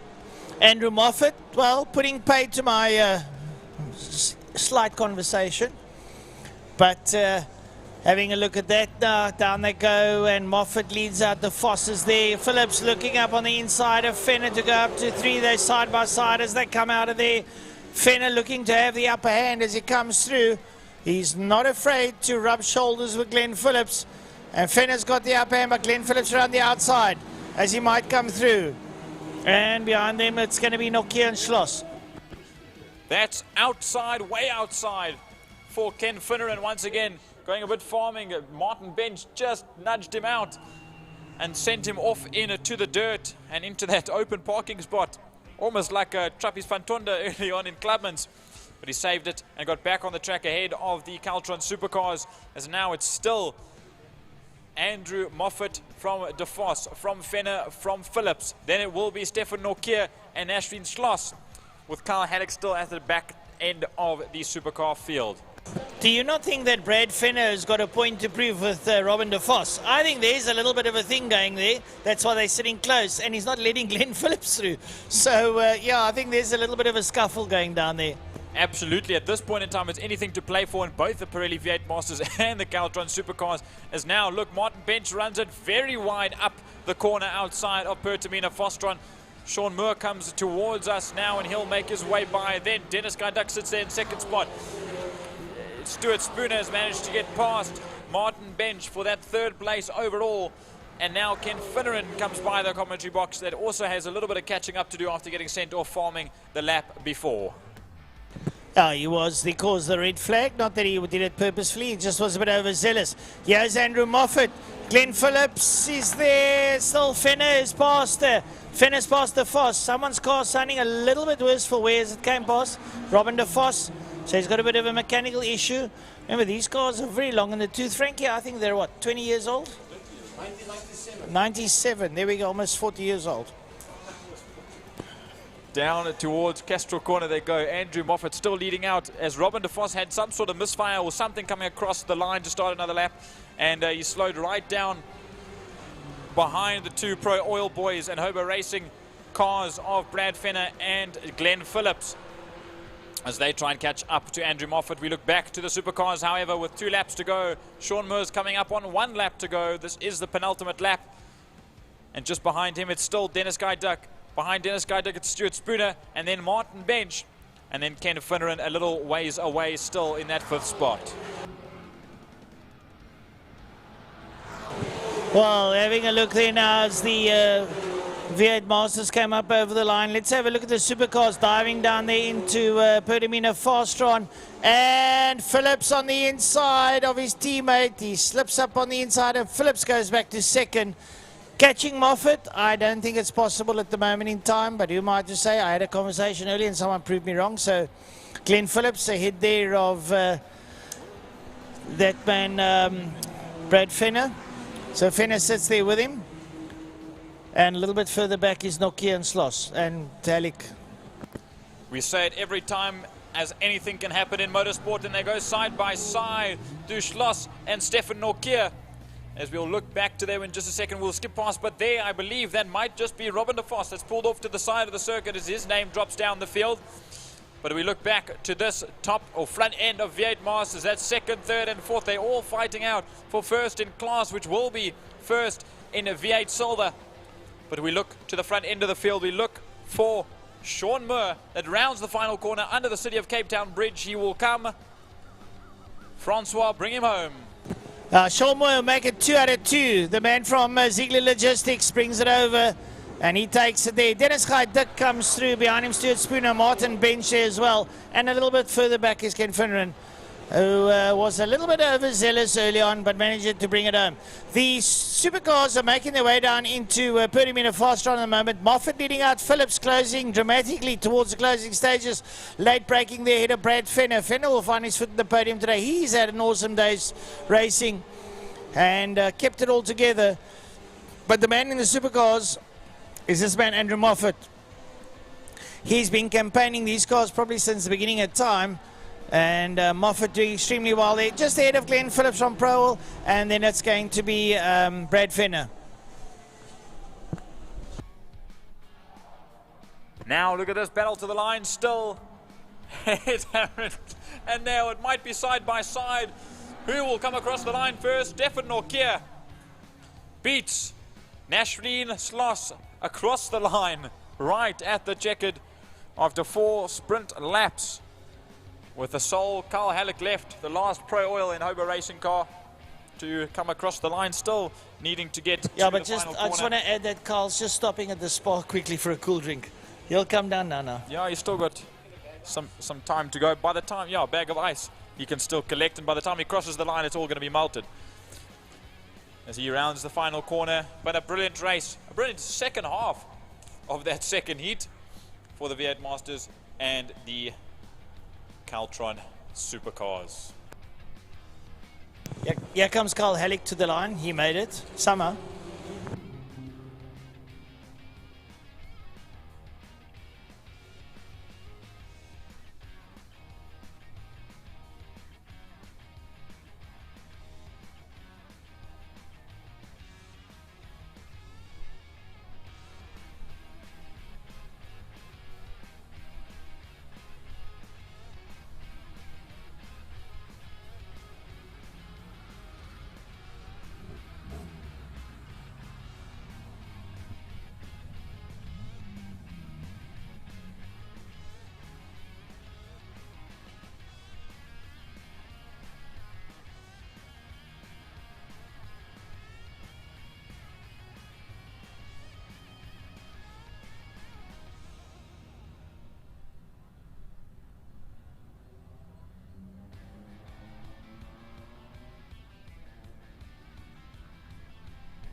race number 2 for the Pirelli Steel Pro Wineland Superbikes Superbike Challenge Masters and 600s. An impeccable race number 1 throughout all of the individual classes. So we're set for race number 2, and also a nice thing that I can announce from one JT to the next. Johnny Towers has provisionally and unofficially but officially won the 600 championship in the Superbike 600 class for 2025. A huge congrats to Mr. Johnny Towers, Mr. RST, for coming down. All the time he spent doing short circuit as well as main circuit on his 600 has really put to form what he was capable of this year. And I'm sure he will say a big, huge thank you to Kuhn Snyman of Missile Motorcycles for all that he's done to get that 600 up and in tip-top shape for an impeccable season that it's been. But 17 bikes started. We unfortunately had Samkelo Lawani and Ethan Dinner drop out in a monster crash in turn number 5 in race number 1. Both were okay and both were seen at the medical center. But their bikes, of course, will not make it out for race number 2, nor will they. They have to do some resting. But a brilliant race one it was regardless, as the gentlemen come up to line up for race number 2.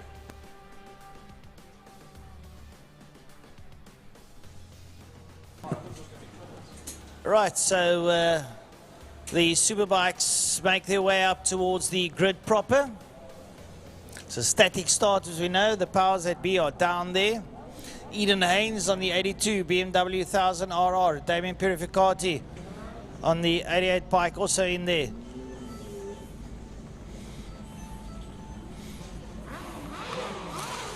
Mr. Ryan van Nieuwkerk on his 600, who was playing around with the thousands. He's an absolute stalwart of motorcycle racing in SA.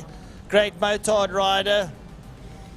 And Slade van Niekerk's in there. I don't know what his championship standings are like. Tristan Pienaar was like a scalded cat in Heat 1. He just disappeared down the track. And we'll see what he can do in Heat number 2. Malcolm Rapson, the fastest accountant in Africa, is out there. Eden Haynes is there. Johnny Towers. Well, we're looking here for a nice race. Nice to see such a big superbike field in Cape Town again for Heat number 2. Right, lights on and lights off, and away we go.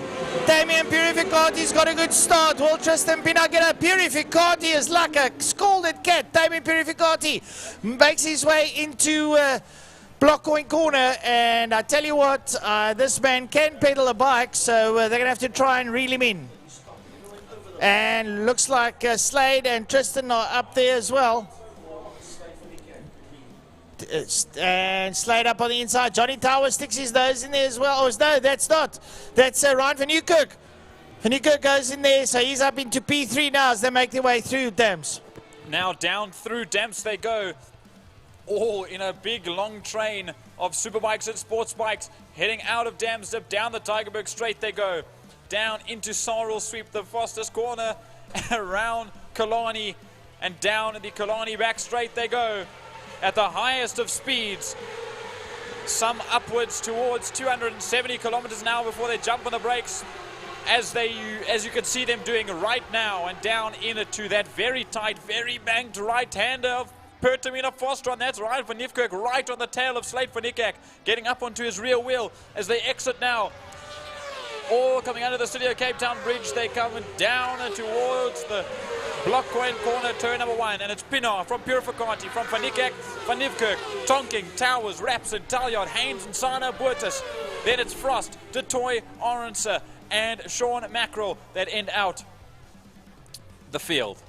Tristan Pienaar goes into Castrol Corner, lighting up the corner. I have never seen such corner speed out of Castrol. Brilliant stuff. And Purificati is in there as well. Up behind him, Van Niekerk. And then For Newkirk, Tonking's in there, Towers, Malcolm Rapson's in there. Malcolm suddenly has lit up that Suzuki 1000S. So I tell you what, I think heat number 2, the boys have got the gloves off. And how's this? I thought my eyes deceived me, but Ethan Dinner is back out for race number 2. So he obviously was fit and ready. Unfortunately, Samkelo Lawani did not start the second race, so he must be the one that was a little bit more injured than Ethan Dinner. So Ethan Dinner's out there in 15th spot, just in front of Sean Mackerel as they race down towards Pertamina Fostron once again. And into the final corner they go. Tristan Pienaar will now race his way by us as we watch the likes of Van Niekerk, Tonking, Towers, Rapson and Talyard all racing out of the final corner and down towards Blockcoin at turn number 1. Well, I tell you what, Tristan Pienaar is absolutely on a bullet train at the moment. Purificati has got no answer. Slade Van Niekerk lies there in P3. Ryan Van Niekerk is there in P4. Malcolm Rapson up to 5. Tonkin in 6. Johnny Towers down in 7. Eden Haynes in 8 ahead of Talyat and Intisana. Then it's Boertus Froster. Mike the Toys out there as well. Wayne Arendse, Ethan Dinner, Sean Mackerel. So, yeah, everybody is giving it absolute 10-10s at the moment. And Kuni Boertus has Lubabolo and Sana on his inside, both racing hard out of Castrol Corner, down through the Lundstem Kink and into Dams Dip. Holding up the inside is Zander Talyard with Insana, Boertus and Frost all in the fray. Now we go down to the final corner once again. There's your leader, Tristan Pienaar, holding out in that CBR 1000 RR. The Missile Motorcycles pricked, powerful machine as we watch him come through, skipping across the front straight. Then it will be Damon Purificati on the S1000. Then Slade Van Niekerk right up against the paint. And the rest will peel on through. Van Niekerk, Malcolm Rapson, Troy Tonking, Johnny Towers, Eden Haynes now up into 6th spot overall as they cross the line down into turn number 1. Well, I'm just having a look at Tristan Pienaar on that Honda. It reminds me of the likes of Clinton Seller. And Seller, who's one of the record holders here at Killarney. I also did it on a, I think he was on a Honda when he, yeah. He did a 109 and Pienaar's on a 111. It's close. It's almost too close for comfort, but Tristan is absolutely hauling. That young man is an absolute alien in a good sense. Unstoppable at the moment as he holds out a 3.8 second gap in the lead to Damon Purificati. Then a 1.9 second gap between Purificati and Van Niekerk in that 3rd spot. Then 3.5 seconds to the first of the 600s, which is Ryan Van Niekerk. As they race down the Killarney back straight and towards Pertamina Fostron once again. Look how close this battle is going. We're looking at a battle here between two. That looks like Troy Tonking and Johnny Towers as they come into the final corner. We'll see how close it is as they round off through. That should be Haynes, Tonking and Towers exiting Pertamina Fostron now on the gas and down towards the start-finish straight or start-finish line once again. I'll tell you something, not because I know the boys, but because I watched them progress from motocross into tar racing. Eden Haynes, this is a great showing from him right here. He's up against some serious company. He came from Breakfast Club to Clubman's into Superbikes and he's here. This man is really putting up a good show. His first time out a couple of rounds ago, he was doing 21s, 22s. Then he broke into the 19s, 18s, 17s. Now he's doing 14.9s. He is an absolute animal as well, with little to no time that he has been racing here on the tar. As we look through the field now, it's still this battle. You see in front of you, it's Haynes, Tonking and Towers. Those three right close together. Just behind them is Zander Talyard, the 888 on the 888 motorcycles, GSXR 750. As they race down towards Sarl Sweep, we watch the leaders go down towards turn 5, Pertamina Fostron, as the rest come down the back straight. All down in the back straight. Tristan Pienaar comes over the line. He is absolutely cranking the handle. He's got purple sectors up there. He did a 111.4, but he's out there now, really giving it a good show. And I've got to admit, I'm having a look at his balance, his bike balance, taking corners. He's exceptionally smooth for such a high speed. Absolutely, but he can handle that bike like nothing else, like it's a breath of fresh air under him, as he can throw that thing around at immense speed through all the corners and down the straights. As we see once again on screen, there is Tonking and Towers. That's 7 and 8 overall, 2 in the 600 class. As we watch the rest, there's Malcolm Rapson. Then we see Eden Haynes, Tonking and Towers come through in the background. It's under Talyard. Kuni Buertis, Lubabalo Nsana and Michael Detoy on that RSRA R1 of Ronald Slammett, as the leader will be exiting turn number 4, Sarl sweep, and Tristan Pienaar left and right across the back straight like it's nothing to him at all. Brilliant stuff. Kuni Buertis also, man, from MX. But having a look at Tristan Pienaar, he is absolutely hurtling around this circuit. Looking so comfortable. I mean, and his dad is an ex-SA Superbike champion, so he's trying to emulate his dad as he comes up over the line, crosses it, and he's on 113 at the moment. Purificati up behind him into block coin corner. Then it's going to be Slade van Niekerk. Slade lying third, but Slade is consolidating. He knows where the points are. Ryan van Niekerk on a 600, mixing it up with the thousands. Absolutely brilliant.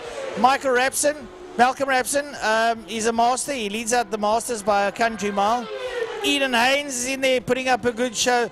Tonkin's putting up a good show. Johnny Towers, 600 champion, making it a spectacle for the public.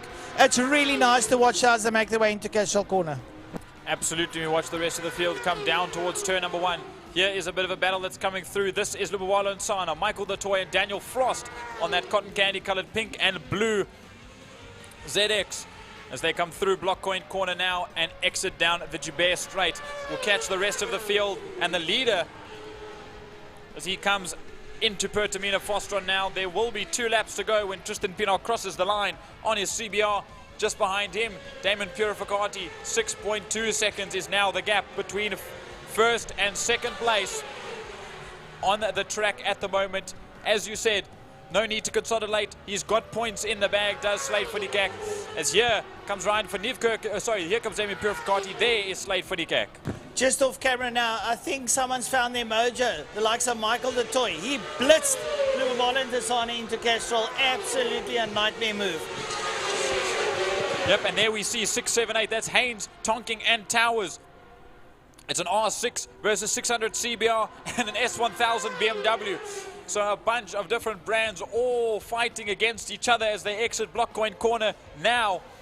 I don't think Eden Haynes is going to be happy that he's got 2 600s behind him, reeling down his neck as he goes down into Castrol, as they all go down into Castrol corner now. Through they go, through turn number 2, chucking it left over the Lundstein Kink and down into the semi-banked right-hander of Dam's Dip before climbing up again towards Sarl Sweep and then across the back straight. Yeah, I know. And having a look at the likes there of Van Niekerk and Johnny Towers, they're really making the 600s work around Killarney at the moment. Leader Tristan Pienaar crosses the line, start his final lap, down into turn 1, block coin corner. Purificati still there in second place. He reels around there. And here comes the Slade van Niekerk, who's consolidated here in P3. Absolutely. Around turn 1 he goes. There's Slade van Niekerk coming across the line now. In the back of the shot, it was Ryan van Niekerk with Malcolm Rapson not too far behind him. Then it's Eden Haynes, Johnny Towers and Troy Tonking. Troy Tonking has now dropped a position back behind Johnny Towers. Obviously, as I said, unofficially, officially, Johnny Towers has won the 600 championship, but he's got a nice Joburg contender just to fight with him in this round today. As there is Tristan Pienaar. Sorry, I lied, that's Sean Mackerel. Tristan Pienaar would be just behind him. As there he is in the background, Tristan Pienaar comes towards us on the final lap. He was on the back wheel for a long time as he came out at turn number 4, Sarl Sweep down into Pertamina Fostron. This boy has put on absolute spectacle today. I sincerely hope when he goes down past the Bowmans, they give him a round of applause, because this boy is absolutely hurtled around. Sean Mackerel, and here he comes on his back wheel, up over the line, Tristan Pienaar. Now we wait for the rest. He'll run off into the turn 1 runoff as Damien Purificati all the way from Joburg brings an S1000 home in second place. But this is the man of the moment, the man of the hour, the 111 Project 60 SA. Slade van Niekerk brings it home cleanly, and he'll run off to the end of the circuit as Ryan van Niekerk, the first of the 600s, crosses the line. Then it will be Malcolm Rapson from Eden Haynes, from Johnny Towers and Troy Tonking to the line. What a superbike race that was as well. And one more across the line for Zander Taljaard as he comes across as well on the 888 motorcycles. GSXR 750. Still a battle to the line for these three as we watch. Here comes Kuni Buertas. This is De Toy, Nsana and Frost right to the line amongst the three. And Michael De Toy will bring it home ahead of Daniel Frost and Lubabalo Nsana right at the very end. 3/10 of a second between Frost and Nsana at the line. And then two more left out in the circuit. It will be Wayne Aronson that rolls himself across the line. And the debutant back after how long? Sean Mackerel brings the ZX10 home as well to complete the grid for the Pirelli Seal Pro Winelands Superbikes Challenge 600s and Masters. And with that, I have to say a big congrats, officially, unofficially, to the 2025 Western Province Superbike champion, Slade van Niekerk, with all his close competitors and friends at the far end of turn number 1. He'll get his championship winning flag and his t-shirt, as they always do. And him and the rest of the grid will go do some burnouts around the circuit, because what an incredible championship that was this year. But on track, you finished in 3rd position, did Slade van Niekerk. What you guys didn't see, I was looking out the window. The moment just before the lights went off, he was standing in his box. He moved forward, did not cross the line, but did move forward in the box before the lights went off, Slade. So there's a possible, I would think, penalty that could be looming there. Obviously, that's not for us to decide. That's for the people at Race Direction to decide, the COCs and the stewards. But that possibility is there. But if I'm not wrong, I might have checked my facts, but I think Slade wrapped it up at the end of heat number 1. Yes, I'm talking about where he finishes for race number 2. He finishes yes. 3rd on track, but it may be lower down for the 2nd heat. Maybe I should have put it that way.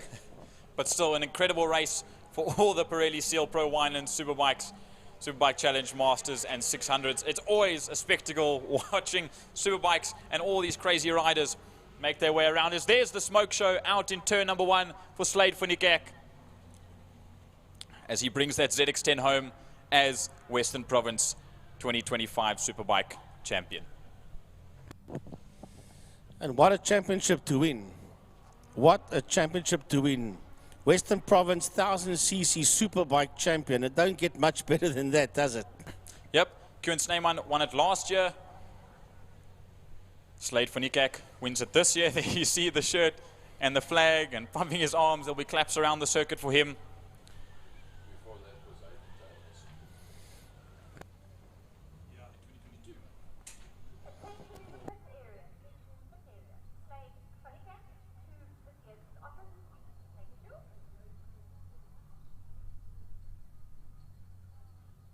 Well, for the folks around the track, give that man coming out of turn number 3 and on the stands a round of applause. Unofficially a 2025 Western Province Superbike champion. I see the people waving there for him at the grandstand. Mr. Slade van Niekerk. Officially unofficial, if I can put it that way, or maybe I should say it the other way around. Your 2025 Western Province Superbike champion.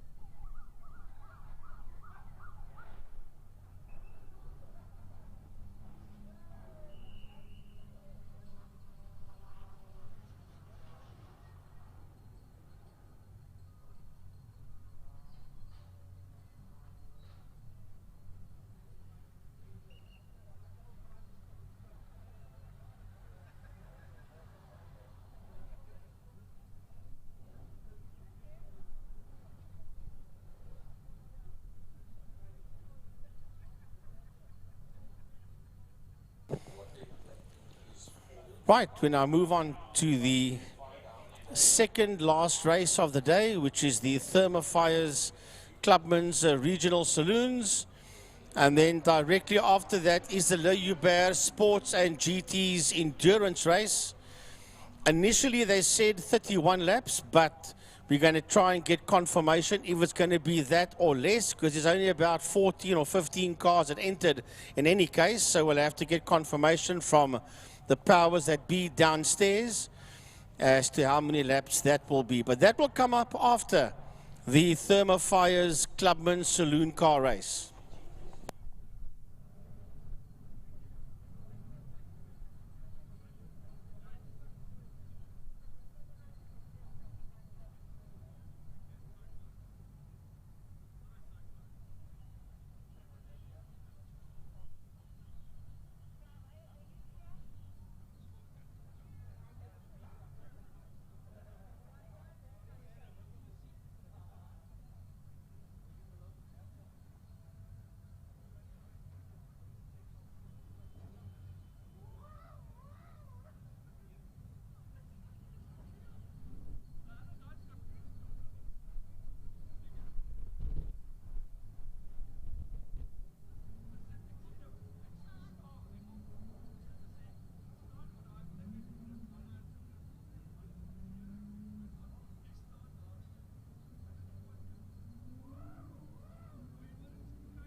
Right, here we go. Second last race of the day. Clubman's Regional Saloon Cars over 8 laps.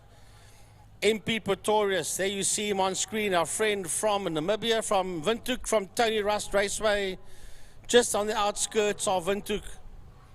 That's a track I'd still love to go to. He's Tony Rust. It's a basic little racetrack, but from what I can see, it's a very nice racetrack. They do circuit racing there, they do oval there, they do karting, drag racing, and it's all part of the racetrack there in Windhoek. And I would really love one day to make a turn there by the guys at Tony Rust. We've got to get the passport in order first before I can go over there. All right, so that man comes from Namibia, Pretoria, sitting there in pole position. There's Cody Alberts back out again after having bad luck in race number 1. That's Mark Gray, that's filtering through there in that Silver Dream machine of his. Man that did the tarmac attack at the Rallycross, enjoyed it so much. And he's now part of BMW Series and he's part of Thermofire's Clubman Saloons. Chris First, you can't miss that orange BMW of his. That is Dylan Hubert. That's rolling through Fostron corner.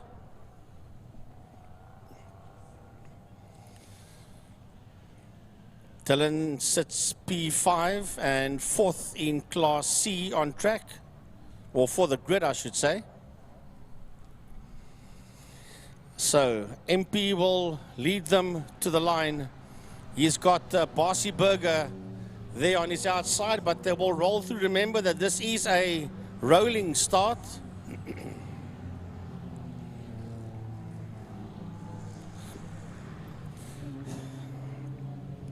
The safety car leads them through. Gemma O'Lean, excuse me, Gemma O'Lean and Arno Michaels will be on that second row of the grid. So looking at the grid, I'm trying to look and see. Well, if Shane Smith does start this one, he will start in P26, and his dad Gary will be a pit lane starter. So that will be interesting. We'll have a look to see the 71 car is standing in a pit lane. Well, it's possible that he could go out and then come back in again, but we will see. Shane is going to start on track, stone last. Let's look at that progression of that 22 yellow BMW of Shane Smith. As the cars roll through, he's going to be super quick. We'll just stick to this shot. I was going to ask Gazzy to stick there. Well, you can pick up that 22 car. Well, now it truly is the Golden Highway. As these Clubman's regional saloon cars, what a lovely picture.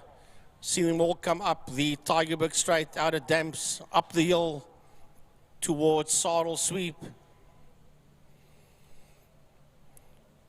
All is calm now, but when we see them there again, all won't be calm, that I can promise you. It's actually an unfair vision that they give us. It all looks so calm and serene and brotherly love, and let's idle around together. And when the lights change, it all changes. So JB Pretorius with Barcy Burger. Gemma, I don't believe Gemma's ever started on the second row of the grid yet. Gemma Oline, Anna Michaels, I'll Griffin tell you Wintle what, and Jabé in the 444. if there's one lady racer, and Jordan can tell her I said this because they are pals, that is progressed in leaps and bounds forward, it is Gemma Oline. Yeah, definitely. I know she that. can't hear me now. She's in her car. But No, if she listens to the production tomorrow, she will definitely hear that. And one of our talented lady racers, and I think she has made the most progress. So well done to that young lady. No, I agree with you 100% on that one, no doubt. As they come up towards the line and the lights go off, we get the hammer down. Who's going to get the whole shot? Down into, will it be Pretorius on that inside line? Burger has a look around the outside, and Burger makes it stick. Yep, that's Barcy Burger out there in P1 with MP Pretorius in that second position. Gemma Oline is still there in that third spot. Anu Michaels has got some competition there on his inside, and it is called Dylan Hubert. That's trying to muscle his way through there, Dylan. And then he's got Steve Griffin Wintle. Yes, that's the escort in there behind him as they make their way through the Lundstem kink and race down towards Damps. Well, Pretorius wasn't going to take that one lying down. He's already gone to the front end of the pack ahead of a Barcy Burger. The lady racer still in third. Well, I'll tell you what, she's dropped down to P4 now at the end of Sector 1. So she is still leading her class, but there's a long, long way to go as these Clubman's cars. There's trouble on the exit of turn 3. Car standing turned around, facing towards everybody, and is stuck there on circuit. We'll see if that car does get going. The marshals are right there on site with a chase vehicle. That's one of the Fourie Golfs. That is one of the Fourie Golf ones that is in trouble out there. David Fourie, quite right. So Pretorius leads out as they come across the line, doing a lovely job of stretching out the front end. It's Barcy Burger, Jabé and Michaels, Griffin Wintle, then Oline, and that is your Class C's. Is Jabé, Michaels, Griffin Wintle, and then Oline. And then the second Class A car is Smith. That's come right off the back end of the pack and already up to second in class, 7th overall out on circuit. Well, I'll tell you what, from stone last to P7 at the end of lap number 1 is not bad for Shane Smith. As we watch these cars work their way out of a Castrol corner. Just saw Stephen Heidenrich go through your shot there as the cars work their way up.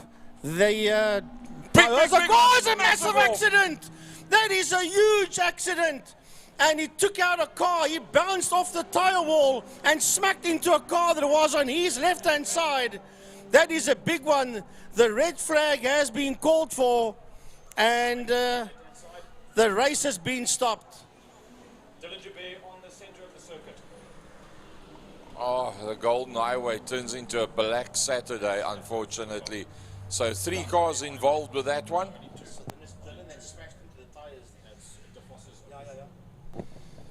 Well, we'll have a look and see. That car went into that tires very hard. Oh, it's Dylan Hubert. Dylan Hubert has smashed that BMW. And when he shot back off the tire barrier, Jordy is telling us here, he took out Arno Michaels. But you couldn't see that from me. He's got the binocs, that's why he's picked that one up.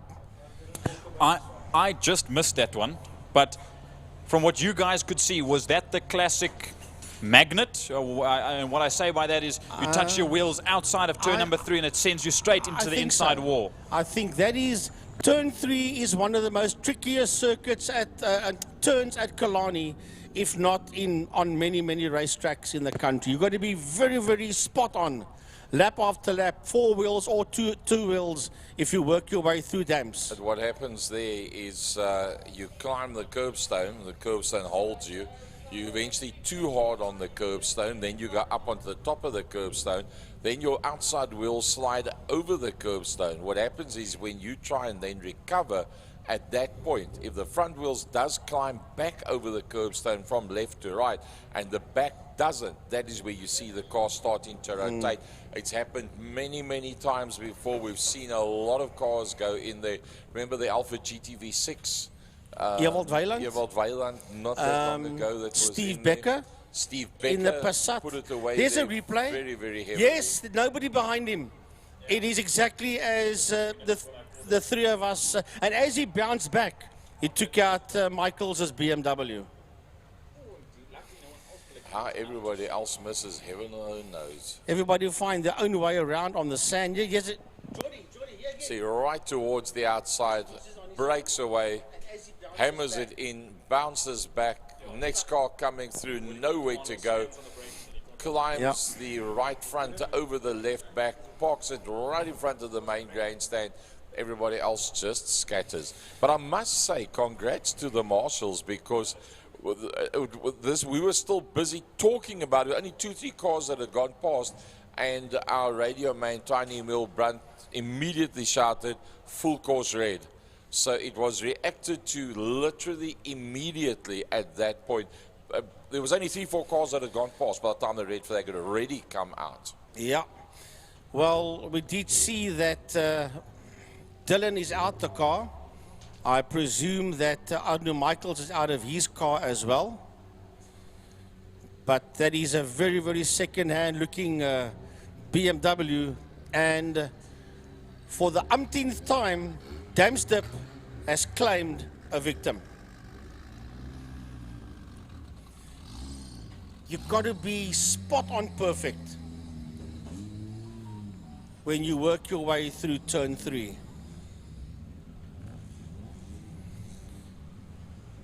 It's a tricky racetrack, Gary, but that's the way racetracks are designed. Alternatively, go through there slower, which is not an option. No, it's not going to happen, that I can promise you. So this might end up with a situation where our last race of the day might get slightly shortened, as we are already on 5:15. We'll have to see how we can get this one sorted out as quick as possible. And then we've still got that last endurance race to go today. Well,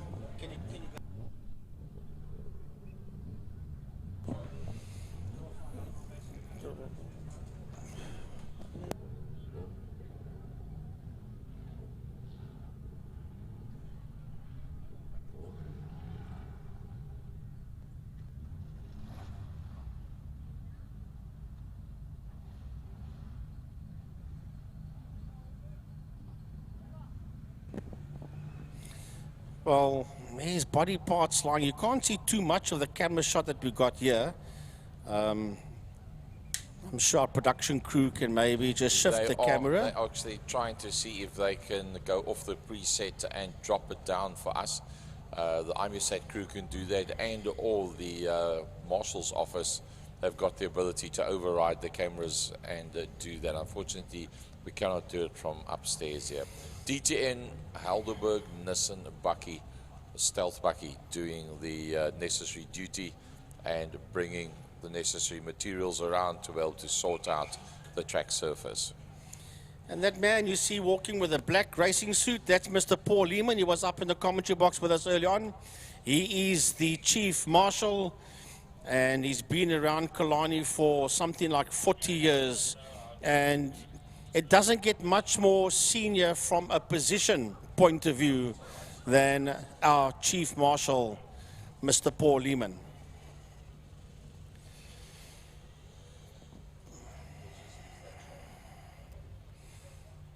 Well, that happened very quick. This happens very quick and very suddenly. I've got it, I've got it, I've got it. I ain't got it. That type of thing. But the drivers are out their cars, so let's just give the marshals time to sort that situation out. That's when they say ambition exceeds adhesion, and you run out of road and ideas around about the same time. Oh, there they're busy pulling the car. Oh, that car looks very second-hand. That BM, it's... you think it can buff out, Gary? To buff that out, you're going to rub all the paint off, you're going to rub the headlights off, you're going to rub right through the bonnet, and a month later you're going to have no more polish and no more front of the car. Now, there's quite a bit of damage there, unfortunately. Jokes aside, but it's fine. At least one can make a joke because both the drivers are out their cars and both drivers are fine. We've actually been very lucky today with the motorcycle accident that we had down in Turn 5, a very high-speed incident in the apex of 5 going over the top end of the most banked part of the Killarney International Circuit. And both guys been able to walk away. One with a hobble, one with a straight walk, one getting back out on circuit again for the next race. But that could have turned completely head over heels. Well, once again, a big thanks to those people with the orange, our WPMC marshals. Man, they are quick, they are fast, and they are led by that man that is standing there with that's walking forward now with that black race suit on, Mr. Paul Lehman. And he can be proud of each and every single marshal here at the Western Province Motor Club. You've got to be 16 years or older to join, and they are absolutely beyond professional, these people. And they get to an accident scene quicker than you can blink an eye.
Well, I will say the Clubman's guys have been in the wars today, not only just these two, but Trappies van Tonder as well. Well, nice to see that David Fourie is back again. That 180 car was facing in the opposite direction coming out of Dams a lap or so before that incident happened. So he is back there pushing. Is that Gary? Well, it's either Gary Fourie or Guy Nayans. One of the two. Gary Smith, I mean, or Guy Nayans. Okay. That is indeed Gary Smith that has been pushed off the circuit there. Now, I do see Guy Nayans. It's the same color except the bonnet of Guy's car is a pinkish color.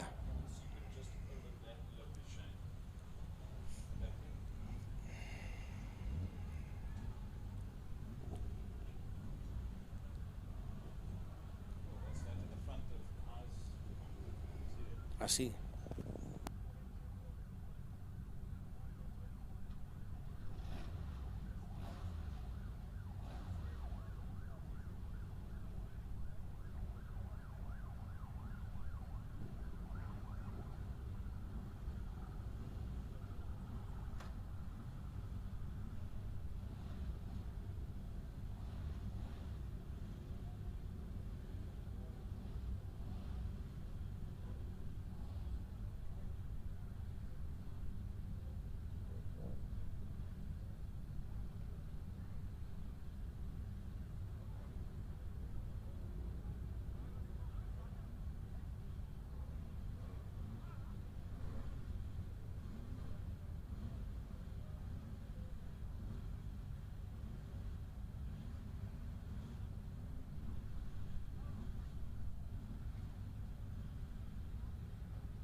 Yeah, I agree with you there, Uncle Babby 96. He says, good work, marshals. Lucky both drivers getting out the car. That was a big hit, definitely. That was a, a pretty big one as he ricocheted off that tire wall.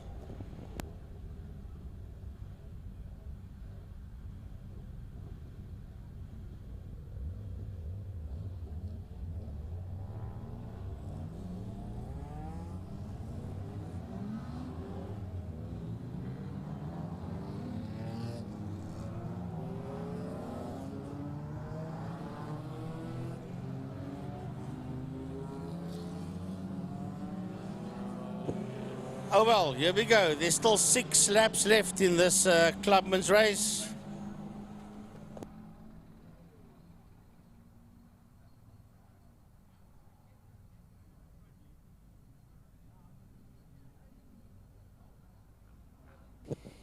Right, Clubman's race 2, take 2.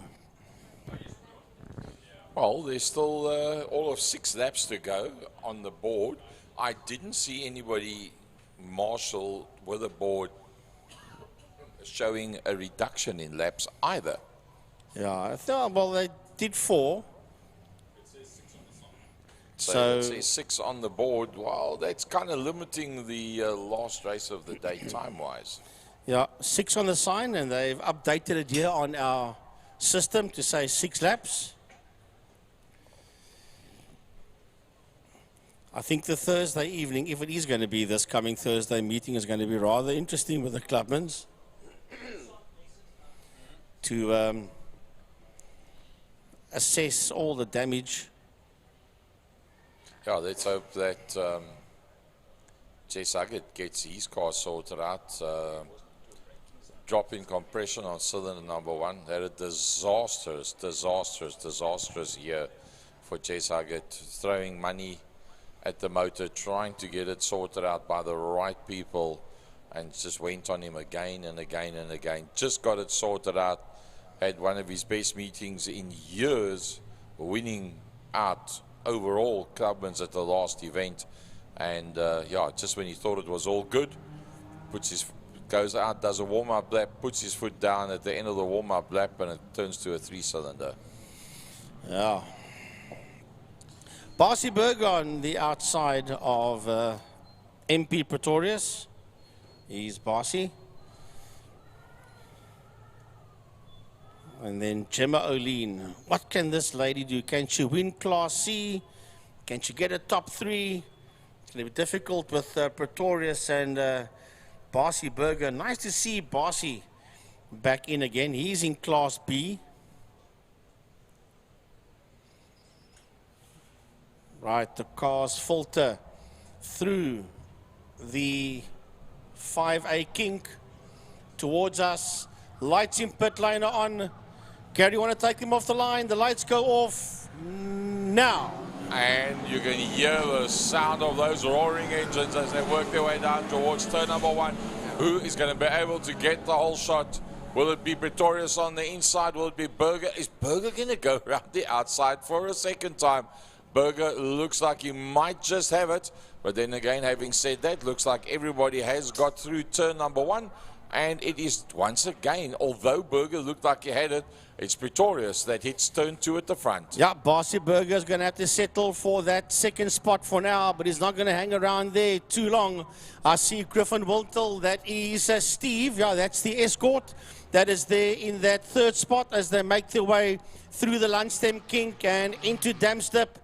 You got to be very careful here in Dam. You get it wrong here, you're in trouble because you run right up onto that curbstone and then you race up the hill towards a sidle sweep. Up the Golden Highway, we see 2 cars that have been left up against the wall, one on either side as the whole field works their way through. And Pretorius has decided it's time to come to the end of the race day, and he's just up, dusted, and disappeared from the rest of the pack. He's making this his own event, the last 6 laps. You just saw that BMW flash through your picture there. That is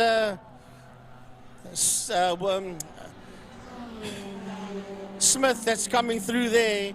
Shane Smith, he is absolutely, here he comes across the line now. He is blasting away through everybody, and he came from the back of the field, and he finds himself currently in that 5th position. Well, and going to be going even further forward in the not too distant future. Right behind the Rady Lacer, there's Pretorius, there's Berger, there comes Griffin Wintel, and well, yeah, one by BMW goes in front of Griffin Wintel. Yeah, as they work their way, Gemma O'Lean is just behind Griffin Wintel. Well, no longer, because remember, Shane Smith started this lap in P5. He's no longer in P5. He's clawing his way up there. There's a trouble in the exit of Castrol Corner. There's 2 cars that are spun there. One looks like to be Guy Nayans and John Weldon, but Nayans is on his way again. Weldon is on the inside of the exit of Castrol. He's back up and running again as we watch the leaders go down the back straight towards Pertamina Fostron. Going down towards turn 5. I think it's going to be a side-by-side, and well, it's getting pretty interesting in Class D as well, with Kannemeyer, Lehman, and Orense that's running 7th, 8th, and 9th. Well, now it sits with 4 laps left to go as I now join the fray, and the front end of the field heads into turn number 1 block coin. There is Barcy Berger in the Honda Civic, and Shane Smith. Let's rock it up into 3rd spot rather. Now look at this titanic fight between Steve-O Griffin Wintel and Gemma Olin for that 4th spot overall. Cody Albert has managed to get past Chris Fersch in the bright orange BMW in his Alpha 155 as they exit block coin corner. Still a big battle in Class C for Griffin Wintel and for Gemma Olin. Then you see Kannemeyer. There's Seth Griffin Wintel in the BMW, as well as Lance Orense, Cody Albert, and Chris Fersch, that are all rounding turn number 2 Castrol Corner at the same time. As in the background we also see Stephen Heidenreich as they come on down through the Lundstem kink and down into Damsdep. Yeah, that is your top 12 cars that we spoke about as they make their way up the hill. Down the back straight they go. And oh, it's gone. One of those BMers, that's Gemma O'Lean. That is spun. Here comes Kannemeyer through. Oh my goodness. It looks hectic on the... And Lance Orense has also gone. Lance Orense has also gone. Evasive action. Mark Gray coming through there. Becker coming through as well. O'Lean rejoins again. But my goodness, that was carnage, or almost carnage out there at the exit of Saddle Sweep. Well, Arendse didn't touch the fence trying to take evasive action. It was a big snap, snap, snap and spin for Lance Arendse that sent him off the circuit. So there'll be a yellow flag through Saddle Sweep, slowing everyone right down. I would like to see the replay of what happened to Gemma. I think she just got caught out through the corner and went sideways and couldn't catch it. And she ended up in the middle of the circuit. She gets back underway. There's Seth Griffin-Wintle. There is Peter Kannemeyer and Lehman. Then Cody Alberts has, that is Stephen Heidenreich that just went up the inside of Cody Alberts. Just behind Cody Alberts, Chris Fursch once again. And behind Chris Fursch is the BMW of Mark Gray as they head down into Castrol Corner. But look at this battle at the front between the Honda Civic and the BMW E36 Turbo. 2 litre versus, I would assume, 2.8 litre.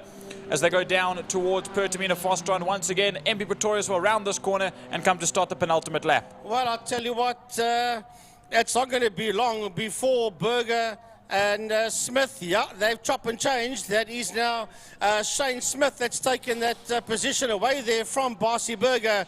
He goes up to that second. Pretorius comes around and starts his second last lap, does MP Pretorius.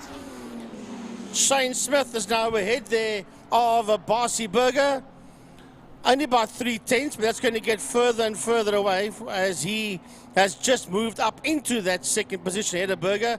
Here comes Steve Griffin-Wintle. Be keeping an eye on him. As a matter of fact, both Griffin-Wintles are right behind each other. One is Seth in the BMW, and then the escort is Steve.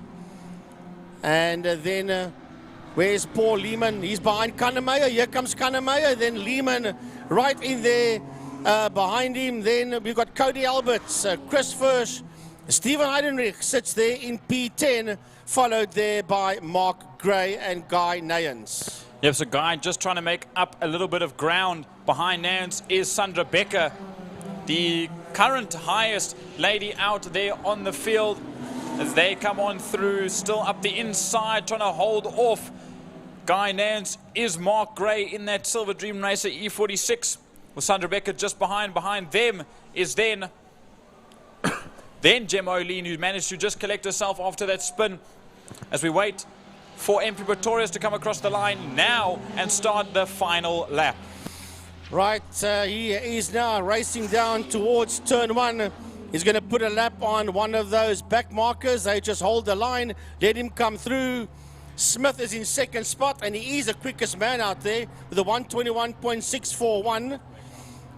Is Shane Smith. Then Barcy Berger, that started so well, is down in that third spot, but he leads Class C. And that's Barcy coming through there in the Honda. Then it is a massive, massive gap before we will see the Griffin-Wintles come through. That will be Seth. And, oh, he's gone wide. That is Seth that's gone wide, coming out of one. He's still in there. That's our released Steve. So Steve is now ahead of Seth as they make their way towards Castrol Corner.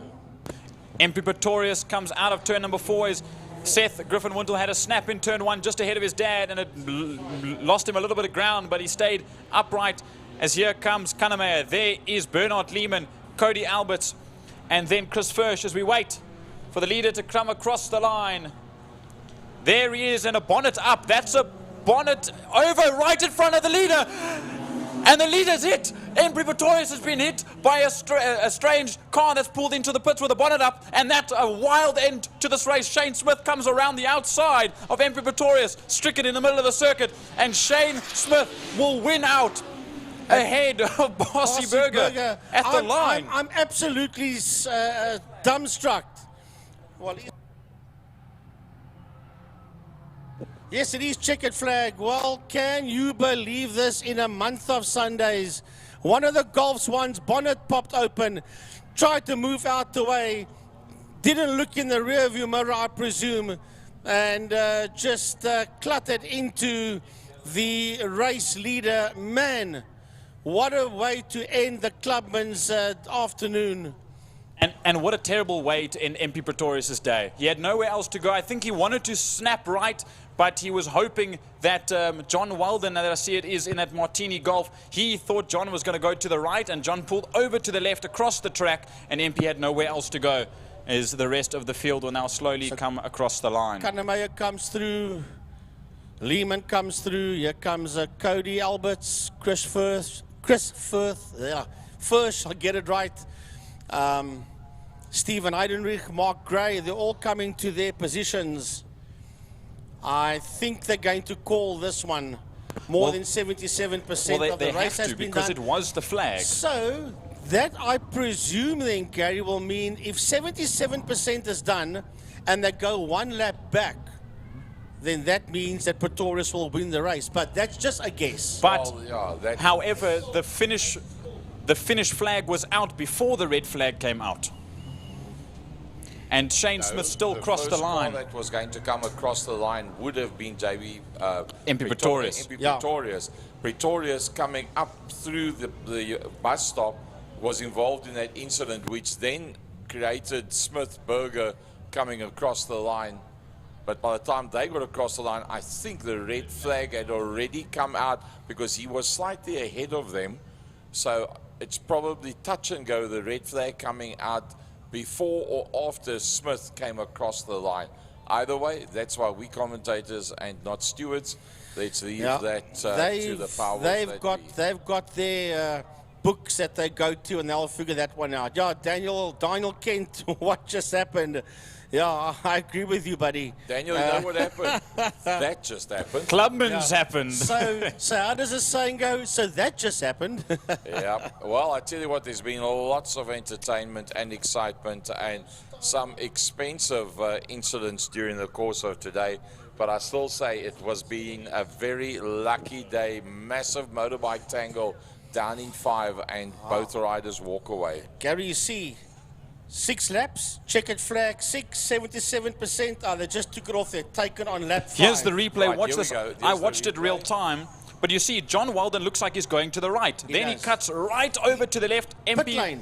That's where he goes. He wants to go into the pits, not realizing Pretorius is on his left-hand side. I don't think he looked in the mirror or in any of his mirrors here. I think he didn't expect MP to be there, but he is so far over to the right that evasive maneuver over to the left is just a little bit uncalled for. Yeah, look, the bonnet was up. He couldn't see at that point in time. Lift off, look down, look in your rearview mirror, and just hold your line. He didn't do any of that. He just veered over to the left and took out the race leader. It's very possible that what he was doing is ducking his head down to look through the gap in the windscreen, and didn't think to look backwards or in his side mirrors. And MP, I think, was going at such a rate of knots that if he wanted to snap it to the right to get past, he would have went straight into the wall there by scrutineering. Very easy to condemn the driver. It happens so fast out on circuit. Correct. It's not like he's practiced that move 20 times in his life. In his whole racing career, it's never ever happened. It happens so all of a sudden. It's a racing incident. It's very easy. It happens so quickly that at that point in time, yes, you should have done this, that, and the other, but panic tends to set in as well at that stage because you don't quite know exactly where you are, and then you can kind of forget to do what you need to do. So I would just put that one down to an unfortunate racing incident. Yeah, unfortunately, yeah. It's not often that you see a bonnet come open. You normally have bonnet pins on both sides. If one comes out, that's one thing the other one normally holds. Either way, the closing race of the day, Lujabe Sports and the GT 100-kilometer challenge. At this stage, it is marked up for 31 laps with 11 entries.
Well, your heart's got to go out to MP.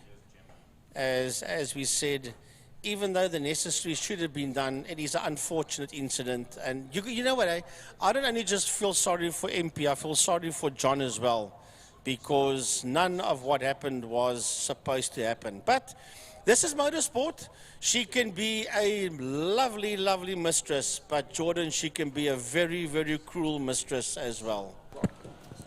Yep, as we see here, this is one of the examples. There is Gemma O'Lean getting stricken in the middle of the circuit. Big snaps for Lance Aronson. Another snap right in front of Cody Alberts, and just the car is going to take you where it wants to go. At that point, you're a passenger, and stuck in the kitty litter, Lance Aronson went.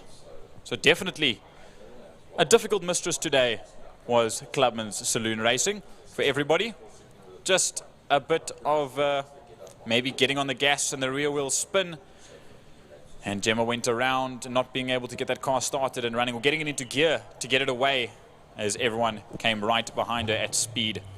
At one stage of the game, when they were going far to the left, I thought, my goodness, please don't hope that she's standing there, but she was. At that stage of the game, she was on the left, on the right-hand side, so they had to move right onto the left, onto the rumble strip to avoid that BMW. You see, they all moved to the left, on the rumble strip, on the grass, and to avoid.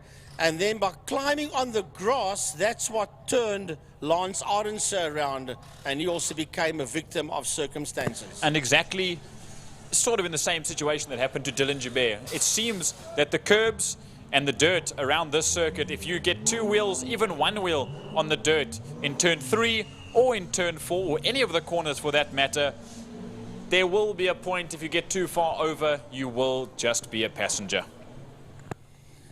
Well, this is the Joubert Sports and GT 100 kilometer challenge. We'll have a look and see what decision the clerk of the course makes for this one.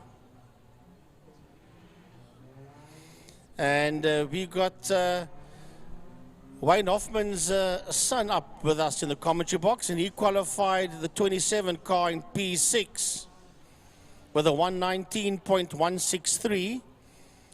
Humble did a 112.2.7. Kilbride a 112.321. They don't give us a time here for Davy Joubert. And then a couple of 117s, 118s, all the way down to Clive Smith with a 134.5. Not all could have been well there.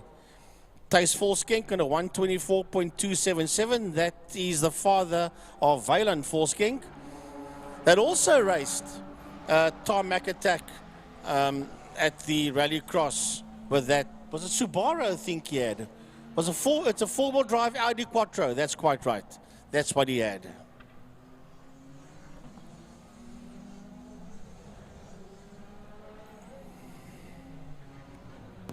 So for the first time in a long time, we see one of the two pull beams out on circuit, driven by Steve Humble. I believe Francois Carruthers was supposed to be here this weekend, but unfortunately, I think still overseas. He will go, unless Steve will correct me and say that that's the other pull beam, because there are two sister pull beams. And then just behind him, Connor Kilbride in the Racing Spirit Ligier JS 53 Evo 2. The Nova Proto of Davy Joubert, the same one that was campaigned, or one of two very similar looking ones that was campaigned by Rico Barlow Racing overseas with Jonathan Thomas and Nick Adcock. And the same car, the same Nova Proto, is being raced by one Charles Michael Visser in Magny-Cours in France this weekend with a team of drivers. He would have been racing here in his Porsche, in the Charles Engineering Porsche 992 Cup car.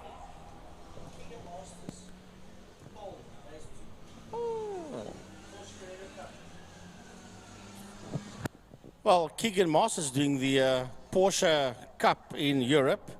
And Francois just saying that he qualified, what, pole position for the second race for the day over there.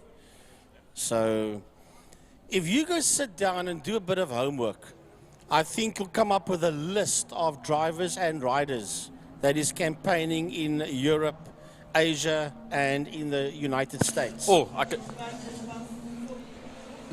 there's too many to count, but the ones that I can think of right now, in GT racing especially, is, I mean, Charles Visser and Tate Bishop were both driving the Nova Protos. David Perel, Calvin van der Linde, Sheldon van der Linde, both in IMSA and GT World Challenge. Jordan Pepper, Keegan Masters, Rackstraw, Leighton Ferree, also in GT World Challenge. And then there are karters as well. That's taking part in karting events in Europe. Away from Europe, as we've got two stragglers at the back end of the field. Back down to Earth. We wait. The lights are ablaze now as it starts to get dark. The lights will go and away they go. As the Raw gets underway for 31 laps. 11 cars out on the circuit, and it will be Steve Humble with the whole shot into turn number 1 and block coin corner for this Le Joubert Sports and GT 100-kilometer challenge. Right, they're going to have to just take it easy out there. Remember, you got 31 laps, so it's basically 3 races in 1 plus 1 lap for the Le Joubert Sports and GT cars. As that's Andre Steenkamp that's just gone through there, just ahead of the Porsche, as the cars work their way out through the Damstip. Well, first Landstem Kink, then into Dams, up the Tygerberg Straight. The top 3 has really broken away from the rest of the field.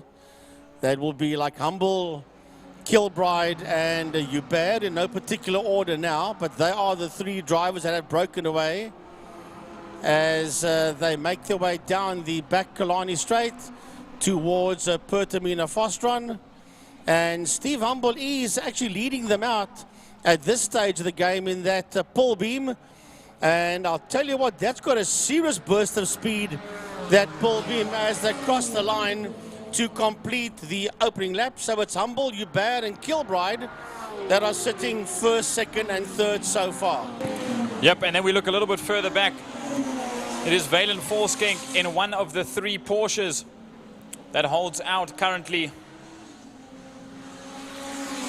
in that 4th spot. Then it is Andre Steenkamp in the Swift. As we look around the outside, Davy Joubert is going to try and take that position away from Steve Humble, and he cuts his nose off through the Landstem Kink and down into Dam's Dip they go. This gives Connor Kilbride the chance to try and sneak his way by the very coveted man that is Steve Humble. Many years of racing prototypes and building prototypes as well. He wants to try and get this pull beam back to the lead and ahead to take victory later on. But with Davy Joubert in that machine of ease, there's just no ways it's going to be that easy.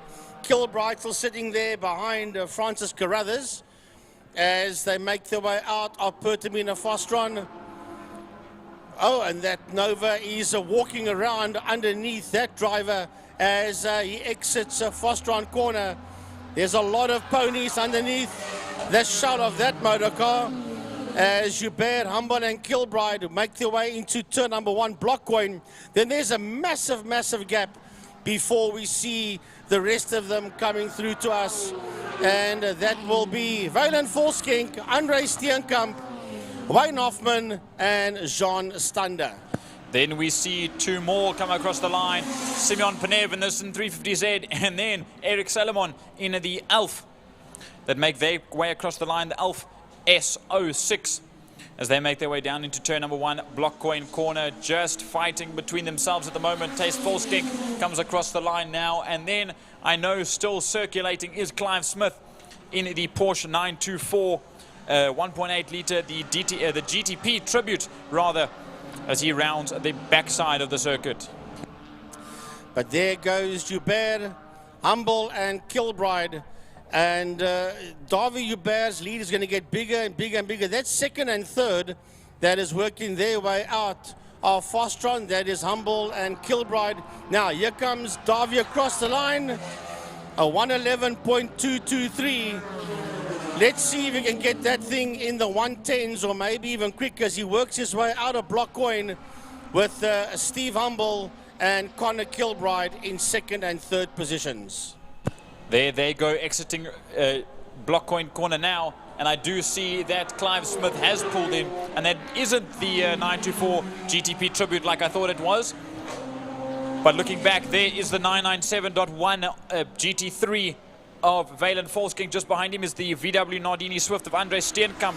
That induction noise, Lazio ZA and Row Oil car. Then Jean Stund in the old oil boys Ligier JS52, the slightly older model compared to Conor Kilbride's one. And then you see Simeon Panev and Eric Salomon at the back end of the field. Here comes Thijs Volskenk to the line to start his next lap. And as he works his way into turn number 1, the leader will be coming towards us. But we're having a look at this fight. That is Eric Salomon and Simeon Panev just ahead there of Eric Salomon, making their way through the Lundstem Kink. As we go back to the leader, that is working his way out of Blockcoin corner, 5.4 seconds ahead of Steve Humble, who is just ahead, 1.7 seconds ahead there of Conor Kilbride in third. And on that last lap, a new fastest lap for David Joubert, a 1:11.187 in the Nova Proto MPO2. As you can see, Steve Humble and Conor Kilbride round Castro Corner, turn number 2, and the gap is only getting larger between the 3 prototypes. As now David Joubert dives up the inside of Thijs Volskenk in the Audi Quattro S2 as they go through Sarl Sweep. Yeah, he's just going to try, and there's only 3 cars in Class D, so make it only 2 because Clive Smith isn't there anymore. So all Thijs has to do is keep the car going and he can finish second. That is the Nova out of Pertamina Fostron of race leader David Joubert. And that gap will get quicker and quicker and further and away from Humble and Kilbride. It'll get bigger and bigger as well. Here comes David Joubert crossing the line now. He's Humble at 7.4. And there's only 9/10 of a second between Humble and Kilbride. Those 2 cars on shot there, that's working their way out of Blockcoin. Yep, it's still tight racing between these 2. I believe there's about close to 20, 30 years between these 2 cars as Conor Kilbride flashes the lights of the Ligier. Just behind Steve Humble, a little bit of a tactic to say, you're making a couple of mistakes, move out of my way. As he runs down now, they both run down now towards towards Dam's Dip, and then towards Sarl Sweep they go. Now into Sarl Sweep and down the Killarney back straight they will race. Right, so looking at David Joubert in the Nova Proto 2, he's actually purchased that vehicle. He's now the proud owner of that vehicle, from what I understand. I spoke to Rico Barlow. He says that David bought the car, so David is actually racing his very own car. Steve Humble is getting a lot of flack there from Conor Kilbride, who's staying right there with him, not letting him go anywhere. And then we've got Valen Volskenk, we've got Steenkamp in there as well. Andre Steenkamp lying 5th, he's enjoying that one. And then Wayne Hoffman lies there in P6. Thanks to Wayne for the lovely bakery that we got up here. It's really, really nice. He's having fun out there. He's about a minute off the lead at the moment. Standers in there, well, Simeon Penev's in there, Eric Salomon, then Volskenk's in there, and Smith bringing up the rear. So they're all out there doing their thing. We have still got 25 laps to go, so still quite a lengthy race. A little bit, looking at that amount of laps, it's almost like a normal Aussie V8 race. That's 32 laps. So it gives you an idea of how long the race is. Yep, I'd love to see an Aussie V8 race around Killarney and compare the times. I'm sure it can be arranged. We just need to make a phone call at least. Absolutely. It is Bathurst tomorrow, so I think they're a little busy at the moment. As now we see there is Valen Volskenk. Just behind Valen Volskenk is Andre Steenkamp. That induction noise Nardini. Just behind him is the Ravenel Porsche GT3 Cup of Wayne Hoffman as he rounds turn number 2, just ahead of Jean Stander. In the second Ligier, they race down through the Lundstem Kink and down towards Dam's Dip once again. I don't see half the cars with lights on, but maybe they'll wait until the light gets a little bit dimmer for that. I don't think the light will get dimmer. We've got a cloud that's blocking out the sun. You can see it there in the background, that large cloud, just keeping the sun out, blocked out, and getting a little bit cooler. But the lights will remain. Whether it will remain for the full race will have to be seen. WB leading out. He's doing 1 minute, is it 12s? Yeah, he's doing 1:12s. His best time a 1:10.8. That's when he sort of skedaddled in the beginning, and now he's basically settling down, getting into a rhythm. Yeah, with a 12-second gap, I don't think there's any need to be setting lap times, especially when you're going to start catching traffic very soon, and he's done so already with half of the grid. As here I can see the pole beam of Steve Humble and the Ligier of Conor Kilbride make their way by Eric Salomon and Simeon Penev. And out of Pertamina Fostron they go. 23 laps to go. We've almost passed 10 already, and it feels like a sprint. Yeah, no, look, they're moving around very swiftly. Just a couple of them in the 20s, Simeon Penev, Eric Salomon, and Thijs Volskink in the 124s, and Volskink in the 131. But they are giving it their best. We'd be led to believe so. And having a look there. There we go, coming up there now. There's Simeon Penev and Eric Salomon coming into Castrol Corner. Simeon Penev campaigns that car in Sports and GT, and now also in this long 31-lap race.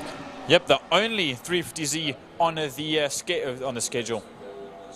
On the list for the weekend. Usually we see about 5 or 6. It's a very popular car to race, and it's basically still a street car with big enough tank to run for 31 laps. I'm surprised there's not more guys racing the 350Zs today. But they come through. Here comes Andre Steenkamp. There's the Nova Proto NPO2 of Davy Joubert. If you think about the top 3, we look at the Nova as he tries to go on the inside of Andre Steenkamp going into block coin. A little bit of a snap there for Jean Stander as he got past Wayne Hoffman into turn number 1. If you think about it, there's no pull beam. The pull beam has disappeared, and rolling to the pits is Steve Humble. Lights on, lights off. He's trying to get that car to start, and the pull beam MP84 is back into the pits for who knows what reason. So he'll roll back into the pits, and now we're down to 9 cars left, with Clive Smith also dropping out a little bit earlier on, and now Steve Humble dropping out of this race as well. Well, Conor Kilbride gets relegated to 2nd place. Yeah, he'll be pretty happy with that down. He's also got a bit of free road ahead of him, means he can up the ante a little bit if he wants to. We'll have to see what he does. There on screen, the car's coming down the back straight towards Pertamina Fastron. And Porsche's coming through. Looks like Hoffman coming through there, working his way through.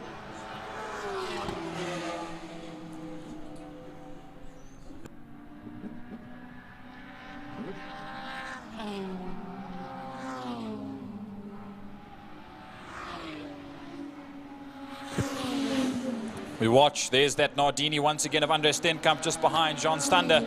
That will be for position in just a moment. If Jean Stander can catch up to Andre Steenkamp in Nardini Swift just ahead of him. Behind is Wayne Hoffman in that GT3 Cup Porsche as they go down into Castrol Corner now. Oh, taking it relatively easy as Steve Humble has taken that pull beam back to the pits, I believe.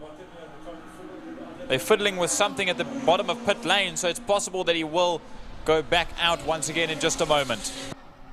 Well, he has entered, and I'm sure he wants to complete his race.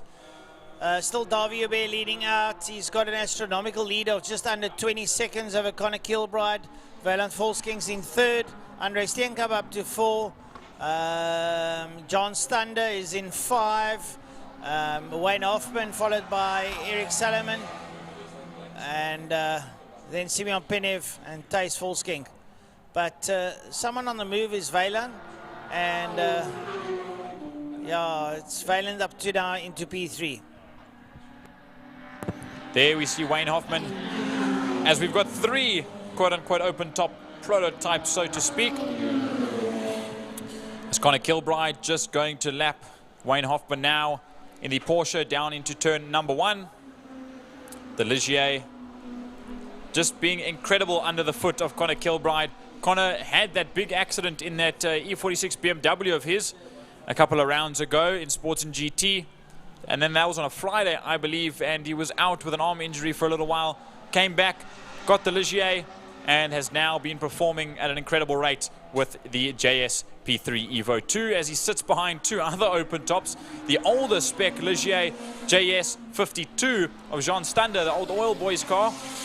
And coming up on Nardini Swift very quickly of Andre Steenkamp, and up the inside he'll go. They'll go side by side out through Sarl Sweep, and a drag race for all three open tops down towards Pertamina Fostron. Well, it looks like he's humble back on circuit, or not yet. Not yet, still fiddling with it because he's dropping down the ranking, I see, down in P9. So he had a couple of laps in the bag, but they seem to be filtering away. And whether he'll come back or not, he'll have a lot of work to do. He'll have to make that pull beam work overtime. That's just not going to happen. WB leading out, and he's a lap ahead of the rest of the field. Connor Kilbride lies in second. He's about 27 seconds behind him. And then it is Valen Volskenk who sits in P3, followed by Jean Stander. Andre Steenkamp doing a sterling job. Drop down wonder Stander got past him. Wayne Hoffman is in 6th, ahead of Eric Salomon, Simeon Penev. So we're basically down to 8 cars from the original 11. As now we look into the final corner, Pertamina Fostron, there is Davy Joubert. And I thought to myself, I see Davy Joubert on the list in the Nova Proto. Where is his Lotari? For those that are wondering where the Lotari is, that thing has been tucked away and is still getting prepared for the Speed Classic Hill Climb in 2 weeks from now. So that's why he, as Francois says, has purchased this car and is now debuting himself in the Nova Proto MPO2, there by prepared by Riccobalo Racing and Le Joubert. Well, earlier I said, let's see if he can get into the 1 minute 10s. He has a 1:10.367 by Davy Joubert. So, and I think, guys, when he gets a decent lead, already 31, nearly 32 seconds ahead of Connor, he's going to just lift off, because there's no need to slaughter that motor car. Get a decent lead, back off, and then just control it from there until the checkered flag, and make sure you bring it home in P1. Listening to that car, Frankie, while you're talking about it, that exhaust configuration must be special, because that's a Ford V8 Coyote motor that's in there, but it does not sound like a V8. It's got a beautiful system in it. It's got a hybrid type sound. Yeah. Like one of these Formula 1 cars, very similar to that. But it's a lovely sounding machine. Beautifully prepared. Riccobalo knows his oats on this one. It's almost faultless. Davy taking it there into Castrol on screen. He's on his own. Lights ablaze. It's a beautiful looking car. It's basically it's a full carbon fiber package. Everything on there is just about carbon fiber besides the chassis, which is a lot of metal. But I think the weight distribution in terms of the power configuration must be brilliant. No, just watching coming underneath us going into turn 1. Here we go. That will be, is that Steenkamp? Yes, it is indeed. And he will have Wayne Hoffman in there behind him. Or is it Connor Kilbride? That's Kilbride, yes. That's coming through there as well. And then he's got Wayland Volskenk in there behind him. That's quite correct. Volskenk is not too far behind Kilbride. Then we should have Jean Stander. But I tell you what, this Nova, here comes Steenkamp towards us now. And he has got Wayne Hoffman right in there behind him. And there's not much difference between the two of them. It's only 1.2 seconds between Andre and Wayne.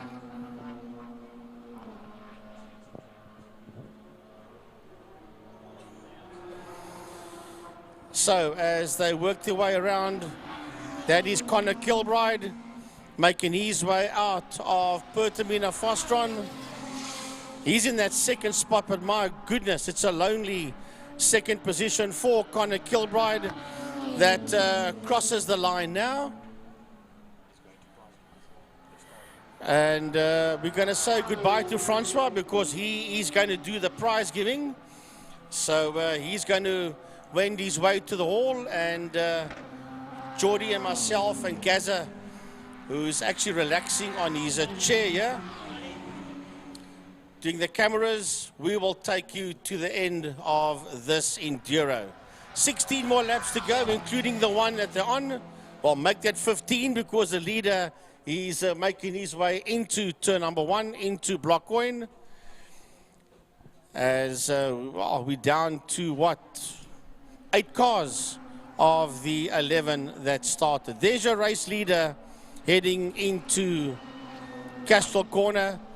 Davi Hubert in that lovely, lovely looking Nova.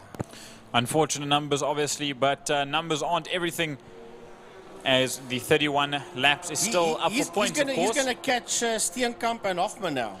That's on his range. We'll watch that in just a second, as there is the Golden Highway. It's a lot less golden due to the clouds. But in just a moment, in a very short moment, there goes the Nova Proto, just getting a little bit of slipstream behind Wayne Hoffman in the Porsche. Will rocket on by and jump on the brakes, I'm sure, a little bit later than Wayne. And there he goes, dives on in his next target, Andre Steenkamp. He doesn't want to take him around the inside. He'll take him around the inside. Doesn't matter. The thing's got grip, it's got aero, it's got everything, and more power than the Nardini of Andre Steenkamp as they leave Pertamina Fostron down the Porsche front straight. Yeah. So who will his next target be? It'll obviously be Stander, will be his next target. Then he will have lapped basically everybody except Hubert and Kilbride and Volskink. So that is Jean Stander. That is the next target there for Davi Hubert. So it's only first, second and third that he hasn't lapped yet. And there's a battle out on track just behind these two. There you see Wayne Hoffman in the Porsche and Andre Steenkamp in the VW Nardini Swift that are nose to tail, swapping back and forth. It's possible that Andre might be getting tired. He said he wasn't too keen on 31 laps because he didn't know how his body would feel. I don't think he's done 31 laps before. He's used to the sprints. But he's a karter. He can take some serious, what do you call it? Knocks. Knocks in a car. You do take knocks in a car. Trust me, I know. I've seen it. And especially at these kinds of speeds. Yeah, karts are on a smaller track, but it is also very quick in comparison as they go around Pertamina. There's no suspension travel.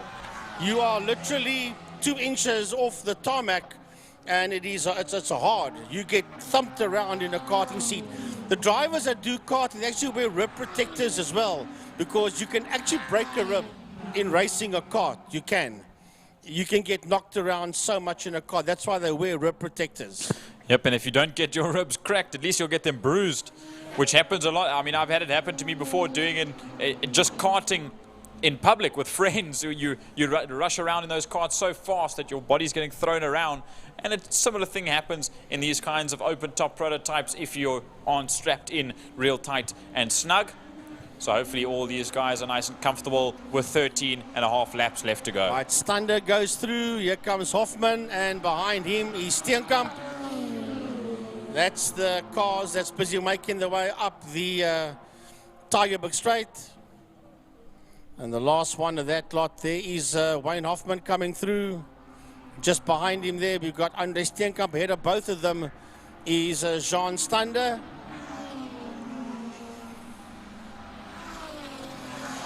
The leader coming around to start another lap. 12 more laps in the bag. 12 more laps for him to do before he sees the checkered flag. The Nova dives up the inside of Simeon Penev. Simeon looked in his mirror and knew that that the Nova was on its way by. Next up will be Eric Salomon in the Alf.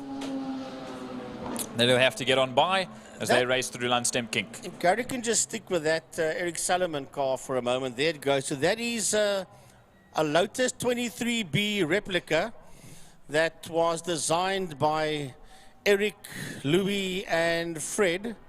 I can't remember their surnames all of a sudden. And they took a Lotus 23B replica and they put that car together many years ago. And they called it Fred Wilmot. That's right, yeah. And they put that car together, and they didn't call it a 23B replica. They called it an Elf. Always nice to hear little bits of history, especially from guys that it's Louis de Jager. Sorry. Louis de Jager. Eric Salomon, Louis de Jager, and Fred Wilmot. That's the three gentlemen. Yep. And one of those gentlemen still driving the very car that they shared in building all those years ago. So it's awesome to see such a piece of history. And I'm sure for himself, Eric Salomon, it's always nice to drive this thing, to know of the friends and teammates, so to speak, that he had building that car, as it is just in your picture ahead of Simeon Penev, and just behind Simeon Penev, coming to lap the two of them, is Valen Volskink in the 997.1 Porsche GT3. There's Connor Kilbride in that Honda-powered Ligier once again, still sitting in second spot and just under a lap down from the Nova. We'll see the gap now as he crosses the line. 49 seconds, close to a lap. 20 more seconds, and it is the difference that Davy Joubert can catch up to the back end of Connor Kilbride. Right, Connor working his way all on his own on the Joubert Straight. As we watch him go down the Joubert Straight, there's a lovely little fight going down into Pertamina Fostron, and Simon Penev is in that fight, as so is Eric Salomon, and Volskink is in that fight as well. There was a little bit of smoke coming out the back of one of those cars. Here comes Valen Volskink. He just sits there behind or ahead of Salomon. That is Penev. That is in there behind Salomon as they work their way out of Block Point, these three into Castrol. Yep, those three still nose to tail after Valen Volskink made his way by both Simeon Penev and Eric Salomon. There is a little bit of smoke peeling out from the back end of that Nissan 350Z. Maybe just coming from the motor. Those things are naturally aspirated, so there wouldn't be any turbo smoke like you generally see on some of the Clubmans or BMWs that puff out a little bit of blue smoke when they backfire. But here, once again, the Coyote, sorry, no, this is the Ligier with the lights ablaze of Connor Kilbride. The Nova Proto just makes its way by us now, and we'll see the gap between them when Connor Kilbride comes around the circuit once again. Yeah, Connor Kilbride making his way through damps. I must say Killarney is now emptying out rather quickly. The wind has picked up as well. It is 6:15. As we watch Connor Kilbride work his way out of Saddle Sweep down the back straight. Valen Volskink just made his way past us. Salomon and Penev making their way, they're the two of them on your shot, making their way into the double, I nearly said the double right-hander, the only left-hander on the track. Turn 1, block coin. And I must say, Eric Salomon still loves his motorsport as the field work their way into Castrol Corner. There is Wayne Hoffman still behind John Stander. 2.2 second gap between the two of them. As there we see Andre Steenkamp, and here comes Connor Kilbride once again. Every single time we see Connor Kilbride come into turn number 2, Castrol Corner, we hear Davy Joubert in the Nova start going through the gears or downshifting through the gears into turn number 1. And with 8 laps to go, I'm very curious if Davy Joubert can catch up to the back of Connor Kilbride by the end of that. Well, Kilbride is flashing his lights and saying, I'm the only guy that hasn't been lapped yet, Mr. Steenkamp. Will you get a move on, because I'd like to try and finish this race on the lead lap behind Davy Joubert and not have him lap everybody, including myself. So he'd like to stay on that lead lap, but it's highly unlikely at this stage of the game. As John Stander crosses our line, but here we watch the two of them. Kilbride coming towards us now, lights are blazing, and behind him is Andre Steenkamp. So where is that Nova? Where is that Nova? We'll have a look and see when we pick. Here he comes towards us. Under the set of Cape Town Bridge comes the Nova. As the gap got smaller, it was 54. We'll see it now. It'll come up. It will only come up once Connor Kilbride's crossed the line again, because now, obviously, Davy Jabez closing in on Connor Kilbride, not the other way around.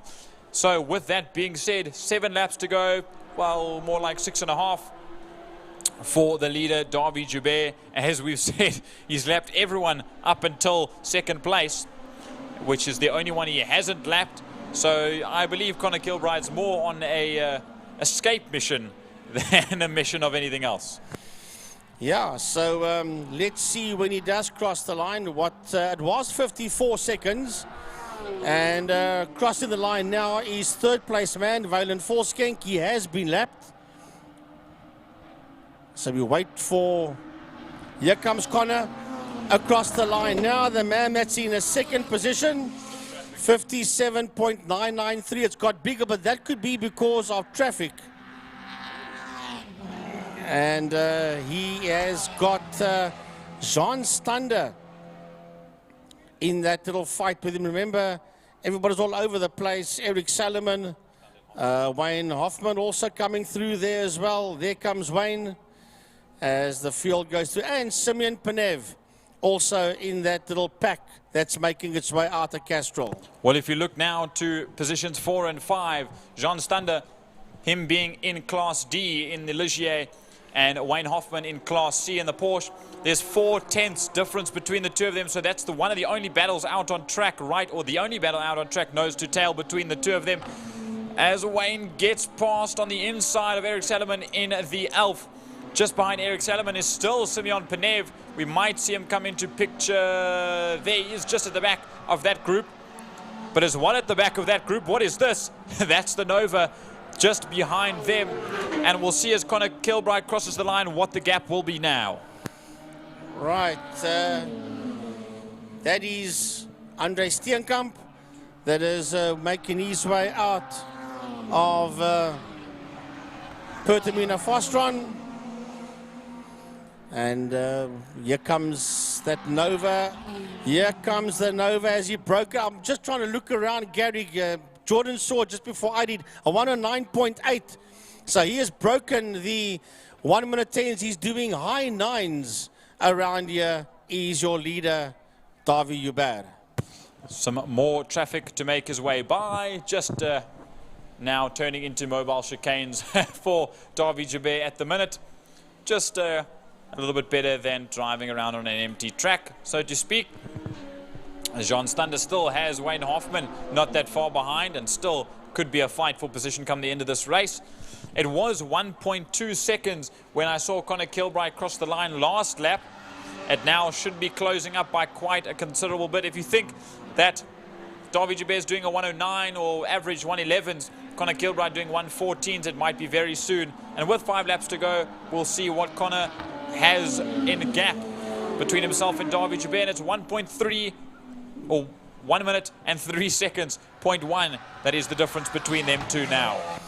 Yeah, here we come. Here comes that's Jean Stander that's making his way across the line, and he has got Hoffman right on his case there. So Wayne Hoffman dives up on the inside, and Wayne Hoffman makes a move stick there on Jean Stander at the exit of Blockwane Corner. I see Simeon Panev is pulled in with 4 laps left to go, so he will call it quits for the Nissan 350Z, as Wayne Hoffman managed to get past the Ligier of Jean Stander and that Porsche of his into turn 1 with a brilliant dive to take that position away. Now he'll sit 4th overall and 1st in Class D as they round through Dams Dip and up the Tygerberg Straight. There's the sun in the background. The Golden Highway is still lit as the sun peeks through the clouds. There's the Nova just getting past Valen Volskenk one more time, putting him 2 laps down as Connor Kilbride will come across the line now to start another lap. Yep, Connor Kilbride still fighting to stay on that lead lap, and with 4 laps to go, I don't know, he may not, because the leader is literally not too far behind him. Here goes the leader into turn number 1, and yeah, and you can actually see him. We just saw him disappear into Castle Corner was Kilbride, and right behind him there is your overall leader, and that is Davy Hubert. So Davi Hubert wants to lap everybody. Kilbride says, I'm not going to allow you to lap me. That's about the only real thing out there. And then the fight there between Hoffman and Stander, as there's 1.6 seconds between the two of them, with Steenkamp 9 seconds down the road behind them. I would love to know what's going on in Conor Kilbride's mind right now, but for some reason, I definitely don't think it's, oh, let me save myself from not getting lapped by Davi Joubert in the Nova Proto behind me. But we'll see as the Nova Proto of Davi Joubert rounds the final corner to come up and make it the penultimate lap start. Conor now crosses the line, but if you look where the Nova is now, the Nova and Davi Joubert can see Conor Kilbride at the end of the front straight. Yeah, you can see him all right by now. He has got missile lock on him as they make their way out of turn number 1, out of block point, 2 laps to go. Well, let's try and make it exciting. Can that car that just turned into Castrol now stay ahead of that one that's turning into Castrol now on the lead lap? That's what it's all about at this stage of the game, approaching 1.5 laps left. So there goes Nova. You're just ahead of him there. He's second place man. Kilbride going into Sarl sweep, and there is Davi Hubert, your overall leader, trying to lap the entire field. Because why not, Frankie? I suppose to him, maybe he's also not thinking about lapping the entire field, but to us, it's a nice little game to finish off the day with. Got to make it exciting for the viewers at home and for ourselves. And look how close it is now. You see the camera shot of Conor Kilbride, and just creeping in the background is the Nova. They're getting closer and closer. However, this will be the final lap for the Le Joubert Sports and GT 100-kilometer challenge. With one more lap to go for that man going through turn number 1, block coin, I don't think he's going to even attempt to attack Conor Kilbride. He's got the victory in the bag. Why would he want to go and attack him and try and lap him on the final lap, and then something maybe goes wrong? So I don't believe that Davi Hubert is going to attack that man with the lights ablaze that is working away. However, once you're in a racing seat, if he knows that that man, well, I'm sure he knows that that's the only man on the lead lap, he's going to say, man, I'm going to go for it. But you never know. I think being a racer, he's going to probably have a go, but he's going to do it. He's going to do it, and he has done it. Conor's slowing by a considerable amount on this final lap. Fuel? Is fuel okay? That is a question. I thought he was just slowing down for the sake of it because he knows he's been passed by the leader. But something's not right. He's slowed right down. Conor hasn't gone around the final corner. There he is. He is around the final corner, and the Nova Proto of Davi Joubert crosses the line to win the 100-kilometer challenge. And a lap down will be Conor Kilbride in the Ligier for Racing Spirit. You know what? Maybe he had a problem with the car, and why do another lap if I've got a problem? Slow down, move out the way, let the leader go by. I'm still going to finish second. Let me end it 1 lap earlier, then I don't have to do another lap with a car that has got a problem. That could also be a scenario. As 3 more cars to come across the line, and that will be the flag for Valen Volskank, and a battle to the line as well between Wayne Hoffman in the Porsche and Jean Stander in the Ligier, just crossing nose to tail. A difference of 1 second, 1.1 seconds at the line between Wayne Hoffman and Jean Stander. And a brilliant race nonetheless. And Wayne Hoffman has won his class. Wayne Hoffman has won Class C. Well done to him. Andre Steenkamp limping across the line, but Tiny picked up some kind of a problem that he saw on the back end of the Elf of Eric Salomon. And Eric is making his way down the back straight. And I can't visually see the problem from here, but Tiny did pick up that something seemed loose at the back of the car. So Eric is making his way down the back straight. Has he got the checkered flag yet? No, he has not. He has not. So Eric is the last man on track that is working his way towards a checkered flag, and he's making his way out of turn number 5, out of Fostron. Is he going to hit the pit lane, or is he going to bring that car to the checkered flag? Because he has not finished this race. Bring it to the flag, Eric. There is clearly an issue with the Elf, but Eric, being the racer that he is, he will limp that car across the line and complete the 31 lap 100 kilometer. Now you can hear out the commentary box, yeah, and he just pulls the car off the track at pit lane exit. A couple crunching of gears maybe, or a broken clutch or something like that. As the day of carnage comes to a close, I'm still waiting for the final results for the competitor of the day. I did get a result a little bit ago, but I think there was a change right at the end of the day. So there is the moment that Steve Humble puts up his hand and brings the pull beam back into the pits. He obviously thought that there was something he can do to fix it, pulling to the end of pit lane and hopefully trying to get that car back up and running. But the pull beam MP84 never made it out after that. Well, I'll tell you what, this 31 lapper went pretty quickly. It's 6:30. And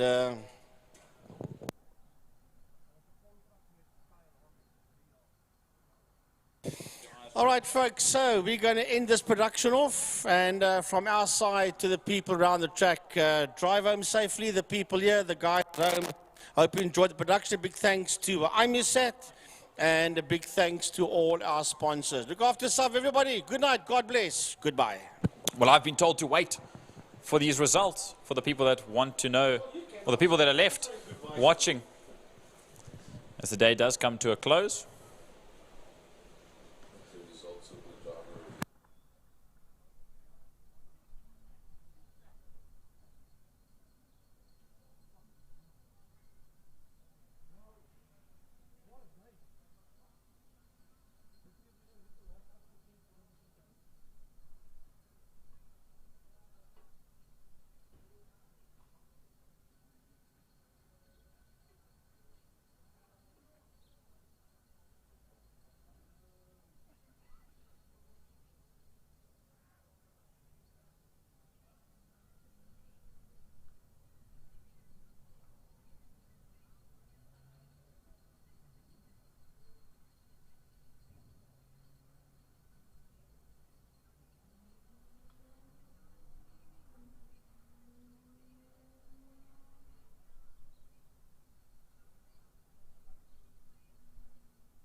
Ladies and gentlemen, that was Power Series round number 8 down at Killarney International Raceway.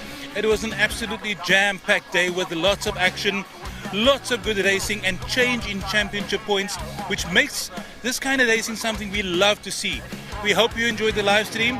This was, as always, brought to you by Lime Property Management and Smile 94 FM. We hope to see you guys again soon.